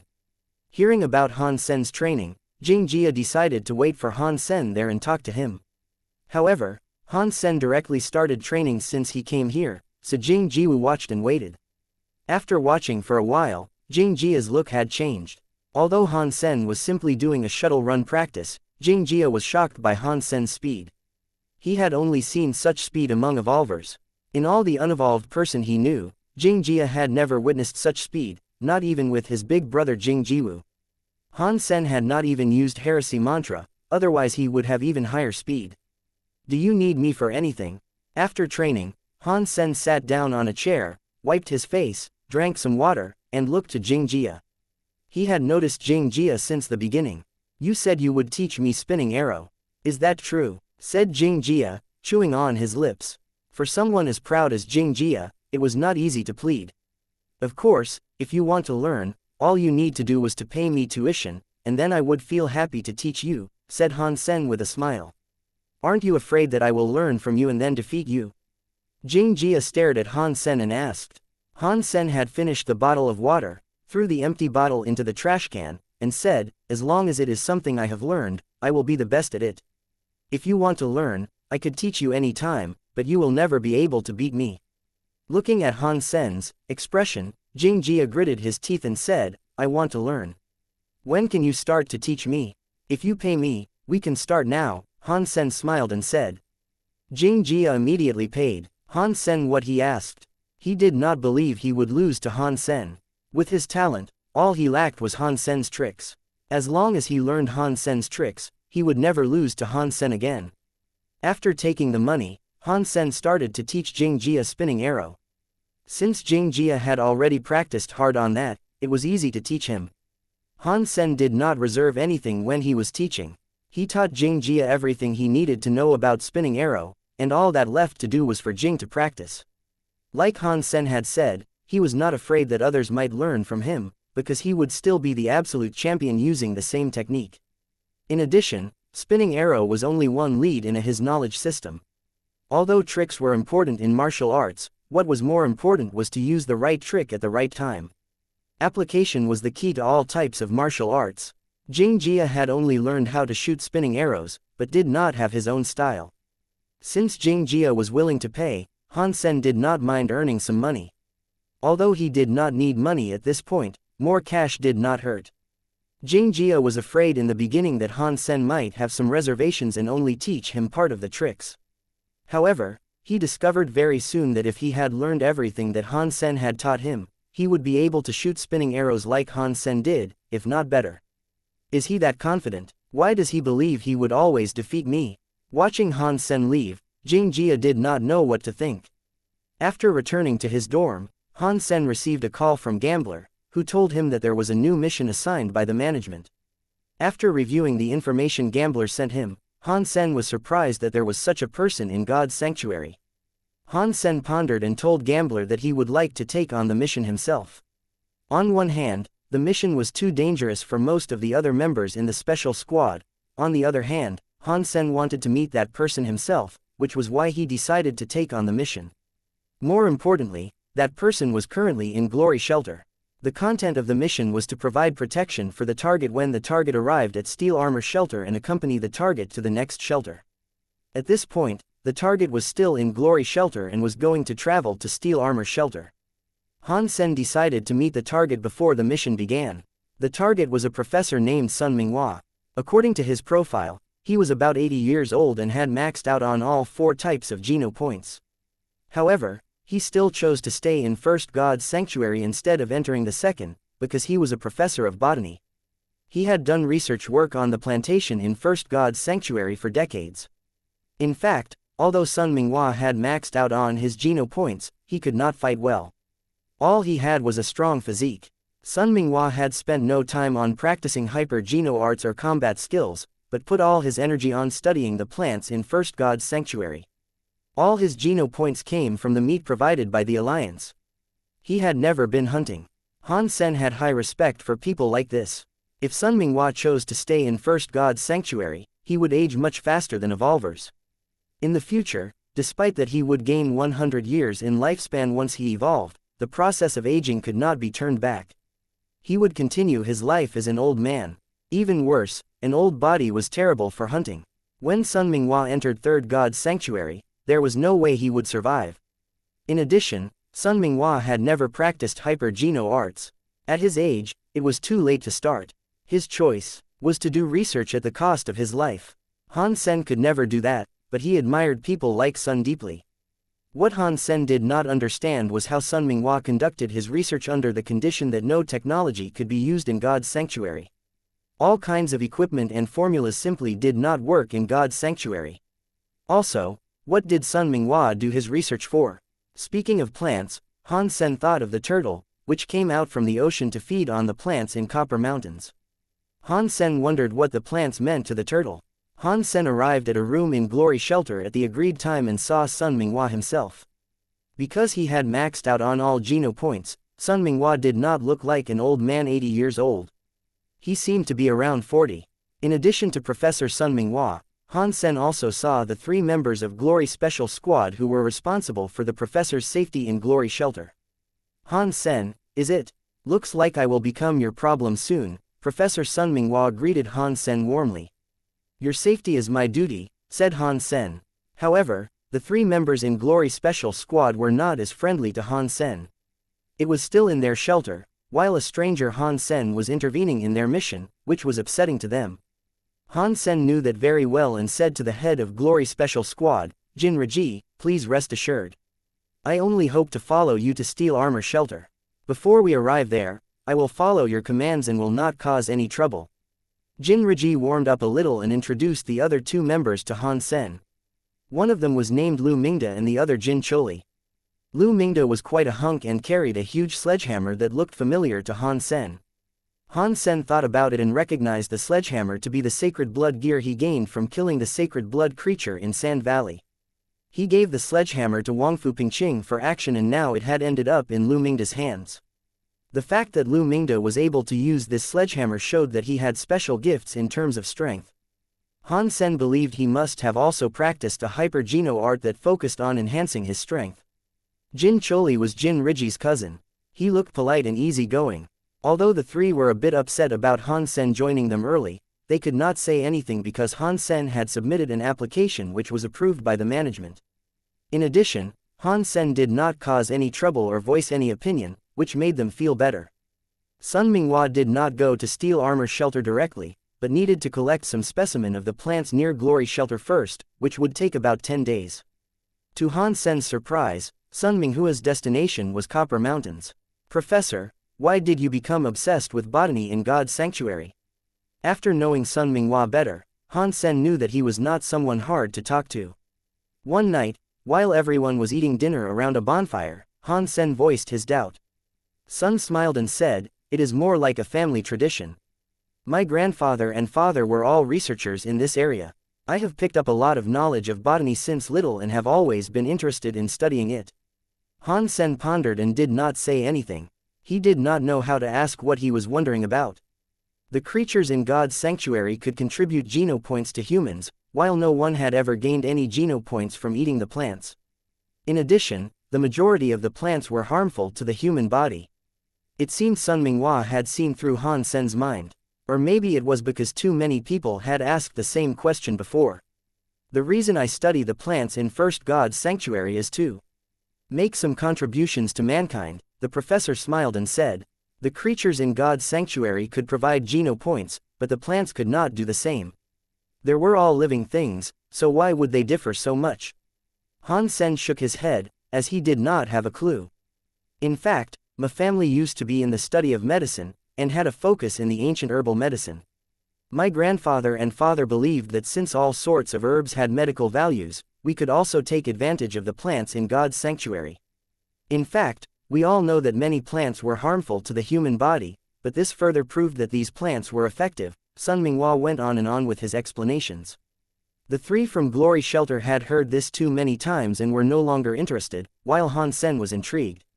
3 generations in Sun Minghua's family had done tremendous research work on the plants in First God's sanctuary, and the remaining interest was to find out whether the plants in God's sanctuary could be used in medicine. Because scientific methods did not work in God's sanctuary, Professor Sun's family still managed to achieve great results in the research. They mainly did their research through observing the reactions of the creatures after consuming certain plants. They would also keep some creatures to feed them plants to determine the effects of different plants. Of course, creatures were different from humans. Before they conducted human subject experiments, they could not publish any of their findings. However, Professor Sun Minghua shared with Han Sen about some of their findings. For example, Sun Minghua's grandfather had made a certain paste from some of the plants in God's sanctuary, which was effective on external wounds.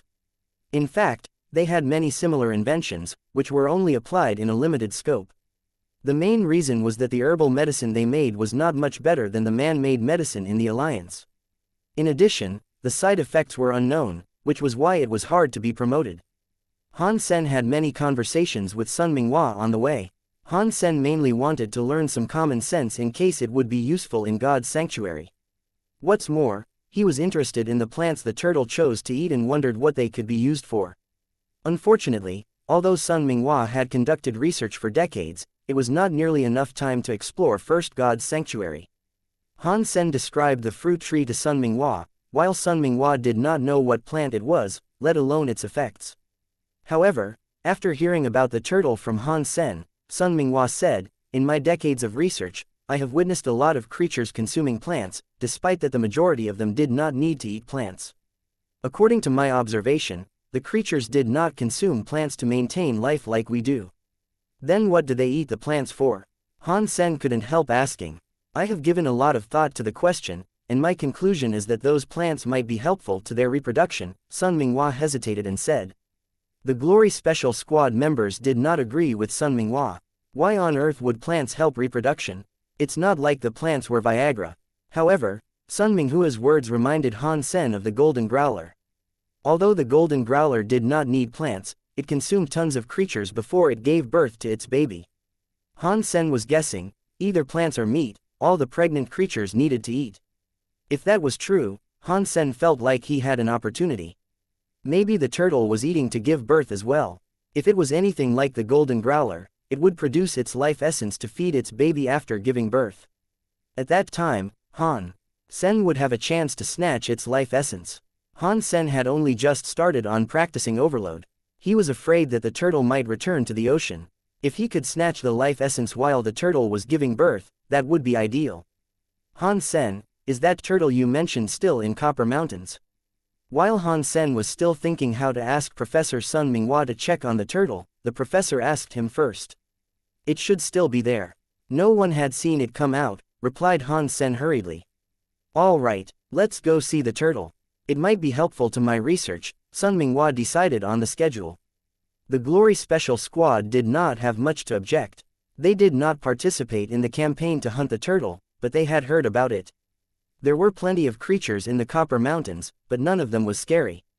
In their opinion, the turtle should not be too dangerous since it was not fast. Only Han Sen knew that the turtle had an unbelievable speed. Han Sen did not say anything about it and only wanted to check on the turtle from afar. In addition, Han Sen would like for the professor to determine whether the turtle was actually giving birth. Sun Minghua should be an authority in that. The group of people marched into Copper Mountains. Sun Minghua had a great physique and a sacred blood mount, so they had a smooth trip. Han Sen did not have much to do and kept chatting with Sun Minghua. Sun Minghua had spent decades doing research in First God's Sanctuary, while all his friends had left sooner or later. It was rare that a young man would listen to him like Han Sen. Since Han Sen was interested, Sun Minghua had shared a lot. Sun Minghua did his research for his interest as well as to benefit mankind, so he had nothing to hide and taught Han Sen a lot of practical knowledge, such as how to determine which plants were edible and which plants were toxic. Han Sen memorized all the information, which might be life-saving in the future. After traveling on the back of the Golden Growler, Han Sen understood that once he left the shelters, it was not easy for a human to survive in the wild. After searching in Copper Mountains for days, they finally spotted the turtle, which was chewing on some black and brown vines. Professor, let's just stay here and watch. If we get closer, it might be risky. Han Sen stopped Professor Sun Minghua who was approaching the turtle. Sun Minghua frowned and said, "This is a bit too far and I could see nothing. Can we get closer? Try the telescope first." "It is dangerous to approach," said Han Sen. "What can we possibly see from here?" "Go, Professor. We will protect you," said Lu Mingda after throwing Han Sen a look of disapproval. Sun Minghua wanted to get closer to the turtle. Jin Riji checked the distance and did not object. "Professor, the sacred blood creature is something different. Last time, a lot of people from Glory Shelter were flying to hunt it, while they not only failed but also lost many men. How about we stay farther from it?" Han Sen tried to talk the professor out of it. Since he was the one who mentioned that to the professor, Han Sen was not willing to see any mishaps happening. "Han Sen, do you doubt the ability of Glory Special Squad?" said Lu Mingda, displeased. Jin Riji and Jin Choli couldn't help frowning. Han Sen had been a good fellow so far, but now he was trying to intervene in their mission. Sun Minghua quickly said, "Han Sen, don't worry. We are not trying to approach it, just get a bit closer. It will be fine." Han Sen did not know what to say to them. He could not tell them that he was not a sacred blood creature, but a super creature. The professor had already moved and got closer to the turtle under the protection of the Glory Special Squad. "Professor, stop right here. We really cannot go any farther." Han Sen reached out her hand and stopped the professor when they were 1,000 feet from the turtle. If the turtle got mad, Han Sen was not sure if he could keep all of them safe even if he used all he got. Sun Minghua hesitated. The distance was still not ideal for his observation. However, seeing Han Sen being so careful, Sun Minghua did not insist on going forward, but used his telescope to watch the turtle. "Damn, Han Sen, this is not steel armor shelter yet," said Jin Riji solemnly with his brows knitted. "Han Sen, what did you say in the beginning? Why are you being so controlling now?" Lu Mingda shouted. Han Sen said calmly, "I don't mean to be controlling. But the professor is only here because I told him about the turtle. I cannot let anything happen to him, otherwise I would feel so guilty." "What can happen to him? It is just a sacred blood creature. We are not going to alert it. Even if we do, we could guarantee the professor's safety. He would not even lose a hair." "This is not your business," said Lu Mingda madly. Being just 1,000 feet away from the turtle, the voice of Lu Mingda alerted the turtle, which turned around and had its eyes fixed on them. Han Sen felt a chill down his spine. He remained still and watched the turtle. Lu Mingda was still upset and wanted to add something, but Jin Riji had also noticed the turtle's movements and stopped him. Suddenly, the turtle moved all its 4 legs and rushed to them as fast as a bird. Feeling worried, Han Sen quickly yelled at Sun Minghua, "Professor, run." Although Sun Minghua had maxed out on all his Geno points, he did not spend any time practicing martial arts and did not react fast enough. When he summoned his mount, the turtle was already next to him. Seeing how fast the turtle was, Jin Reji, Lu Mingda and Jin Choli were dumbstruck. This was not what they had heard. This turtle was even much faster than a sacred blood mount. It's just a turtle. I will smash it right now, Lu Mingda yelled and smashed at the turtle with his sledgehammer. The sledgehammer was very heavy, but the turtle did not even dodge. Its speed became even faster and the sledgehammer ended up on its shell, instead of its head, where Lu Mingda was aiming. Bang! The hammer as large as a barrel knocked on the turtle shell and made a sound of metal. Ah! Lu Mingda screamed. The sledgehammer was a destructive weapon, so it kicked back a lot stronger than other weapons. Lu Mingda had used all his force in the strike, which failed to hurt the turtle at all. On the other hand, all the bones in his hands were broken, the sledgehammer was blown away into rocks and left a huge hole there. Not only Lu Mingda, even Jin Reji and Jin Choli were shocked. They knew how heavy the sledgehammer was. With a hard strike by Lu Mingda, even a tank could be flattened. However, the turtle was not even scratched, which was frightening. Han Sen did not stand still. He immediately made a kick. It was not at the turtle, but at Lu Mingda, who was still screaming. Lu Mingda was kicked a dozen feet away. Both Jin Reji and Jin Choli were shocked, but they immediately saw the turtle bit where Lu Mingda was standing so fast that they could not even tell what the turtle's neck looked like. Don't stand here, go! Seeing Sun Minghua froze on his mount, Han Sen yelled, ran to the sledgehammer and summoned the Fairy Queen. Jin Reji and Jin Choli picked up Lu Mingda and wanted to run, while the turtle made another bite at Jin Reji, who was the closest to it. Jin Reji did not have any time to dodge, but he was fast enough to block the turtle bite with his sacred blood knife. Crack! The turtle bit the sacred blood blade and broke it in half. A sacred blood weapon was destroyed like that. The Glory Special Squad were almost scared to death. The knife was a sacred blood weapon and was broken under the turtle bite easily. They were suddenly covered in cold sweat and wanted to run. However, the turtle was so fast that they could not make it. It quickly reached out its neck and bit toward Jin Reji, who was empty-handed. Jin Reji had used all his energy and there was no way he could avoid this bite. Damn it! Jin Reji quickly stepped back, but he knew he could not make it. Lu Mingda and Jin Choli did not even have any chance to save Jin Reji, given how fast the turtle was. Bang! Something giant and black suddenly fell on the turtle's head and knocked its head down. Han Sen, Jin Reji escaped death and was as pale as a sheet of paper. Seeing Han Sen, who had knocked the turtle down with the sledgehammer, he was suddenly thrilled. Don't stay here, run! Han Sen watched the turtle solemnly. Although the head of the turtle was knocked down, Han Sen did not feel it was broken. It felt like smashing on rubber. As he expected, the turtle raised its head and shook it around, its emerald-like eyes fixed on Han Sen. Han Sen did not hesitate and smashed at the turtle again. Using heresy mantra, his heart was beating like thunder, and his blood and chi were circulating at a tremendous speed, making his veins stand out. The sledgehammer was so heavy that even Lu Mingda could only slowly brandish it a dozen times. With Lu Mingda's speed, it was impossible for him to ever hit the turtle. Han Sen was stronger than Lu Mingda to begin with, but even he could not hit the turtle relying on just his strength. Only with the heresy mantra and overload, Han Sen managed to hit the turtle's head when it was not paying attention. Although Han Sen's second strike was still under dual enhancement, the turtle quickly withdrew its head and avoided the sledgehammer. The moment it drew back its head, the turtle stepped hard on the ground and threw itself at Han Sen like a cannonball. Han Sen waved his arm backward and knocked the sledgehammer on the turtle shell, sending the turtle back to the ground. However, the turtle quickly bit the handle of the sledgehammer and broke it in half. All Han Sen had left in his hand now was a part of the handle. He hastily ran to the side, while the turtle was pissed off by Han Sen and decided to throw itself again at him. Hang in there, we're here to help. Jin Reji summoned another weapon and was ready to help Han Sen.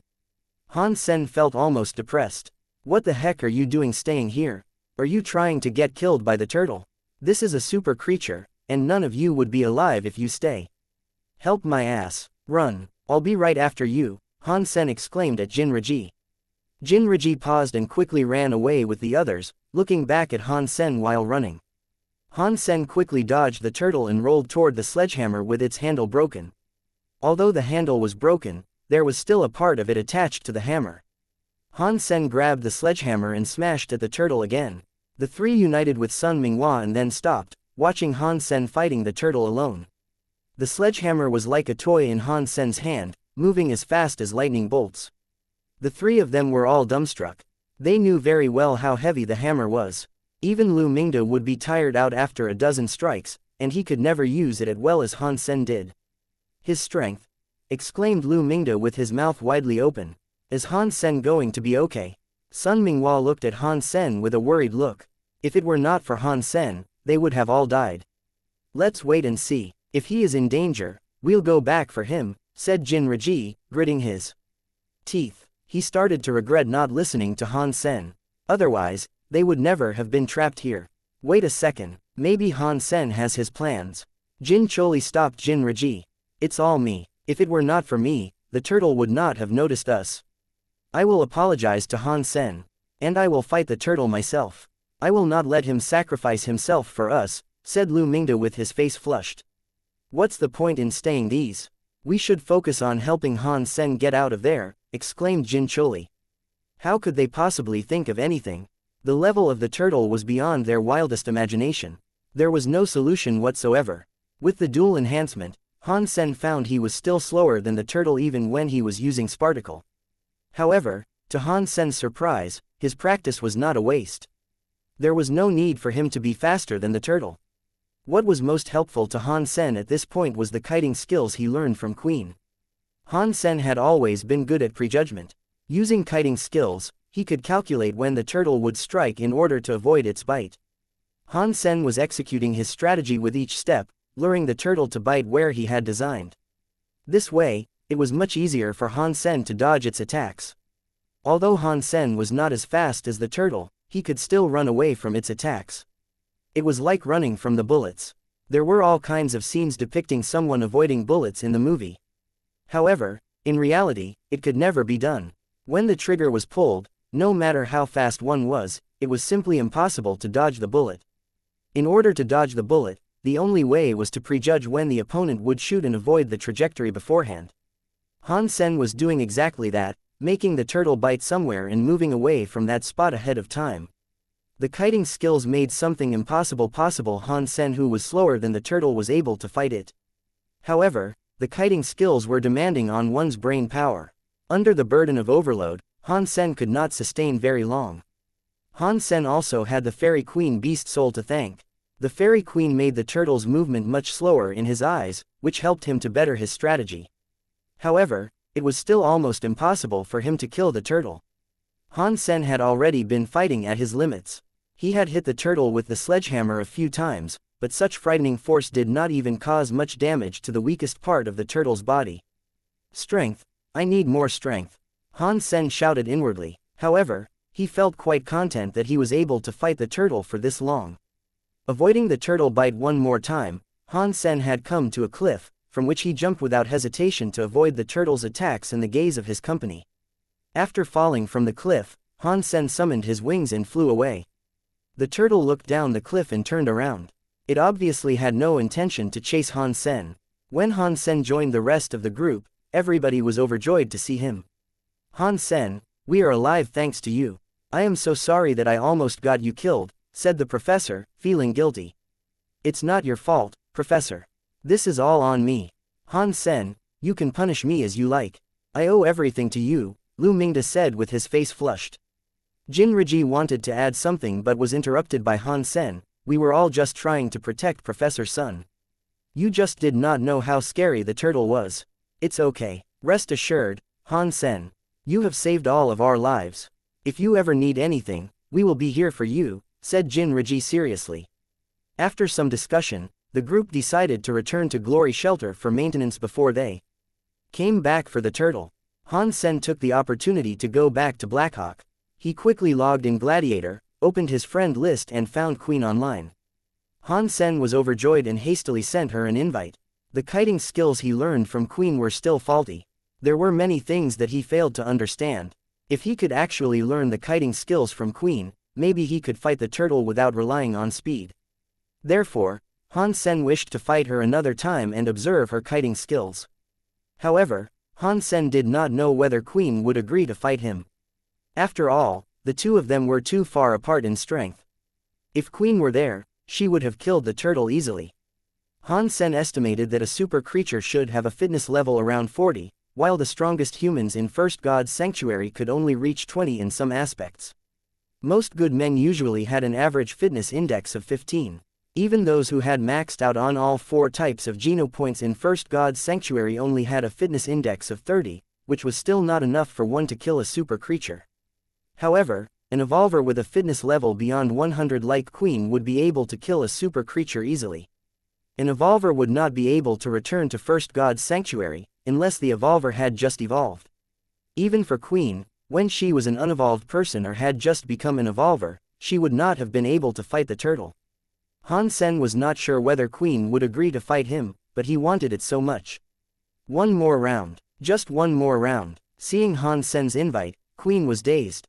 Her setting was not to accept invites from strangers, and she had never had a friend before, so she had never received an invite.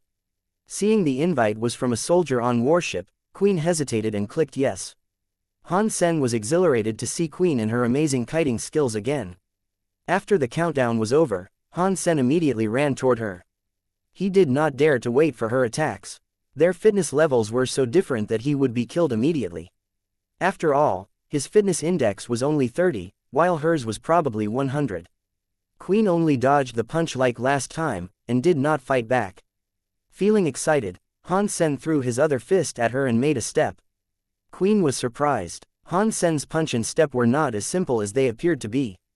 Although he was not that fast, in Queen's eyes, his moves were unexpected. Han Sen's step was almost like her kiting skills, making it impossible for her to force Han Sen into a corner. Is he copying me? Queen's gaze fell upon Han Sen. She continued to observe. Very soon, Queen was certain that Han Sen was mimicking her kiting skills. Although there were many errors and defects in his movements, it was amazing that he could achieve this level in such a short amount of time. Queen did not rush to end the combat. She wanted to see how well Han Sen could do. Kiting skills were not for anybody. It was easy to learn, but hard to become a master at. It was like playing Go.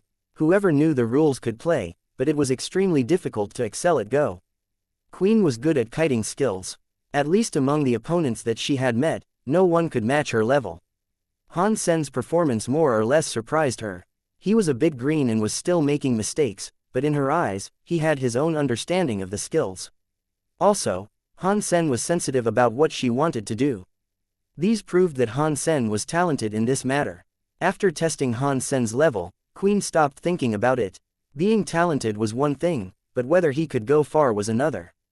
Queen did not say anything but continued to dodge Han Sen's attacks. However, Han Sen suddenly felt much more pressured. It became more and more difficult for him to determine where Queen was going. They were like two players at a Go game. Han Sen was the weaker player and his every step was in Queen's calculation. There was no way he could fight back. Very soon, Han Sen was pushed to the corner like last time. Bang! With another kick, Han Sen was eliminated. When he returned to the game, Queen had already gone offline. However, Han Sen did not feel upset, but more excited than ever. He was not sure if Queen was intentionally teaching him. Her last few steps were indicating the weaknesses in his kiting skills, which was why he felt terrible toward the end. This was not a bad thing for Han Sen, but a good thing. Queen was like a teacher, helping him find his mistakes. Whether she was intentional or not, Han Sen was grateful to Queen. Kiting skills were crucial for him to hunt super creatures. And kiting skills like this could not be practiced through tutorials like Hyper Geno Arts. Han Sen had gained an incredible asset through fighting Queen. After downloading the video of their combat, Han Sen left Gladiator and went to the warehouse of Heavy Warframe Society. While watching the video, he pondered what he could do to refine his kiting skills. Indeed, Queen was trying to indicate Han Sen's mistakes to him in the last few steps. There were not many people were interested in practicing kiting skills. Since Han Sen was interested, she was willing to give him some tips.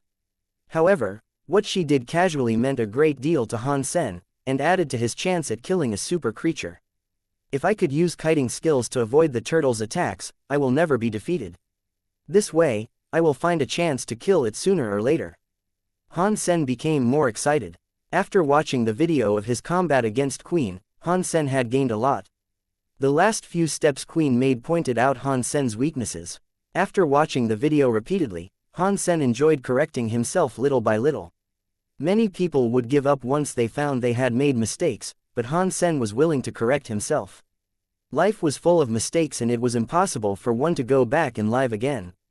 What Han Sen cared more about was how he could avoid the same mistakes in the future. The kiting skills were not just physical movements.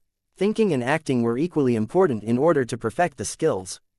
Through trial and error, Han Sen had refined his skills again and again.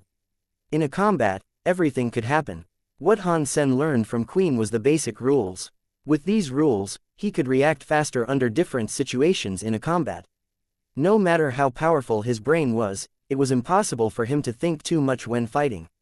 He had to cultivate his muscle memory through tons of practice. It was like in order to solve a math problem, one had to learn all kinds of equations before applying them in calculation. Queen had told Han Sen some equations he did not know before.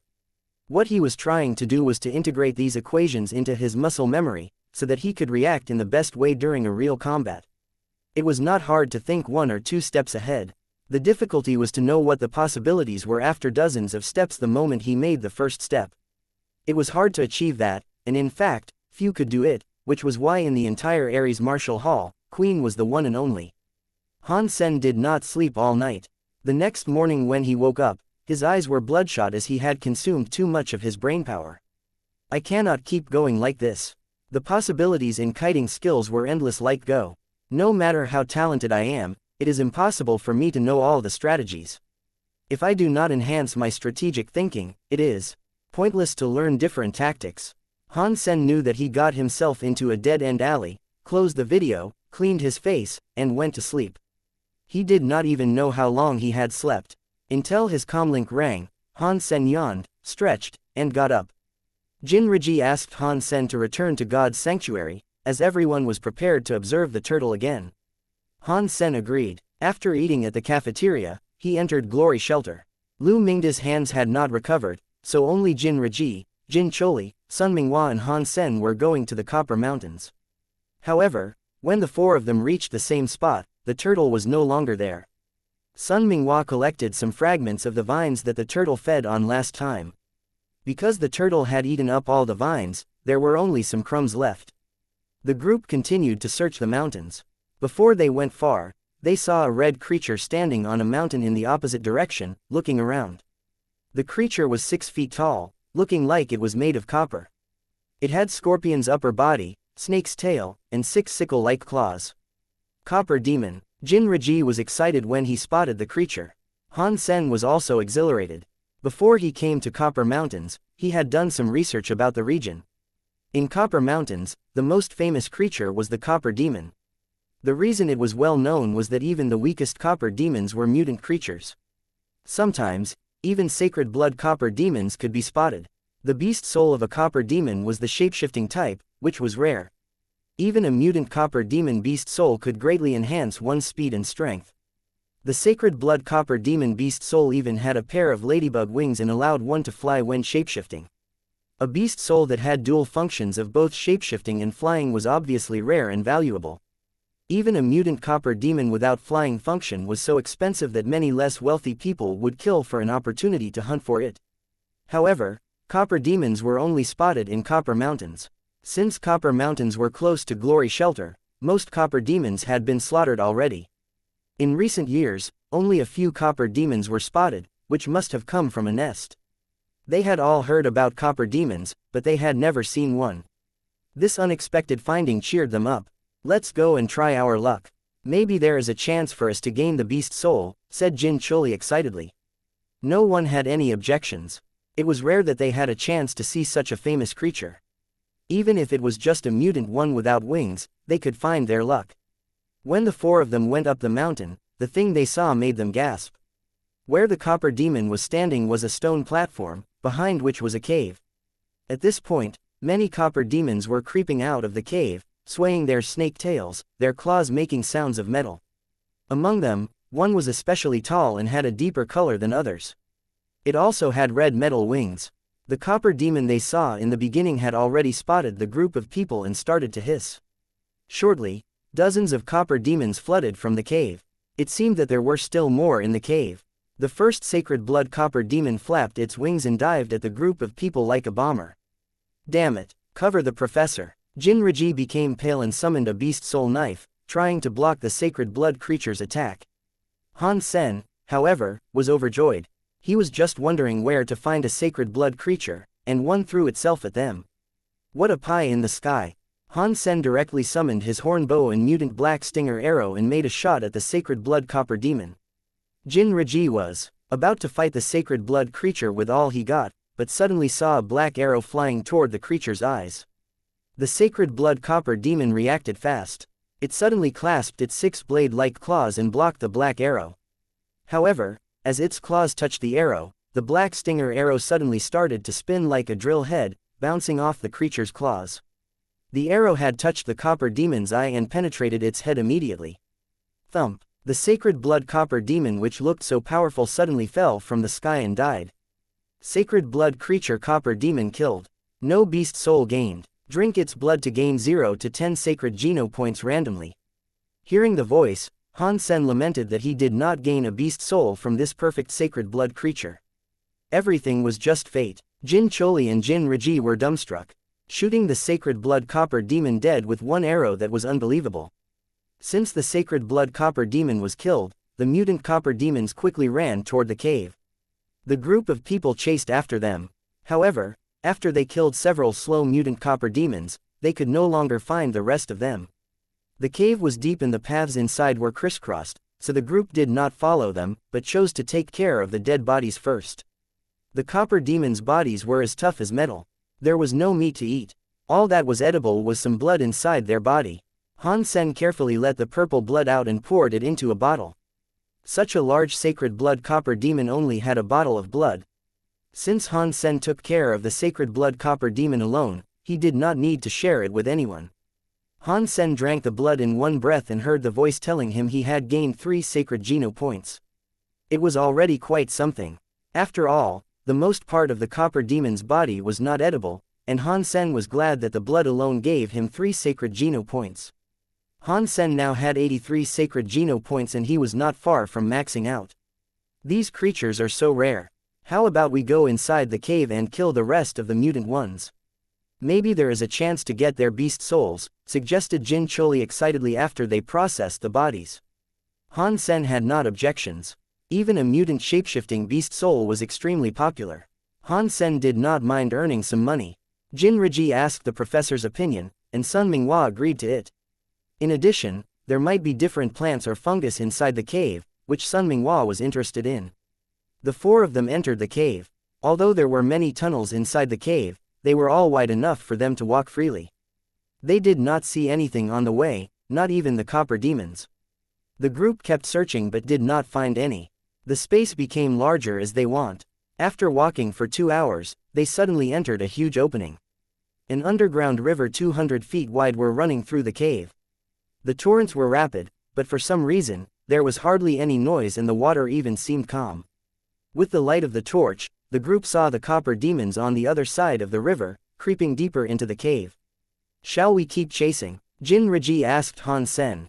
Han Sen checked the dark underground river and frowned. He still remembered the terrible experience he had last time he was in an underground river. The 2 obsidian dragons almost killed him. The cave was so dark that the light of the torch could not help them see inside the water. Instead, the reflection of the light almost blinded them. Han Sen was scared that some aquatic sacred blood creatures like the obsidian dragons might suddenly appear here. No matter how strong he was, he would not be the creature's match underwater. Do you have wings? If we were to chase them, we should probably fly across the river, Han Sen pondered and said. He did not really want to step into the water. Jin Riji smiled bitterly and said, we do have wings, but one was mutant and the other was primitive. That is problematic. I only have 1 pair of primitive wings as well. Han Sen did not mention his sacred blood wings. He did not want anyone to see the purple feathered dragon wings if he did not have to.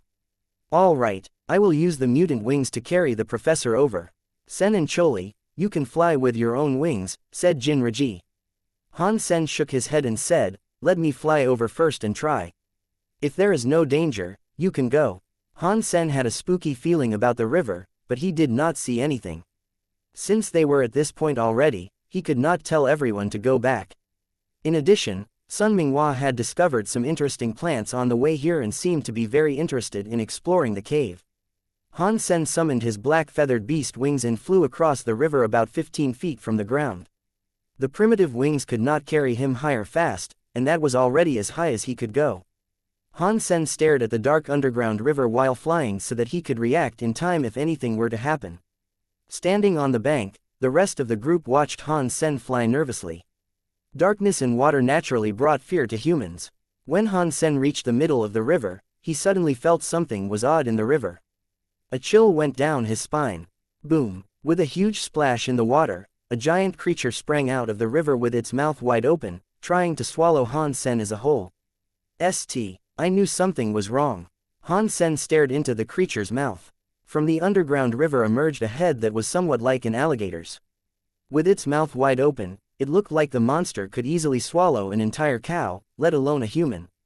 There were thousands of teeth in its mouth, which looked like a meat grinder. Even a body made of steel would be minced instantaneously. Han Sen was not sure what the status of this creature was, so he dared not fight it head-on. If it was a super creature, Han Sen would probably get himself killed. Without saying anything, Han Sen flapped his wings and shifted his body to the side. Pushing on the tip of the creature's mouth, Han Sen returned to the bank. The creature roared and followed Han Sen. As its entire body came out of the underground river, everyone gasped.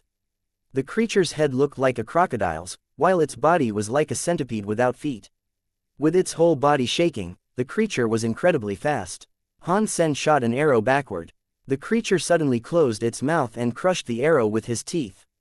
Han Sen thought with terror, fortunately I did not use a beast soul arrow, otherwise my only mutant beast soul arrow would be destroyed. Run! Han Sen summoned the tornado wolf, shooting at the creature riding on his mount. Although Han Sen did not know whether it was a sacred blood creature or a super creature, it would be unlikely for him to hurt a creature with a body 300 feet long even with the 3-blade harpoon. In addition, with such a gigantic body, this creature must be strong as well. If Han Sen was hit by its tail, he would probably be severely hurt. In a tight space, it would not be wise to fight such a creature. The three protected Sun Minghua and rushed out. However, the monster was so fast that none of their mounts could run faster than it. The monster was at their heels in a second. Go in here, it is too narrow for the creature to enter. Han Sen pointed at a hole and said, seeing the creature smashing a rock more than 7 feet tall, Jin Raji and Jin Choli quickly took back the mounts and entered the hole along with Sun Minghua. The moment they were in the hole, the creature immediately threw itself at them. However, its head was much bigger than the entrance.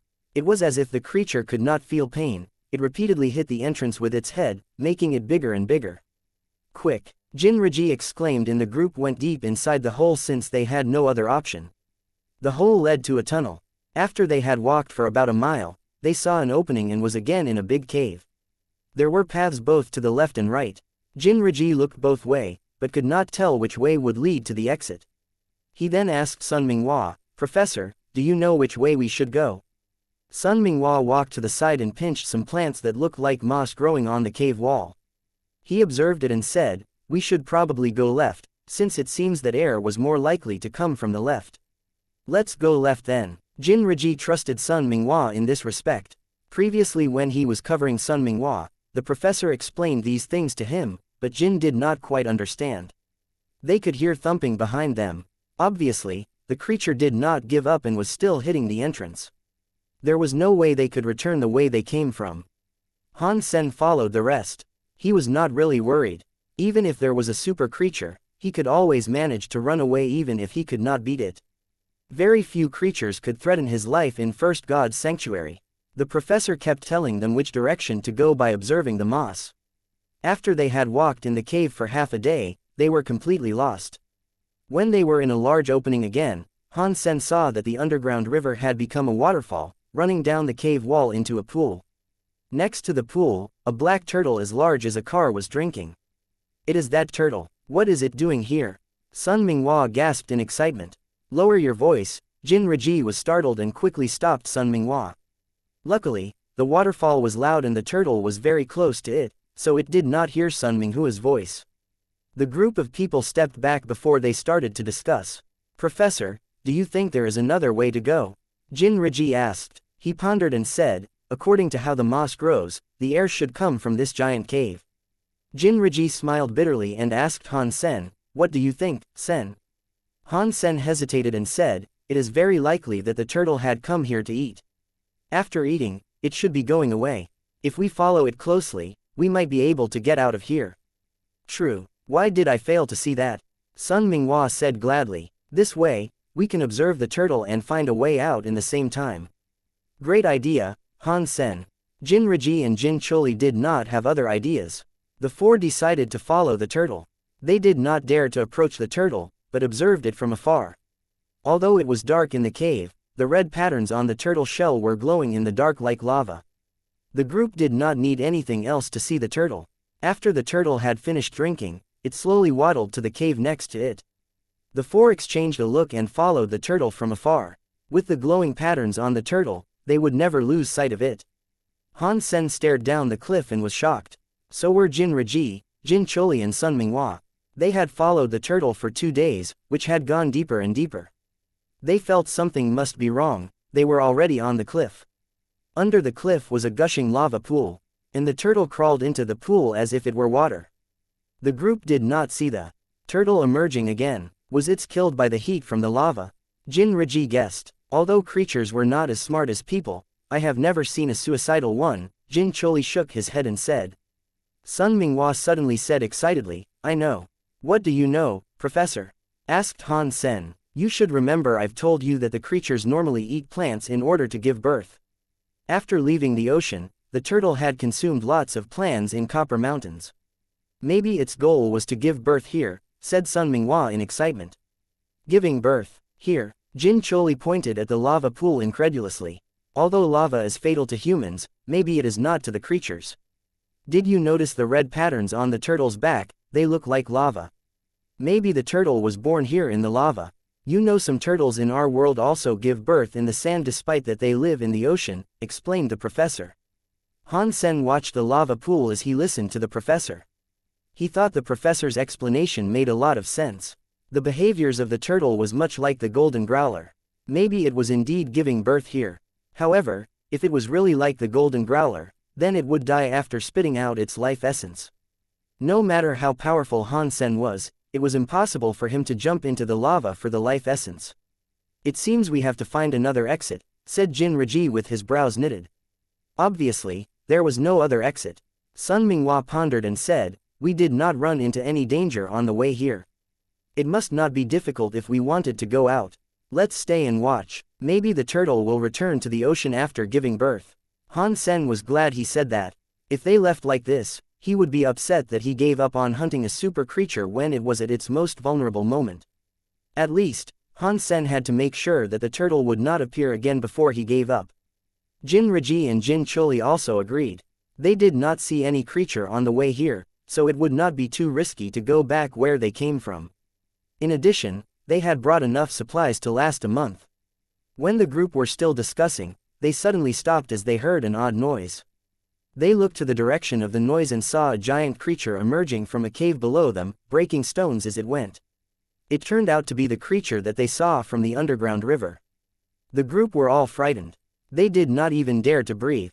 Very soon, they found out that the creature did not come for them, but went toward the lava pool under the cliff. No way, is that creature also born from the lava pool? Han Sen said to himself. He was so curious that he looked down from the cliff. Jin Riji, Jin Choli and Sun Minghua all let out a sigh of relief. Like Han Sen, they were also curious and wanted to see what the creature was up to. In a minute, the creature made it to the side of the lava pool, but it did not enter as the group had imagined. Circling around the lava, the creature then crawled toward the stone wall next to the pool. The group felt weird. The stone wall had nothing on it and they wondered what the creature was trying to do. As they were wondering, the creature suddenly threw itself hard at the wall as if it was agitated. Bang! The rocks fell under the impact. However, the stone wall was still intact. The creature hit the wall again and again in madness and the cracks were growing on the wall, while the creature itself was also injured and covered in blood. However, it did not stop ramming against the wall, as if the wall had killed its parents. Jin Choli was dumbstruck and said, "This creature must be mad. It must be committing suicide." Sun Minghua did not speak. He was also puzzled and did not understand what the creature was doing. Although Han Sen could not tell what the creature was doing either, he was overjoyed. Originally, he was concerned that the creature was too big, and he did not have an appropriate weapon to kill it. Now the creature was killing itself. When it was near death, it would be great if Han Sen could take advantage of the opportunity and kill it. Judging from how strong it was, maybe it was really a super creature. The four of them lay on their stomach and looked down the cliff. Maybe the turtle went into the lava to give birth, but it was impossible that this creature was knocking its head on the wall to give birth as well. No matter how they thought about it, there was not a plausible explanation. What is it trying to do? Han Sen stared at the creature ramming itself into the stone wall. From the dim light from the lava, he could see clearly the creature's movements. The stone wall was cracked by the creature, and it was bleeding heavily, its blood coloring the stone red. Suddenly, Han Sen's pupils contracted. Han Sen gazed at the cracked stone wall. Initially, he thought the wall was red because the creature was bleeding. However, with a closer look, it was more than the creature's blood. There seemed to be liquid infiltrating through the cracks from the other side. Under the glow of the lava, the liquid also seemed to be red. However, Han Sen could tell that it was not blood, but more like water. Water. Han Sen suddenly understood what the creature was going for. Behind the stone wall, there was very likely a branch of the underground river. The creature was trying to break the stone wall in order to feed water into the lava pool. Damn it, this creature is treacherous. It is trying to lead the water into the lava. Han Sen thought. In the alliance, when water met heat of the lava, one possibility was that the water would evaporate. However, if there were enough water, the lava would be turned into a piece of rock. Even if the turtle could survive in the lava, it didn't mean that it could survive in the rock. If the turtle was sealed in the rock, Han Sen did not know if it was still feasible for him to obtain the turtle's life essence. Put on gas masks. Han Sen exclaimed at the rest and quickly slapped a mask on himself. Although Sun Minghua, Jin Raji, and Jin Mingli did not understand why Han Sen was asking, they had grown enough trust in Han Sen recently, so they simply followed his instruction. Shortly after they put on the masks, they suddenly heard cracking and spluttering. Water started to come out of the stone wall that was more and more damaged by the creature, flooding into the lava and giving rise to pungent gray smoke. Get back. Don't get yourselves burned by the steam. Han Sen did not dare to stay and watch, pulling the professor back with him. Bang! When the four of them stepped back, they heard a loud noise of stones crashing and water falling. Then there was a sizzling sound. With the rising of gray smoke, the entire cave became extremely hot that it was almost unbearable. The group quickly ran back. Fortunately, the gray smoke did not expand very fast. It took some time for the smoke to rise to the cliff. When they reached a small cave far from the cliff, they were covered in gray dust. Each of them looked like a statue coming out of storage. Luckily, they were all in beast soul armor and gas masks, so they were not hurt at all. After waiting for a long while in the small cave, the gray smoke gradually dispersed and the air started to cool down. All they could hear at this point was the water flowing. I will go have a look. Han Sen did not want to let go. He had prepared so long to kill the turtle and would hate to see it killed in the lava. Running to the cliff again, Han Sen looked down. Although there was still some thin smoke left, he could see clearly with the light penetrating from the stone wall broken by the giant creature. There was not a single spark in the lava pool. Under the cliff was a newly formulated lake. The water came from the underground lake that was originally behind the stone wall. Under the water, where the lava pool was, the lava solidified into a piece of smooth black rock, dotted with craters like the surface of the moon. The giant creature rolled around in the lake in excitement, screeching cheerfully. The turtle died just like that. Han Sen could not believe that a super creature was killed so easily. It was unlikely. Han Sen decided. The lava was liquid, so there must be a source of heat under the pool to keep it that way. Since the source of heat was not put out, it was impossible for the lava to solidify entirely. This creature is so devious to think of such a strategy. I wonder what's its grudge against the turtle, said Jin Mingli, walking over and joining Han Sen.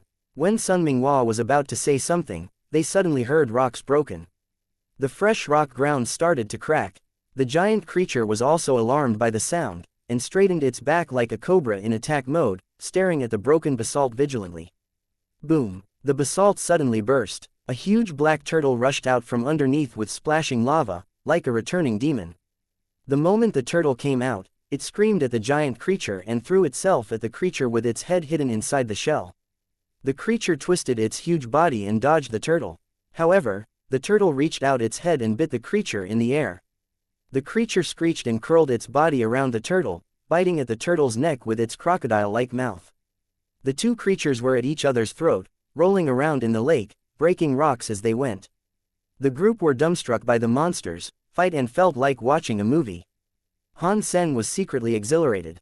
Since the creature was able to match the turtle, it was very likely also a super creature. If that was the case, maybe he could get really lucky. As Han Sen was imagining killing two super creatures at once, gobbling on their life essence and becoming a super aristocrat, he very soon realized that his dream was unlikely to be realized. The two creatures managed to knock the basalt ground open. Lava erupted from the gaps and met more water. Gray smoke once again filled the space.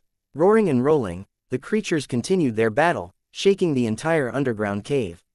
Since the scorching gray smoke was almost fatal, Jin Reji, Jin Mingli and Sun Minghua were forced to step back. However, Han Sen stayed still. This might be his best chance to kill a super creature. If he retreated at this point, he was not sure if he could pick up the life essence, and he definitely would not be able to gain any beast soul. Han Sen yearned for a super beast soul even more than life essence. If he could obtain a powerful super beast soul, maybe he would be able to kill a super creature on his own, instead of hiding and sneaking around like this. Han Sen, let's go. It's too dangerous over there, Jin Reji shouted at Han Sen.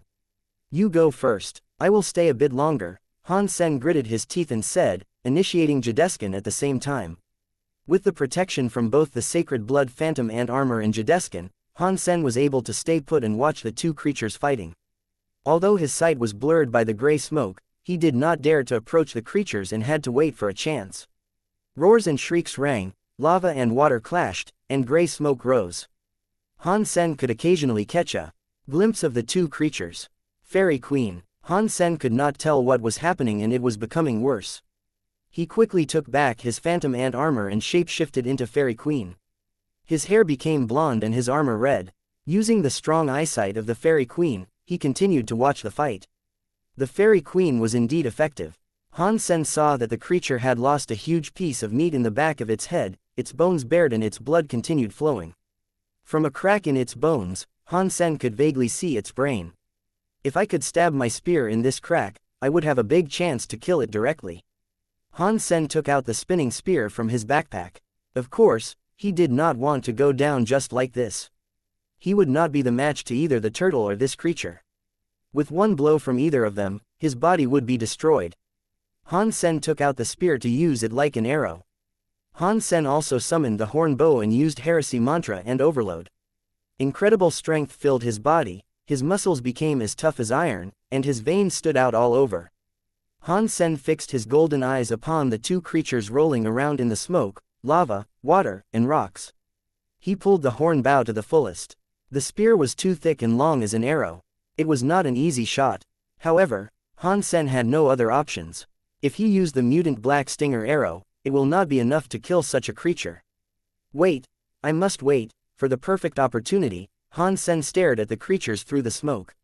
Although he was able to see the crack in its skull twice, Han Sen did not shoot his spinning spear. The spinning spear was not a beast soul arrow, and could not be taken back once it was shot. He only had this one opportunity, and had to choose the right moment to kill the creature with one strike. Otherwise, he would lose this only chance. Han Sen's eyes were as calm as ice. Although that creature was severely injured, it was still able to fight the turtle. The turtle had the same thought as Han Sen. It also tried to bite the injury in the back of the creature's head, but the creature did not give it any chance. What is he trying to do? Sun Minghua could vaguely see that Han Sen was still standing on the cliff. Jin Reji and Jin Mingli smiled bitterly. They had no idea what Han Sen was trying to do. Standing afar, they were already sweating like pigs from the unbearable heat. However, Han Sen stood still on the cliff like a tower in the gray smoke. Jin Reji and Jin Mingli felt they had already lost to Han Sen in perseverance. Is he trying to kill the two creatures? Jin Mingli suddenly said, is that even possible? Jin Reji paused and replied, Killing a creature like that did not seem humanly possible. If it were anyone else, Jin Raji would say it was impossible without question. Judging by how fiercely the creatures fought, it was easy to tell that killing them was beyond the skills of any human. However, it was Han Sen who was standing there, which made Jin Raji feel it was possible. Han Sen was someone Jin Raji could not understand. Jin Raji had seen a lot of people in Glory Shelter. However, he had never met anyone like Han Sen. Han Sen's ability was too extraordinary for an unevolved person. Since it is him, maybe there is a chance, Jin Raji said with a wry smile. Sun Minghua said with worries, it seems too risky. We should tell him to come back. When the two creatures were almost dying, he could then go snatch the meat. I'm afraid his goal is more than the meat, but also the beast souls, Jin Raji said, shaking his head. All of a sudden, they heard a blood-curdling cry. Right now, a cold light flashed in Han Sen's golden eyes. The spinning spear left the bow with a strong force, flying toward the screeching creature. Whoosh! The spear reached the back of the creature's head in the blink of an eye. Dang! The spear head was stuck in the crack of its bones and did not make it through. The bones were so stiff that the spear failed to break it. However, the spinning force did not end. Like a drill head, the spear continued to dig into the bones, making sparks and smoke. Go deeper! Han Sen roared inwardly. This is the only chance he got. Crack! It seemed that heaven was listening to Han Sen. The cracks in the creature's skull was broken further by the spinning spear. With a pop, the entire spear entered the skull from the crack. Roar! With another painful cry, the crocodile-like head of the creature raised up for a few seconds and suddenly collapsed, shaking the entire cave. Larva of Super Creature Aqua Reaper killed. Beast Soul of Super Creature Aqua Reaper gained. Life Essence available. Consume its life essence to gain 0 to 10 Super Geno points randomly. Meat inedible. The voice Han Sen heard made him jump. A Super Beast Soul. I finally gained a Super Beast Soul. Shortly, Han Sen became calm again. It was not yet time to celebrate. The turtle was still there. Han Sen now understood that the Aqua Reaper was still a larva. The reason why it could fight the turtle was likely that the turtle had just laid its eggs in the lava and was still weak. Even so, the turtle was too strong for Han Sen to kill. At least before he had gained a strong weapon, there was no way he could hurt the turtle. After the Aqua Reaper was shot dead, the turtle threw a gaze at where Han Sen was, sending a chill down his spine. However, the turtle merely looked at him and then left the cave from the opening on the stone wall made by the Aqua Reaper. Han Sen was overjoyed. If the turtle did not leave, he did not even dare to go down and collect the life essence. Before Han Sen went down, he saw that the body of the Aqua Reaper gradually dissolved and disappeared in the thin air. Thump! A football-sized purple crystal fell into the lake along with the spinning spear. Han Sen did not dare to hesitate anymore and quickly jumped from the cliff, summoned his sacred blood wings in the air, dived into the lake and dredged up the life essence in the spear.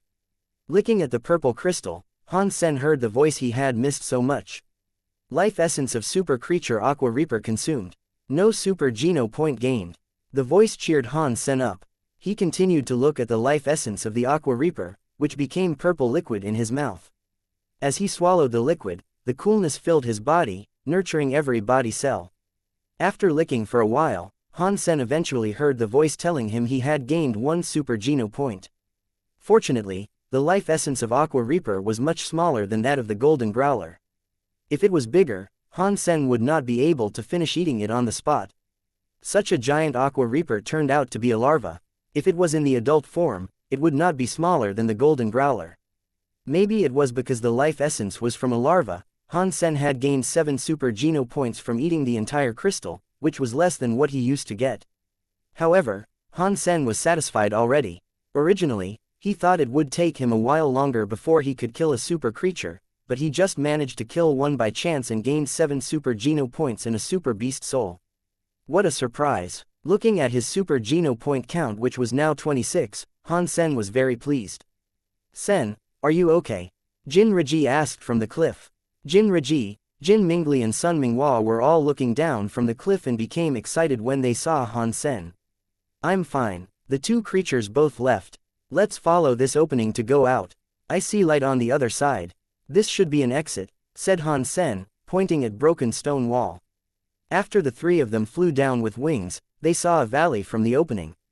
Going out of the cave and climbing up the valley, the group discovered that they were still in Copper Mountains. Returning to Glory Shelter, Han Sen heard someone had seen the turtle crawling back into the ocean. Although it was a shame, Han Sen was not too disappointed because he had gained a lot from the Aqua Reaper. Type of Super Beast Soul of Aqua Reaper, Parasite. Han Sen studied the beast soul of the Aqua Reaper in the shelter and found that it was something he had never seen before, a parasite beast soul. Like the beast soul of the Beetle Knight, it could not be summoned, and Han Sen had no idea how to use it. However, normally speaking, a rare beast soul was a strong beast soul. If Han Sen had high hopes for this beast soul and wished to find out more about it after he had access to the Skynet, there was no need for him to stay in Glory Shelter any longer, so when Sun Minghua decided to go to Steel Armor Shelter, Han Sen followed them back. On the way, Han Sen continued to think about the lava pool. Maybe the turtle had laid its eggs there and it would be wonderful if he could fish those out. Because Dark Swamp was too dangerous, Jin Raji did not choose to go via that route, but picked a longer and safer path. Han Sen was in no hurry. He had Heresy Mantra, Overload, Panorama, and Kiting skills to practice on the way. When they finally reached Steel Armor Shelter, it was more than a month later. After returning to his room in Steel Armor Shelter, Han Sen checked on the cloud beast he was feeding. Its body was becoming more and more transparent, and its progress was more or less what Han Sen estimated. The black crystal should be able to make a super creature in about a year. What is this black crystal? It could even make super creatures. It seems that it's not getting any smaller either. What a wonder. Han Sen again felt lucky that he had gained this treasure. It was indeed priceless. No one would believe him even if he told someone. After resting for 2 days in Blackhawk, Han Sen did not immediately go on Gladiator. He had read more news from different shelters, trying to find the traces of a super creature again. Han Sen had found a lot of leads, but they were all too far from Steel Armor Shelter, and it would not be easy for him to travel to those places in time. During Han Sen's recess, Gambler told him via comlink that Yang Zikin wanted to meet him to discuss a deal. Yang Zikin did not tell Gambler the specifics of the deal and wanted to talk to Han Sen alone. Yang Zikin did not ask Han Sen to meet in God's Sanctuary, but managed to get Han Sen out of Blackhawk and took him to a private club. Han Sen had little faith in the so-called closed-door military training at this point. Those with means could always open the doors. Mister, you did not go through all this trouble just to drink with me, right? Sitting on the couch, Han Sen asked Yang Zikin, who was sitting opposite him. Brother, today I asked you to come both to learn boomerang skills from you and to ask for a favor. Yang Zikin was very polite to Han Sen. Since Han Sen beat him at boomerang, Yang Zikin had thought of Han Sen as a master. Yang Zikin had spent a lot of time practicing butterfly boomerang recently, but the effect was not ideal. He had asked a lot of masters to gain a bit progress. However, if he wanted to reach Han Sen's level, it would take him years of hard work. Business first. You can learn boomerang from me anytime. I have a fair rate for tutoring, Han Sen smiled and said. Yang Zikin gave him a thumbs up and said, Great, I love how direct you are. I'll be straightforward with you then. I've asked you to come today because I need some Sacred Blood Beast Souls and wonder if I can purchase some in Steel Armor Shelter. Sacred Blood Beast Souls are rare. Too many people need them, yet too few want to sell. Even if someone was to evolve and sell part of their Sacred Blood Beast Souls, those beast souls would most likely be reserved in advance. You should know that very well, Han Sen pondered and said. When Qin Zan evolved, she only kept 2 Sacred Blood Beast Souls with her to enter Second God's Sanctuary. Her other beast souls were reserved long before they went to an auction. Those who had purchased her Sacred Blood Beast Souls were probably extremely wealthy people like Yang Zikin, Yuan and Qing. After they got their hands on the Sacred Blood Beast Souls, it was highly unlikely that they would sell them again. These people normally chose to bring all the Sacred Blood Beast Souls with them when they became evolvers. Although the Sacred Blood Beast Souls from First God's Sanctuary would not be considered strong in Second God's Sanctuary, in the early stage, they could still be helpful. That was one of the reasons why the Sacred Blood Beast Souls were so rare in First God's Sanctuary. If it is easy, I will not need to ask for your help, brother. Yang Zikin turned on the holographic video, and the image of a person appeared. The clip was pre-recorded. That person summoned his beast souls one by one and introduced them. After showing the clip, Yang Zikin showed Han Sen in another clip that was similar to the first one. Brother, I want to trade with you for sacred blood beast souls. I can offer you beast souls or war frames. This private club is specialized in beast soul dealing. You can have a look at the clips. If you have a certain beast soul in mind, I can trade with you. Most people here are not from Steel Armor Shelter, said Yang Zikin. Han Sen's eyes lit up. He asked, does this private club also deal beast souls from Second God's Sanctuary? Yang Zikin was puzzled and explained to Han Sen, that is possible. But most deals are conducted in the same phase. It would be harder to exchange across different phases. If I were to exchange Sacred Blood Beast Souls in the first God's Sanctuary for Sacred Blood Beast Souls in the second, what would that be like? Han Sen asked. His family was doing well financially, but he had hoped to gain some Sacred Blood Beast Souls for his mother to guarantee her safety in Second God's Sanctuary. Second God's Sanctuary was not like the first. It was extremely risky and even the shelters were not 100% safe. Creatures would attack shelters in large groups in Second God's Sanctuary, which was different from the first. If you wanted to trade, that's okay. But it depends on what kind of beast souls you have. Normally speaking, 3 Sacred Blood Beast Souls from First God's Sanctuary could be used to trade for 1 Sacred Blood Beast Soul in the second. After all, it is much more difficult to gain a Sacred Blood Beast Soul in Second God's Sanctuary, explained Yang Zikin briefly. Han Sen pondered for a while and said to Yang Zikin, I do have some Sacred Blood Beast Souls on hand, but I am not interested in anything else but the Sacred Blood Beast Souls in Second God's Sanctuary. And the trade must be conducted in Sapphire Shelter of Second God's Sanctuary.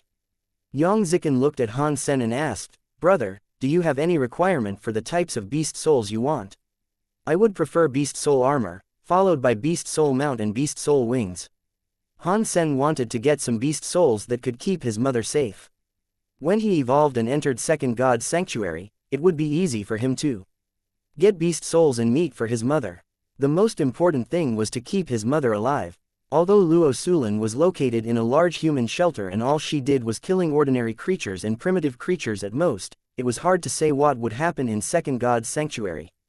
Many human shelters be destroyed overnight. Give me a minute. Yang Zikin checked his comlink and dialed a number. A man of about 60 years old appeared in the holographic image.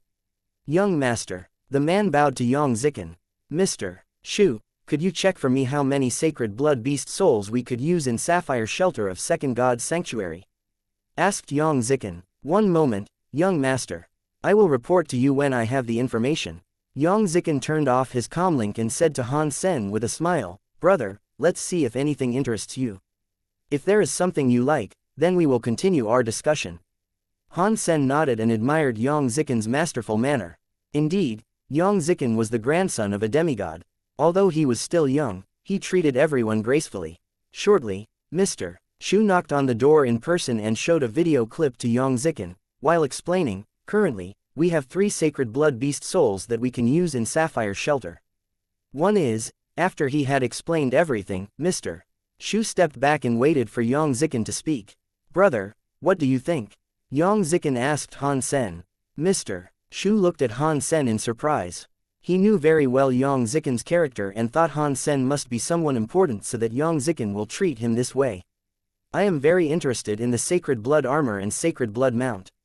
I have 3 Sacred Blood Beast Souls that I want to use to exchange for those 2. Do you think that's doable? Han Sen pondered and asked. Mr. Shu frowned upon Han Sen's words. Although the Sacred Blood Beast Souls in First God's Sanctuary were rare, the normal value of a Sacred Blood Beast Soul from the first and 1 from the second were 3 to 1. Although the Sacred Blood Armor and Sacred Blood Mount in Sapphire Shelter were not the best, he would not necessarily trade them for even 6 Sacred Blood Beast Souls in First God's Sanctuary. However, Han Sen was trying to exchange for both using just 3, which made Mr. Shu sneer. Brother, can you show us the beast souls you have? Yang Zikin said with a smile. Han Sen summoned his 3-blade harpoon, brandished it briefly and said, I think you should recognize this 3-blade harpoon. Wangfu Pingqing once showed it at an auction. It is rather sharp among sacred blood weapons. Mr. Shu was dazed. He had heard of this harpoon. In fact, they did a lot of business with Ares Martial Hall. And he had thought about acquiring this harpoon before. In terms of sharpness, the 3-blade harpoon was more than just, rather sharp, but definitely one of the sharpest weapon in First God's Sanctuary. Mr. Shu did not expect Han Sen would produce this weapon first. It was a top-notch sacred blood beast soul. Normally speaking, one would not let go of it. Brother, are you really going to sell this? Yang Zikin asked Han Sen in surprise. Sure, Han Sen smiled. This three-blade harpoon did not mean as much to him at this point. He could not kill a super creature with this harpoon. And since the harpoon was not a sword, he could not attach the devil sword to it. Han Sen still had the pair of skeleton's daggers, which were as sharp as the three-blade harpoon. Although they were not as valuable as the beast soul, to Han Sen, they functioned equally well. Therefore, Han Sen wanted to sell his harpoon. For the second piece of beast soul, Han Sen summoned the tornado wolf. Amount? Asked Yang Zikin, gazing at the tornado wolf. Yang Zikin had never seen such a mount before and did not know what it could do. Mr. Shu frowned slightly. Although the three-blade harpoon was great, a sacred blood mount from second god's sanctuary was definitely worth at least 3 sacred blood mount in the first. Han Sen smiled and explained, it is a mount called Tornado Wolf. It is nothing but fast. You should have heard about Blast Horse. Of course, Blast Horse is the fastest mount in first god's sanctuary. Yang Zikin nodded and said. This Tornado Wolf is slightly faster than Blast Horse. What do you think of it now? Said Han Sen casually. Mr. Shu stared at the Tornado Wolf and asked, are you serious? Is it really faster than Blast Horse? If you don't believe me, you can try it out. If it is not faster than Blast Horse, I will give it to you for free, said Han Sen with a smile. There were a lot of videos of Blast Horse on the Skynet. Han Sen had no doubt that the Tornado Wolf was faster. Mr. Shu changed his look. If this Tornado Wolf was really faster than Blast Horse, its value was hard to say. Although a sacred blood mount from the first god's sanctuary was not as valuable as a sacred blood one from the second, it still very much depended on what sort of mount it was. If the Tornado Wolf was the fastest mount in first god's sanctuary, then it was invaluable. Fantastic, Yang Zikin said. It seemed that he liked the Tornado Wolf quite a lot. Mr. Shu now had high hopes for Han Sen's third beast soul. Although the 2 beast souls Han Sen had shown them were both top-notch, he still needed the third beast soul to wow him before he would consider the deal. As he was still thinking, Han Sen had summoned the third beast soul. Han Sen suddenly shape-shifted into a giant bear. A shape-shifting beast soul. Yang Zikin and Mr. Shu were overjoyed. Sacred blood shape-shifting beast souls were very rare, and the one Han Sen was showing could even use different martial arts and weapons. A beast soul like this would be bid to the sky. Han Sen took back the beast soul and said to Yang Zikin, the sacred blood shapeshifting beast soul is named Ghost-Eyed Bear. It could greatly enhance one's strength and speed.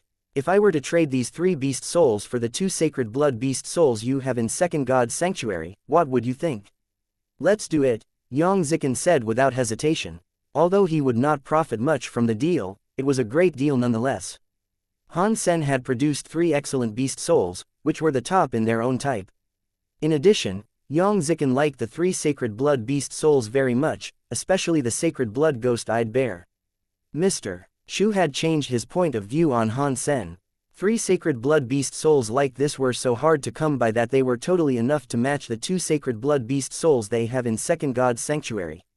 Yang Zikin asked Mr. Shu to prepare the contract. After they both signed, Mr. Shu arranged for a guy to transfer the 2 sacred blood beast souls to Luo Sulan. Han Sen called his mother and asked her to receive the 2 beast souls. With the sacred blood armor and sacred blood mount, even if Luo Sulan was in danger, she would be able to keep herself alive. Han Sen and Yang Zikin used the teleport device in the private club to enter Steel Armor Shelter and completed the deal. Han Sen had wanted to do this for a long time, but he hadn't found the right opportunity or people whom he trusted. Eventually, he was able to accomplish the deal. After completing the deal, both parties were satisfied about the transaction. Originally, Yang Zikin only wished to gain 1 or 2 sacred blood beast souls. In the end, he was able to obtain 3 top-notch beast souls, which were all practical as well. Brother, you have so many excellent beast souls. Can you show us a few more? Yang Zikin looked at Han Sen excitedly. Mr. Shu also looked at Han Sen curiously. A person that had so many amazing beast souls triggered his curiosity. Since Han Sen was selling incredible beast souls, what beast souls would he keep for himself? Han Sen was not able to refuse them and summoned the sacred blood phantom ant armor. Yang Zikin was dumbstruck. He asked directly, "Brother, could you sell me this armor? I will trade the other sacred blood beast soul in sapphire shelter for this one. 1 for 1, it is just sacred blood armor. Why do you want it so much?" Han Sen gazed at Yang Zikin in surprise. Yang Zikin said quickly, "This armor is so beautiful that few women could resist its temptation." Realizing what he had said, Yang Zikin hastily changed the subject, "If you don't need it, you have to sell it to me." Han Sen quickly took back the sacred blood phantom ant armor and said with a wry smile, "I have already agreed to sell it to someone else if I were to sell this armor." Although Yang Zikin was very interested in the armor, he did not insist after hearing Han Sen's words. After Han Sen returned, he organized his beast souls. The sacred blood beast souls he had were Black Beetle Armor, Bloody Slayer, Purple Winged Dragon, Fairy Queen, Horn Bow, Golden Rockworm King, Phantom Ant, Three-Eyed Cat, Color Shifter, Holy Angel, Beetle Knight, Flame Lieutenant, and Devil Sword. Last but not least was the Super Beast Soul Aqua Reaper. Although Han Sen did not know how to use it at this point, Han Sen believed it must be an incredible beast soul. He wanted to take a part of these beast souls to Second God's Sanctuary. After all, he did not have any strong background and must rely on himself after entering Second God's Sanctuary. In the early stage, these beast souls could still provide some help. There were, of course, some beast souls that he did not need. For example, the Phantom Ant and Black Beetle functioned the same, so he could sell the Phantom Ant armor to Lin Baifeng. Although Three-Eyed Cat was a sacred blood pet, it probably would not be of too much use in Second God's Sanctuary. And the Horn Bow was the same. Han Sen could use those beast souls to trade for the beast souls of Second God's Sanctuary, which could help him in the future. As for what to keep when he evolved, he would have to decide later. Since Han Sen had not found traces of super creatures near Steel Armor Shelter, he did not enter God's Sanctuary again and return to improve himself. Han Sen had not yet reached the ultimate level of overload, which was his biggest concern. The best way to practice overload was to put himself under extreme pressure. Han Sen pondered and decided that the gravity trainer was a great option, which would put burden on his body all over as long as he adjusted the parameters. When he was about to go inside a gravity trainer on campus, Han Sen heard someone calling him. "Professor Yan." Han Sen looked at the person in surprise. According to his impression, Professor Yan was someone meticulous and inflexible both in and out of the classroom. Han Sen thought something must be up for Professor Yan to talk to him. Professor Yan walked to Han Sen and asked, "Han Sen, I need to collect some data for a study and hope that you can help me.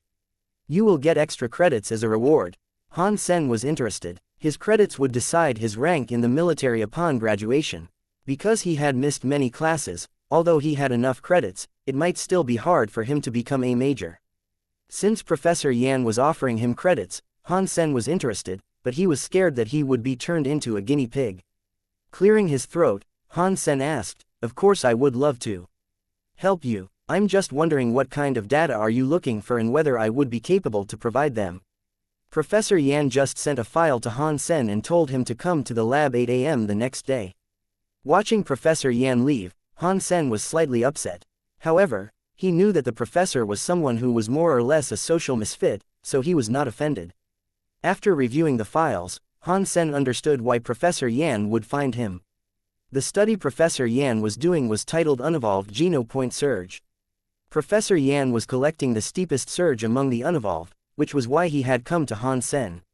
However, Han Sen was having a headache about this.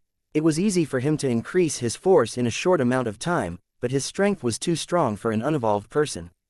If Professor Yan was able to record his authentic data, Han Sen might be cut into pieces for the research. However, if he did not use all he got and used Jadeskin to control his strength instead, the data would be useless to Professor Yan. Han Sen did not want to mislead a scholar who was very much committed to his own study. "Han Sen, I have perfected my archery skills. Let's do a showdown again. This time I will not lose to you." When Han Sen was having a headache, Jing Jia walked toward him and challenged him again. "Jing Jia, this is perfect timing." Seeing Jing Jia, Han Sen was quite delighted. Jing Jia was dazed and did not understand why Han Sen would say, "perfect timing." Nor did he know why Han Sen was smiling at him. Jing Jia suddenly smelled something fishy. "Let's go to the shooting range for another match," said Jing Jia, though feeling weird. "All right, however, if you lose again, you must do something for me," said Han Sen, grinning at Jing Jia. What is it? Jing Jia looked at Han Sen vigilantly. Professor Yan asked me to take part in a trial for him. If you lose, you need to come with me and help with it, said Han Sen. Okay, agreed Jing Jia. In less than half an hour, Jing Jia left the shooting range following Han Sen. He lost to Han Sen once again. Remember what you have promised me. See you tomorrow in the martial arts lab at 8 a.m., Han Sen waved to Jing Jia with a huge grin and returned to the gravity trainer. The next day, Han Sen would bring Jing Jia along to the lab and hide his own ability, letting Jing Jia's data speak for itself. By that time, Professor Yan would be more interested in Jing Jia for sure. Since I would be the one who introduces Jing Jia, I would still get the extra credits, right? Han Sen entered a gravity trainer with the thought. Fang Guodao was a renowned martial arts specialist who had become popular because he invented a hyper-geno art named Primal Innocence. Among the unevolved, Primal Innocence was the fad of the moment. 4 to 5 young men out of 10 had read Fang's book elaborating on Primal Innocence. The reason why this hyper-geno art was popular was its concept: the innocent has no fear. Its core value was that humans had unlimited potentials, but due to negative emotions such as fear, humans had become their own prisoners, which made it hard for them to reach their potentials. In order to develop one's potentials and increase one's abilities, the key was to keep one's innocence and lose the fear. This way, one could continue to break free and increase one's abilities. Because of the popularity of Primal Innocence, Black Hawk had also invited Fang Guodao to give a speech. Many students of Black Hawk had come down to the auditorium for the speech. Many became motivated, as if they were to become fearless demigods in the next moment. Naturally, Han Sen had no time for the speech, and he was not at all interested in Primal Innocence. Primal Innocence was so popular that even Shi Zhikong bought the book to study. Han Sen scanned through the book and found most of its contents pointless. Few people could reach the state of being fearless, unless they were brainwashed or hypnotized. Even if one could reach that state, it would be more harm than good. The ability of feeling fear was an important function of mankind. It was like the ability of sensing pain, which was a guideline telling you what to do and what not to do. Although this guideline could be off, it would be even worse without it. If someone lost the ability to sense pain, after falling asleep, he would not be alarmed when burned or attacked. The alarm system would be down. It was the same in the case of fear. If one did not know what was fear, the person must be a lunatic who dared to do anything. Therefore, Han Sen was not interested in Fang Guodao or his Primal Innocence, and thus would not listen to his speech. However, Fang Guodao was a flamboyant person. He would not be satisfied with a speech in the auditorium and had to demonstrate the magical effects of Primal Innocence in the training hall where Han Sen was. The potentials of mankind are unlimited, and Primal Innocence will teach you how to reach your full potentials. I'll demonstrate that with the gravity trainer. Fang Guodao pointed at a student and said, "Mister, please come over here." Me. The students pointed at himself, surprised. "Yes, you," replied Fang Guodao assertively. The student hesitated for a moment and then walked toward Fang Guodao. Fang Guodao asked, "What is your name?" "My name is Wang Hong," answered the student. "Wang Hong, could you tell me what are your limits when using the gravity trainer?" Fang Guodao asked. "I could barely pass the 12.0 test," replied Wang Hong. "Great. If I tell you now that you can pass a 13.0 test right away, would you believe me?"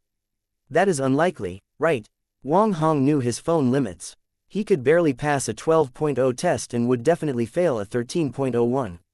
"You don't believe me? I will teach you right away Primal Innocence and then you can immediately pass a 13.0 test," Fang Guodao said and turned on his own smart device, showing Wang Hong some tutorials of Primal Innocence. Wang Hong did some movements as Fang Guodao asked and listened to the explanation of Primal Innocence before he started a test in a gravity trainer. The parameters were set to 13.0, and Wang Hong successfully passed the test, which amazed the audience and gave rise to waves of applause. Although the improvement was only 1.0, it was quite something for military school students. After all, it was extremely difficult to enhance one's ability after a certain point. Next, Fang Guodao picked several more students for the same experiment, and they all made some improvements, which convinced more students. After coming out the gravity trainer, Han Sen was dazed after seeing so many people in the hall. After a while, he realized that Fang Guodao was making his speech there, so Han Sen stayed and watched. After watching for a while, Han Sen became impatient. In fact, Fang's methods were not that great. Although Primal Instance was effective, it depended on who the user was. All the students picked by Fang Guodao were timid and inconfident. Normally speaking, people like this could tap into their potentials easily once their confidence was boosted. In addition, there was tricks similar to Overload in Primal Innocence. Therefore, it was not hard at all to improve their testing results. Han Sen was totally able to demonstrate the same thing himself, so he was bored. Without the motivational words, Primal Innocence was nothing compared to Overload. The psychological suggestions made people blind, and Han Sen was not interested in that idea. However, he had to admit that Primal Innocence might be useful for those who lacked confidence. Han Sen decided to go back to the gravity trainer instead of wasting his time listening to the speech. In Fang Guodao's eyes, Han Sen's move stood out. All the students were listening attentively except for one. "Mister, are you going to try Primal Innocence in the gravity trainer right away? Please wait a second. There are some techniques that you have to understand before you try Primal Innocence out. Come over here, I would love to instruct you on them." Fang Guodao thought Han Sen was so motivated by his speech that the student wanted to try it out in a gravity trainer. Seeing everyone gazing at himself and hearing Fang Guodao's words, Han Sen was mortified. Although he was not interested in Primal Innocence, Fang Guodao was invited by the school and never offended him, so he decided not to embarrass Fang. Reluctantly, Han Sen walked toward Fang Guodao. "What is your name?" Fang Guodao repeated the process and asked the questions. Han Sen answered everything and simply wanted to go back to his training as soon as possible. Fang Guodao asked what level Han Sen could pass in the gravity trainer, and Han Sen answered 13.0. Fang Guodao said he was able to raise Han Sen's level to 14.0. Han Sen did everything he said and indeed passed the 14.0 test. Fang Guodao was expecting applause, but there was none.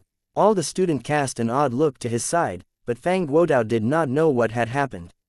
He almost thought his fly was open, looked down and found nothing wrong. Fang Guodao was puzzled. As an evolver, he did not pay much attention to military schools, less the military school students. There was no way he would know how famous Han Sen was. When Han Sen said 13.0, his schoolmates were already amused. When he passed the 14.0 test, they were about to burst out laughing. They had only one thought on their mind: is the genius a plant? Although they did not know specifically what Han Sen's fitness index was, they did know that Han Sen beats Jing Jia, whose fitness index was more than 15. There was no way Han Sen would be weaker than 15. Han Sen was only trying to get it over with as fast as he could, while in others' eyes, he was obviously a plant. When Han Sen was ready to step down, someone in the audience yelled, "Genius, you need to be more professional if you're a plant. You can pass a 14.0 test single-handedly. What kind of improvement is that? Ha ha, brother, you must be kidding. This is blatant fraud, lol. Now this is highly inappropriate, genius. Do it again, genius." The students would not let Han Sen off the hook easily. It was rare that they could see Han Sen perform, and they would not let go of the opportunity. Seeing the reaction of the audience, Fang Guodao became nervous. Although Primal Innocence was effective, it depended on who the user was. Han Sen was pretending the entire time, while Fang Guodao was not able to tell he was faking it. The fact that Han Sen was able to control his strength so well indicated that Han Sen had both strong confidence and abilities. On those who were confident, Primal Innocence was less effective. On someone like Han Sen, Primal Innocence basically had no effect.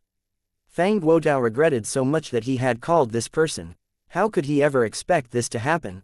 "Professor, do it again. If you can help Han Sen increase by 1.0, then I would become a true believer." All the students were kicking up a fuss. Fang Guodao looked at Han Sen, and Han Sen threw a glance at Fang Guodao. Fang Guodao walked to Han Sen, patted him on the shoulder, and said in an intimate tone, "Han Sen, it seems that you are a popular figure in Blackhawk." While saying that, Fang Guodao hugged Han Sen. As Han Sen was wondering why Fang Guodao was being so passionate, he heard Fang whispering into his ear, "Fake it again, please. You will be rewarded." "How?" Han Sen whispered back. Since Han Sen already faked it once, Fang Guodao thought he would try his luck. To his surprise, Han Sen answered him. Fang Guodao became overjoyed and whispered, "Whatever you want. I promise." "Okay." Han Sen nodded. Fang Guodao was the guest of the school and had promised him benefits, so there was no need for Han Sen to embarrass him in public. Furthermore, primal innocence was quite helpful to build up one's confidence, and its harm was minimal, which was why primal innocence was so popular. Otherwise, the Alliance would not allow it to be circulated, and the leadership of Blackhawk would never have invited Fang Guodao as a guest speaker. Getting a yes from Han Sen, Fang Guodao was pleased and let go of Han Sen naturally. He said to Han Sen in an authoritative tone, "Han Sen, be honest with me, what is your level? I am confident in primal innocence.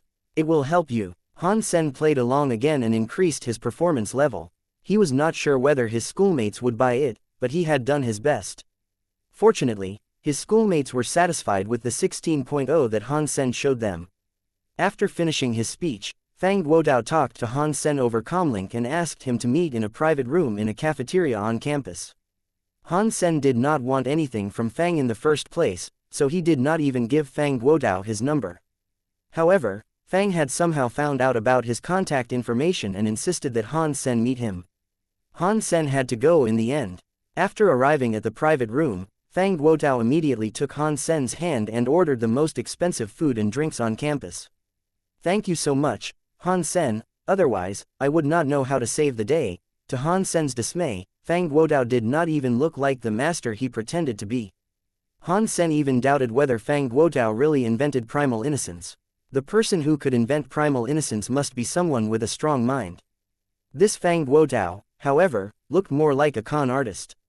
Very soon, Han Sen was certain that Fang Guodao was not the author of primal innocence, but a con artist. "Brother, your faith is strong. I have never seen a young man so sure of himself under the influence of primal innocence," Fang Guodao said to Han Sen, holding the student's hand. "Brother Fang, you are the true inventor of primal innocence." Han Sen was wondering whether Fang Guodao had invented primal innocence, but he did not want to offend the guy. Fang Guodao did not mean to hide anything and chuckled. "Brother, I will not lie to you. I am not the one to invent such a great thing. This is written in a book passed down from my previous generations named Innocence Mantra. Unfortunately, the mantra was incomplete, and I based my invention on the remaining chapters. I need to thank my ancestors for my good life." Han Sen did not understand why Fang Guodao would tell him everything since they had just met. What Fang Guodao said next appalled him even more. "Brother, I think your fitness level should be more than 16, right?" Fang Guodao asked Han Sen with his eyes lit up. "More or less that," Han Sen thought. "Here we go." Fang Guodao looked Han Sen up and down and said, "I am not good at other things, but an eye for talent. I think you are a well-rounded fighter and should have high scores in every aspect." Han Sen did not say anything but grinned at Fang Guodao. Fang Guodao said hastily, "Don't get the wrong idea, brother. I am not trying to be a snoop. All I want to say is that, on average, an unevolved person could reach 15 maximum, even with the sacred geno points maxed out. You are a rare talent and have a higher fitness level than that. If you work together with me, we could make big money." Han Sen almost vomited blood. He eventually understood why Fang Guodao was being so truthful with him. The guy was asking him to be a real plant. If it was before, Han Sen would have agreed without thinking twice. However, he did not need the money now, so there was no need for him to do something like this. "Brother, I am still in the military school. Even after I graduate, I will have to serve in the military. I'm afraid there is no chance we could work together," said Han Sen. Fang Guodao became upset. He thumped his chest and said, "Brother, you think too little of me. I want to work with you exactly because you are about to enter the military." "Why?" Han Sen looked at Fang Guodao, surprised. He wondered how this con artist could wiggle his way into the military. Fang Guodao chuckled and said, "Because of the family legacy and my own work, I am considered a martial art master not only in academia, but also the military. Primal innocence is almost made a mandatory subject in the military, so I would have a lot more opportunities to give speeches there." Han Sen thought it was reasonable. Fang Guodao and primal innocence was indeed extremely popular currently. It was something effective on potential developments. Although it was not too strong, it almost suited everybody. Once it's official, I would be made a general. Although I would not have too much actual power, I could always ask for you to be my guard. Once you start to serve, Fang Guodao continued. "Brother, let's forget about it. I have not even graduated." He stopped him quickly. He was not at all interested in being Fang Guodao's guard. As a con man, Fang Guotao immediately understood what Han Sen was thinking and did not bring it up again. However, he was still implying the benefits Han Sen could gain. Brother, at your level, you don't need me at all. Your guard has to be at least an evolver. I am merely an unevolved person and it would not serve you well, said Han Sen with a smile. Let's forget about this then. In the future, if you change your mind, you can always come to me, said Fang Guotao. Han Sen did not know what Fang Guotao had seen in himself. Either way, Han Sen was not interested. After the meal, Han Sen went back to the gravity trainer and started to train again. What a shame. Watching Han Sen leave, Fang Guotao's smile disappeared. He licked his lips and had a sinister look on his face. Returning to the gravity trainer, Han Sen set the parameters around 25. Han Sen's fitness index was a little more than 20 at this point. Without using heresy mantra, it was still hard for him to pass the 25.0 test using only overload. Heresy mantra did not have much side effects, because all his organs had been strengthened during the first stage. However, overload was completely different. It was simply squeezing clean every last drop of his potentials, with no holdback. Therefore, overload was extremely dangerous. Once he went overboard, his body would collapse right away. There were 10 items in the test of the gravity trainer. Han Sen had only finished 3 when he was completely soaked in his own sweat. His entire body became red like a cooked shrimp.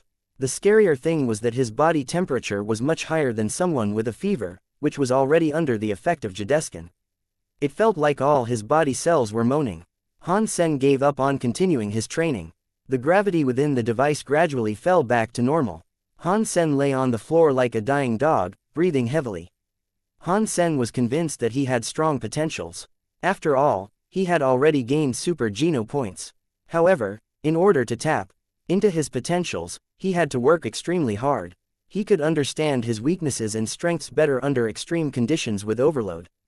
This way, he could develop his full potentials. A high level of understanding of his own body was necessary. He had to know exactly where he could work harder. Otherwise, he might push himself too hard so that his body would collapse. The process of practicing overload was a process to learn how to control his body. He had to make sure that each bone, muscle, and body cell were working at the limits, but not over the limits, which was the ultimate goal. Certainly, Han Sen had not reached that level just yet. Because of Jadeskin, he had much better understanding and control of his body than an average person, which was conducive to his overload practice. On the other hand, when he continued to push his limits, Han Sen felt he was making a big progress with Jadeskin as well. It seemed that he was about to complete the first stage. Again, when he had recovered, Han Sen once again turned on the gravity trainer and tried to make his body function better in sweat and heat. Han Sen had controlled himself very well so that his body would not be damaged, thanks to Jadeskin. Brother Han, I will have a small party tomorrow. Would you come? Wang Mengmeng asked Han Sen with her eyes wide. What party? Han Sen was puzzled. You will know after you arrive. Please come, Wang Mengmeng said. All right, agreed Han Sen. Wang Mengmeng rarely asked him of anything. Since it was just a party, of course Han Sen would not turn her down. Wang Mengmeng was delighted and told Han Sen the time of the party and that she would come to pick him up. When it was time, Han Sen realized that the party was not on campus. Wang Mengmeng took Han Sen to a private garden with food and drinks already arranged. Han Sen found a spot and started to eat, while Wang Mengmeng went to change. Han Sen, how come you're here? Someone exclaimed when seeing Han Sen in the garden. Tang Junliu. Han Sen was also dazed. He did not expect to see Tang Junliu there. You're connected to the Wangs. Tang Junliu sat down next to Han Sen and asked. Wang Mengmeng is my schoolmate. She was the one who invited me to this party, Han Sen answered. Tang Junliu looked at Han Sen oddly and said, You're not telling me that you don't know today is her birthday. Han Sen was surprised and said, Today is Mengmeng's birthday. You really don't know. Ha ha, it seemed that you two were quite tight. Tang Junliu patted Han Sen on the shoulder, laughing. Han Sen was a bit concerned. Had he known that it was Wang Mengmeng's birthday, he would have prepared her a gift. But it might be too late for that. Han Sen searched his pockets and found nothing that he could give her. Tang, do you have an extra present? Could I borrow some? Han Sen looked to Tang Junliu expectantly. I only have one gift. In addition, how can you borrow the present? Tang Junliu said with his lips curled. Han Sen wanted to say something, but he saw more people entering the garden. They were mostly in their 20s and 30s. Among the men and women, Han Sen spotted Son of Heaven and Wangfu Pingqing. The birthday party was successful, and nobody paid Han Sen any mind. Han Sen continued to fill his stomach, while Tang Junliu was socializing with men and women in the high society. Son of Heaven had gained much more repose. He was no longer that domineering and overbearing person in steel armor shelter. When do you plan to evolve? As Han Sen was eating, Son of Heaven walked to him and asked in a plain tone. In 2 or 3 years, Han Sen paused and answered. He felt like Son of Heaven had become a different person. Maybe he was possessed or something. Son of Heaven curled his lips into a strange smile. He raised a glass to his lips and sipped some wine. I know what you're thinking. But since I entered Second God's Sanctuary, I no longer treated you as my enemy. My true enemy could only be an evolver, which you are not. As long as you do not enter Second God's Sanctuary, you will not understand what true strength is and how naive you are. In the future, if you are sent to Dark Lord Shelter, you can join my team. You're a good archer and I need someone like you. Evolve soon and stop playing house in First God's Sanctuary, Son of Heaven said and patted Han Sen on the shoulder. Then he walked to a corner and sat down, observing the crowd in the party. Han Sen was surprised by Son of Heaven's behaviors. If Son of Heaven wanted to kill him, he would not feel much. However, Son of Heaven no longer cared. This shift was alarming to Han Sen. Han Sen could feel that Son of Heaven no longer thought of him as an opponent. The guy treated Han Sen as a stone in the hand of a Go player. A player would never treat the stone as his opponent, or his enemy. You only evolved a few years earlier, and that does not mean you are superior. Han Sen curled his lips and did not treat Son of Heaven too seriously. If he entered Second God's Sanctuary before he maxed out on his Super Geno points, that would be a real loss. I don't understand why you're lingering in First God's Sanctuary, said Wangfu Pingqing with a sigh after Son of Heaven left. I need to stay for lots of reasons, said Han Sen calmly. You must be maxing out on your sacred Geno points. Come to Second God's Sanctuary. Everything begins there. Wangfu Pingqing tried to persuade him. I still need a lot more sacred Geno points. It will probably still take me at least 2 years, said Han Sen with a smile. Wangfu Pingqing stared at Han Sen for a moment and said with disappointment, believe it or not, I never meant you any harm. Come to Second God's Sanctuary so that you can be truly strong. I believe you, Han Sen said, blinking. Wangfu Pingqing rolled her eyes at him and said, do not linger upon any romantic relationships. It would not serve you well. You know what my cousin said about you. He said if you evolved too late, you would not even be worthy of being his enemy, let alone friend. Wangfu Pingqing thought the reason why Han Sen would not leave First God's Sanctuary was because he had feelings for Wang Mengmeng, which surprisingly annoyed her. Watching Wangfu Pingqing leave, Han Sen said to himself with a faint smile, unworthy of being his enemy. Son of Heaven is so full of S**t. I hope he will have the same confidence to say that after I go to Second God's Sanctuary. Han Sen paid no mind to what Son of Heaven and Wangfu Pingqing had said and continued to eat and drink. Brother, this is my last birthday in military school. I don't know if I will have another opportunity to invite you to my birthday party, so, Wang Mengmeng said apologetically when she eventually had time to come to Han Sen. Whenever you ask me to come, I will come. The next time, you have to remind me it is your birthday, so that I could buy a present for you. You know, I don't have the best memory in the world, said Han Sen with a smile. The best present is your presence, Wang Mengmeng said, blushing a little. That is very sweet, but I have to give you a gift. Han Sen pondered, wrote something on a napkin and gave it to Wang Mengmeng. He said, consider this your birthday present. Sister, happy birthday. Thank you. Wang Mengmeng started to read the napkin cheerfully. Both Son of Heaven and Wangfu Pingqing noticed what was happening and wondered what Han Sen had written. It said, Wang Mengmeng could use this coupon to make one of her wishes come true. Han Sen, Son of Heaven, curled his lips with contempt and left. In his view, it was a cliché to chase after a girl. If it was any other occasion, it might be okay. However, in Wang Mengmeng's birthday party, the fact that this was all Han Sen had to offer showed how incompetent Han Sen was. Wang Mengmeng was the princess of the Wangs. She could basically have anything in the world, and how could an unevolved person ever fulfill her wish? Han Sen was simply unable to give Wang Mengmeng a satisfactory gift. Brother, can I ask for anything? Wang Mengmeng asked expectantly. Anything I can do, Han Sen smiled and said. Thank you, brother. This is the best present I have received today. Wang Mengmeng put away the coupon carefully. It seemed she did not plan to use it right away. After returning to Blackhawk, Han Sen did not go back to the gravity trainer since it was too late. He lay on his bed and browsed the Skynets using his comlink. Although he did not care what others said, Han Sen wanted to max out his super geno points and evolve as soon as possible. There was a lot of information on God's Sanctuary on the Skynet. Han Sen's main focus was the creature activities near Steel Armor Shelter and its neighboring shelters. It was not easy to fish out useful information on the Skynet. Han Sen had been paying attention to news every day, but did not have much luck. Suddenly, a post caught Han Sen's attention. It was posted by someone in Steel Armor Shelter, saying that he had spotted a phoenix in Devil Desert. Since images could not be recorded in God's Sanctuary, the poster with the ID, Rainbow Man, simply described what the phoenix looked like. According to his description, the creature was somewhat like the legendary creature. However, all the creatures looking like phoenix were discovered in higher phases. Han Sen had never heard of a phoenix-like creature in First God's Sanctuary. Many people replied to mock Rainbowman, but Rainbowman insisted that he had seen that creature and described it with more details. According to Rainbowman, the creature he saw looked like a peacock with golden flames as its flesh and feather. In addition, Rainbowman said when he spotted the phoenix-like creature, it was resting on a huge tree. When the creature left, Rainbowman went to check the tree and found it was turned into charcoal. There was never any fire, and the tree was still intact. However, the entire tree was carbonized.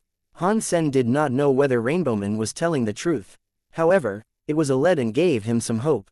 He replied and asked where Rainbowman had spotted the creature.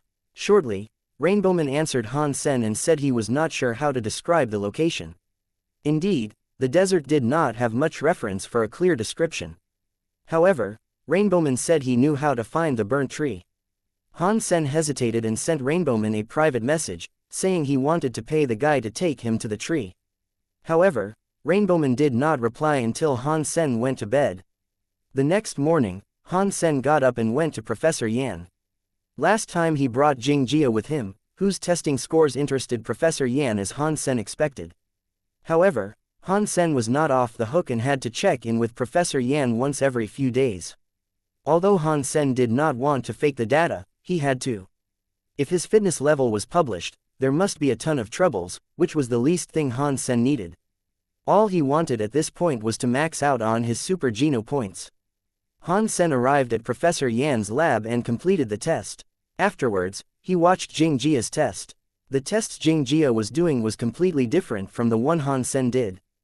Xianxia was using very special devices, and it should have been Han Sen in his place. Han Sen watched for a while and felt interested. He asked a researcher he had become familiar with, "Brother, what is the device that Xianxia is using? It looks quite impressive." Qin Jiming smiled and said, "It is called Cell Activator, something we have developed specifically for this study. It vitalizes the body cells and keeps it active, so that all functions of the body could be enhanced. This way, we could determine one's maximum fitness." Watching Xianxia shaking naked all over in the liquid tank, Han Sen thought to himself, "I wonder if the device is conducive to my progress in overload. But if I were to do a test like this, all my secrets would be exposed." Throwing a look at Xianxia who was twitching, Han Sen thought, "Sorry brother, I promise I'll teach you something more." When Han Sen was about to leave, Qin Jiming suddenly smiled at Han Sen and said, "Would you like to give it a shot?" "Not really." Han Sen shook his head. Qin Jiming gave Han Sen a bottle of solution in a small gadget that looks like a watch. "This is the testing solution. It would not affect your body and is only used to test your body cells. Drink this before you go to sleep and do the test when you get up, then you will find out how much potential your body cells have. After getting that data, we could determine to what extent as your body cells could be activated." "How do I use this?" Han Sen asked Qin Jiming, pointing to the gadget. Although he did not want to be the subject of the trial, he was curious about his potentials. Qin Jiming told Han Sen how to use the gadget and Han Sen took the solution and gadget to the holographic training hall. He had not logged in Gladiator for a while. Checking his friend list, Han Sen found that both Queen and QHZ were offline, and Desperado whom he added long time ago he was online. Since adding him, Desperado had never sent him a message or invite. Han Sen did not understand why Desperado would add him in the first place. He was very impressed by Desperado, who had very high fitness level.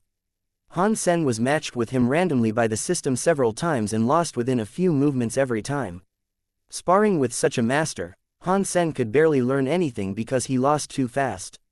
Closing the friend list, Han Sen suddenly received an invite from Desperado when he was about to be matched randomly. Han Sen hesitated and clicked yes. He did not care if Desperado simply wanted to kick his ass, because hardship was what made one improve. Han Sen accepted the invite and entered Gladiator. Seeing Desperado was still empty-handed, Han Sen chose not to use any weapon as well.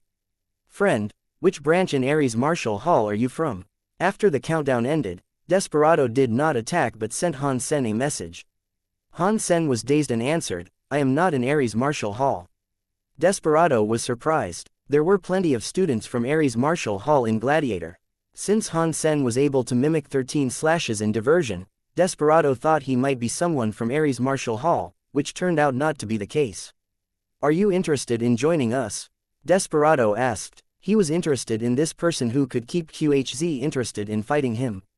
"I'm sorry, but I am still in military school," replied Han Sen casually. Desperado was dazed. If he was in military school, he could only be a researcher or teacher, because of the military school students should be uninvolved. "Which school?" asked Desperado. "I cannot say," said Han Sen, unwilling to leak any personal information. Desperado did not ask and gestured the Han Sen to start. Han Sen threw a punch, and Desperado copied his move. Han Sen was surprised and then understood what Desperado was trying to do. Desperado was mimicking Han Sen's techniques and limiting his own fitness level to around 30. Han Sen felt amused. He was a copycat himself, while a master like Desperado would choose to copy him. He wondered what Desperado was up to. Maybe a master always has some quirks. Han Sen did not care, since he had learned these techniques from others anyways. Han Sen continued to attack, practicing what he had learned. The various techniques that Han Sen had learned were mostly from QHZ, who had strong abilities in all aspects. Many techniques of QHZ seemed to be the advanced version of Panorama. Han Sen had fought QHZ frequently and had learned a lot from him. Of course, Desperado did not copy Han Sen to learn anything. What he was trying to do was to push Han Sen to use his strongest skills. "I will crush all the lesser techniques you use and push you to use what you truly got. Therefore, I could determine how strong you actually are." Desperado was confident in doing that. Although he did not have a distinct personal characteristic like Queen did, he had an eclectic style, and was famous for that in Ares Martial Hall. Very soon, Desperado started to feel confused. Han Sen seemed to have unlimited techniques up his sleeve, many of which seemed similar to those taught in Ares Martial Hall. Desperado did not believe that Han Sen was not from the same organization as he did. In addition, Desperado felt uncomfortable when fighting Han Sen, which was familiar feeling to him, but he could not think of when he had felt it. Desperado dodged another punch and found himself at the corner of the stage, almost hitting the wall. "Queen." Desperado suddenly remembered what that feeling was. A soldier on warship used the same techniques Queen did. Desperado then realized he was right. It was what Queen made him feel. Although a soldier on warship was no match to Queen and did not bring him the same pressure, the feeling was the same. How could this person make me feel this way? It is impossible. He had learned that elsewhere. Maybe this guy is connected to Queen somehow. Desperado thought to himself skeptically. When he thought about it, he felt it was impossible. Queen was an orphan raised by Wangfu Shangcheng. Since a soldier on warship said he was not from Ares Martial Hall, how was it possible that he was connected to Queen? Desperado was trying to confirm this, so he defeated Han Sen with one blow and sent Han Sen another invite. Why did Desperado defeat Han Sen? Because when trying to maintain his fitness level around 30, he was trapped in the corner by Han Sen. If he did not use his true strength, he would lose. Ready to fight again, Desperado again chose to keep his fitness around 30. He was paying attention to Han Sen's every move and was able to determine Han Sen was indeed using Queen's skills. Trying to fight Han Sen with a fitness level around 30, Desperado was basically fighting Queen of a weaker version, which allowed Desperado to observe the kiting skills better. Desperado thought it might help him in the future when he sparred with Queen. With such thoughts, Desperado fought Han Sen repeatedly. However, as long as he kept his fitness level the same as Han Sen, he would always be pushed into a corner. There was simply no way he could win. All he could do was to rely on his fitness. Desperado was upset about this. He was a fast learner himself, but he was unable to learn the kiting skills no matter what. There was a simple explanation for that. As long as one knew the rules, one could play Go. However, not everyone could become a master. Although Desperado was good at mimicking other people's skills, calculation and strategy could not be obtained simply by mimicking. One had to think for oneself. Han Sen was a beginner himself, and was not even close to Queen's level. However, he could beat Desperado, who had never tapped into this field before, easily. The two fought a dozen times, and Desperado won every single time. However, Desperado was not happy at all. He only won because he had better fitness. In terms of technique, he had lost completely. I should go. See you next time. Han Sen left Gladiator at mealtime. He felt like he had gained a lot. In the beginning, Desperado was trying to copy him, but later, Desperado had to use many techniques he had not seen before to cope with kiting skills. Han Sen could not learn everything on the spot, but it was still a great inspiration for him to practice panorama. If it was not because he wanted to use Gravity Trainer after lunch, Han Sen would have fought Desperado some more. Although Han Sen was still losing on Gladiator, he was committed to practicing on Gladiator. It did not matter whether he could win as long as he was making progress. After lunch, Han Sen walked to a Gravity Trainer. Suddenly, he got a message on his comlink which turned out to be from Rainbowman. Han Sen quickly checked Rainbowman's reply. Rainbowman said he had organized a group to hunt the phoenix-like creature. If Han Sen was interested, he could sign up as well. Joining the group would cost Han Sen a fortune, and he had to have enough strength to get Rainbowman's approval before joining. Rainbowman had also told him a time and place to meet. Han Sen thought it would not hurt to take a look. There was no one he feared in Steel Armor Shelter anyway. The time was set on the day after tomorrow. According to Rainbowman, he posted the information several months ago, so he could not guarantee the creature would still be there. All he could promise was to find the burnt tree. Han Sen wrote down the time and place and decided to take a look the day after tomorrow. He would not let go of any lead on a super creature. Entering the Gravity Trainer again, Han Sen still set the parameters around 25. This time, he made it to the 5th testing item. I have passed 5 and there are only 5 more to go, thought Han Sen. If he could reach 25 using just overload, his fitness could pass 30 with Heresy Mantra added. With the Flame Lieutenant and Devil Sword, he would then be a threat to super creatures. Of course, there was that he could hit a super creature in its weak part. In addition, I will need a Sacred Blood Sword, otherwise the Devil Sword would be useless. However, Han Sen could not think of anyone who had a Sacred Blood Sword. Son of Heaven used to have a Sacred Blood Sword, which he took to Second God's Sanctuary. Even if he did not, it was unlikely that Son of Heaven would sell the sword to him. Han Sen pondered and did not think anyone else in Steel Armor Shelter who had a Sacred Blood Sword. If I can't find a Sacred Blood Sword, that will be problematic. Han Sen suddenly thought of the Z-Steel blacksmith. He remembered seeing a weapon with 75% Z-Steel at the blacksmith's place. He wondered if that was real. The best Z-Steel product in the Alliance only had less than 20% Z-Steel. If that weapon really had such a high portion of Z-Steel, maybe it could even be compared to a Sacred Blood weapon. In that case, I wish it could be remodeled into a sword. Han Sen dialed the blacksmith's number and asked about that weapon. He remembered the price was 100 million, which was no longer an issue for Han Sen as long as it was good. It is definitely stronger than a Sacred Blood weapon. But it could not be remodeled, the blacksmith replied Han Sen definitively. Why not? Han Sen asked, puzzled. It was a metal weapon, it could always be remade. After a long silence, the blacksmith said, this is not made with human technology and no one could remake it. Han Sen continued to ask, but the blacksmith did not answer any of his questions and hung up. There was nothing Han Sen could do. If the weapon could not be made into a sword, it did not make sense for him to purchase it. At the agreed time, Han Sen went to meet Rainbowman and gasped, it's you. Rainbowman had the same reaction and stared his eyes wide. Rainbowman turned out to be Su Xiaoqiao. Damn it, you're Rainbowman. Han Sen looked Su Xiaoqiao up and down, wondering if he was disseminating fake news for money. Su Xiaoqiao chuckled and said, I just wanted to make some money and didn't expect to meet you. So you were lying about the phoenix-like creature? Han Sen asked in disappointment. Of course not. When have I ever lied? All right.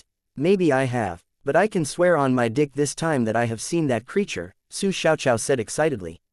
Really? Han Sen looked at Su Xiaoqiao incredulously. The realist. Su Xiaoqiao felt upset being doubted. Okay, how much is it? Take me with you, said Han Sen. How can I ever ask you for money? Just follow me there. But I have already collected money from other people, so we will need to take them as well, said Su Xiaoqiao. It's okay, I will pay you. Han Sen did not want to take advantage of Su Xiaoqiao. Su Xiaoqiao grabbed Han Sen's hand and said with a grin, in fact, I am scared to bring those people there. If you could follow me, that would be best. I don't want money, but your protection. You're hiding something. Han Sen regarded Su Xiaoqiao. Ahem, I did not lie, alright. I have seen that phoenix-like creature with my own eyes and I know where the burnt tree is. However, the creature had flown away. Although I have told everyone that already, I am scared that some people might find trouble with me if they do not see the creature. Su Xiaoqiao cleared his throat and said. Where did the creature go? Han Sen saw Su Xiaoqiao's look and knew it was unlikely for him to see the creature this time. It flew into Devil Desert, and I did not dare to chase after it, so I have no idea, Su Xiaoqiao said honestly. Han Sen decided to have a look. Devil Desert was not too dangerous for him. Maybe there was still a chance. Su Xiaoqiao was overjoyed that Han Sen agreed to come along. All Su Xiaoqiao was trying to do was to earn some money. With Han Sen with him, he would not need to worry those who paid him would harm him. Su Xiaoqiao had met the rest of those people, and Han Sen was the last. Initially Su Xiaoqiao planned to collect the fees and take them all to see the burnt tree, so he and Han Sen went to the agreed place. After everybody had arrived, Han Sen couldn't help frowning. Most of the people that Su Xiaoqiao had appointment with were not from Steel Armor Shelter. The few from Steel Armor Shelter all knew Han Sen and said hi. Other guys did not say hi to Han Sen and obviously did not know him. In addition, anyone could tell that the other guys were there together, and their leader was someone in golden armor. After checking out those people out, Su Xiaoqiao also felt lucky that he had run into Han Sen. These people might very well be dangerous guys. Since everyone had arrived, Su Xiaoqiao took them into Devil Desert. Han Sen, I heard that your archery skills are excellent. Could you show us? When they were having a rest, the guys from Steel Armor Shelter asked Han Sen to perform archery skills. Han Sen did not say anything, but Su Xiaoqiao grinned and said, I'm not bragging for Sen. In terms of archery, in First God's Sanctuary, no one is Sen's match. That is a daring claim, said the guy in golden armor coldly. His followers were all showing contempt as well. Su Xiaoqiao tried to argue, but was stopped by Han Sen. Han Sen said quietly to the guy in golden armor, we are all just chatting. Don't take it too seriously. The guy in golden armor did not want to let go of it and said arrogantly, I only know two people in Steel Armor Shelter. One is Dollar who beat Yi Dongmu with one strike, and the other is the former head of Steel Armor Gang, Qin Zan. Everyone else in the shelter is a nobody. Han Sen smiled indifferently and did not pay him mind. Although the guy in golden armor thought highly of himself, in Han Sen's eyes, the guy was not even worth his anger. The guy looked like he had great fitness, but judging from his behaviors, he was not someone serious about practicing martial arts. Therefore, a strong physique meant nothing. Seeing that Han Sen was not bothered, the guy in golden armor frowned and sneered, if you don't agree with me, show me your best martial arts skills and I can give you some instructions for free. I promise that you will thank me later. You're the one who's bragging. Instruct Han Sen. Do you even know who he is? Su Xiaoqiao said madly, despite that Han Sen did not want to talk to the guy. The guy heard Su Xiaoqiao's comment and laughed. And one of his follower, a hunk, laughed and said, we don't know who Han Sen is, but Mr.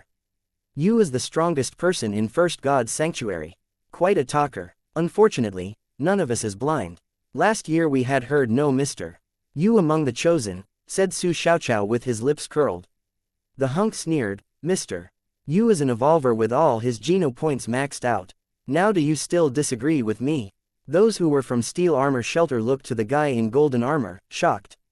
They did not expect him to be an evolver with all his geno points maxed out. Normally speaking, one could choose to stay in First God's Sanctuary for a while after becoming an evolver. When one teleported out of God's Sanctuary and entered again, one would then be sent to Second God's Sanctuary. However, as long as one did not leave the shelter, one could stay in First God's Sanctuary as an evolver. Not many people would do that, because nothing in First God's Sanctuary was not meaningful to an evolver. In addition, if one chose to stay in First God's Sanctuary longer than a certain period of time after evolving, one's body would be punished by the rules of God's Sanctuary and suffer a great deal. Most evolvers would choose to go to Second God's Sanctuary directly. Those who had evolved with sacred geno points maxed out almost had no need in First God's Sanctuary. And once punished by the God's Sanctuary rules, they would suffer incredible damage. So, most people would simply enter Second God's Sanctuary. Even if they chose to stay in First God's Sanctuary, they would never be allowed to participate in the chosen contest in First God's Sanctuary. The most they could do was to kill some sacred blood creatures, which would not matter that much to them. As for super creatures, even a newbie evolver with all geno points maxed out would still be too weak to kill one. Before practicing super geno arts designed for evolvers, newbie evolvers did not have too much advantage other than a strong physique. At this point, if Han Sen used all he got, his fitness would be comparable to an evolver with everything maxed out. However, Han Sen still did not dare to fight a super creature head-on. Since Mr. Yu had already evolved with all the geno points maxed out, Han Sen did not know why he was still in First God's Sanctuary. Han Sen was not quite surprised. In fact, he had an idea when he found the fitness level of the guy in golden armor too high. Even so, Han Sen did not think Mr. Yu deserved his attention. Since the guy's techniques were lacking, his fitness would not matter. It was like a small child playing with a big hammer. It was nothing to be bragged about. Other people from Steel Armor Shelter turned pale. Going with a group like this to somewhere like Devil Desert, anyone would feel uneasy. Some people even wanted to go back. Han Sen, what should I do? Su Xiaoqiao whispered to Han Sen. Su Xiaoqiao also felt scared. They had more people to begin with, and Mr. Yu was an evolver. Now they already had a conflict, and it would be more difficult after entering Devil Desert. Since you have taken the money, we must go. Go on, said Han Sen. Su Xiaoqiao also knew that it was impossible for him to quit the trip now. Luckily, Han Sen was with him, which gave him some courage. Su Xiaoqiao led the way in Devil Desert. After traveling for 6 days, all they could see was dunes. Everyone in Mr. Yu's group was arrogant. Although the people from Steel Armor Shelter were pissed, they chose to be silent since Mr. Yu was an evolver. There, Su Xiaoqiao said, pointing at a dune far away. Everyone looked to their direction and saw a huge tree standing on top of the dune. There really is a huge tree in the desert. Mr. Yu's eyes lit up. He did not go to Second God's Sanctuary after evolving because he wanted to take advantage of his physique and kill some sacred blood creatures for money. If he could kill a rare sacred blood creature, it would be even better. However, sacred blood creatures were not that easy to be found, and he did not want to waste too much time in First God's Sanctuary. Therefore, he naturally did not want to return empty-handed from the trip to Devil Desert. Han Sen was also surprised to see the tree. Normally speaking, large trees like this could hardly survive the desert. Most desert plants were something like cactus. The group of people urged their mounts to approach the tree. They found the tree was even bigger than they thought after getting closer. The trunk was so thick that it took 8 people throwing their arms around the tree to make a circle. And the tree must be at least 100 feet tall. They also found that, like Su Xiaoqiao claimed, although the tree seemed intact, it was turned into charcoal entirely. It did not seem like the tree was burned by fire either, since none of the leaves or branches was hurt. It was like the entire tree was carbonized in an instant. The tree was burned by the creature. Han Sen asked Su Xiaoqiao, puzzled. I am not sure about that. I saw the creature landing on the tree from afar and only dared to approach the tree after it was gone. When I came here, the tree was already this way, said Su Xiaoqiao. Where is the creature, Mr. Yu asked Su Xiaoqiao. He did not take all these men here just to see the tree. I only know that it went in that direction into the desert. As for where it went, I have no idea. Su Xiaoqiao pointed in the direction and said. Lead the way, Mr. Yu commanded. Our contract is quite clear. I am only responsible for taking you to see the tree. You will have to find the creature yourself, Su Xiaoqiao frowned and said.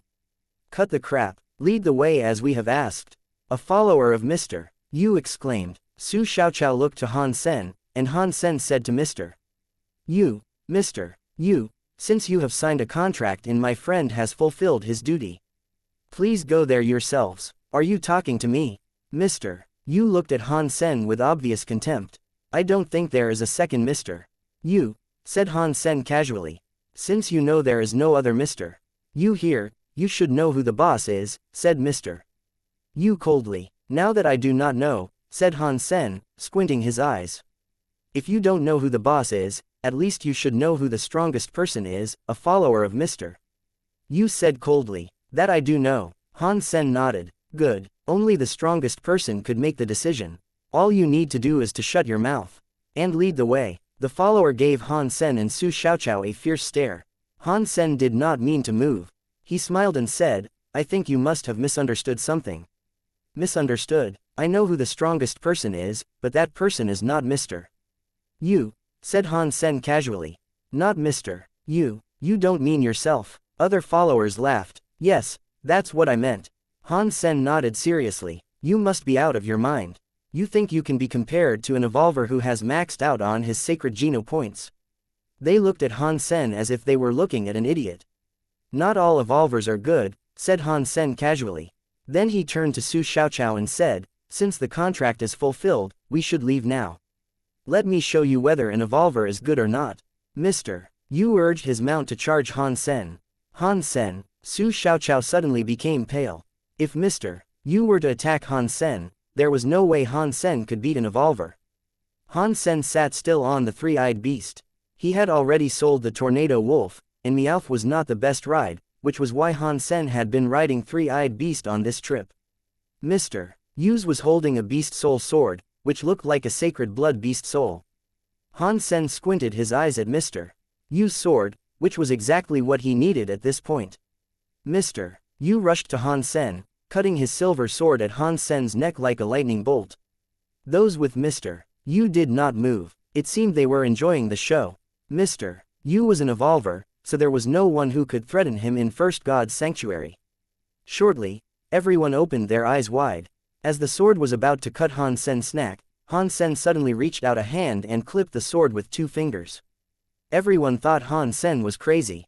No one should be able to clip an incoming sword with 2 fingers, especially when it was an evolver who was holding the sword. Mr. Yu uses more force than usual, trying to kill Han Sen directly. The moment the sword touched Han Sen's fingers, it seemed that Han Sen's entire body became weightless. He attached himself to the sword and moved along with the sword wherever it went as if he was a fallen leaf. Feeling shocked, Mr. Yu took the sword back and threw a punch at Han Sen who had approached him with the sword. Han Sen hit Mr. Yu's fist, jumped up and landed behind Mr. Yu, his skeleton's dagger on Mr. Yu's neck. It seems that an evolver like you is no big deal, said Han Sen lightly. Although Mr. Yu's had the best Geno point count, he was terrible at martial arts. He was probably from a rich family, but he was scum himself, which was different from Yuan and Qing. Mr. Yu's was dazed, and others were dumbstruck. No one could foresee that an evolver was easily beaten by Han Sen. Do you want to live or die? Han Sen moved the dagger forward slightly with a smile. The sharp blade immediately cut the skin of Mr. Yu's neck, a drop of blood gliding down the dagger. What should I do for you if I want to live? Mr. Yu became pale, and none in his group dared to move. I am a fair person and could offer you an opportunity to correct yourself. However, if I let you go just like this, I'm afraid you will not learn your lesson. So, a sword for your life, the one you're holding right now, said Han Sen. No way, my dad is the CEO of Dongchang. If you lay a hand on me, my dad will kill your entire family, yelled Mr. Yu fiercely. Han Sen almost burst out laughing. All right, when you go to hell, remember to appear in your dad's dream and tell him that it was Han Sen who killed you. Han Sen pushed the skeleton dagger deeper into Mr. Yu's skin. No, you can have it, Mr. Yu exclaimed, almost scared to death. This is your last chance. When I count to 3, if the sword is not in my hand, you can keep it with you in hell. Han Sen started to count. 1, 2, Mr. Yu's did not even dare to bargain and quickly transferred the beast soul sword to Han Sen. Do not claim to be an evolver next time, so that you will not lose face for all evolvers. Han Sen took back the sword and the skeleton's daggers and returned to the back of his mutant three-eyed beast. Once Mr. Yu gained his freedom again, he quickly summoned a beast soul knife and led his followers to attack Han Sen. "Go back," said Han Sen casually. He had foreseen this outcome and quickly rushed to the group of people. Mr. Yu did not want to recognize the fact that he was weaker than Han Sen. "I should not have lost," thought Mr. Yu. In addition, Mr. Yu's had a lot of good men on his team, so he believed he must be able to kill Han Sen this time and avenge himself. However, when Han Sen was in the middle of them, Mr. Yu started to regret, because he found that the group were not a help, but a burden. Han Sen walked casually among them, and for some reason, they could more easily hurt their teammates than Han Sen. Every time Han Sen brandished the skeleton's daggers, an injury would be made. Momentarily, 6 persons were hurt in the group. Su Xiaoqiao was dumbfounded. The way Han Sen was doing it made him wonder who the evolver was. Mr. Yu was terrified. He could not describe the feeling he had. Obviously, Han Sen was the one who was besieged. However, it felt like Han Sen was actually behind the siege. Mr. Yu did not even have any chance to attack Han Sen. Every time he tried to make a move, he would be blocked by one of his own people. Someone who had not really practiced martial arts could not tell how incredible kiting skills were. In the eyes of Han Sen, people like this could not give him any pressure no matter how many they were. "Get lost, Mr. Yu," exclaimed when he found there was no chance to attack Han Sen.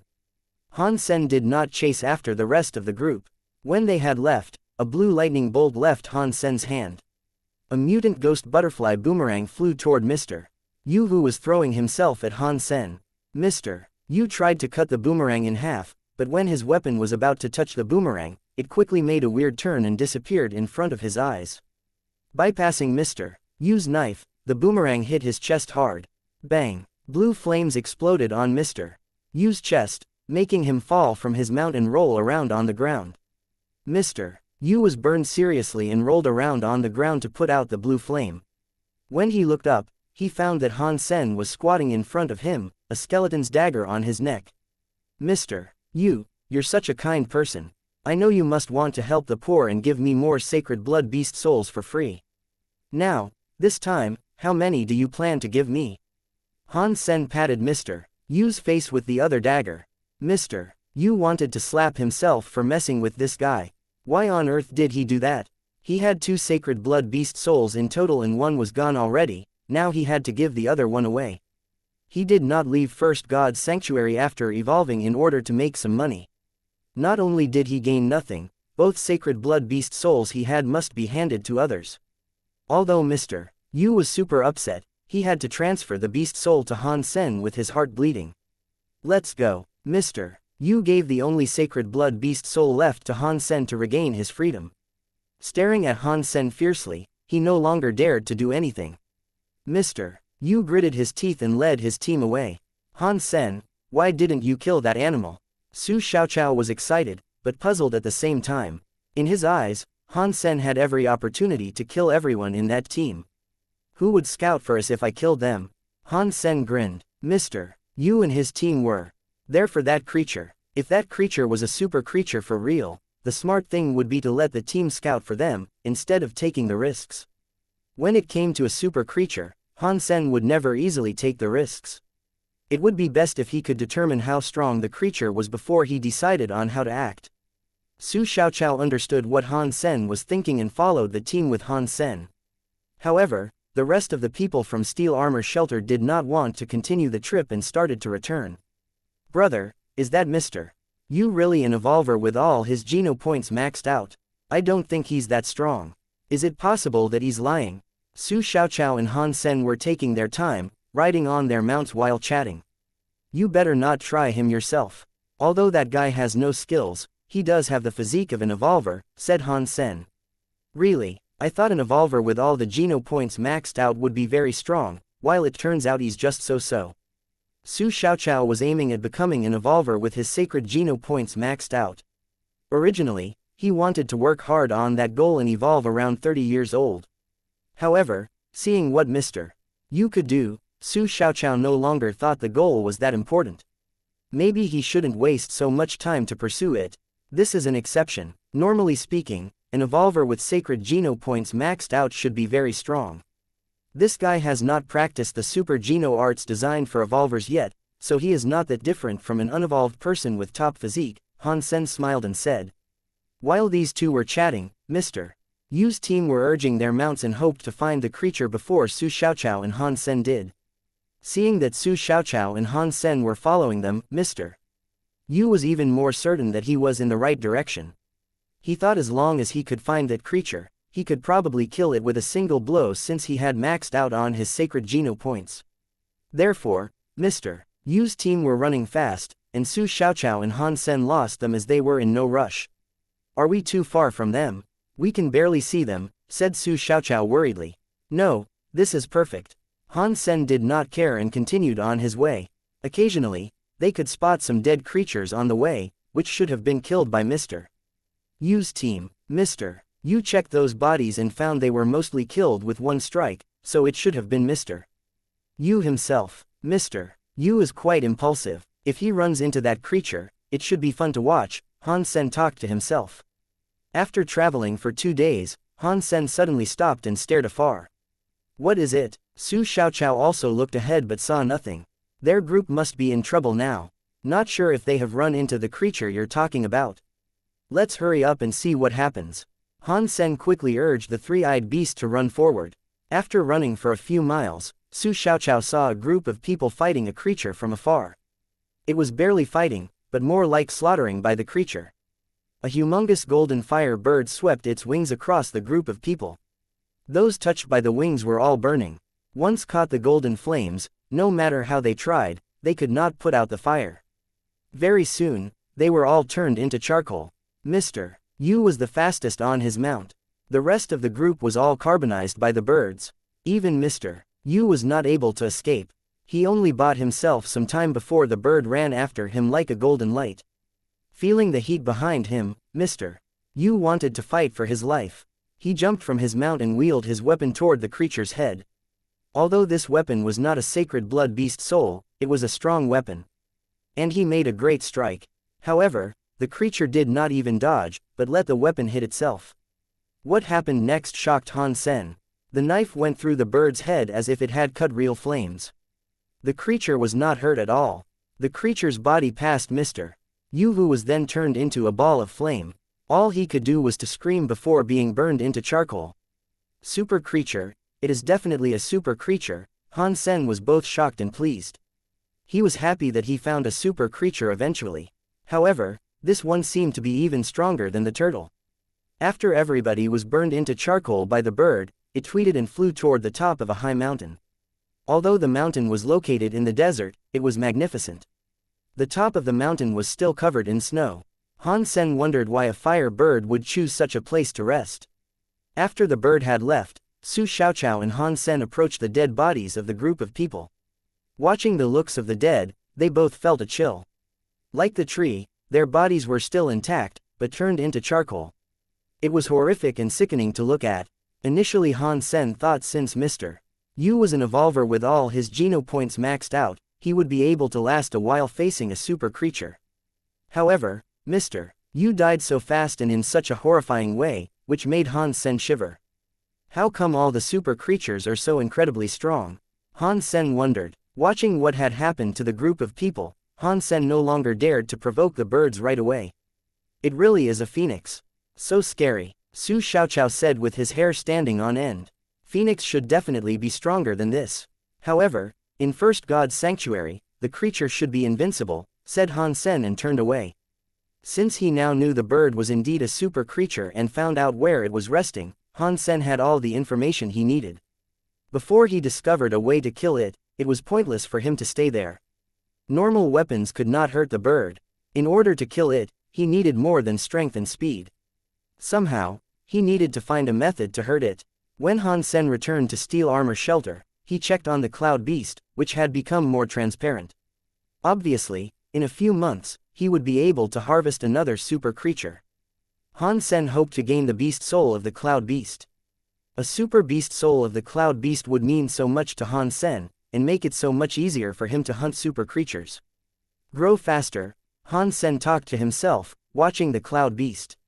When Han Sen went back to Blackhawk, he found many unanswered calls and messages from Professor Yan's lab, asking him to go back for the trial. Since he was in the Devil Desert, Han Sen had missed the trial for a couple of days. Han Sen quickly changed and went to the lab. "You have missed the trial for several days. You're lucky that xianxia was the main subjects. Otherwise, Professor Yan would never let you off the hook," said Qin Jiming, who had been in charge of Han Sen's case. Han Sen watched xianxia was running up and down in a closed field and asked curiously, "What is this? I have never seen it before." "It is a recently built model called Sprint. The aim was to obtain the comprehensive data of a person under extreme conditions. You can also give the shot." Qin Jiming suddenly remembered something and asked Han Sen, "Did you do the test I gave you last time? You should give me the data back." "I haven't had time yet." Han Sen suddenly remembered the solution and device, which he had not been able to use yet. "Do it when you have time," Qin Jiming did not insist. After all, Han Sen was only the unofficial subject, while xianxia's data was the key. After coming out of Sprint, xianxia was covered in sweat. It looked like he had been through hell. "Han Sen, come and try this." Xianxia saw Han Sen, quickly pulled him into Sprint and closed the door. "At least tell me how to use this." Han Sen saw different obstacles and said with a wry smile. There were many metal walls facing different directions. Some were even up in the air. "Do you see the white zones on the metal walls? You have to step on the white zones to pass all the walls. If you step out of the white zones, you would get a shock and have to start over again.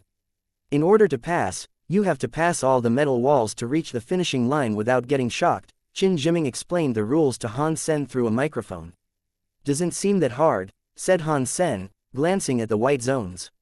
Although the white zones were only 1 foot wide each, it was wide enough for Han Sen. However, when Han Sen started the test, he found that he was terribly wrong.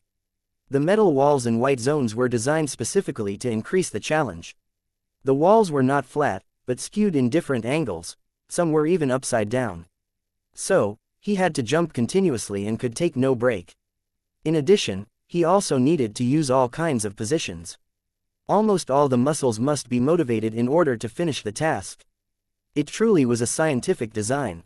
If he was not fast enough or flexible enough, there was no way he could shift his moves in time to step on the next metal wall. It was a simple test, but the challenge was tremendous. With Han Sen's physique, he even felt some difficulties. It was the first time he had done the test, so he was not sure about the placement of the metal walls ahead of him. Han Sen had to rely on his reflex to march forward. If he had practiced a few times and got familiar with the channel, it would not be as hard for him. However, a test of this level could not make Han Sen cringe. Although it looked laborious, Han Sen still managed to go through the entire sprint. Watching Han Sen during the test, xianxia's look became grim, and Qin Jiming was also shocked. Other researchers on different tasks also gathered, looking surprised. Sprint was not an extreme challenge, and xianxia could easily pass it now. However, xianxia had learned by heart the placement of all the metal walls. The first time xianxia did the test, he was shocked 8 times before he passed. That meant, without learning the test, there were 8 occasions where xianxia could not react fast enough, which were also the key points in the design. Of course, there were more than 30 tricks in total. Xianxia managed to tackle everything else but those 8. After missing once, xianxia never failed again at the same tricks. However, for the first time Han Sen did the test, he did not even miss a single point. If he did not know for sure that Han Sen had never taken the test, Qin Jiming could not believe that Han Sen was actually doing it for the first time. "It is pretty hard, I must be kinda slow." Han Sen came out of Sprint and sweated a little, which was quite rare for him who had practiced Jideskin. "You did really well, great physique and reflex." Qin Jiming's eyes lit up. Other researchers were thinking, it seems that the difficulty of Sprint should be increased. If Han Sen knew they would think this way, he would feel terrible for xianxia. Han Sen had only passed the easiest mode of Sprint. By adjusting and adding the metal walls, the difficulty could be further improved. In addition, gravity inside the device could also be increased. From level 1 to level 10, Han Sen had only passed level 1, which was the easiest among them all. Sprint is much better than an ordinary gravity trainer. It must be great for me to practice overload. Since Han Sen discovered this interesting device, he had come to the lab more and more often. He mainly came to the lab to use sprint and was not interested in other tests. He always waited for the researchers to leave the lab before he started to use sprint to train himself. As Han Sen had expected, sprint was not only harder than a gravity trainer, it was also more effective and comprehensive when it came to training his entire body. If I could pass level 10 of sprint when the gravity level was adjusted to 25.0, then it would mean my real fitness index had reached 25. When Han Sen passed all 10 levels, he became more and more obsessed with sprint. The reason he was able to pass was that he had learned the placement of all the metal walls. When he tried the first time, he got his first shock when he got to level 3. In the harder levels, he had to learn the arrangement of the channel before he could pass. However, he was still passing under low gravity. If the gravity was turned up to 25.0, Han Sen would not even finish level 1. That was okay though. What Han Sen needed was to squeeze every ounce of energy in his body, so that he could learn more about his body under the condition of overload. Although he got shocked repeatedly, Han Sen was still enjoying his training. Watching Han Sen abusing himself, Xianxia also worked harder on his own training.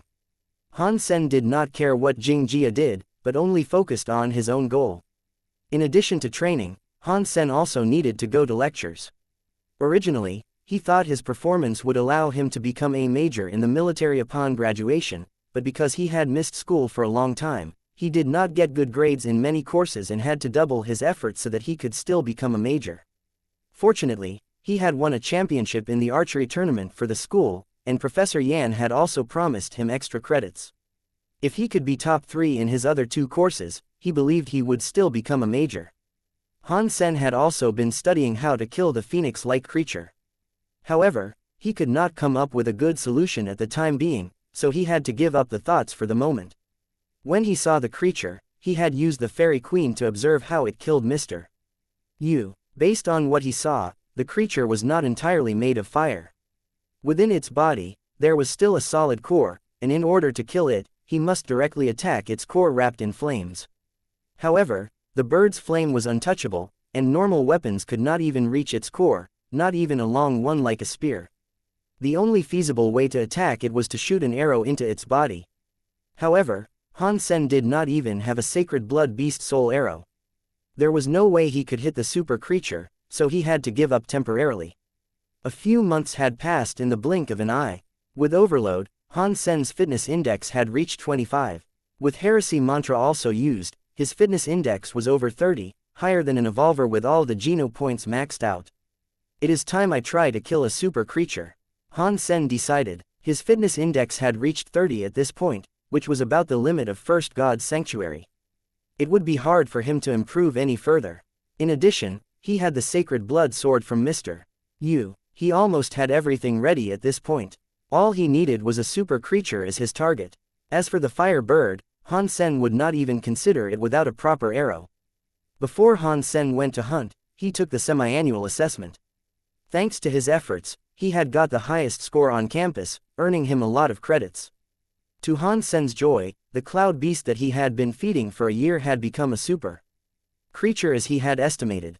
Looking at the cloud beast, Han Sen clenched the skeleton's dagger in his hand and whispered, "Heaven, Buddha, God of Fortune, Lady Luck, please give me a super beast soul." Crack. Han Sen killed the super cloud beast and heard the voice in his head. Super creature cloud beast killed. No beast soul gained. Life essence available. Meat inedible. The voice, the body of the cloud beast dissolved, and a piece of life essence fell on the floor exactly like last time. Damn it. Cursed Han Sen with his teeth gritted. Again, he did not get the beast soul. It would take him a year to have another chance. The cloud beast must not be my lucky charm. I have never gained a beast soul from it. Han Sen felt depressed. He had fed quite a few cloud beasts, but had not gained a single beast soul. No matter how much he liked that beast soul, he had to consider feeding another type of creature. In the end, Han Sen bought a living archer crow. The beast soul of the archer crow was a beast soul arrow. If he could gain that, he could consider killing the phoenix-like creature. In addition, with a super beast soul arrow, it would be much easier for him to kill another super creature. At least he would be able to injure it. The silver lining was that this cloud beast gave Han Sen another 9 super Geno points, which further enhanced his physique. When Han Sen gathered what he needed to take with him, he went back home during the school recess. In another 6 months, he would be graduating from Blackhawk. At that time, he would directly go to the military and have little chance to return home. Although Han Sen wanted to serve on the warship where Ji Yanran was, that warship had a high level of security clearance, and it was extremely difficult to get in. At least Han Sen did not have that kind of power at this point. After returning home, Luo Sulin was not as excited as Han Sen thought she would be. It seemed something had occupied her mind. "Mom, has something happened?" Han Sen asked, worried. "You're a grown man now.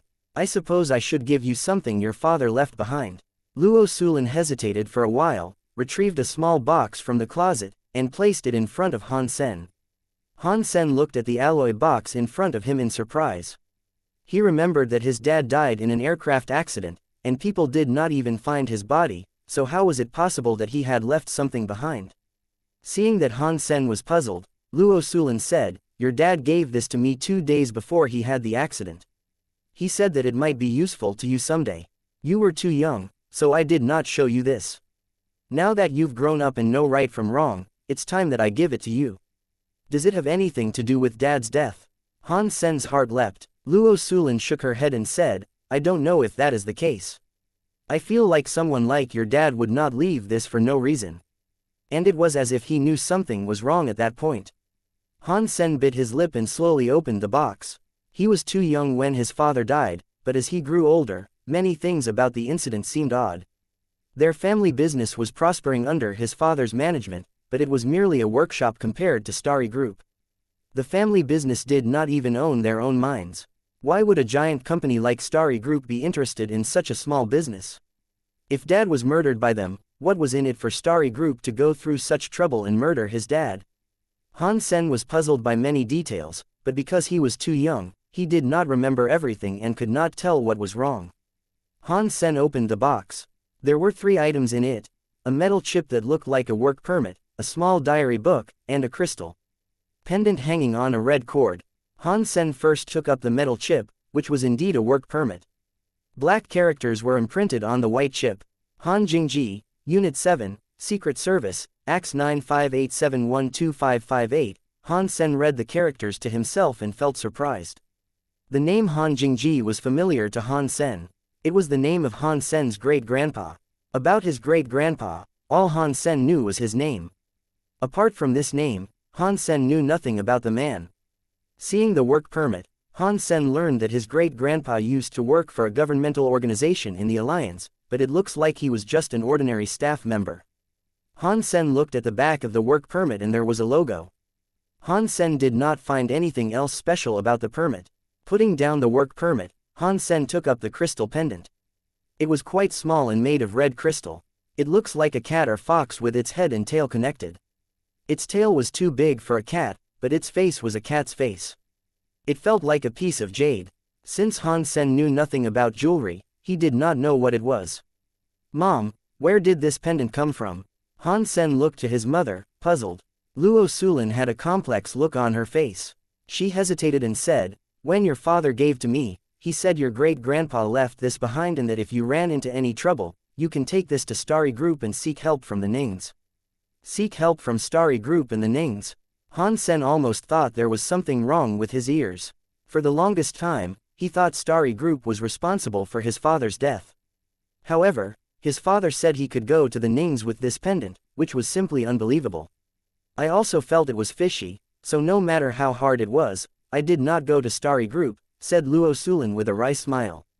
Han Sen nodded. If it were him, he would have chosen to do the same. No matter what, Starry Group was an important suspect in killing his father. There was no way he would ask for their help. The whole thing was so odd that Han Sen was confused.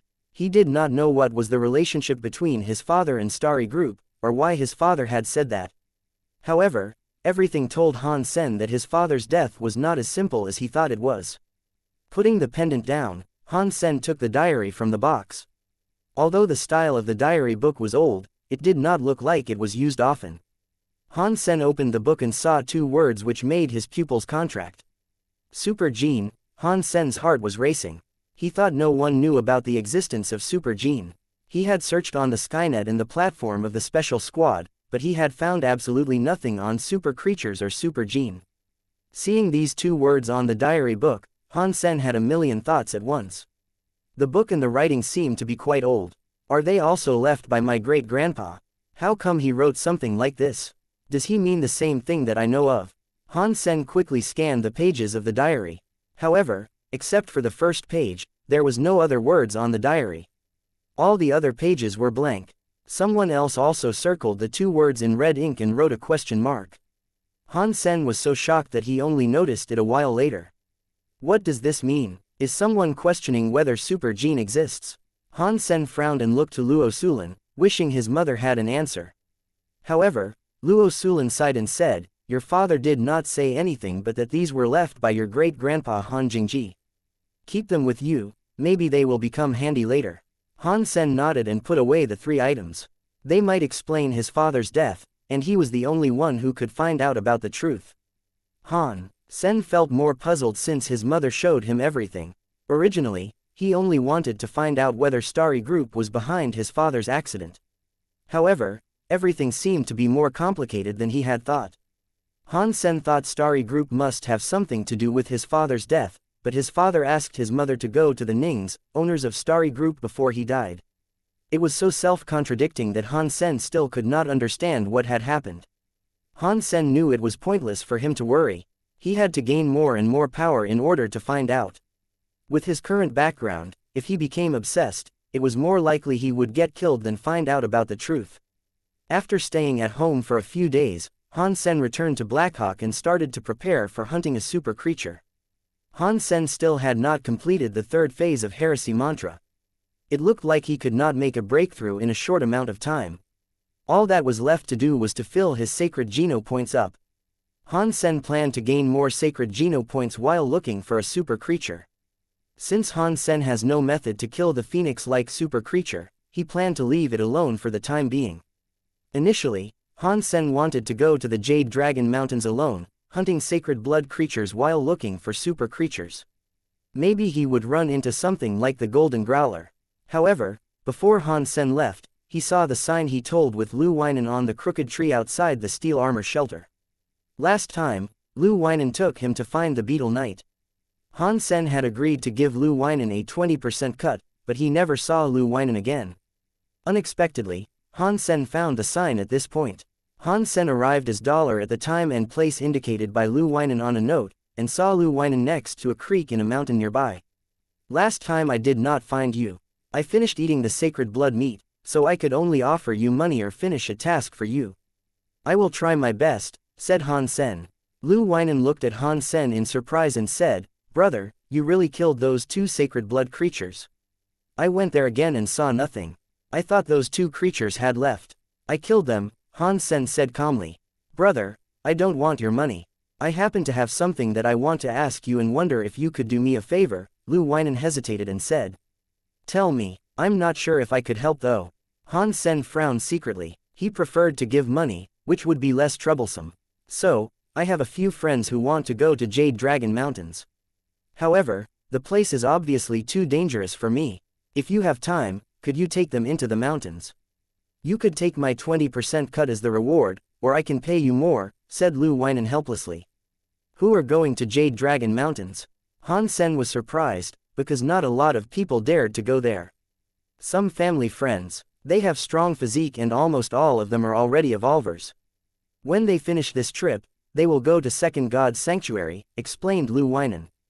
Han Sen suddenly understood that those people were going into Jade Dragon Mountains for sacred blood creatures. Time and place. Han Sen thought about it and decided to take the task. He was going to Jade Dragon Mountains anyway. Since Lu Weinan's friends were evolvers, if he went together with them, there would be less chance of conflicts in case that they ran into each other. Since there were several evolvers, Han Sen did not want to waste his energy fighting them. After all, there were not a lot of evolvers as weak as Mr. Yu. Lu Weinan was overjoyed, told Han Sen the time and place, and introduced those people to Han Sen. "Brother, you must have maxed out on everything. Why haven't you gone to Second God's Sanctuary?" After discussing business, Lu Weinan couldn't help asking. Lu Weinan was one of the few people who knew Dollar was still in First God's Sanctuary. Most people thought Dollar had gone to Second God's Sanctuary a long time ago. Also, Lu Weinan had witnessed how strong Han Sen was a few years back. At that time, he thought Han Sen had already maxed out on everything. However, 2 years later, Han Sen was still in First God's Sanctuary, which made him feel puzzled. I still have some unfinished business here, and will not go to Second God's Sanctuary soon, Han Sen answered casually and did not want to elaborate. Han Sen did not mind going into Jade Dragon Mountains as $. He wondered if a group of revolvers could hurt a super creature.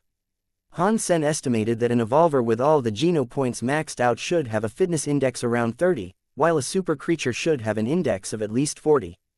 Without practicing any hyper Geno arts designed for evolvers, a fresh evolver stood no chance in front of a super creature. Han Sen packed and went to the agreed place to meet the group of people. Lu said he could hire $. To guide our way. We thought he was bragging and it turns out to be you for real. Chen Zichen squinted his eyes, looking Han Sen up and down. It seemed he was very interested in $. I am just a normal person who takes the money and does the job, Han Sen said casually. Indeed, if you are not a normal person, you will not be staying in First God's Sanctuary until now, Chen Nangxing, the skinny guy next to Chen Zichen said.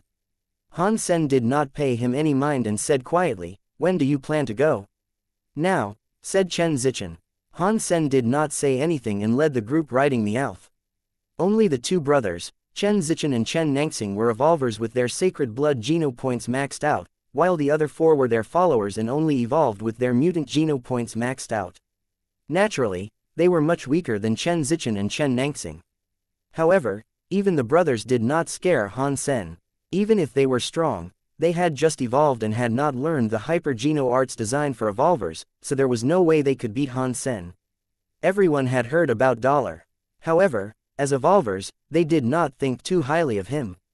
Chen Zichen was very interested in $. And tried to test how strong Han Sen was. However, Han Sen did not show anything, but only guided the way. It was not the first time Han Sen had come to Jade Dragon Mountains, but he became careful immediately after he entered the mountains, in case there was a super creature.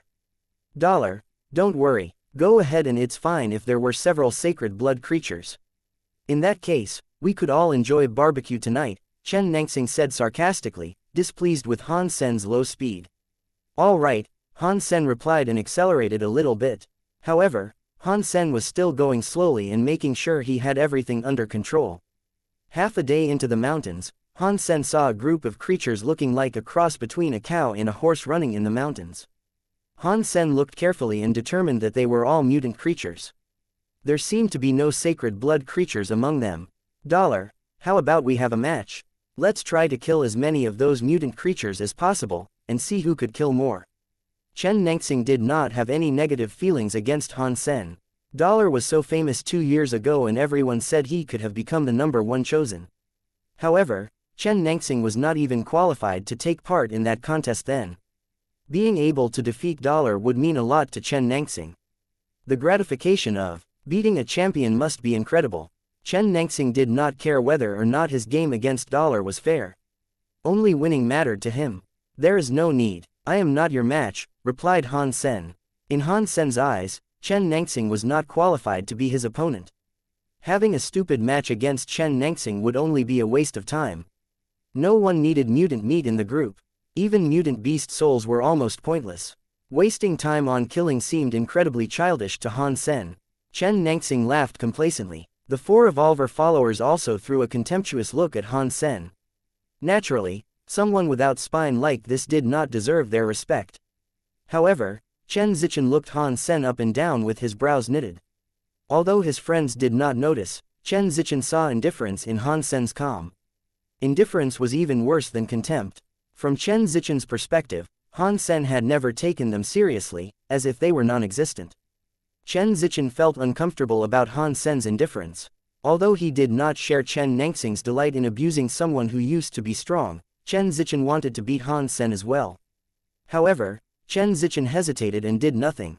He thought, forget it. I am already an evolver. There is no point in beating him now. I must wait until he evolves and then defeat him. Because Han Sen did not deign to heed Chen Nangxing's provocation, the group was getting along pretty well. After 2 days, they still had not seen any sacred blood creatures, which upset the group a little. Didn't people say that there are plenty of sacred blood creatures in Jade Dragon Mountains? How come we have seen none of them after such a long time? You must be leading the wrong way, Chen Nangxing asked Han Sen impatiently. We are on the right track. The mountains are huge and we are still in the periphery. Han Sen remained calm. He had picked the path where he ran into the Golden Growler, so there must be plenty of sacred blood creatures. Having marched for another half a day, Han Sen suddenly stopped and looked at the layering mountains in front of him with delight. Why did you stop? Chen Nangxing frowned and asked. I'm afraid we cannot go further, Han Sen paused and said. The group of people looked ahead and did not see anything. Chen Nangxing said impatiently, there are no creatures or anything wrong. How come we cannot go? If I'm not wrong, this should be a life lotus ahead of us, Han Sen pointed at the mountains and said. What, you're saying there is a nest? Everyone became excited and looked at the mountains in front of them. However, they could not tell why it was a life lotus. There are plenty of mountains like this in this area, and those mountains looked nothing special to them. Are you sure there is a nest? Qin Jiming asked Han Sen incredulously. It's only a guess. I am not sure, said Han Sen casually. However, he was certain inwardly that there must be a nest. Han Sen was calculating how he could break the egg before everyone else. It was indicated in the contract they signed that Han Sen was only responsible as a guide. When there was a creature, Han Sen could also choose to kill it. Whoever killed the creature would be its owner. It was Han Sen's only condition for taking the group into Jade Dragon Mountains, and the group agreed easily because they did not believe as an unevolved person, Dollar could kill any creature before they did. Let's go and have a look. Chen Zichen put away his mount and approached the Life Lotus first. In a Life Lotus, the slopes were extremely steep. Without wings, people would have to climb the cliffs. Han Sen also put away Meowth and followed the group. If it was an ordinary place, Han Sen would have chosen to rush inside a moment ago. However, in Jade Dragon Mountains, he was not sure if there were additional creatures, so he chose to take his time. After climbing a few mountains, it was more and more obvious that it was a Life Lotus. The group was overjoyed and said, there is a nest indeed. How lucky we are. Even if they killed 10 sacred blood creatures, a sacred blood beast soul would not be guaranteed. However, in the egg there was very likely a sacred blood beast soul. Even in Second God's Sanctuary, a sacred blood beast soul would still be helpful in the beginning stage. Even if it was not useful, it could be used to trade for the beast souls in Second God's Sanctuary.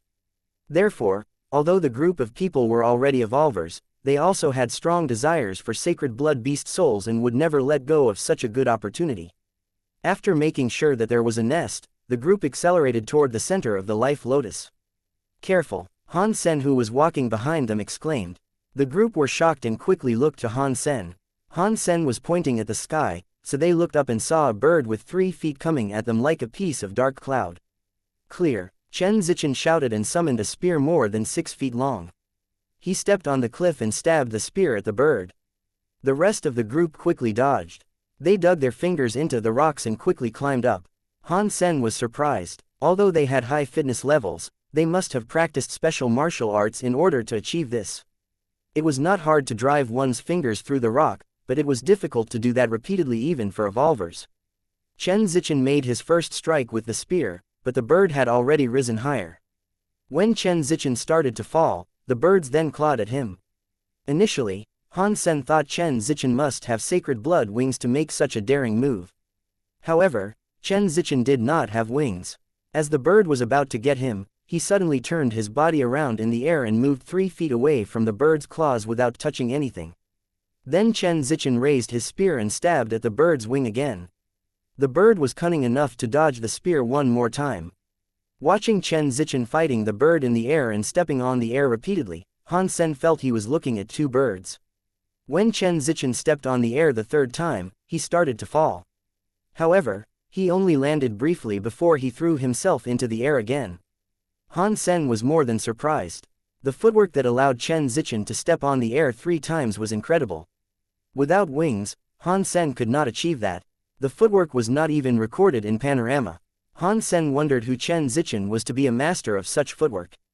Suddenly, the bird screeched and landed on the top of the mountain. Next to the bird stood a person. 7 twists of the Chens is impressive indeed, the person said, watching Chen Zichen who had landed on the ground. The entire group were shocked. Chen Zichen stared at the person and asked, since you know about 7 twists, you should be a family friend of the Chens. Why did you attack us? It was obvious now that the bird was not a wild creature, but the man's pet.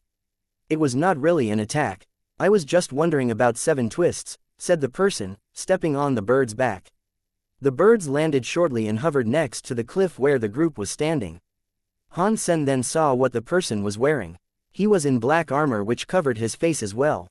Who are you? Tell me who you are, otherwise I will not be polite, Chen Nengxing exclaimed at the guy. My name is Yi Yufeng. I don't think you have heard my name. I am a student at the headquarters of Ares Martial Hall, and I know your family well, said the guy in black armor. So you are from the Ares Martial Hall. No wonder you dared to attack us. I need to question Wangfu Shangcheng when I get back, Chen Nengxing said, annoyed. Yi Yufeng said calmly, Ares Martial Hall is the Chen's friend. I did not mean to attack you, but to appreciate 7 twists and to save you. Save us? Chen Zichen asked. You must be going to the nest. To be honest with you, I have already been there. Unfortunately, the creature inside was too strong. I almost lost my life and gained nothing, which is why I am giving you a reminder, said Yi Yufeng. We appreciate it, but this is our business, and has nothing to do with Ares Martial Hall, Chen Nengxing snorted and walked toward the entrance of the nest. Chen Zichen glanced at Yi Yufeng and followed Chen Nengxing. They did not know if Yi Yufeng was really a student at Ares Martial Hall, but there was no way they would give up on a nest.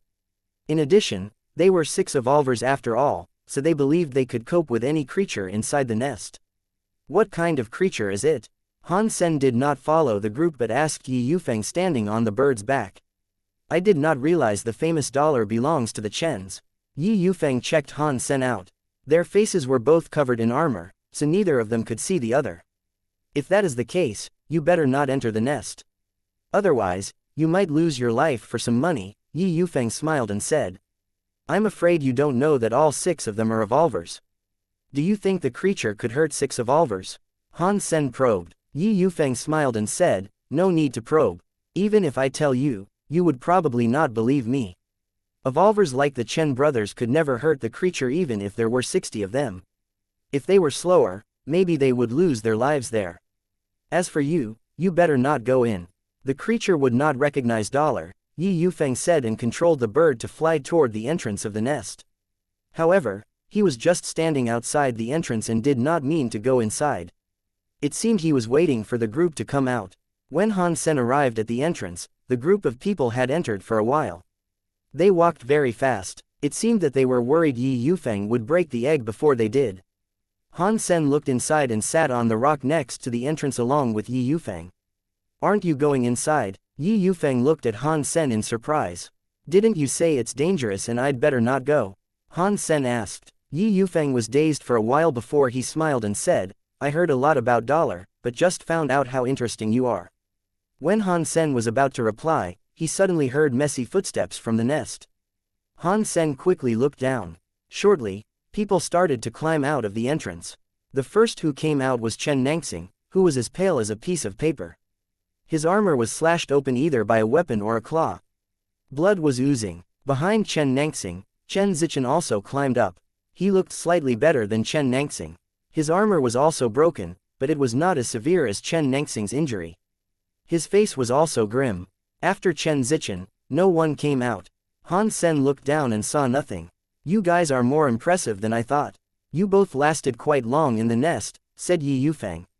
Is that a sarcasm? Chen Nengxing was in a terrible mood. Hearing Yi Yufeng's words, he bristled and wanted to hit him, but was stopped by Chen Zichen. I truly admire you and did not mean to be sarcastic. I almost died in a couple of seconds, while you lasted for about 15 minutes and you are still alive, said Yi Yufeng seriously. Knowing Yi Yufeng was sincere, Chen Nengxing was less angry. However, thinking of the 4 evolvers who had sacrificed in the nest, he sat down depressed, his lips twitching. What is the creature? How come it's so strong? Han Sen frowned and asked. He did not go down because he thought Yi Yufeng must have some tricks up his sleeve since Yi did not go down himself. Maybe the egg had been broken by Yi Yufeng already. It turned out that there was truly a strong creature in the nest. However, what Yi Yufeng said was true. There was a creature in the nest that even 60 revolvers could not defeat. Han Sen suddenly thought of 2 words super creature. I don't know, said Yi Yufeng, since Chen Zichen and Chen Nangxing did not bother to reply Han Sen. Yi Yufeng continued, I believe you guys did not see what it was either. Chen Nangxing gritted his teeth and said, if I could see it, I would cut its head off immediately. That creature is invisible. Han Sen did not understand what they meant by not being able to see the creature. It was not invisible, but too fast. It was running all around among the cells in the nest. We could not see what it was at all, said Yi Yufeng. He paused and continued, the only thing I know is that it is a quadruped beast. Han Sen looked to Chen Zichen and Chen Nangxing, who had stayed in the nest longer. Maybe they had more idea about the creature. We know more or less the same about the creature. It was a quadruped beast, and should be black. Hearing Chen Zichen's words, Han Sen became more pleased. Chen Zichen must have a fitness index above 30. Since even he could not tell what the creature looked like, the creature was probably much faster than a sacred blood creature. If it was a super creature, then this was great news to Han Sen. However, thinking about the creature's speed, Han Sen frowned. Using both Heresy Mantra and Overload, Han Sen's fitness level should be a bit stronger than Chen Zichen. However, if Chen Zichen could not keep up with the creature, Han Sen probably couldn't either. I wonder if you are interested in hunting the creature with me. Yi Yufeng suddenly said, attracting the attention of Chen Zichen, Chen Nangxing and Han Sen. You know how to kill it? Chen Nangxing stared at Yi Yufeng and asked. I have a method, but I can't do it alone. Otherwise, there is no need for me to ask for your help. Yi Yufeng then looked to Han Sen and asked, I wonder if you have evolved, $. Not yet, Han Sen told the truth. That is unfortunate. If you have not evolved, you would not be fit enough to even see the creature. Even if you have evolved, without your sacred blood geno points maxed out, you will still be killed like those 4 guys. Although Yi Yufeng did not say it directly, he implied that Han Sen was not strong enough to collaborate with them. What if I choose to go down? Han Sen asked Yi Yufeng calmly.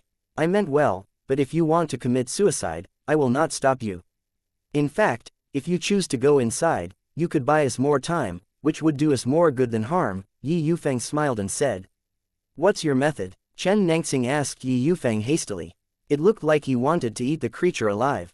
It is pretty simple. The creature is only too fast for us to even hit it. In fact, if we could hit it, it would be easy for us to kill it, said Yi Yufeng. Cut the crap, we all know that, Chen Nangxing sneered.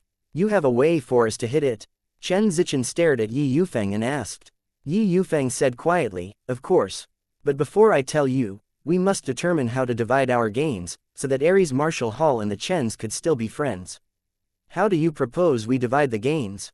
Chen Zichen asked Yi Yufeng. The beast soul of the sacred blood creature would belong to whoever killed it. We will divide the meat equally and I get to break the egg, Yi Yufeng said his plan. Obviously, the plan did not include Han Sen. Neither Yi Yufeng nor the Chen brothers think of Han Sen as either opponent or partner. They all thought all Han Sen could do was to distract the sacred blood beast and buy them some time before he was killed.